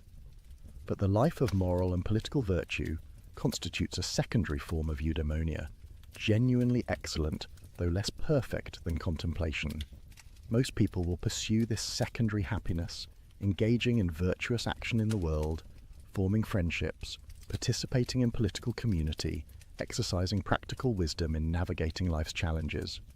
This is genuinely good, genuinely fulfilling, genuinely a form of flourishing. It's just not the absolute peak of what human beings are capable of. The best life, then, might combine both. Virtuous action providing the foundation and context, contemplation providing moments of highest activity. You engage in politics or profession or family life, exercising moral virtues, developing practical wisdom, forming friendships. But you also make time for study, for understanding, for the intellectual activity that lifts you beyond immediate concerns into timeless truth. This mixed life fits most people better than either pure contemplation or pure action. And it makes sense of the relationship between moral and intellectual virtue. Moral virtue creates the stable character and organized life that makes sustained contemplation possible. Practical wisdom ensures you exercise moral virtue correctly. Contemplation, in turn, enriches your active life with perspective, meaning, connection to what's eternal. For someone living in the modern world, far from ancient Athens, what does this mean practically? How do we cultivate the contemplative dimension of flourishing alongside the active dimension? Perhaps it means reading philosophy, engaging seriously with ideas, thinking about fundamental questions rather than only immediate concerns. Perhaps it means studying mathematics, science, history, any discipline that expands understanding. Perhaps it means appreciating art, music, literature, the cultural achievements that invite contemplation of beauty and meaning. Perhaps it simply means making space in your life for thinking, for wondering, for pursuing understanding because understanding matters, not because it serves some practical purpose, resisting the constant pressure toward productivity and utility, valuing knowledge for its own sake rather than only for what it enables you to do. The contemplative life in this sense isn't restricted to professional philosophers. Anyone can pursue understanding. Anyone can exercise theoretical reason. Anyone can participate in the intellectual activity that Aristotle sees as highest human activity. The question is whether we make room for it, whether we value it enough to dedicate time and attention to it. And there's something deeply consoling about Aristotle's elevation of the contemplative life. It suggests that human flourishing isn't reducible to success in career, relationships, pleasures, achievements. Even if all those go well, life lacks something essential without the intellectual dimension, without engagement with truth for its own sake, without the activity of understanding. Conversely, even if practical life is frustrating, even if your circumstances limit your ability to exercise moral virtue fully, even if illness or poverty or bad fortune constrain your options, you can still engage in contemplation. You can still think, learn, understand. This highest form of human activity remains available even when others are foreclosed. But contemplation alone isn't enough. We're embodied social creatures, not disembodied minds. We need the full life, moral virtue, giving character, practical wisdom guiding action, friends providing relationship, community creating context, and woven through it all, moments of contemplation lifting us beyond immediate concerns into timeless truth. This complete vision of eudaimonia brings us finally to politics. Because the good life for individuals can't be separated from the good life of communities. We are political animals, Aristotle famously says. Our nature is to live in cities, to participate in collective self-governance, to pursue common goods together. Understanding human flourishing requires understanding political community. The phrase political animal needs careful interpretation. Aristotle doesn't just mean we happen to live in groups, or that political organization is useful. He means we're naturally, essentially, political. Our distinctive human capacity for reason manifests not just in individual thought, but in collective deliberation about justice and the good. Speech isn't merely for indicating pleasure and pain like animal sounds. It's for discussing what's advantageous and just, examining together what we should do and how we should live. The city-state, the polis, exists for the sake of eudaimonia, not merely for survival, though it provides security, not merely for prosperity, though it enables economic exchange. The political community's ultimate purpose is to create conditions where citizens can flourish, where human beings can achieve their proper excellence. This means politics isn't a separate sphere from ethics. The question, how should I live, and the question, how should we organize our community, are intimately connected. My ability to develop virtue depends partly on the laws and institutions of my community. The city's success depends partly on the character of its citizens. Ethics and politics form one continuous inquiry into human good. What makes a political community good? Aristotle's answer, one that promotes the common good rather than serving the private interests of rulers.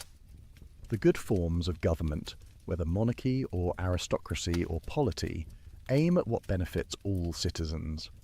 The corrupted forms, whether tyranny or oligarchy or democracy in the negative sense, serve only those who rule. But what is the common good? Not just aggregate private goods, not simply the sum of individual interests. The common good is the shared conditions that enable all citizens to flourish, good laws that habituate virtue, just institutions that treat citizens fairly, educational systems that develop character and intellect, economic arrangements that provide necessary material conditions, the entire social architecture that makes eudaimonia possible. This is why Aristotle emphasizes the importance of law. Laws aren't merely coercive restrictions on freedom. Properly crafted, they're instruments of moral education, habituating citizens to virtue from youth. The child who grows up in a well-governed city learns to act justly through following just laws, develops courage through proper military training, cultivates temperance through social norms around pleasure and self-control. Bad laws have the opposite effect. They corrupt character, teach vice, make virtue difficult or impossible. The city with unjust institutions forms unjust citizens. The community organized around private gain breeds selfish individuals. This is why choosing good government matters so much. It determines not just material prosperity, but the character of those who live under it. Aristotle's analysis of constitutions examines how different political arrangements promote or undermine eudaimonia. Monarchy, ruled by one excellent person, can be excellent if that ruler possesses virtue and practical wisdom and genuinely cares about the common good, but it easily corrupts into tyranny when the ruler pursues private interest. Aristocracy, ruled by the few best, works well when those few are truly virtuous and wise, but it degenerates into oligarchy when the few wealthy rule for their own benefit rather than the common good. Polity, ruled by the many, succeeds when citizens are educated, virtuous, and deliberate together about what's just. But it becomes mere democracy in Aristotle's negative sense when the poor many pursue their class interest against the wealthy few. Which constitution is best? Aristotle is pragmatic. The best in theory is ruled by the perfectly virtuous person or persons, but such people are rare. In practice, a mixed constitution that combines elements of oligarchy and democracy, that gives both wealthy and poor a voice while preventing either from dominating, tends to be most stable and most conducive to the common good. This mixed constitution, polity, works best in cities with a large middle class. Why? Because the middle class moderates between extremes. Not so wealthy, they become arrogant and disconnected from common concerns. Not so poor, they become envious and desperate. They have enough to live decently, but not enough to corrupt. They're invested in stability, but open to gradual improvement. The vision is remarkably democratic for its time, though still limited by Greek prejudices. Aristotle thinks citizenship should be relatively widespread, that many should participate in deliberation about the common good, that rotation in offices prevents concentration of power. The good city encourages active participation rather than passive subjection. But his vision remains exclusionary in ways we must reject. He defended slavery as natural, argued that some humans are suited only to serve others, justified exploitation of those he considered inferior. This is morally abhorrent, contradicted by what we now know about human equality and universal dignity. Similarly, Aristotle excluded women from citizenship, considered them naturally subordinate to men, denied them the opportunity for full development of rational capacities. Again, this is indefensible, rooted in the prejudices of his culture rather than sound reasoning. And his view that Greeks were naturally superior to barbarians, that non-Greeks existed to be ruled by Greeks, reflects a cultural chauvinism we must unequivocally reject. These errors matter. They're not incidental features we can ignore while accepting the rest of Aristotle's politics. They reveal how even brilliant philosophers can be limited by their historical circumstances, how unquestioned assumptions can corrupt otherwise sound reasoning, how we must always read critically rather than accepting authority blindly. But we can learn from Aristotle's political insights while rejecting his prejudices. The core idea remains valuable. Political communities exist to enable human flourishing. Good government creates conditions for citizens to develop virtue and exercise it excellently. Justice requires distributing benefits and burdens fairly. Citizens should participate actively in collective self-governance. Applied to contemporary politics, these principles suggest questions we should ask about any society. Do our laws and institutions promote character development? Do economic arrangements enable most people to acquire the education and resources necessary for flourishing? Do political structures encourage active participation or create apathy? Does the distribution of wealth and power allow for civic friendship? Or does excessive inequality fracture community? Aristotle would likely critique contemporary democracies for failing to educate citizens in virtue, for allowing wealth to corrupt political processes, for fragmenting civic identity through excessive individualism. But he would also recognize the expansion of citizenship beyond his limited vision, the rejection of slavery and subjugation, the opportunity for more people to develop their capacities. The task in any era is to structure communities to promote eudaimonia as widely as possible, not to guarantee happiness, which depends partly on individual effort and choice, but to create conditions where pursuing excellence is possible, where virtue is encouraged, where people have genuine opportunities to flourish. This requires attention to multiple dimensions: material, adequate resources, economic opportunity, security from violence and deprivation, educational. Schools that develop both moral and intellectual virtues prepare people for active citizenship. Social, institutions that bring people together across differences, create opportunities for civic friendship. Legal, just laws that treat people fairly, habituate virtue, protect rights. No society perfectly achieves these conditions. But the question isn't perfection, but direction. Are we moving toward or away from arrangements that enable widespread flourishing? Are our policies conducive to virtue development or corrosive of character? Do our institutions promote common good or serve only narrow interests? These questions remain as urgent today as in Aristotle's Athens, perhaps more so, given our greater power, our global interconnection, our capacity for both tremendous good and tremendous harm.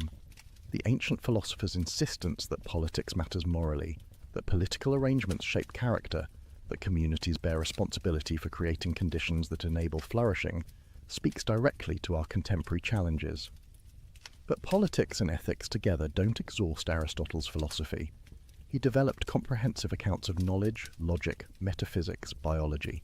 The intellectual virtues he discusses aren't limited to practical wisdom. Understanding his full vision of human excellence requires examining the life of mind in multiple dimensions. Aristotle distinguishes 5 intellectual virtues, 5 excellences of thinking that human beings can develop. We've explored practical wisdom extensively, but there are 4 others, each with its characteristic domain and method. Scientific knowledge, episteme, grasps universal necessary truths through demonstration. It's the knowledge you have when you understand not just that something is so, but why it must be so. Mathematical. Proofs exemplify episteme. You don't just see that the theorem is true, you understand why it couldn't be otherwise, following logical necessity from axioms to conclusion. Intuitive reason, nous, grasps first principles directly. These are the starting points for reasoning, the axioms and assumptions that demonstrations build on. They can't themselves be proven, because all proof depends on them. But they're not arbitrary. No perceives them as self-evident truths, foundations that require no further justification because nothing could be more certain. Together, episteme and nous constitute theoretical wisdom, Sophia. The person with Sophia both grasps first principles through intuitive reason and understands what follows from them through scientific knowledge. They have systematic understanding of reality's fundamental structure. This is the highest intellectual virtue, the one exercised in contemplation, the peak of human cognitive achievement. Practical wisdom, phronesis, we've already examined.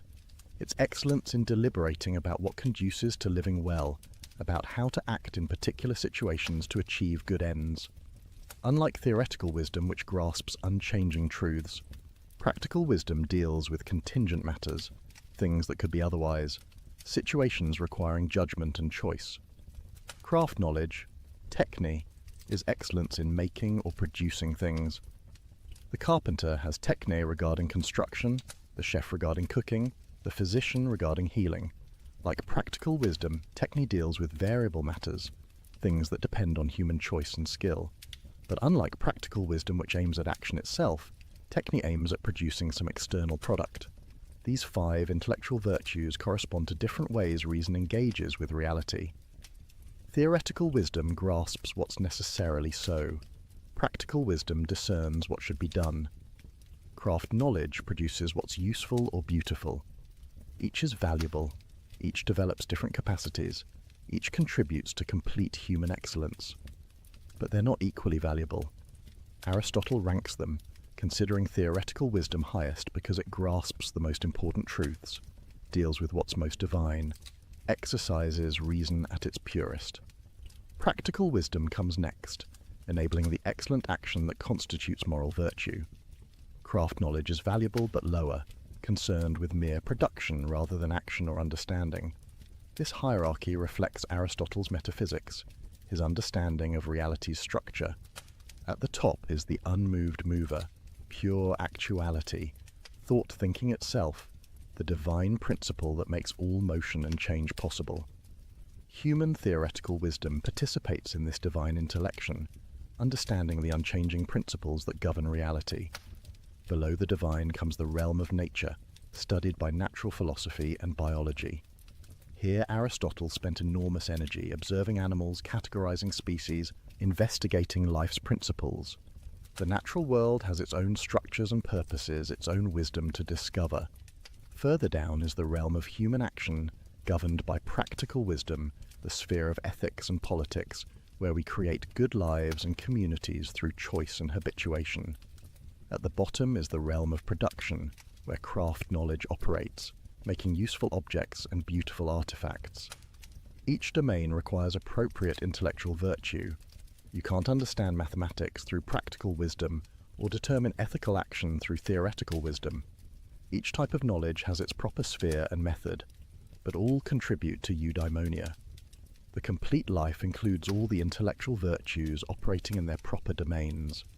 Theoretical wisdom in contemplation of truth, practical wisdom in living well, scientific knowledge in systematic understanding, intuitive reason in grasping principles, even craft knowledge in making useful and beautiful things. This comprehensive vision of intellectual excellence reminds us that human flourishing involves the full development of our rational capacities in all directions. Not just moral virtue, not just practical success, not just theoretical understanding, but the complete cultivation of mind in its various operations. For someone reading Aristotle today, this suggests the value of broad education. Learn mathematics to develop scientific reasoning, study philosophy to cultivate theoretical wisdom, engage in ethics to develop practical wisdom, master some craft to develop productive skill, exercise intuitive reason by examining foundational assumptions. Each form of learning develops different capacities, trains different aspects of intellect, contributes distinctively to the life of mind.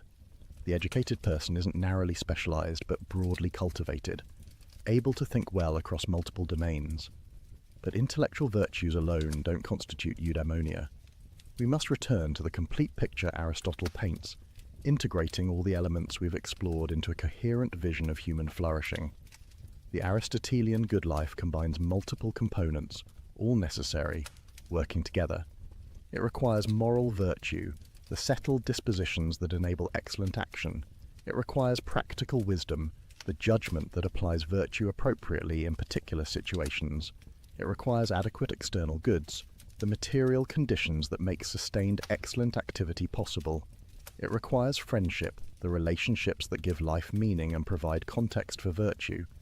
It requires political community, the social structures that enable and support flourishing. And it includes intellectual virtue, especially the contemplative activity that exercises our highest capacities. This is a demanding vision. Flourishing isn't easy, isn't guaranteed, isn't achieved through following simple formulas. It requires sustained effort over a complete life, favorable circumstances, good fortune, proper formation from youth, supportive community, intellectual development, and moral cultivation. But it's also an encouraging vision, because it suggests human beings are capable of genuine excellence, that we can develop noble character, that life can be deeply meaningful when lived well. The possibility of eudaimonia, however difficult to achieve, remains genuinely open to us. What would an Aristotelian life look like in practice? Let's sketch a day in such a life, recognizing that details vary with circumstances, that there's no single correct way to live excellently, but that certain patterns characterize flourishing. You wake with a sense of purpose, not dread. Your life has direction, aims at something genuinely worthwhile, allows you to exercise capacities you've developed through sustained effort. You've habituated yourself to rising at a reasonable hour, neither sleeping excessively nor depriving yourself of necessary rest. Morning offers time for contemplation. Perhaps you read philosophy, engaging seriously with ideas. Perhaps you study something that exercises theoretical reason, mathematics, history, science. Perhaps you simply think, reflecting on fundamental questions, exercising mind for its own sake. This isn't preparation for something else but valuable activity itself. Work occupies much of your day. Not any work, but work that allows exercise of excellence. If you're fortunate, you've found a role that uses your distinctive abilities, contributes to common good, allows you to develop craft or intellectual or leadership skills. If not, you're working to change circumstances, or at least finding ways to exercise virtue within constraints.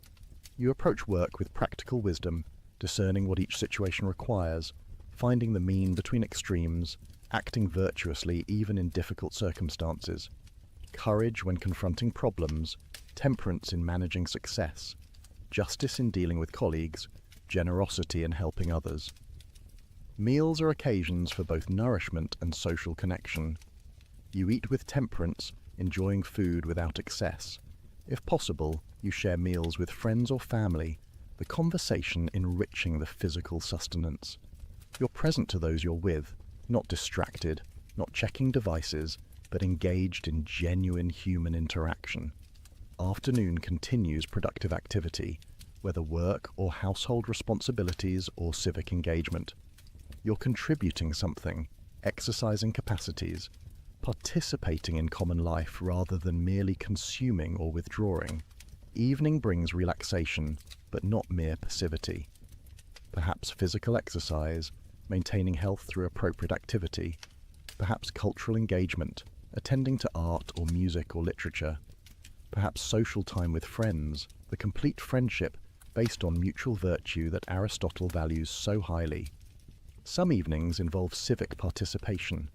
You attend community meetings, engage in local politics, contribute to collective deliberation about common good. Not because it's always pleasant, but because political engagement is part of human excellence, part of our nature as political animals. Before sleep, time for reflection. You review the day, considering where you acted well and where you fell short, learning from mistakes, resolving to do better tomorrow. Not harsh self-criticism, but honest assessment aimed at continued growth in virtue. Throughout all this, your emotions are properly ordered. You feel fear when danger genuinely threatens but aren't paralyzed by anxiety. You experience anger at real injustice but aren't ruled by rage. You enjoy pleasures appropriately but aren't enslaved by appetites. Your emotional responses have been shaped through habituation to align with reason. Your relationships are structured appropriately. Family bonds combining natural affection with justice, friendships of different types, utility friendships with colleagues, pleasure friendships with companions, complete friendships with virtuous equals, all maintained through attention, time, reciprocal goodwill. You live in a community that enables your flourishing, laws that promote virtue, institutions that provide opportunities, economic arrangements that allow for decent material conditions, political structures that invite participation. Or if your community fails in these ways, you're working for improvement while doing your best under current circumstances. Your character is relatively stable. The virtues you've developed through years of habituation have become second nature. You spontaneously respond appropriately to situations. This doesn't mean you never struggle, never face temptation, never make mistakes. But the overall pattern is one of excellent activity flowing naturally from excellent character. This is what eudaimonia looks like in daily life. Not constant ecstasy, not freedom from all problems, not perfect circumstances, but meaningful activity, virtuous character, genuine relationships, intellectual engagement, political participation, proper emotional responses, all working together over time to constitute a flourishing human life. Of course, real life is messier than this sketch. External circumstances constrain us. Bad fortune strikes. We face situations where no clearly virtuous response exists. We make mistakes, harm people we care about, fall short of our ideals. We experience periods of despair, doubt, confusion. Aristotle acknowledges all this. His vision of eudaimonia is realistic, not utopian. He knows flourishing is vulnerable to fortune, that tragedy can strike even the virtuous, that maintaining excellence over a complete life is extremely difficult. But the vision remains worth pursuing, even if we never perfectly achieve it, even if circumstances prevent full flourishing, we can still move in that direction. We can still develop virtue, cultivate practical wisdom, form genuine friendships, engage in contemplation, participate in political community. We can still live better than we currently do, more excellently than we have been. And there's something deeply hopeful about Aristotle's insistence that eudaimonia depends primarily on what's within our control. Not entirely, not exclusively, but primarily. We can't control whether we're born into wealth or poverty, whether we're naturally intelligent or beautiful, whether fortune smiles or frowns, but we can control to a significant extent the development of our character. We can practice virtue, we can cultivate practical wisdom, we can choose friends wisely, we can engage seriously with ideas. These choices, repeated over years, compound into character. And character, more than circumstances, determines whether we flourish. The person with excellent character bears misfortune nobly. The person with vicious character squanders good fortune. External goods matter, but character matters more. This is why Aristotle's ethics remains relevant 23 centuries after he first lectured in the Lyceum. The question he posed to young Alexander, what does it mean to live well, remains our question. The answer he developed through decades of observation, analysis and reflection, excellence of character and intellect exercised over a complete life, still illuminates the path toward human flourishing.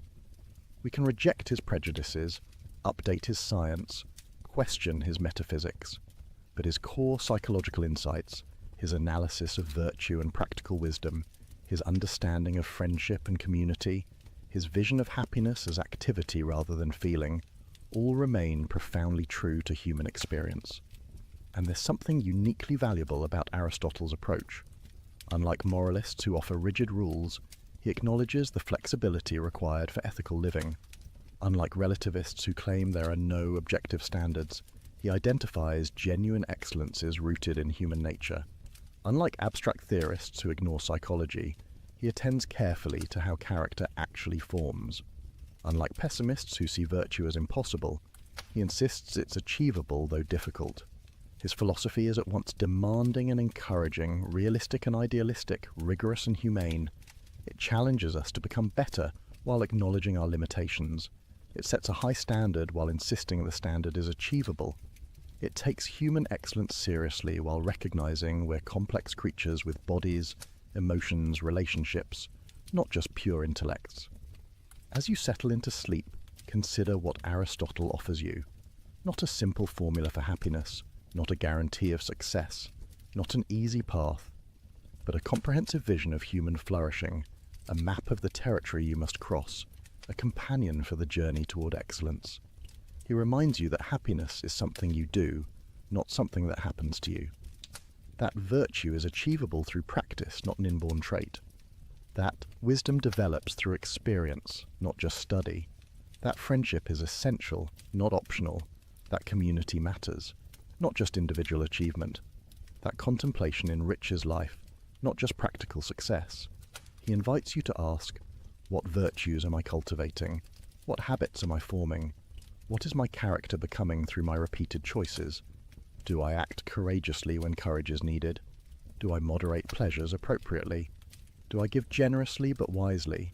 Do I develop practical wisdom through attention to experience? He challenges you to examine, who are my friends? Do I have genuine friendships based on mutual recognition of virtue, or only relationships of utility and pleasure? Am I the kind of person capable of complete friendship? Am I someone others would want as a friend? He questions you. How do I spend my time? Is my life filled with excellent activity? Do I exercise my rational capacities? Do I engage in contemplation, pursuing understanding for its own sake? Or do I merely follow pleasures, pursue wealth, seek honours that ring hollow? He asks you, what kind of community do I help create? Do I participate in political life? Do I work for justice and the common good? Do I contribute to conditions that enable others to flourish? Or do I withdraw into private concerns, ignoring civic responsibilities? Most fundamentally, he poses the question that started our evening together. What does it mean for me to live well? What would flourishing look like for someone with my capacities, circumstances, opportunities? How do I move from where I am toward genuine excellence? These are not questions to answer tonight, here in the quiet dark. They're questions for a lifetime. Questions that each day presents anew. Questions that require continuous attention and reflection and choice. But asking them, taking them seriously, letting them guide your decisions, this itself moves you toward the eudaimonia Aristotle describes. The ancient world Aristotle inhabited is long gone. The city-states have fallen. The gods he referenced no longer command worship. The scientific theories he proposed have been superseded. The social structures he took for granted have collapsed. But the questions remain. The capacity for virtue persists. The possibility of practical wisdom endures. The need for friendship continues. The desire for understanding burns as bright. The project of becoming excellent, of living well, of achieving eudaimonia, this remains the human project, as urgent now as when Aristotle walked through the Lyceum's covered pathways discussing it with his students. His answers aren't final. Each generation must adapt his insights to new circumstances, reject his errors, develop his principles in new directions. But his approach, beginning with human nature, examining actual experience, building systematic understanding, connecting ethics to politics, integrating thought and action, this remains a model for thinking seriously about how to live. And his conclusion, that human beings are capable of genuine excellence, that flourishing is possible through cultivation of virtue and wisdom, that happiness consists in excellent rational activity over a complete life. This remains a vision worth pursuing, worth striving toward, worth letting guide our choices even when fully achieving it proves impossible. As sleep approaches, carrying you from conscious thought into the mysterious realm of dreams, let these ideas settle into that deeper part of yourself where wisdom takes root. The questions Aristotle posed, the virtues he described, the vision of flourishing he articulated, these aren't merely theoretical constructs, but invitations to transformation. Tomorrow, when you wake, the same choice will face you that faces everyone every day. What kind of person will I become through my choices today? Will I move toward virtue or away from it? Will I exercise practical wisdom or act thoughtlessly? Will I engage in excellent activity or merely pass time? The Aristotelian path doesn't promise ease. It demands sustained effort, patient practice, honest self-examination, courage to change. But it promises something more valuable than ease, the possibility of living excellently, of developing genuine virtue, of achieving the kind of flourishing that makes life deeply meaningful. You are not doomed to remain as you are. Character can be reformed, though with difficulty. Practical wisdom can be cultivated, though it takes years. Virtue can be achieved, though it requires practice. Eudaimonia is possible, though it demands everything. The philosopher who taught the greatest conqueror, who founded the systematic study of virtue, who mapped the territory of human excellence with unprecedented precision, offers you the same challenge he offered young Alexander in that sunlit garden at Mieza. Choose to live well, develop your capacities, cultivate virtue, exercise practical wisdom, form genuine friendships, engage in contemplation, participate in community, make your life an expression of excellence. This is what it means to flourish as a human being. This is the path to eudaimonia. This is Aristotle's answer to the question of how we should live. And now, as the gentle rhythm of philosophy gives way to the gentle rhythm of sleep, as conscious thought dissolves into dreams, as the day's activities transform into night's rest, remember that even in sleep you participate in the natural rhythms Aristotle studied, the patterns that govern all embodied existence. Your body repairs itself while you rest, following principles Aristotle investigated in his biological works. Your mind processes experience, consolidating memories, preparing for tomorrow's choices. Your character continues its slow formation, shaped by today's decisions, ready to face tomorrow's opportunities for virtue or vice. Sleep well, knowing that the project of becoming excellent continues even in rest, that the possibility of eudaimonia awaits tomorrow, that Aristotle's wisdom remains available whenever you need it, that the question of how to live well is always worth asking. If you found value in this exploration of ancient wisdom, if Aristotle's vision of human flourishing speaks to your own yearning for a meaningful life, please consider subscribing and liking to support this channel. Your presence here helps these ideas reach others who seek to live excellently. Thank you for spending this time exploring the philosophy that has guided humanity's noblest aspirations for 23 centuries. Sweet dreams, fellow traveller on the path toward virtue. May you wake tomorrow ready to continue the endless, worthwhile work of becoming who you're capable of being. The journey toward eudaimonia continues with your next choice, your next action, your next opportunity to exercise excellent rational activity. Aristotle believed we are made for flourishing. Tonight, as you rest, trust that this is true, and tomorrow, through your choices, prove it. Good evening and welcome back. At this moment, take a deep breath. As you exhale, unwind your body and let go of all the air within and prepare. In today's journey, we'll delve into the paradoxes of ancient Buddhist philosophy. We'll transform how you understand rest, peace, and letting go.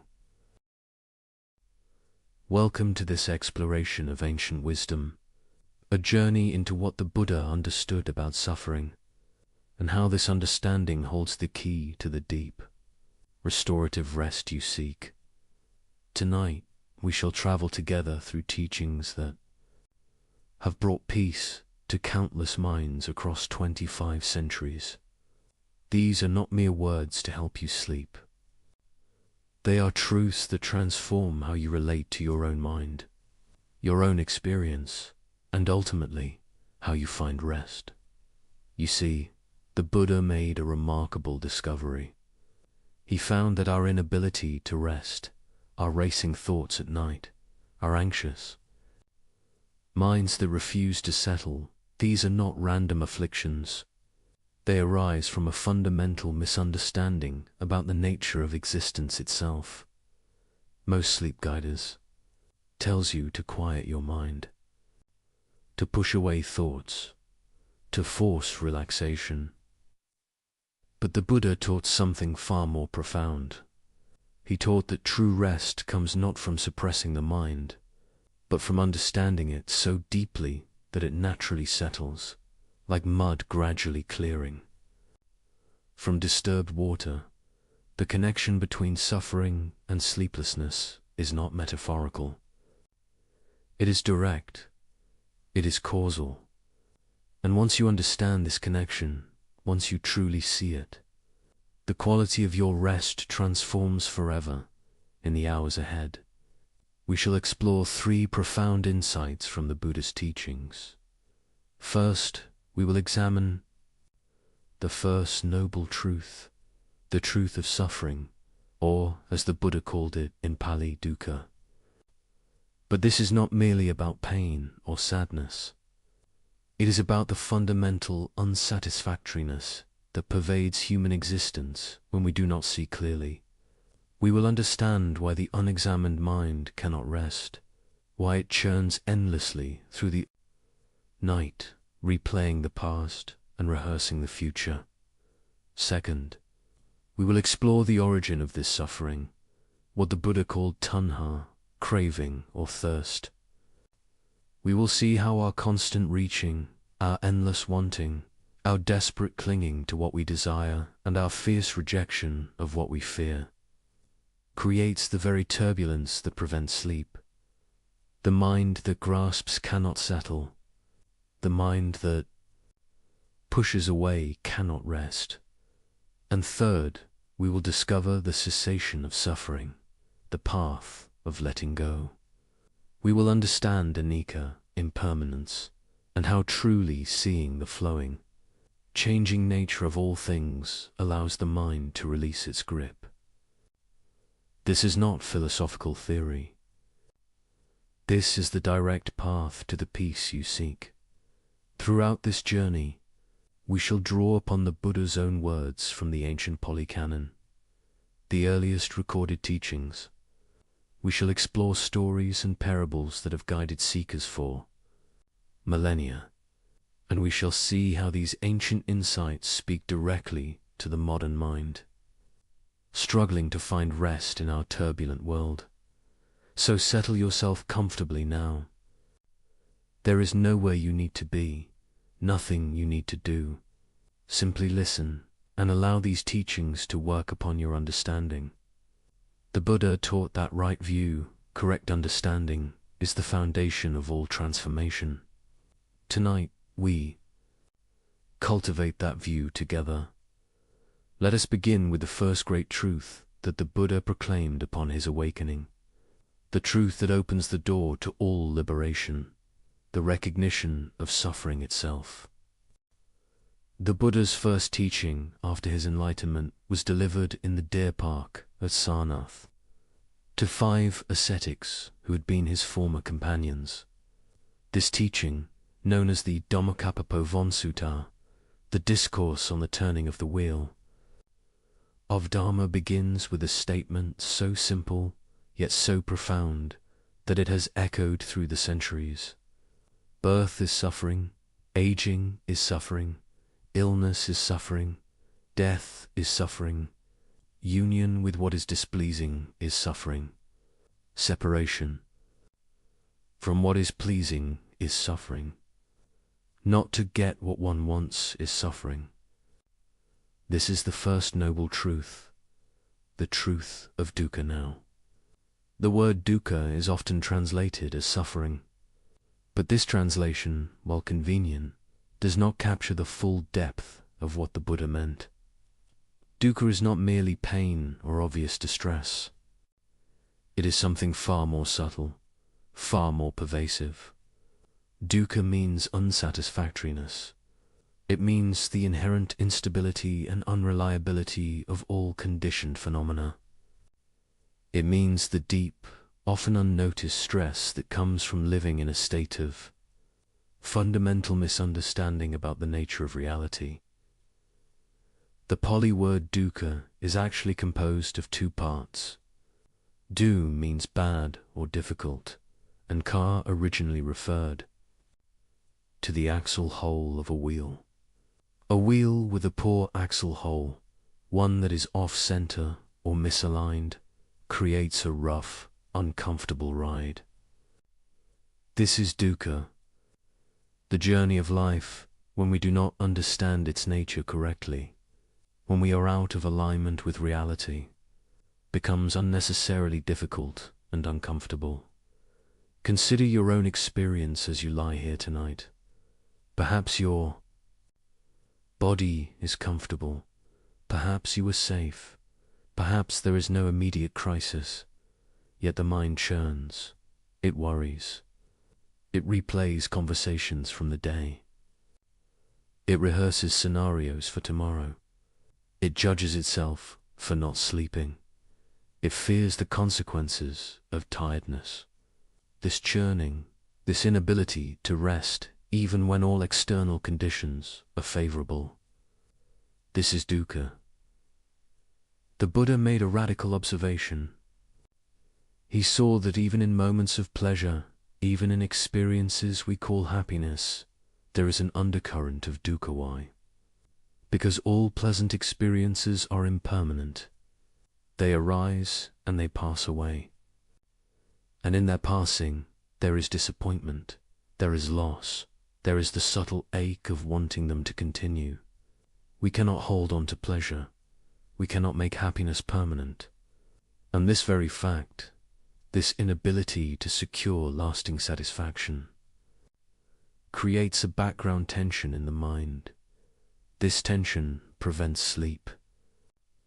The mind that believes it can secure permanent happiness, that believes it can arrange all conditions perfectly, that believes it can control outcomes, this mind can never truly rest. It is always vigilant, always planning, always defending, always reaching.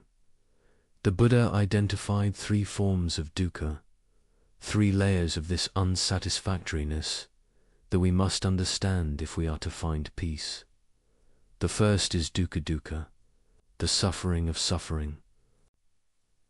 This is the obvious pain, physical discomfort, emotional distress, grief, fear, anger. This is what we commonly recognize as suffering. When the body aches, when loss strikes, when fear grips the heart, we know we are suffering. This form is unmistakable. The second is viparanadukkha, the suffering of change. This is more subtle. This is the suffering inherent in the fact that all pleasant experiences must end. The wonderful meal finishes, the holiday concludes, the moment of joy fades. Even as we experience pleasure, if we are attentive, we can feel the shadow of its ending. We tighten around the experience, trying to hold it, trying to make it last. This tightening is itself a form of suffering. Think of a beautiful sunset you once witnessed. In the moment of watching, there was perhaps a sense of awe, of peace, of connection to something larger. But even as you experienced this beauty, was there not also a subtle sadness, a knowing that this moment would pass, a wish that it could last? Perhaps you took a photograph, trying to capture the moment, to make it permanent. But the photograph is not the sunset. It is a memory, a representation, already one step removed from the living experience. This is viparanadukkha, the suffering that comes from the changing nature of all pleasant experiences. And the third, the most profound, is sankhara-dukkha, the suffering of conditioned existence itself. This is the deepest teaching. The Buddha saw that the very nature of conditioned phenomena, the nature of all things that arise dependent on causes and conditions, is inherently unsatisfactory. Why? Because everything conditioned is impermanent, unreliable, and beyond our ultimate control. We build our sense of self, our sense of security, our sense of meaning upon things that are by nature unstable. This is like building a house upon sand. The structure may stand for a time, but its foundation is unreliable. Your sleeplessness tonight is rooted in this third form of dukkha. The mind is trying to secure itself, trying to establish control, trying to create permanence in a world where everything is flowing and changing. The mind lies awake, reviewing, planning, worrying, because it believes that through mental activity, it can secure what cannot be secured. It believes that through thinking, it can make the impermanent permanent, the unreliable reliable, the uncontrollable controllable. This is the fundamental delusion that the Buddha awakened from. And it is this delusion that keeps you awake. Now, let us be clear about what the Buddha was not saying. He was not saying that life is only suffering, that there is no joy, no beauty, no love, no wonder. This would be a nihilistic misunderstanding of his teaching. The Buddha himself experienced deep peace, profound joy, genuine happiness. What he was pointing to is that if we do not understand the nature of experience correctly, if we cling to pleasure and push away pain, if we try to make permanent what is by nature impermanent, then we create suffering for ourselves. The recognition of dukkha is not meant to make us pessimistic or depressed. Quite the opposite. It is meant to awaken us to reality as it actually is, so that we stop fighting against the nature of things. When we stop fighting, when we stop resisting, when we stop demanding that reality be other than it is, a profound peace becomes possible. In the Majjhima Nikaya, the middle-length discourses, the Buddha uses a powerful simile to illustrate this point. He compares our usual relationship to experience to being shot by two arrows. The first arrow is the actual experience, the pain, the loss, the difficulty. This arrow is unavoidable. It is part of the nature of conditioned existence. But the second arrow, the Buddha says, we shoot at ourselves. This second arrow is our reaction to the first, our resistance, our anger, our fear, our story about what. The pain means our judgment of ourselves for experiencing it.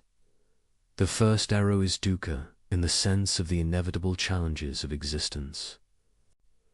The second arrow is dukkha in the sense of the suffering we create through our misunderstanding and reactivity.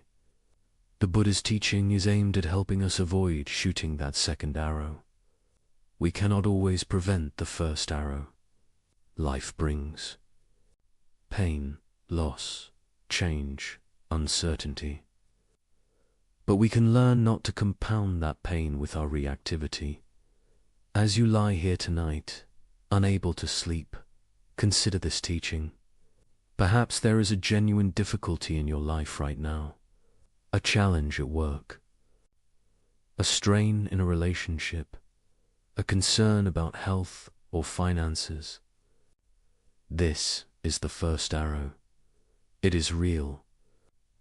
It requires your attention and skillful response. But notice how the mind multiplies this difficulty. It worries not just about the actual situation, but about all the terrible things that might happen. It judges you for having the problem. It compares you to others who seem to have it easier. It tells stories about inadequacy or unfairness. This proliferation, this multiplication of the original difficulty, this is the second arrow. And this is where most of our suffering actually lies. Let us examine more deeply how this dukkha manifests in the specific context of sleep and rest. The Buddha taught about the 5 aggregates of clinging, the 5 bundles of grasping that constitute what we call the self. These are form, feeling, perception, mental formations, and consciousness. It is through clinging to these aggregates as me and mine that dukkha arises. Consider the aggregate of form, the physical body. As you lie here, perhaps you notice discomfort, a tension in the shoulders, an ache in the back, the body's temperature, feeling not quite right. The mind immediately identifies with this discomfort. This is my pain. My body is not comfortable. I need it to be different. This identification, this claiming of the body's sensations as mine, as something I must fix or control, creates agitation. The body simply has sensations arising and passing. It is the mind's relationship to these sensations, the claiming of them, the resistance to them, that creates suffering.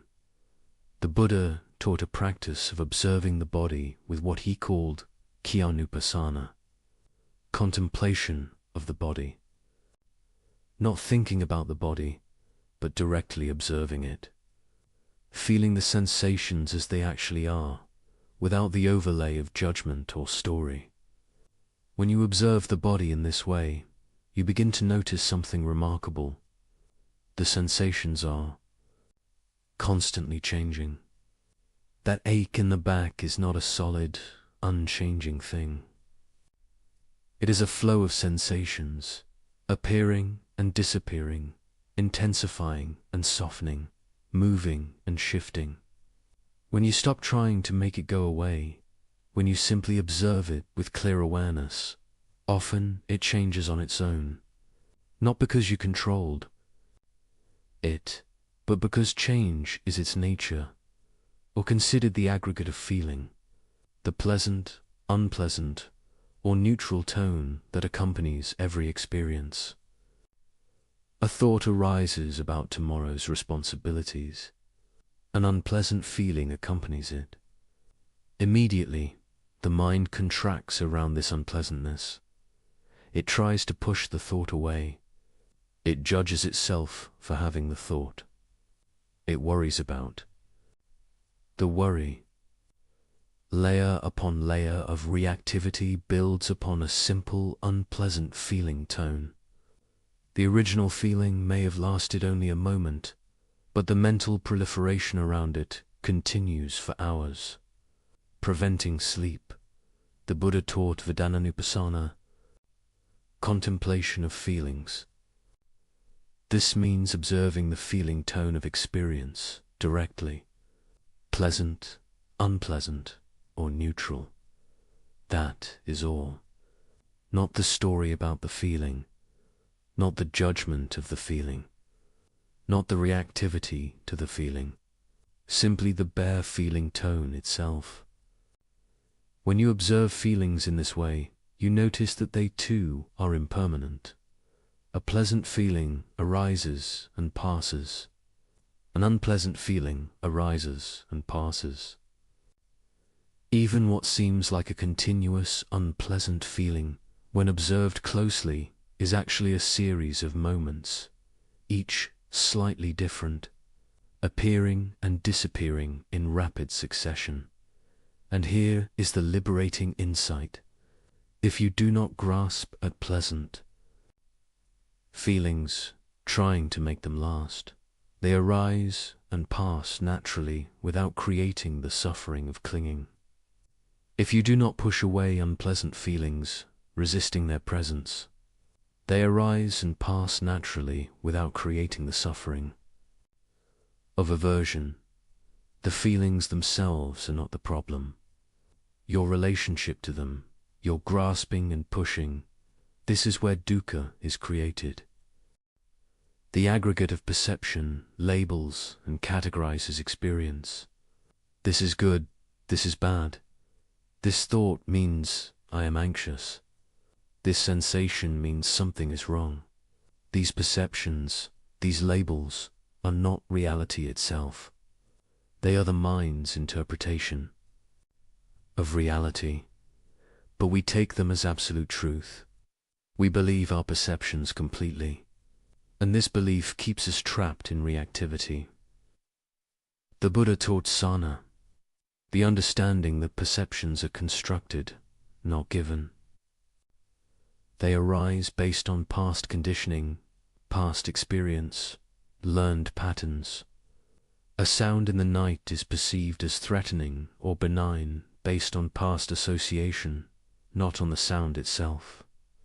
A bodily sensation is perceived as dangerous or harmless, based on learned interpretation. These perceptions happen so quickly, so automatically, that we rarely recognize them as perceptions. We think we are perceiving reality directly, but we are always perceiving through the filter of past conditioning. When you recognize this, when you see that your perceptions are interpretations rather than direct reality, something loosens. You can question your perceptions. You can hold them more lightly. You can recognize that the story your mind is telling about a situation may not be accurate. This creates space between stimulus and response, space where wisdom can operate rather than automatic reactivity. Mental formations. The fourth aggregate include all our habits of mind, our conditioning, our patterns of response. Perhaps you have a habit of reviewing the day before sleep, analyzing what went wrong, planning how to do better. This habit feels productive, feels necessary, but it is simply a conditioned pattern, repeated so many times it has become automatic. The Buddha taught that we can observe these patterns without being controlled by them. We can see them as sankhara-conditioned formations, arising due to past causes, not as essential aspects of who we are. This aggregate is vast. It includes all our volitional activities, all our intentions, all our habitual responses. It includes our tendencies toward anger or fear, our patterns of self-judgment, our default ways of interpreting situations.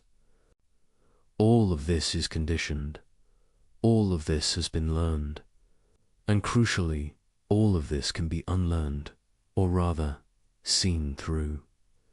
When you recognize a mental formation as a mental formation, when you see a habitual pattern as just a pattern, not as truth, not as self, you are no longer completely controlled by it.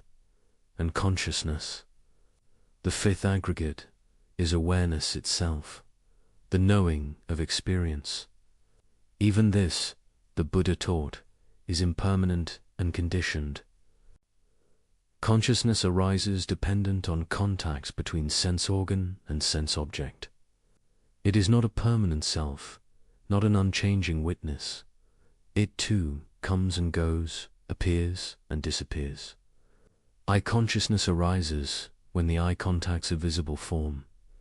Ear consciousness arises when the ear contacts a sound.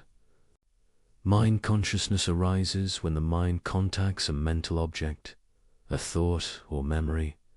This teaching is subtle and can be difficult to grasp. We tend to think of consciousness as the stable background, the unchanging observer of changing experience.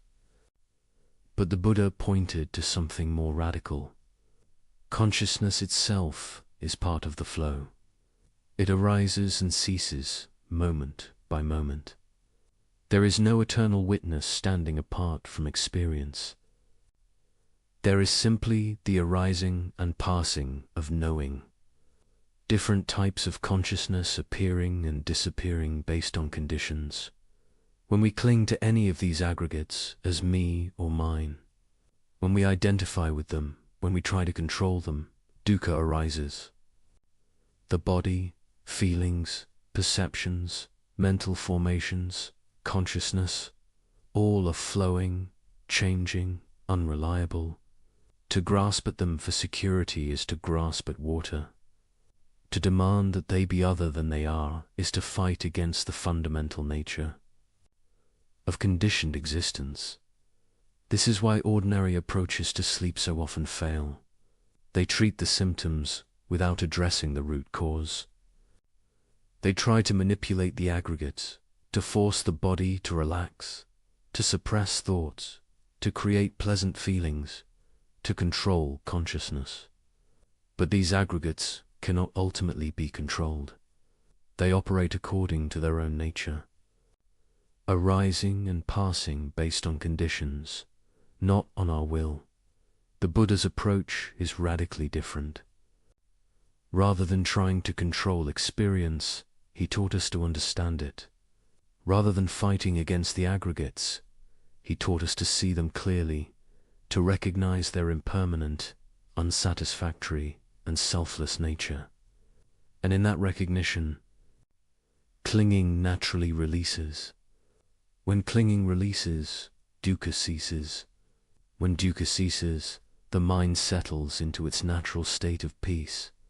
In the Anattalakkhana Sutta, the discourse on the not self-characteristic, the Buddha questions his 5 companions systematically about each aggregate.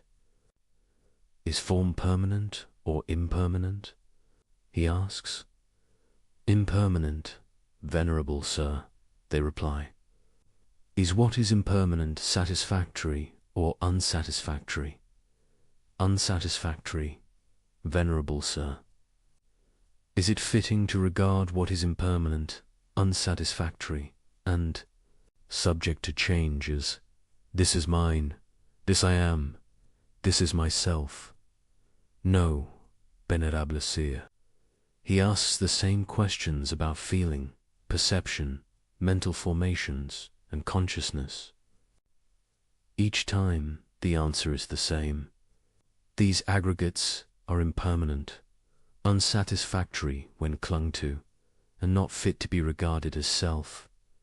This systematic questioning is not meant to be merely intellectual. It is meant to be investigated directly in one's own experience. The Buddha is inviting us to look closely at what we take to be ourselves and see if it holds up under examination. In the Satipatthana Sutta, the discourse on the foundations of mindfulness, the Buddha provides detailed instructions for observing these aggregates. He teaches us to observe the body in the body, feelings in feelings, mind in mind, mental phenomena in mental phenomena. Not observing from outside, but observing directly, intimately, within experience itself. When observing the body, he says, know the in-breath, as the in-breath. Know the out-breath as the out-breath. Know the body walking, standing, sitting, lying. Down. Know all positions and movements of the body. And in this knowing, understand, this is simply body, not my body. Not I am the body. Simply body, a collection of elements, temporarily configured, arising and passing according to conditions. He teaches contemplation of the body's elements. This body is composed of the earth element, the solidity and resistance in bones and flesh. It is composed of the water element, the fluidity in blood and lymph. It is composed of the fire element, the temperature and metabolism that maintain life. It is composed of the air element, the movement in breath and circulation. These four elements come together temporarily to form what we call a body. They will separate again at death, returning to the greater field of elements from which they came. This is not morbid contemplation. It is realistic understanding. It is seeing the body as it actually is, not as we wish it to be. When observing feelings, know a pleasant feeling as pleasant, an unpleasant feeling as unpleasant, a neutral feeling as neutral. And understand, these feelings are impermanent. They arise and pass. They are not to be grasped or rejected.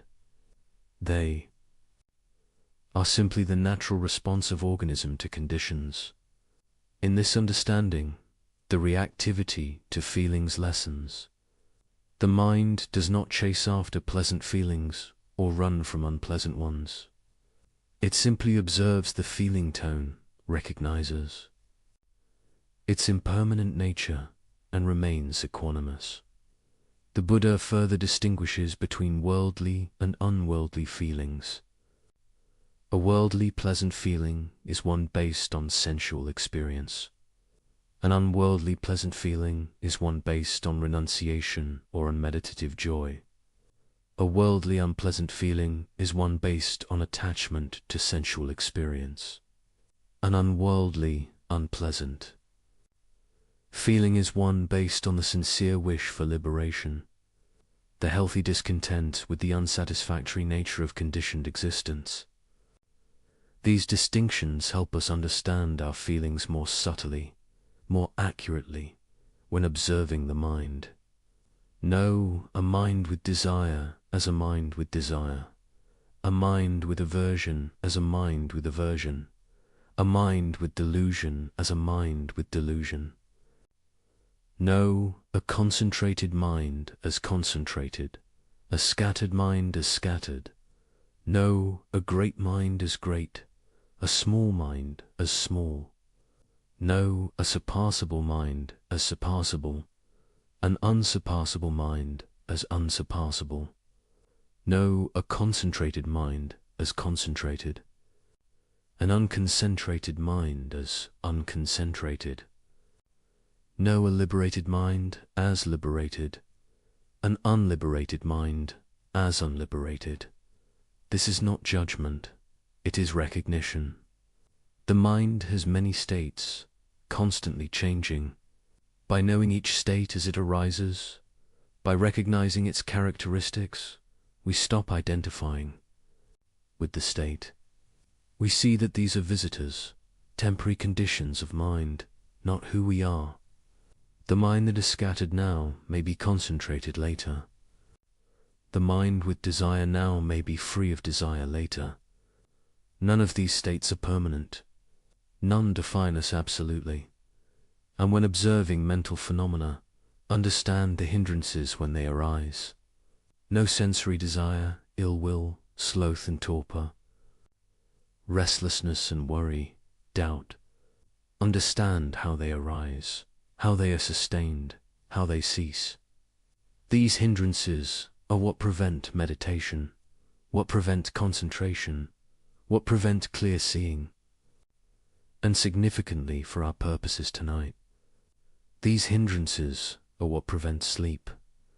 Restlessness and worry, uthaka, is particularly relevant. The mind that cannot settle, that jumps from thought to thought, that worries about past and future, this is the restless mind. The Buddha taught specific antidotes to this hindrance.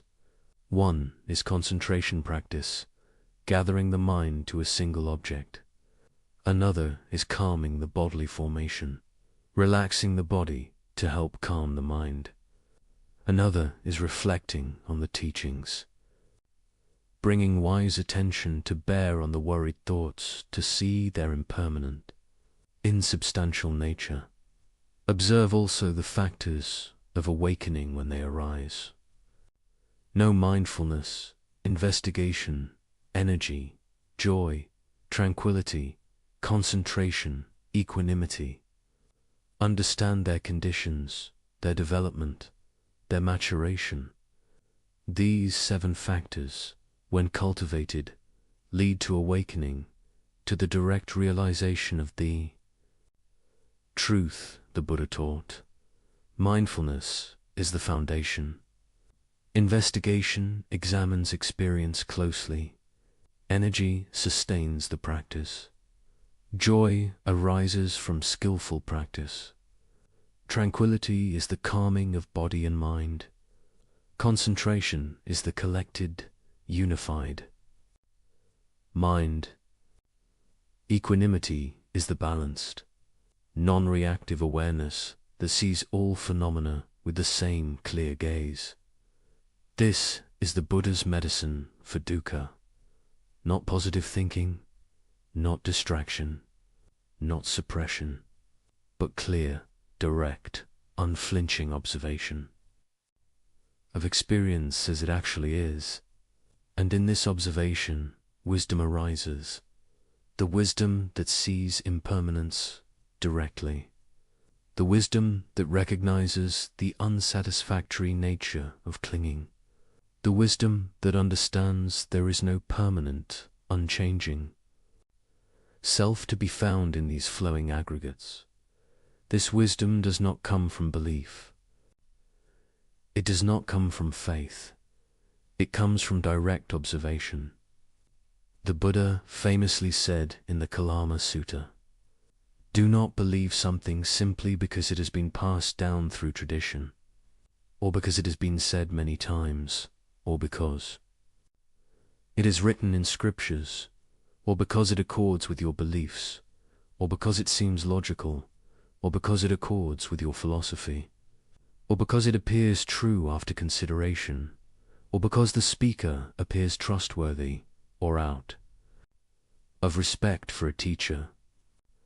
When you know for yourselves that these things are wholesome, blameless, praised by the wise, and when undertaken and observed led to benefit and happiness, then you should enter and dwell in them."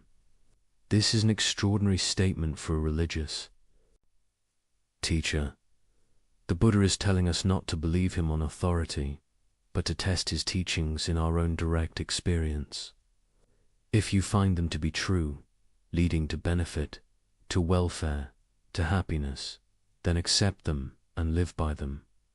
If not, abandon them. So even now, as you listen, you can test this teaching. Observe your own experience.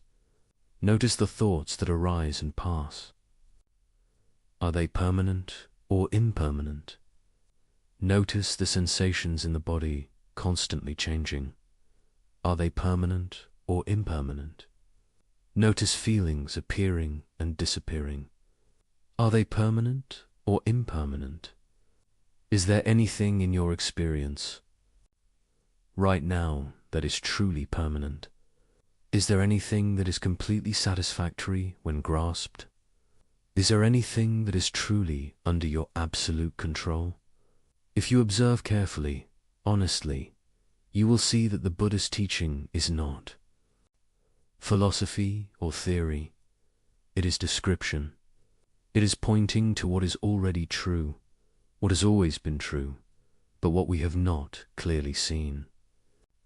We have been so busy trying to control experience, trying to make it conform to our desires, that we have not stopped to observe what it actually is. There is a story from the Polycanon that illustrates this teaching beautifully. It is the story of Patakara, a woman who experienced devastating loss and, through that loss, came to profound awakening. Patakara was born into a wealthy merchant family in Savatthi. As a young woman, she fell in love with a servant in her household.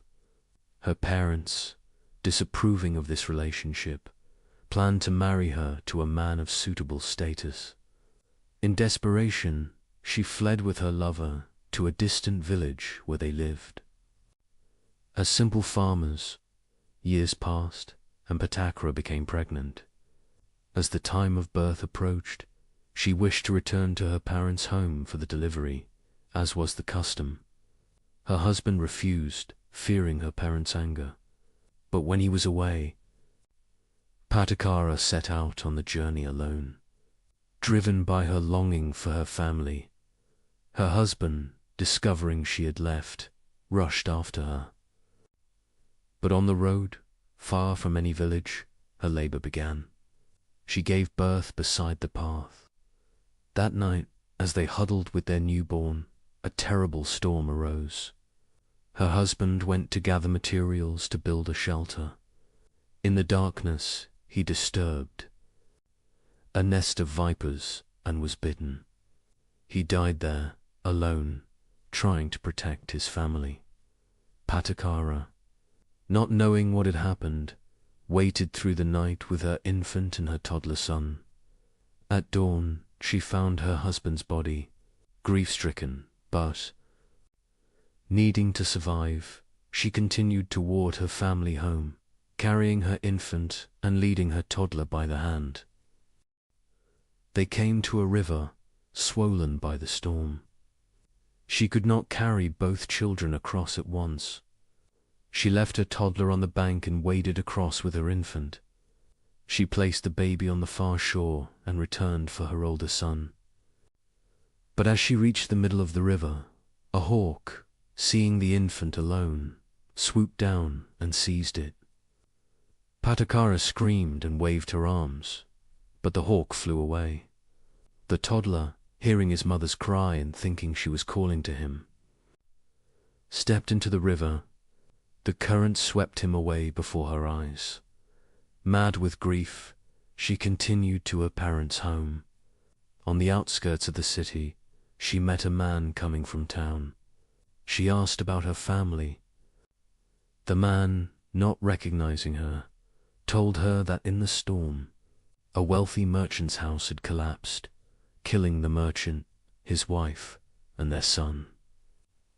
He pointed to the smoke rising from their funeral pyre. In one day, Patakara had lost her husband, both her children and her entire family. Her mind shattered. She tore off her clothes and wandered the streets, insane with grief, crying out her losses to anyone who would listen. She wandered thus until she came to the Jetavana monastery where the Buddha was teaching. The monks tried to prevent her from entering, but the Buddha, seeing her, said, "Let her come. Bring her to mindfulness." As Patakara approached, the Buddha spoke to her with great compassion. "Sister, recover your mindfulness." At his words, something shifted in her. A small portion of clarity returned. Someone gave her a robe to cover herself. She bowed before the Buddha and told him her story, weeping. The Buddha listened, and then he spoke. "Patakara, do not think you are alone in your grief. Throughout countless lifetimes, the tears you have shed for lost loved ones are greater than the waters of the 4 great oceans. In the long journey of birth and death, you have experienced this loss not once, but thousands upon thousands of times. You have lost children, parents, husbands, friends, beyond counting. This is the nature of conditioned existence. All that arises passeth away. All that meets must part. This is not punishment. This is not personal. This is simply the nature of all conditioned things. He continued, searching for your loved ones in birth and death is like seeking someone in a dream. Where have they gone? They have gone where all conditioned things go. They have dissolved back into the elements, the earth, water, fire, and air from which they were temporarily composed. To cling to them, to demand that they remain, is to cling to the impossible. It is this clinging, this resistance to the truth of impermanence, that creates your suffering. Then the Buddha taught her about dukkha, about the unsatisfactory nature of all conditioned existence when we do not see it clearly. He taught her about the arising and passing of all phenomena. He taught her to observe her own mind, to see grief as a conditioned response arising due to causes, and capable of ceasing when those causes are understood. But Akara listened deeply, and as she listened, understanding arose in her. She saw that her resistance to what had happened, her desperate wish that things could be different, her clinging to what was already gone, this was the source of her torment. The events themselves were already past. They could not be changed. But her relationship to those events, her understanding of them, this could transform. The Buddha taught her in stages. First, he established her in moral conduct, in sila. She took the precepts, the ethical guidelines that create a stable foundation for practice. Then he taught her about generosity, about dana, the practice of giving that loosens the grip of selfishness. Then he taught her about the heavenly realms, about the fruits of good action. And then, seeing that her mind was ready, pliant, without hindrances, elevated and clear, he taught her the Four Noble Truths. Bhattakara became a nun and devoted herself to practice. Later, after she had developed concentration and insight, she was washing her feet one evening. She poured water from a vessel and watched it flow down the slope. Some water traveled only a short distance before being absorbed into the earth. Some water flowed farther before disappearing. Some water flowed all the way to the bottom of the hill. As she watched this simple phenomenon, sudden, complete understanding arose. She saw that lives are like this water. Some beings live only briefly. Some live longer. Some live to old age. But all, without exception, flow toward death. None escape. This is not tragedy. This is simply the nature of conditioned existence. All formations are impermanent. All formations are unsatisfactory when clung to. All phenomena are not self. In that moment, Bhattakara awakened fully. She became an arahant, one who has realized complete liberation. Her grief did not disappear entirely. The memory remained, but her suffering ended. She could remember her loved ones with tenderness, but without the tearing pain of resistance. She had stopped fighting against reality. She had stopped demanding that impermanent things be permanent. And in that stopping, she found unshakable peace. The Buddha later spoke a verse about her realization. Though one should live 100 years without seeing the arising and passing of things, yet better is a single day lived seeing their arising and passing.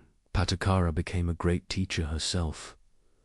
Many women came to her to be ordained, drawn by her wisdom and compassion. She understood suffering intimately, and she understood liberation intimately. She could guide others with the authority of direct experience. The verses attributed to her in the Theragatha, the verses of the elder nuns, speak of her complete freedom, her utter release from all bondage. This story teaches us the essence of the first noble truth. Dukkha is not the pain itself, but akara. Experience genuine, devastating loss.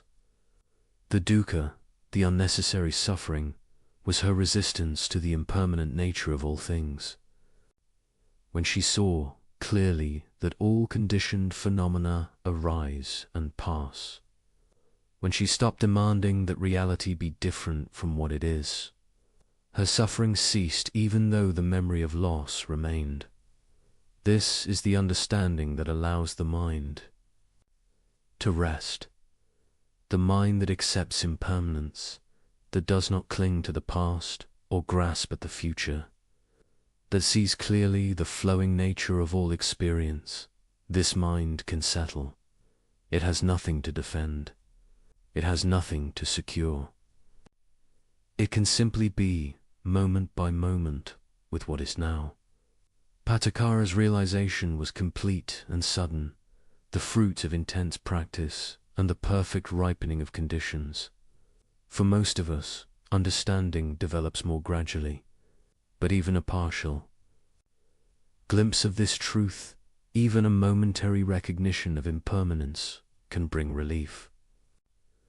When we see, even for a moment, that our thoughts are just thoughts, that our feelings are just feelings, that this moment of discomfort or anxiety is simply a passing condition, not a permanent state, something loosens in the mind. The Buddha compared the untrained mind to a monkey, swinging from branch to branch, never still, always grasping the next thing. This monkey mind lies awake at night, swinging from thought to thought, worry to worry, memory to planning to judgment, never resting. Why? Because it believes that through this constant movement it can secure itself. It believes that if it just thinks enough, plans enough, reviews enough, it can make things safe, make things permanent, make things controllable. But the trained mind, the mind that understands dukkha, sees the futility of this endless grasping. It sees that safety cannot be found through control, because the nature of conditioned existence is beyond our ultimate control. It sees that permanence cannot be achieved, because the nature of all things is impermanence. And in seeing this clearly, deeply, repeatedly, the grasping begins to release. This releasing is not resignation. It is not giving up or becoming passive. It is something far more profound. It is the recognition of what is actually possible and what is not. We cannot make impermanent things permanent. We cannot control all conditions. We cannot prevent loss and change. These are simply not possible. To exhaust ourselves trying to achieve the impossible is suffering. But what is possible? It is possible to understand our experience clearly. It is possible to observe our reactions without being controlled by them. It is possible to meet each moment with awareness rather than with automatic reactivity. It is possible to recognize impermanence directly and to live in harmony with it rather than in opposition to it. And it is possible to find peace, deep and unshakable peace, not through controlling conditions, but through understanding their nature. This understanding is what the Buddha called right view, samadhi, the first factor of the Noble Eightfold Path. It is the foundation of all transformation. Without right view, we are lost in the forest of confusion, mistaking the impermanent for permanent, the unsatisfactory for satisfactory, the not self for self.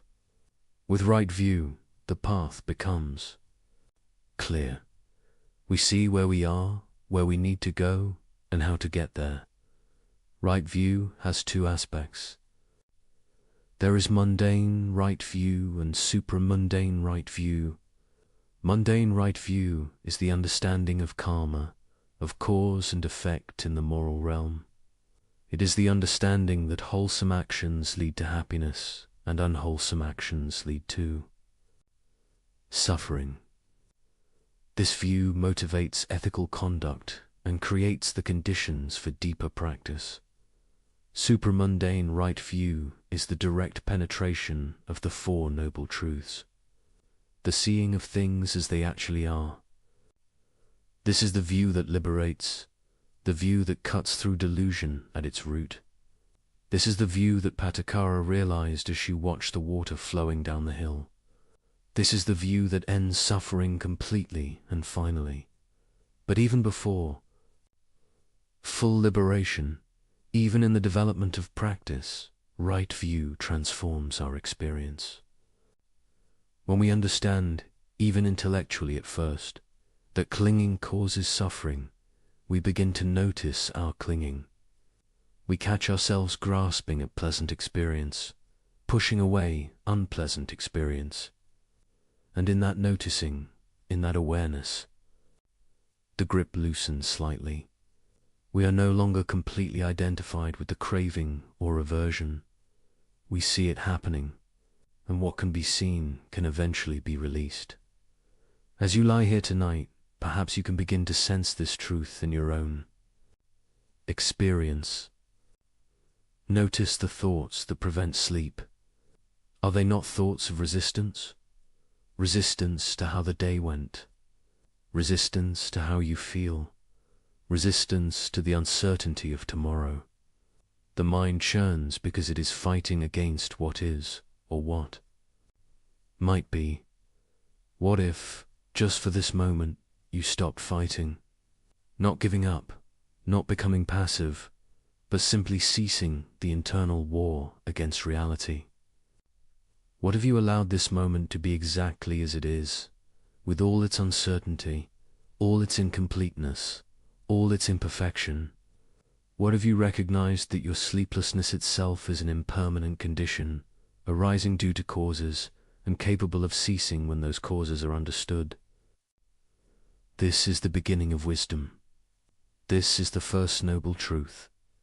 Not a pessimistic declaration that life is suffering, but a realistic recognition that when we misunderstand the nature of existence, when we cling to what cannot be held, when we resist what cannot be prevented, we create suffering for ourselves. The good news, the profoundly liberating news, is that this suffering is not necessary. It arises from ignorance, and therefore it can cease through understanding. This understanding is what we are cultivating together tonight. The Buddha did not merely diagnose the disease. He provided the complete cure. But to understand the cure, we must first understand more deeply the cause of the disease. The first noble truth shows us that dukkha exists. That unsatisfactoriness pervades conditioned existence when we relate to it incorrectly. But why? What is the root cause? What is the mechanism by which this suffering arises? This is what we must explore next.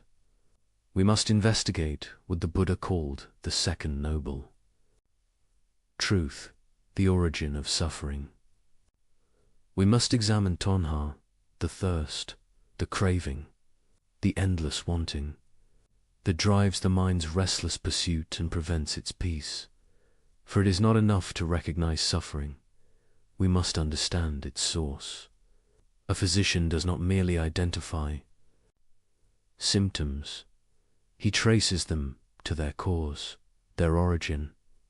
Only then can effective treatment be prescribed. The Buddha was often called the great physician, and his teaching follows this medical model precisely. First, the diagnosis. Dukkha exists. Second, the etiology. This is its cause. Third, the prognosis. It can be cured. Fourth, the treatment. This is the path to its ending. We have examined the diagnosis thoroughly. Now we turn to the cause. What is it that keeps the mind turning, churning, unable to rest? What is the engine that drives this endless becoming? This constant dissatisfaction, this perpetual seeking that finds no lasting fulfillment. The Buddha pointed to something both simple and profound. He pointed to craving, to tanha, to the mind's constant thirst for something other than what is. Let us turn now to this exploration, to the second noble truth, to understanding the very root of our restlessness. The second noble truth, Samudaya, speaks to the origin of suffering. In the Dhammacappavan Sutta, the Buddha states it clearly and directly. This is the noble truth of the origin of suffering. It is this craving tanha which leads to repeated existence, accompanied by delight and lust, seeking delight here and there. That is, craving for sensual pleasures, craving for existence, craving for extermination. Tanha. This single word in Pali encompasses the entire mechanism by which suffering arises. It is usually translated as craving or thirst, and both translations point to something essential. Thirst implies an urgent need, a driving compulsion, a state of lack that demands to be filled. Craving suggests a reaching toward, a grasping at, an inability to rest content with what is. Consider actual physical thirst. When the body needs water, everything else becomes secondary. The mind focuses on the need, on finding water, on satisfying the thirst. There is a tension, an incompleteness, a state of non-rest. And even after drinking, after the immediate thirst is quenched, thirst will arise again.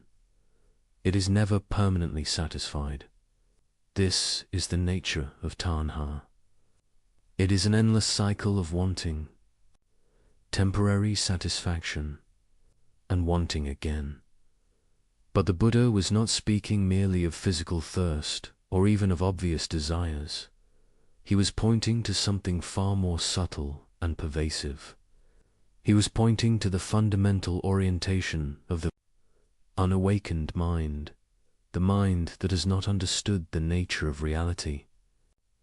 This mind is always in a state of reaching, always seeking, always dissatisfied with what is, always believing that fulfillment lies just ahead. In the next experience, the next achievement, the next moment. This is why you cannot sleep. The mind is thirsty. It is reaching. It is wanting. It wants tomorrow to go well. It wants yesterday to have been different. It wants this moment of wakefulness to end. It wants sleep, and in wanting sleep, it creates the very agitation that prevents sleep.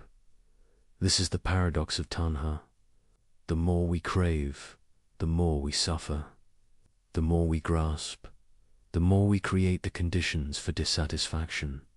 The Buddha identified 3 types of tanha, 3 forms of craving that keep us bound to suffering. The first is kama tanha, craving for sensual pleasures. This is the most obvious form.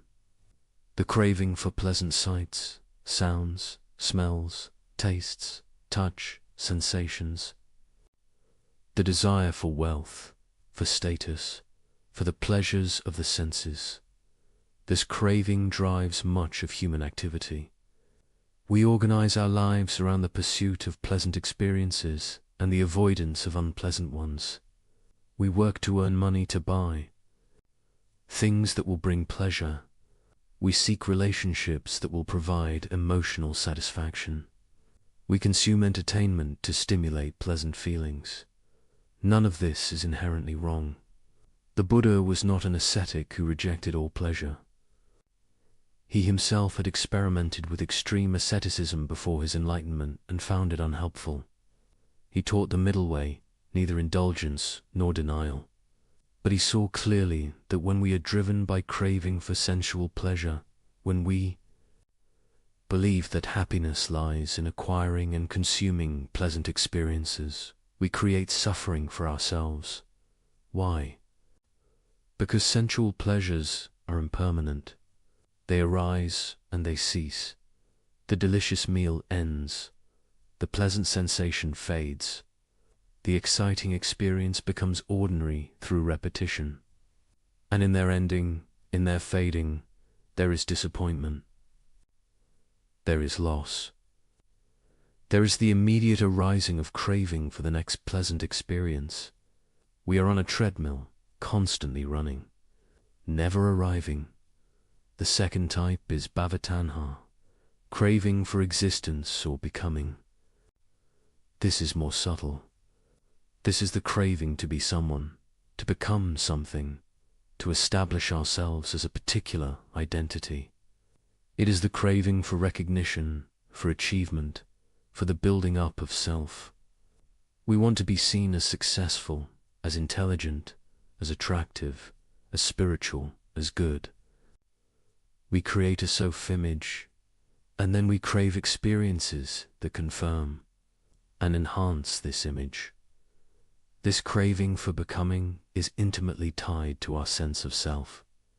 We have an idea of who we are and who we want to be, and we organize our lives around becoming that person. We pursue goals, we develop skills, we cultivate relationships, all in service of this project of becoming. But this too is ultimately unsatisfactory. The self we are trying to establish is itself impermanent, unreliable, constantly changing. The achievements we grasp fade. The recognition we receive is temporary. The identity we build is always under threat, always needing defense, always requiring maintenance. As you lie here tonight, notice this craving for becoming. Perhaps your mind is planning how you will be tomorrow, what you will achieve, how you will handle challenges, how you will present yourself. This is bhavatanha, the mind trying to construct a self, trying to become someone, trying to secure itself through future becoming. And this very activity prevents rest. The mind that is always becoming cannot simply be. It cannot rest in the present moment as it is. The third type is vibhavatanha, craving for non-existence or annihilation. This may seem contradictory. How? Can craving for non-existence be a form of craving? But the Buddha saw this clearly. This is the craving to escape, to avoid, to make unpleasant experiences disappear. It is the wish for difficult emotions to end, for challenging situations to vanish, for aspects of ourselves we dislike to be eliminated. In its extreme form, it is the desire for complete annihilation, for the self to cease to exist. But this too is craving. It is still the mind reaching, still the mind in a state of resistance and dissatisfaction. Instead of grasping to what pleasant experience, it is pushing away unpleasant experience. But the mechanism is the same. It is tanha. It is the inability to rest with what is. It is the constant movement of attraction and repulsion, reaching and rejecting. Notice in your own experience tonight. The mind that cannot sleep is engaged in all three forms of craving. It craves pleasant experiences, perhaps remembering pleasant moments from the past or imagining pleasant scenarios in the future. It craves to become someone who handles things well, who is productive tomorrow, who overcomes current difficulties. And it craves for unpleasant experiences to end, for worries to disappear, for this state of wakefulness itself to be annihilated and replaced with sleep. All three forms of craving create agitation. They prevent the mind from settling. They keep it in constant motion, constantly seeking, constantly dissatisfied. The Buddha saw this pattern with perfect clarity, and he saw that this pattern is not personal, not unique to any individual. It is the default operation of the unawakened mind. It is what the mind does when it does not understand the nature of reality. Now, why does craving arise? What is its source? The Buddha traced it back to feeling, to Vedana. When a pleasant feeling arises, craving to prolong it arises. When an unpleasant feeling arises, craving to end it arises. When a neutral feeling arises, often ignorance about its nature arises, and then craving for something more interesting, more stimulating. This is the sequence. Contact between sense organ and sense object gives rise to consciousness. Consciousness and contact give rise to feeling. Feeling gives rise to craving.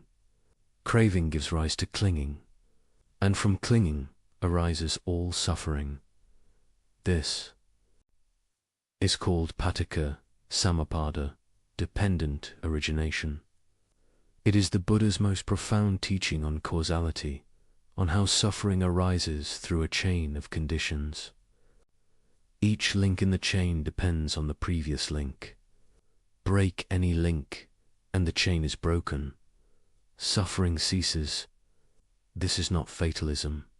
This is empowerment. Because if suffering arises through causes, then by removing the causes, suffering can be ended. The crucial link, the one where intervention is most effective, is the link between feeling and craving. Feeling arises automatically. It is part of the nature of consciousness. When the eye sees a pleasant form, a pleasant feeling arises. We cannot prevent this. It happens naturally. But what happens next is not automatic. Between feeling and craving, there is a space, a moment where wisdom can operate, a moment where we can observe the feeling without immediately reacting to it with craving. This is the practice. This is where freedom lies. Not in preventing feelings from arising, which is impossible, but in observing feelings clearly, understanding their impermanent nature, and not reacting to them with craving. When we can do this, when we can feel a pleasant feeling without grasping at it, feel an unpleasant feeling without pushing it away, then craving does not arise. And when craving does not arise, clinging does not arise. And when clinging does not arise, suffering does not arise. This is the promise of the Buddha's teaching. Complete freedom from suffering is possible, not by arranging external conditions perfectly, not by achieving all our goals, not by acquiring everything we desire, but by understanding the mechanism of suffering and ceasing to perpetuate it.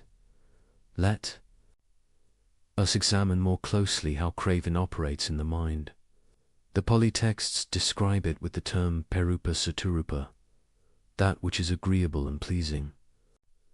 The mind surveys experience looking for what is agreeable, what is pleasing. When it finds it, it grasps. When it finds what is disagreeable, it rejects. This is happening constantly, mostly below the threshold of conscious awareness.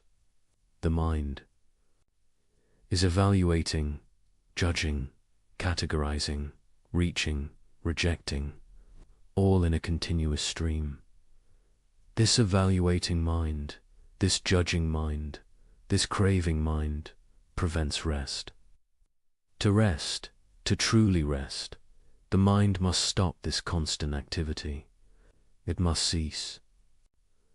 The endless project of seeking pleasure and avoiding pain. It must come to a state of non-craving, of non-reaching, of acceptance of what is. But how?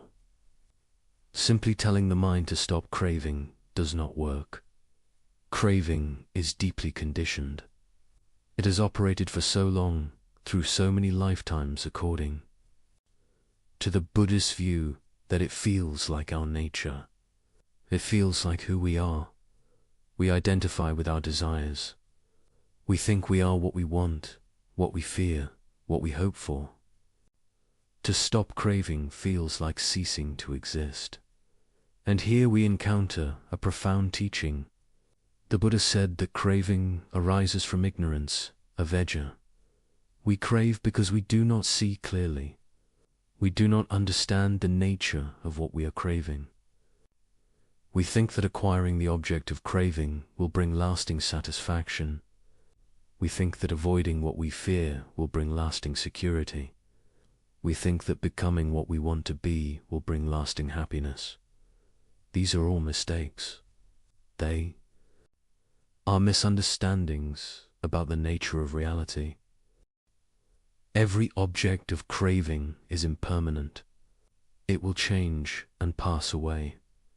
Every state we hope to avoid will arise again under the right conditions. Every identity we try to establish is unreliable and constantly shifting. We are craving after things that cannot deliver what we hope they will deliver. This is the fundamental ignorance that drives craving.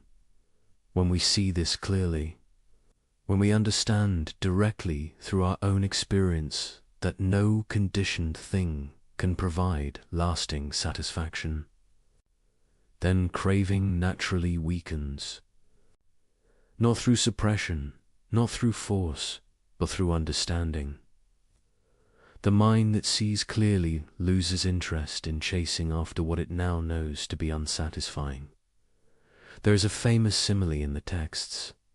The Buddha compares craving to the taste of honey on the blade of a knife.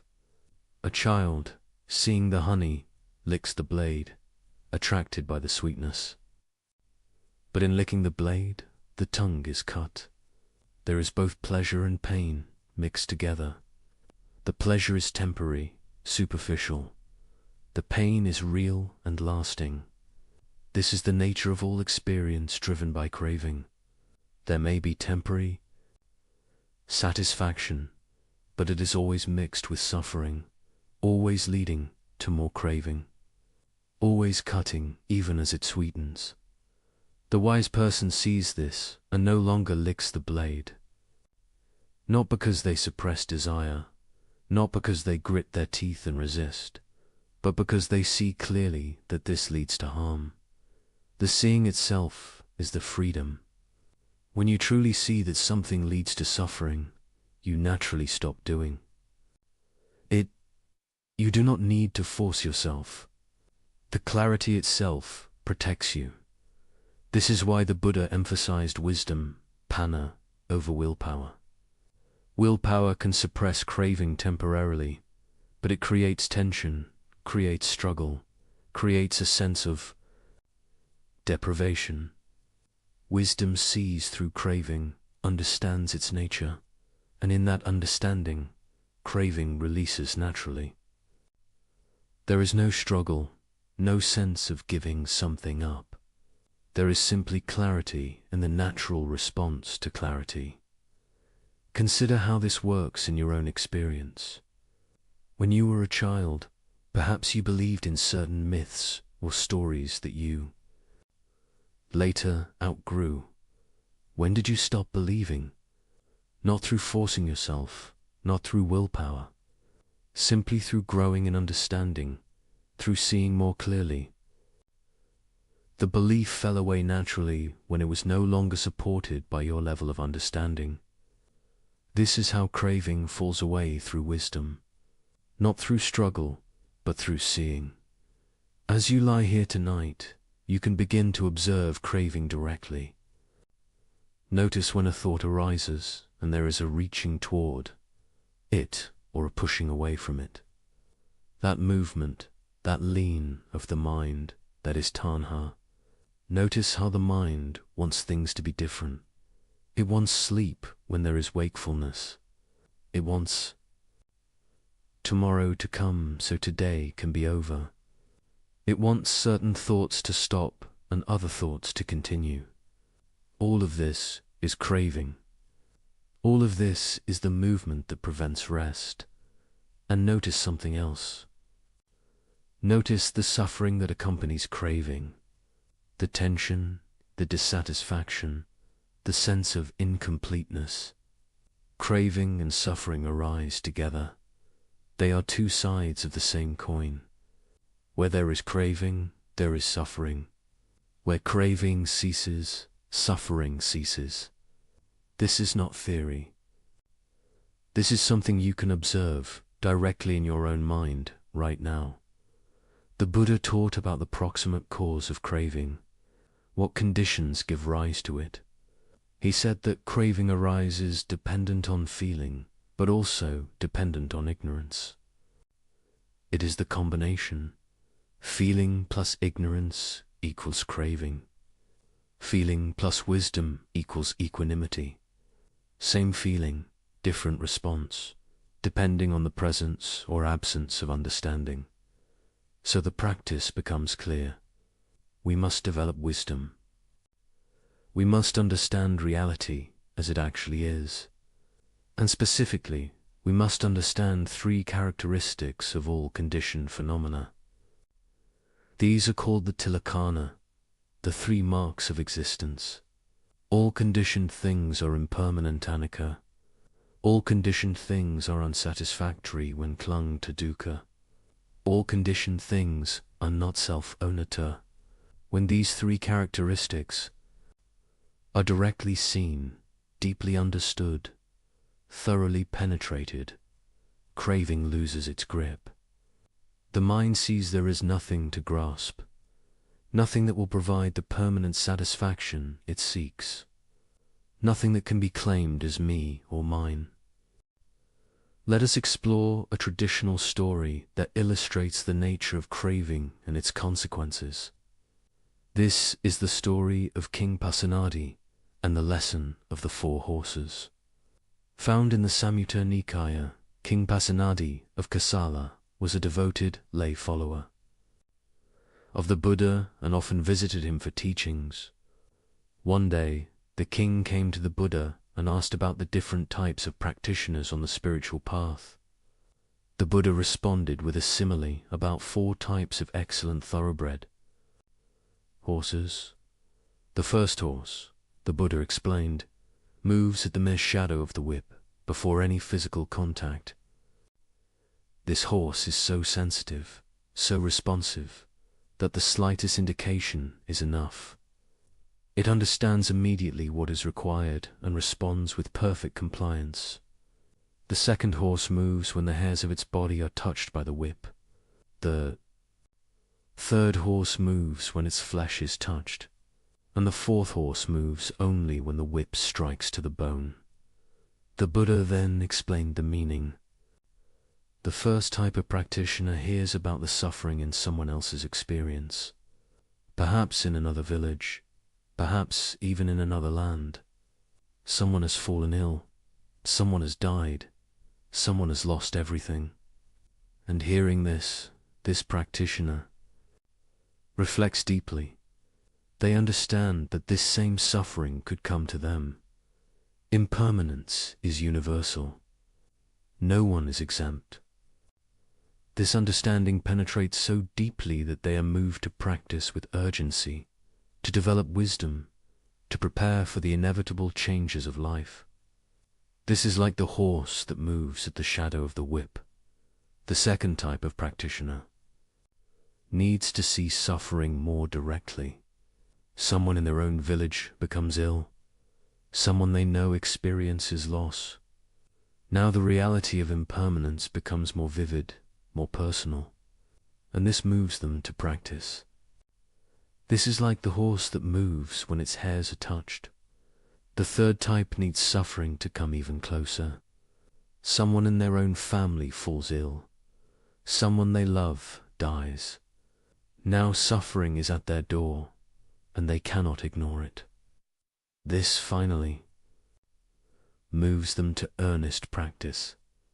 This is like the horse that moves when its flesh is touched. And the fourth type, the Buddha said with compassion, does not practice until they themselves are experiencing acute suffering, until they themselves are sick, grieving, facing death. Only then do they turn to the teachings, seeking relief. This is like the horse that moves only when struck to the bone. The Buddha did not criticize any of these types. He simply observed that people awaken at different rates, with different degrees of sensitivity to the truth of suffering. But he encouraged his listeners to be like the first horse, to learn from the universal truth of impermanence without needing to wait for her personal disaster to motivate practice. This story teaches us about craving in a subtle way. What keeps the second, third, and fourth horses from responding earlier? What keeps them from seeing the truth that is already evident? It is craving. Craving for existence to continue as it is. Craving for the pleasant illusion that we are somehow exempt from universal laws. Craving to avoid the uncomfortable truth of impermanence and suffering.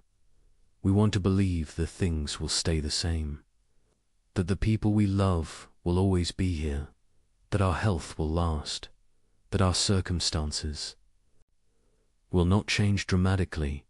This wanting, this craving for stability in an unstable world blinds us to reality. It keeps us from responding to the truth that is already apparent if we would only look. King Pasenadi himself provides another teaching about craving. The texts record that he struggled with overeating. He loved food and ate to excess, which caused him discomfort and made him drowsy during the Buddha's teachings. The Buddha taught him a verse to recite while eating. When a person is constantly mindful, knowing moderation in the food they eat, their ailments decrease, they age slowly, and they preserve their life force. This simple teaching about food contains the entire teaching about craving. Craving leads to excess. Excess leads to suffering. Mindfulness and understanding of moderation lead to well-being. This applies not just to food, but to all experience. Craving leads us to excess in all things, to always wanting more, to never being satisfied with what is. And this constant wanting is exhausting. It is what keeps the mind churning, unable to rest. The king took this teaching to heart and practiced moderation. The texts say that he became healthier and more alert. He experienced directly how reducing craving reduced suffering. This is not asceticism. This is not denial. This is simply understanding what is enough, what is appropriate, what leads to well-being rather than to excess and suffering. As you lie here, consider your own relationship to craving. What are you craving right now? Perhaps sleep itself has become an object of craving. You want it so badly that the wanting creates tension, and the tension prevents the very sleep you crave. This is the paradox of craving. It creates the obstacle to its own fulfillment. Or perhaps you are craving for tomorrow to go a certain way, for a problem to resolve, for a relationship to improve, for circumstances to change. All of this craving creates tension in the mind.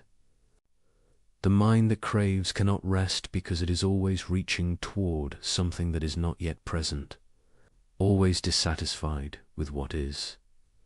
The Buddha taught a practice specifically for working with craving. It is called the contemplation of the unattractive asubha bhava. This does not mean making things ugly or cultivating aversion. It means seeing clearly the nature of what we crave, seeing through the superficial attractiveness to the reality beneath. When we crave sensual pleasure, we see only the pleasure, not the impermanence, not the ultimate unsatisfactoriness, not the suffering of change. We are enchanted, captivated by the surface appearance.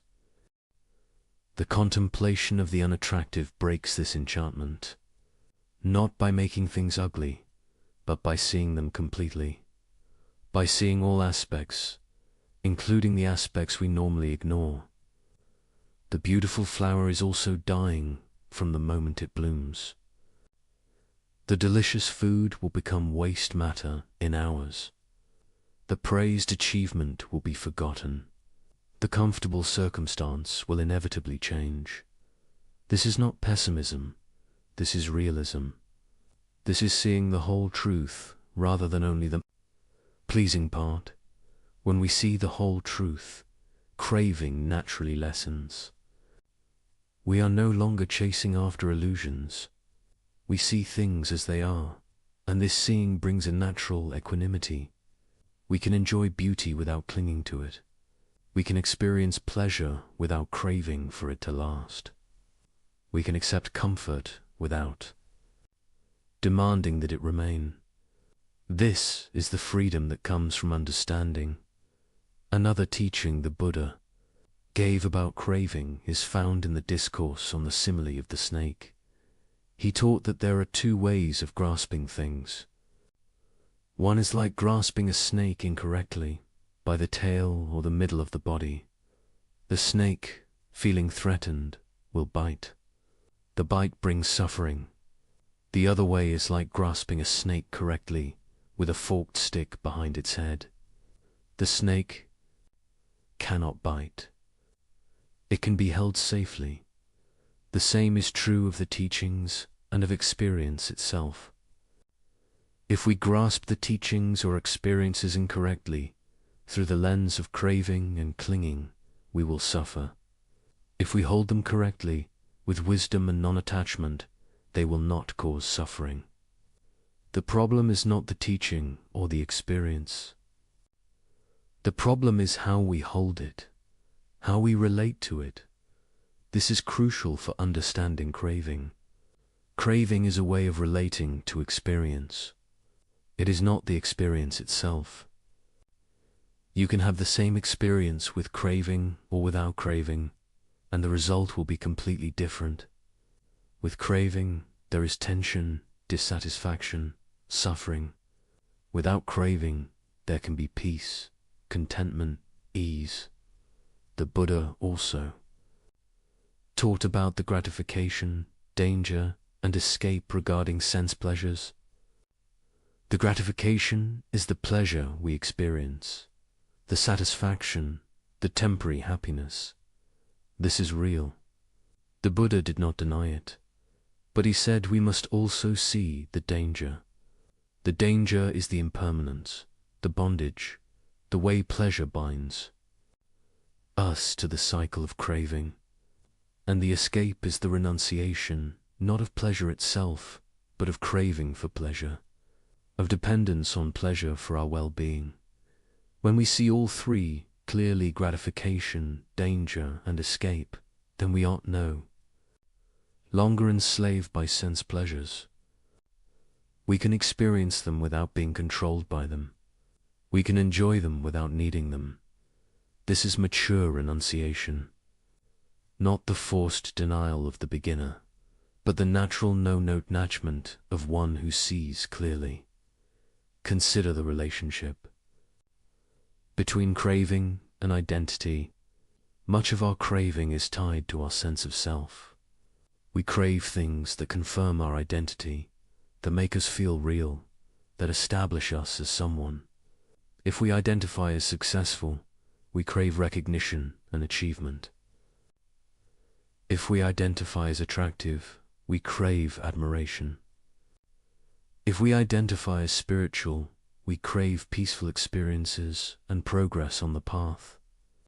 All of this is craving in service of self-construction. But the Buddha taught anatta, not self.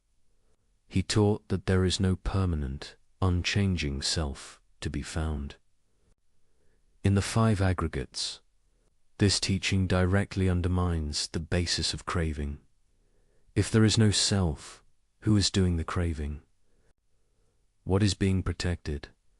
What needs to be established? When this teaching is deeply understood, When it is directly seen, craving loses much of its power. There is no one to crave, no one to satisfy, no identity to establish or defend. This is not nihilism. It is not saying that nothing exists or that we don't exist. It is saying that what we take to be a solid, permanent self is actually a process, a flow, a series of conditions arising and passing. And when we see this clearly, we stop trying to solidify what is by nature fluid.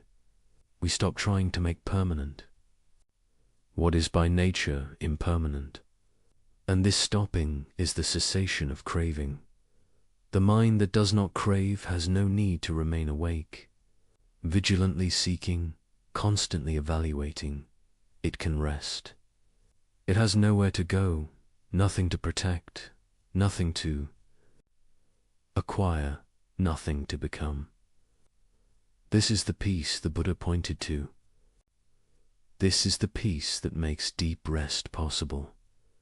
Now, the Buddha was very practical in his teachings. He did not just present lofty philosophy. He gave specific practices for working with craving in daily life. One of these is sense restraint, guarding the sense doors. This means being mindful at the moment of sense contact. When the eye sees a form, when the ear hears a sound, when the mind encounters a thought, we are present with awareness. We observe the feeling tone that arises. We observe the movement toward craving or aversion. And in that observation, we have a choice. We can follow the habitual reaction, or we can simply observe without reacting. This is not suppression. We are not trying to stop feeling from arising. We are not trying to prevent perception. We are simply bringing awareness to the process, observing how craving arises, how it operates, how it leads to further mental proliferation. And in this observation, gradually, craving loses its compulsive quality. We see it happening, and what can be seen has already lost some of its power over us. Another practice is contentment, santuthi. The Buddha praised contentment as great wealth. The contented person is rich, regardless of external circumstances. The discontented person is poor, even with abundance. Contentment is not complacency. It is not giving up on skillful effort or improvement. It is the absence of the constant craving for things to be other than they are. It is the ability to be at peace with what is, even while working skillfully to improve conditions. This contentment is especially relevant to sleep. The mind that is content can rest. The mind that constantly wants things to be different churns endlessly. Contentment does not mean you must like everything about your circumstances. It means you recognize and accept what is, even as you work to address what can be addressed. This acceptance, this lack of internal resistance, creates the conditions for rest.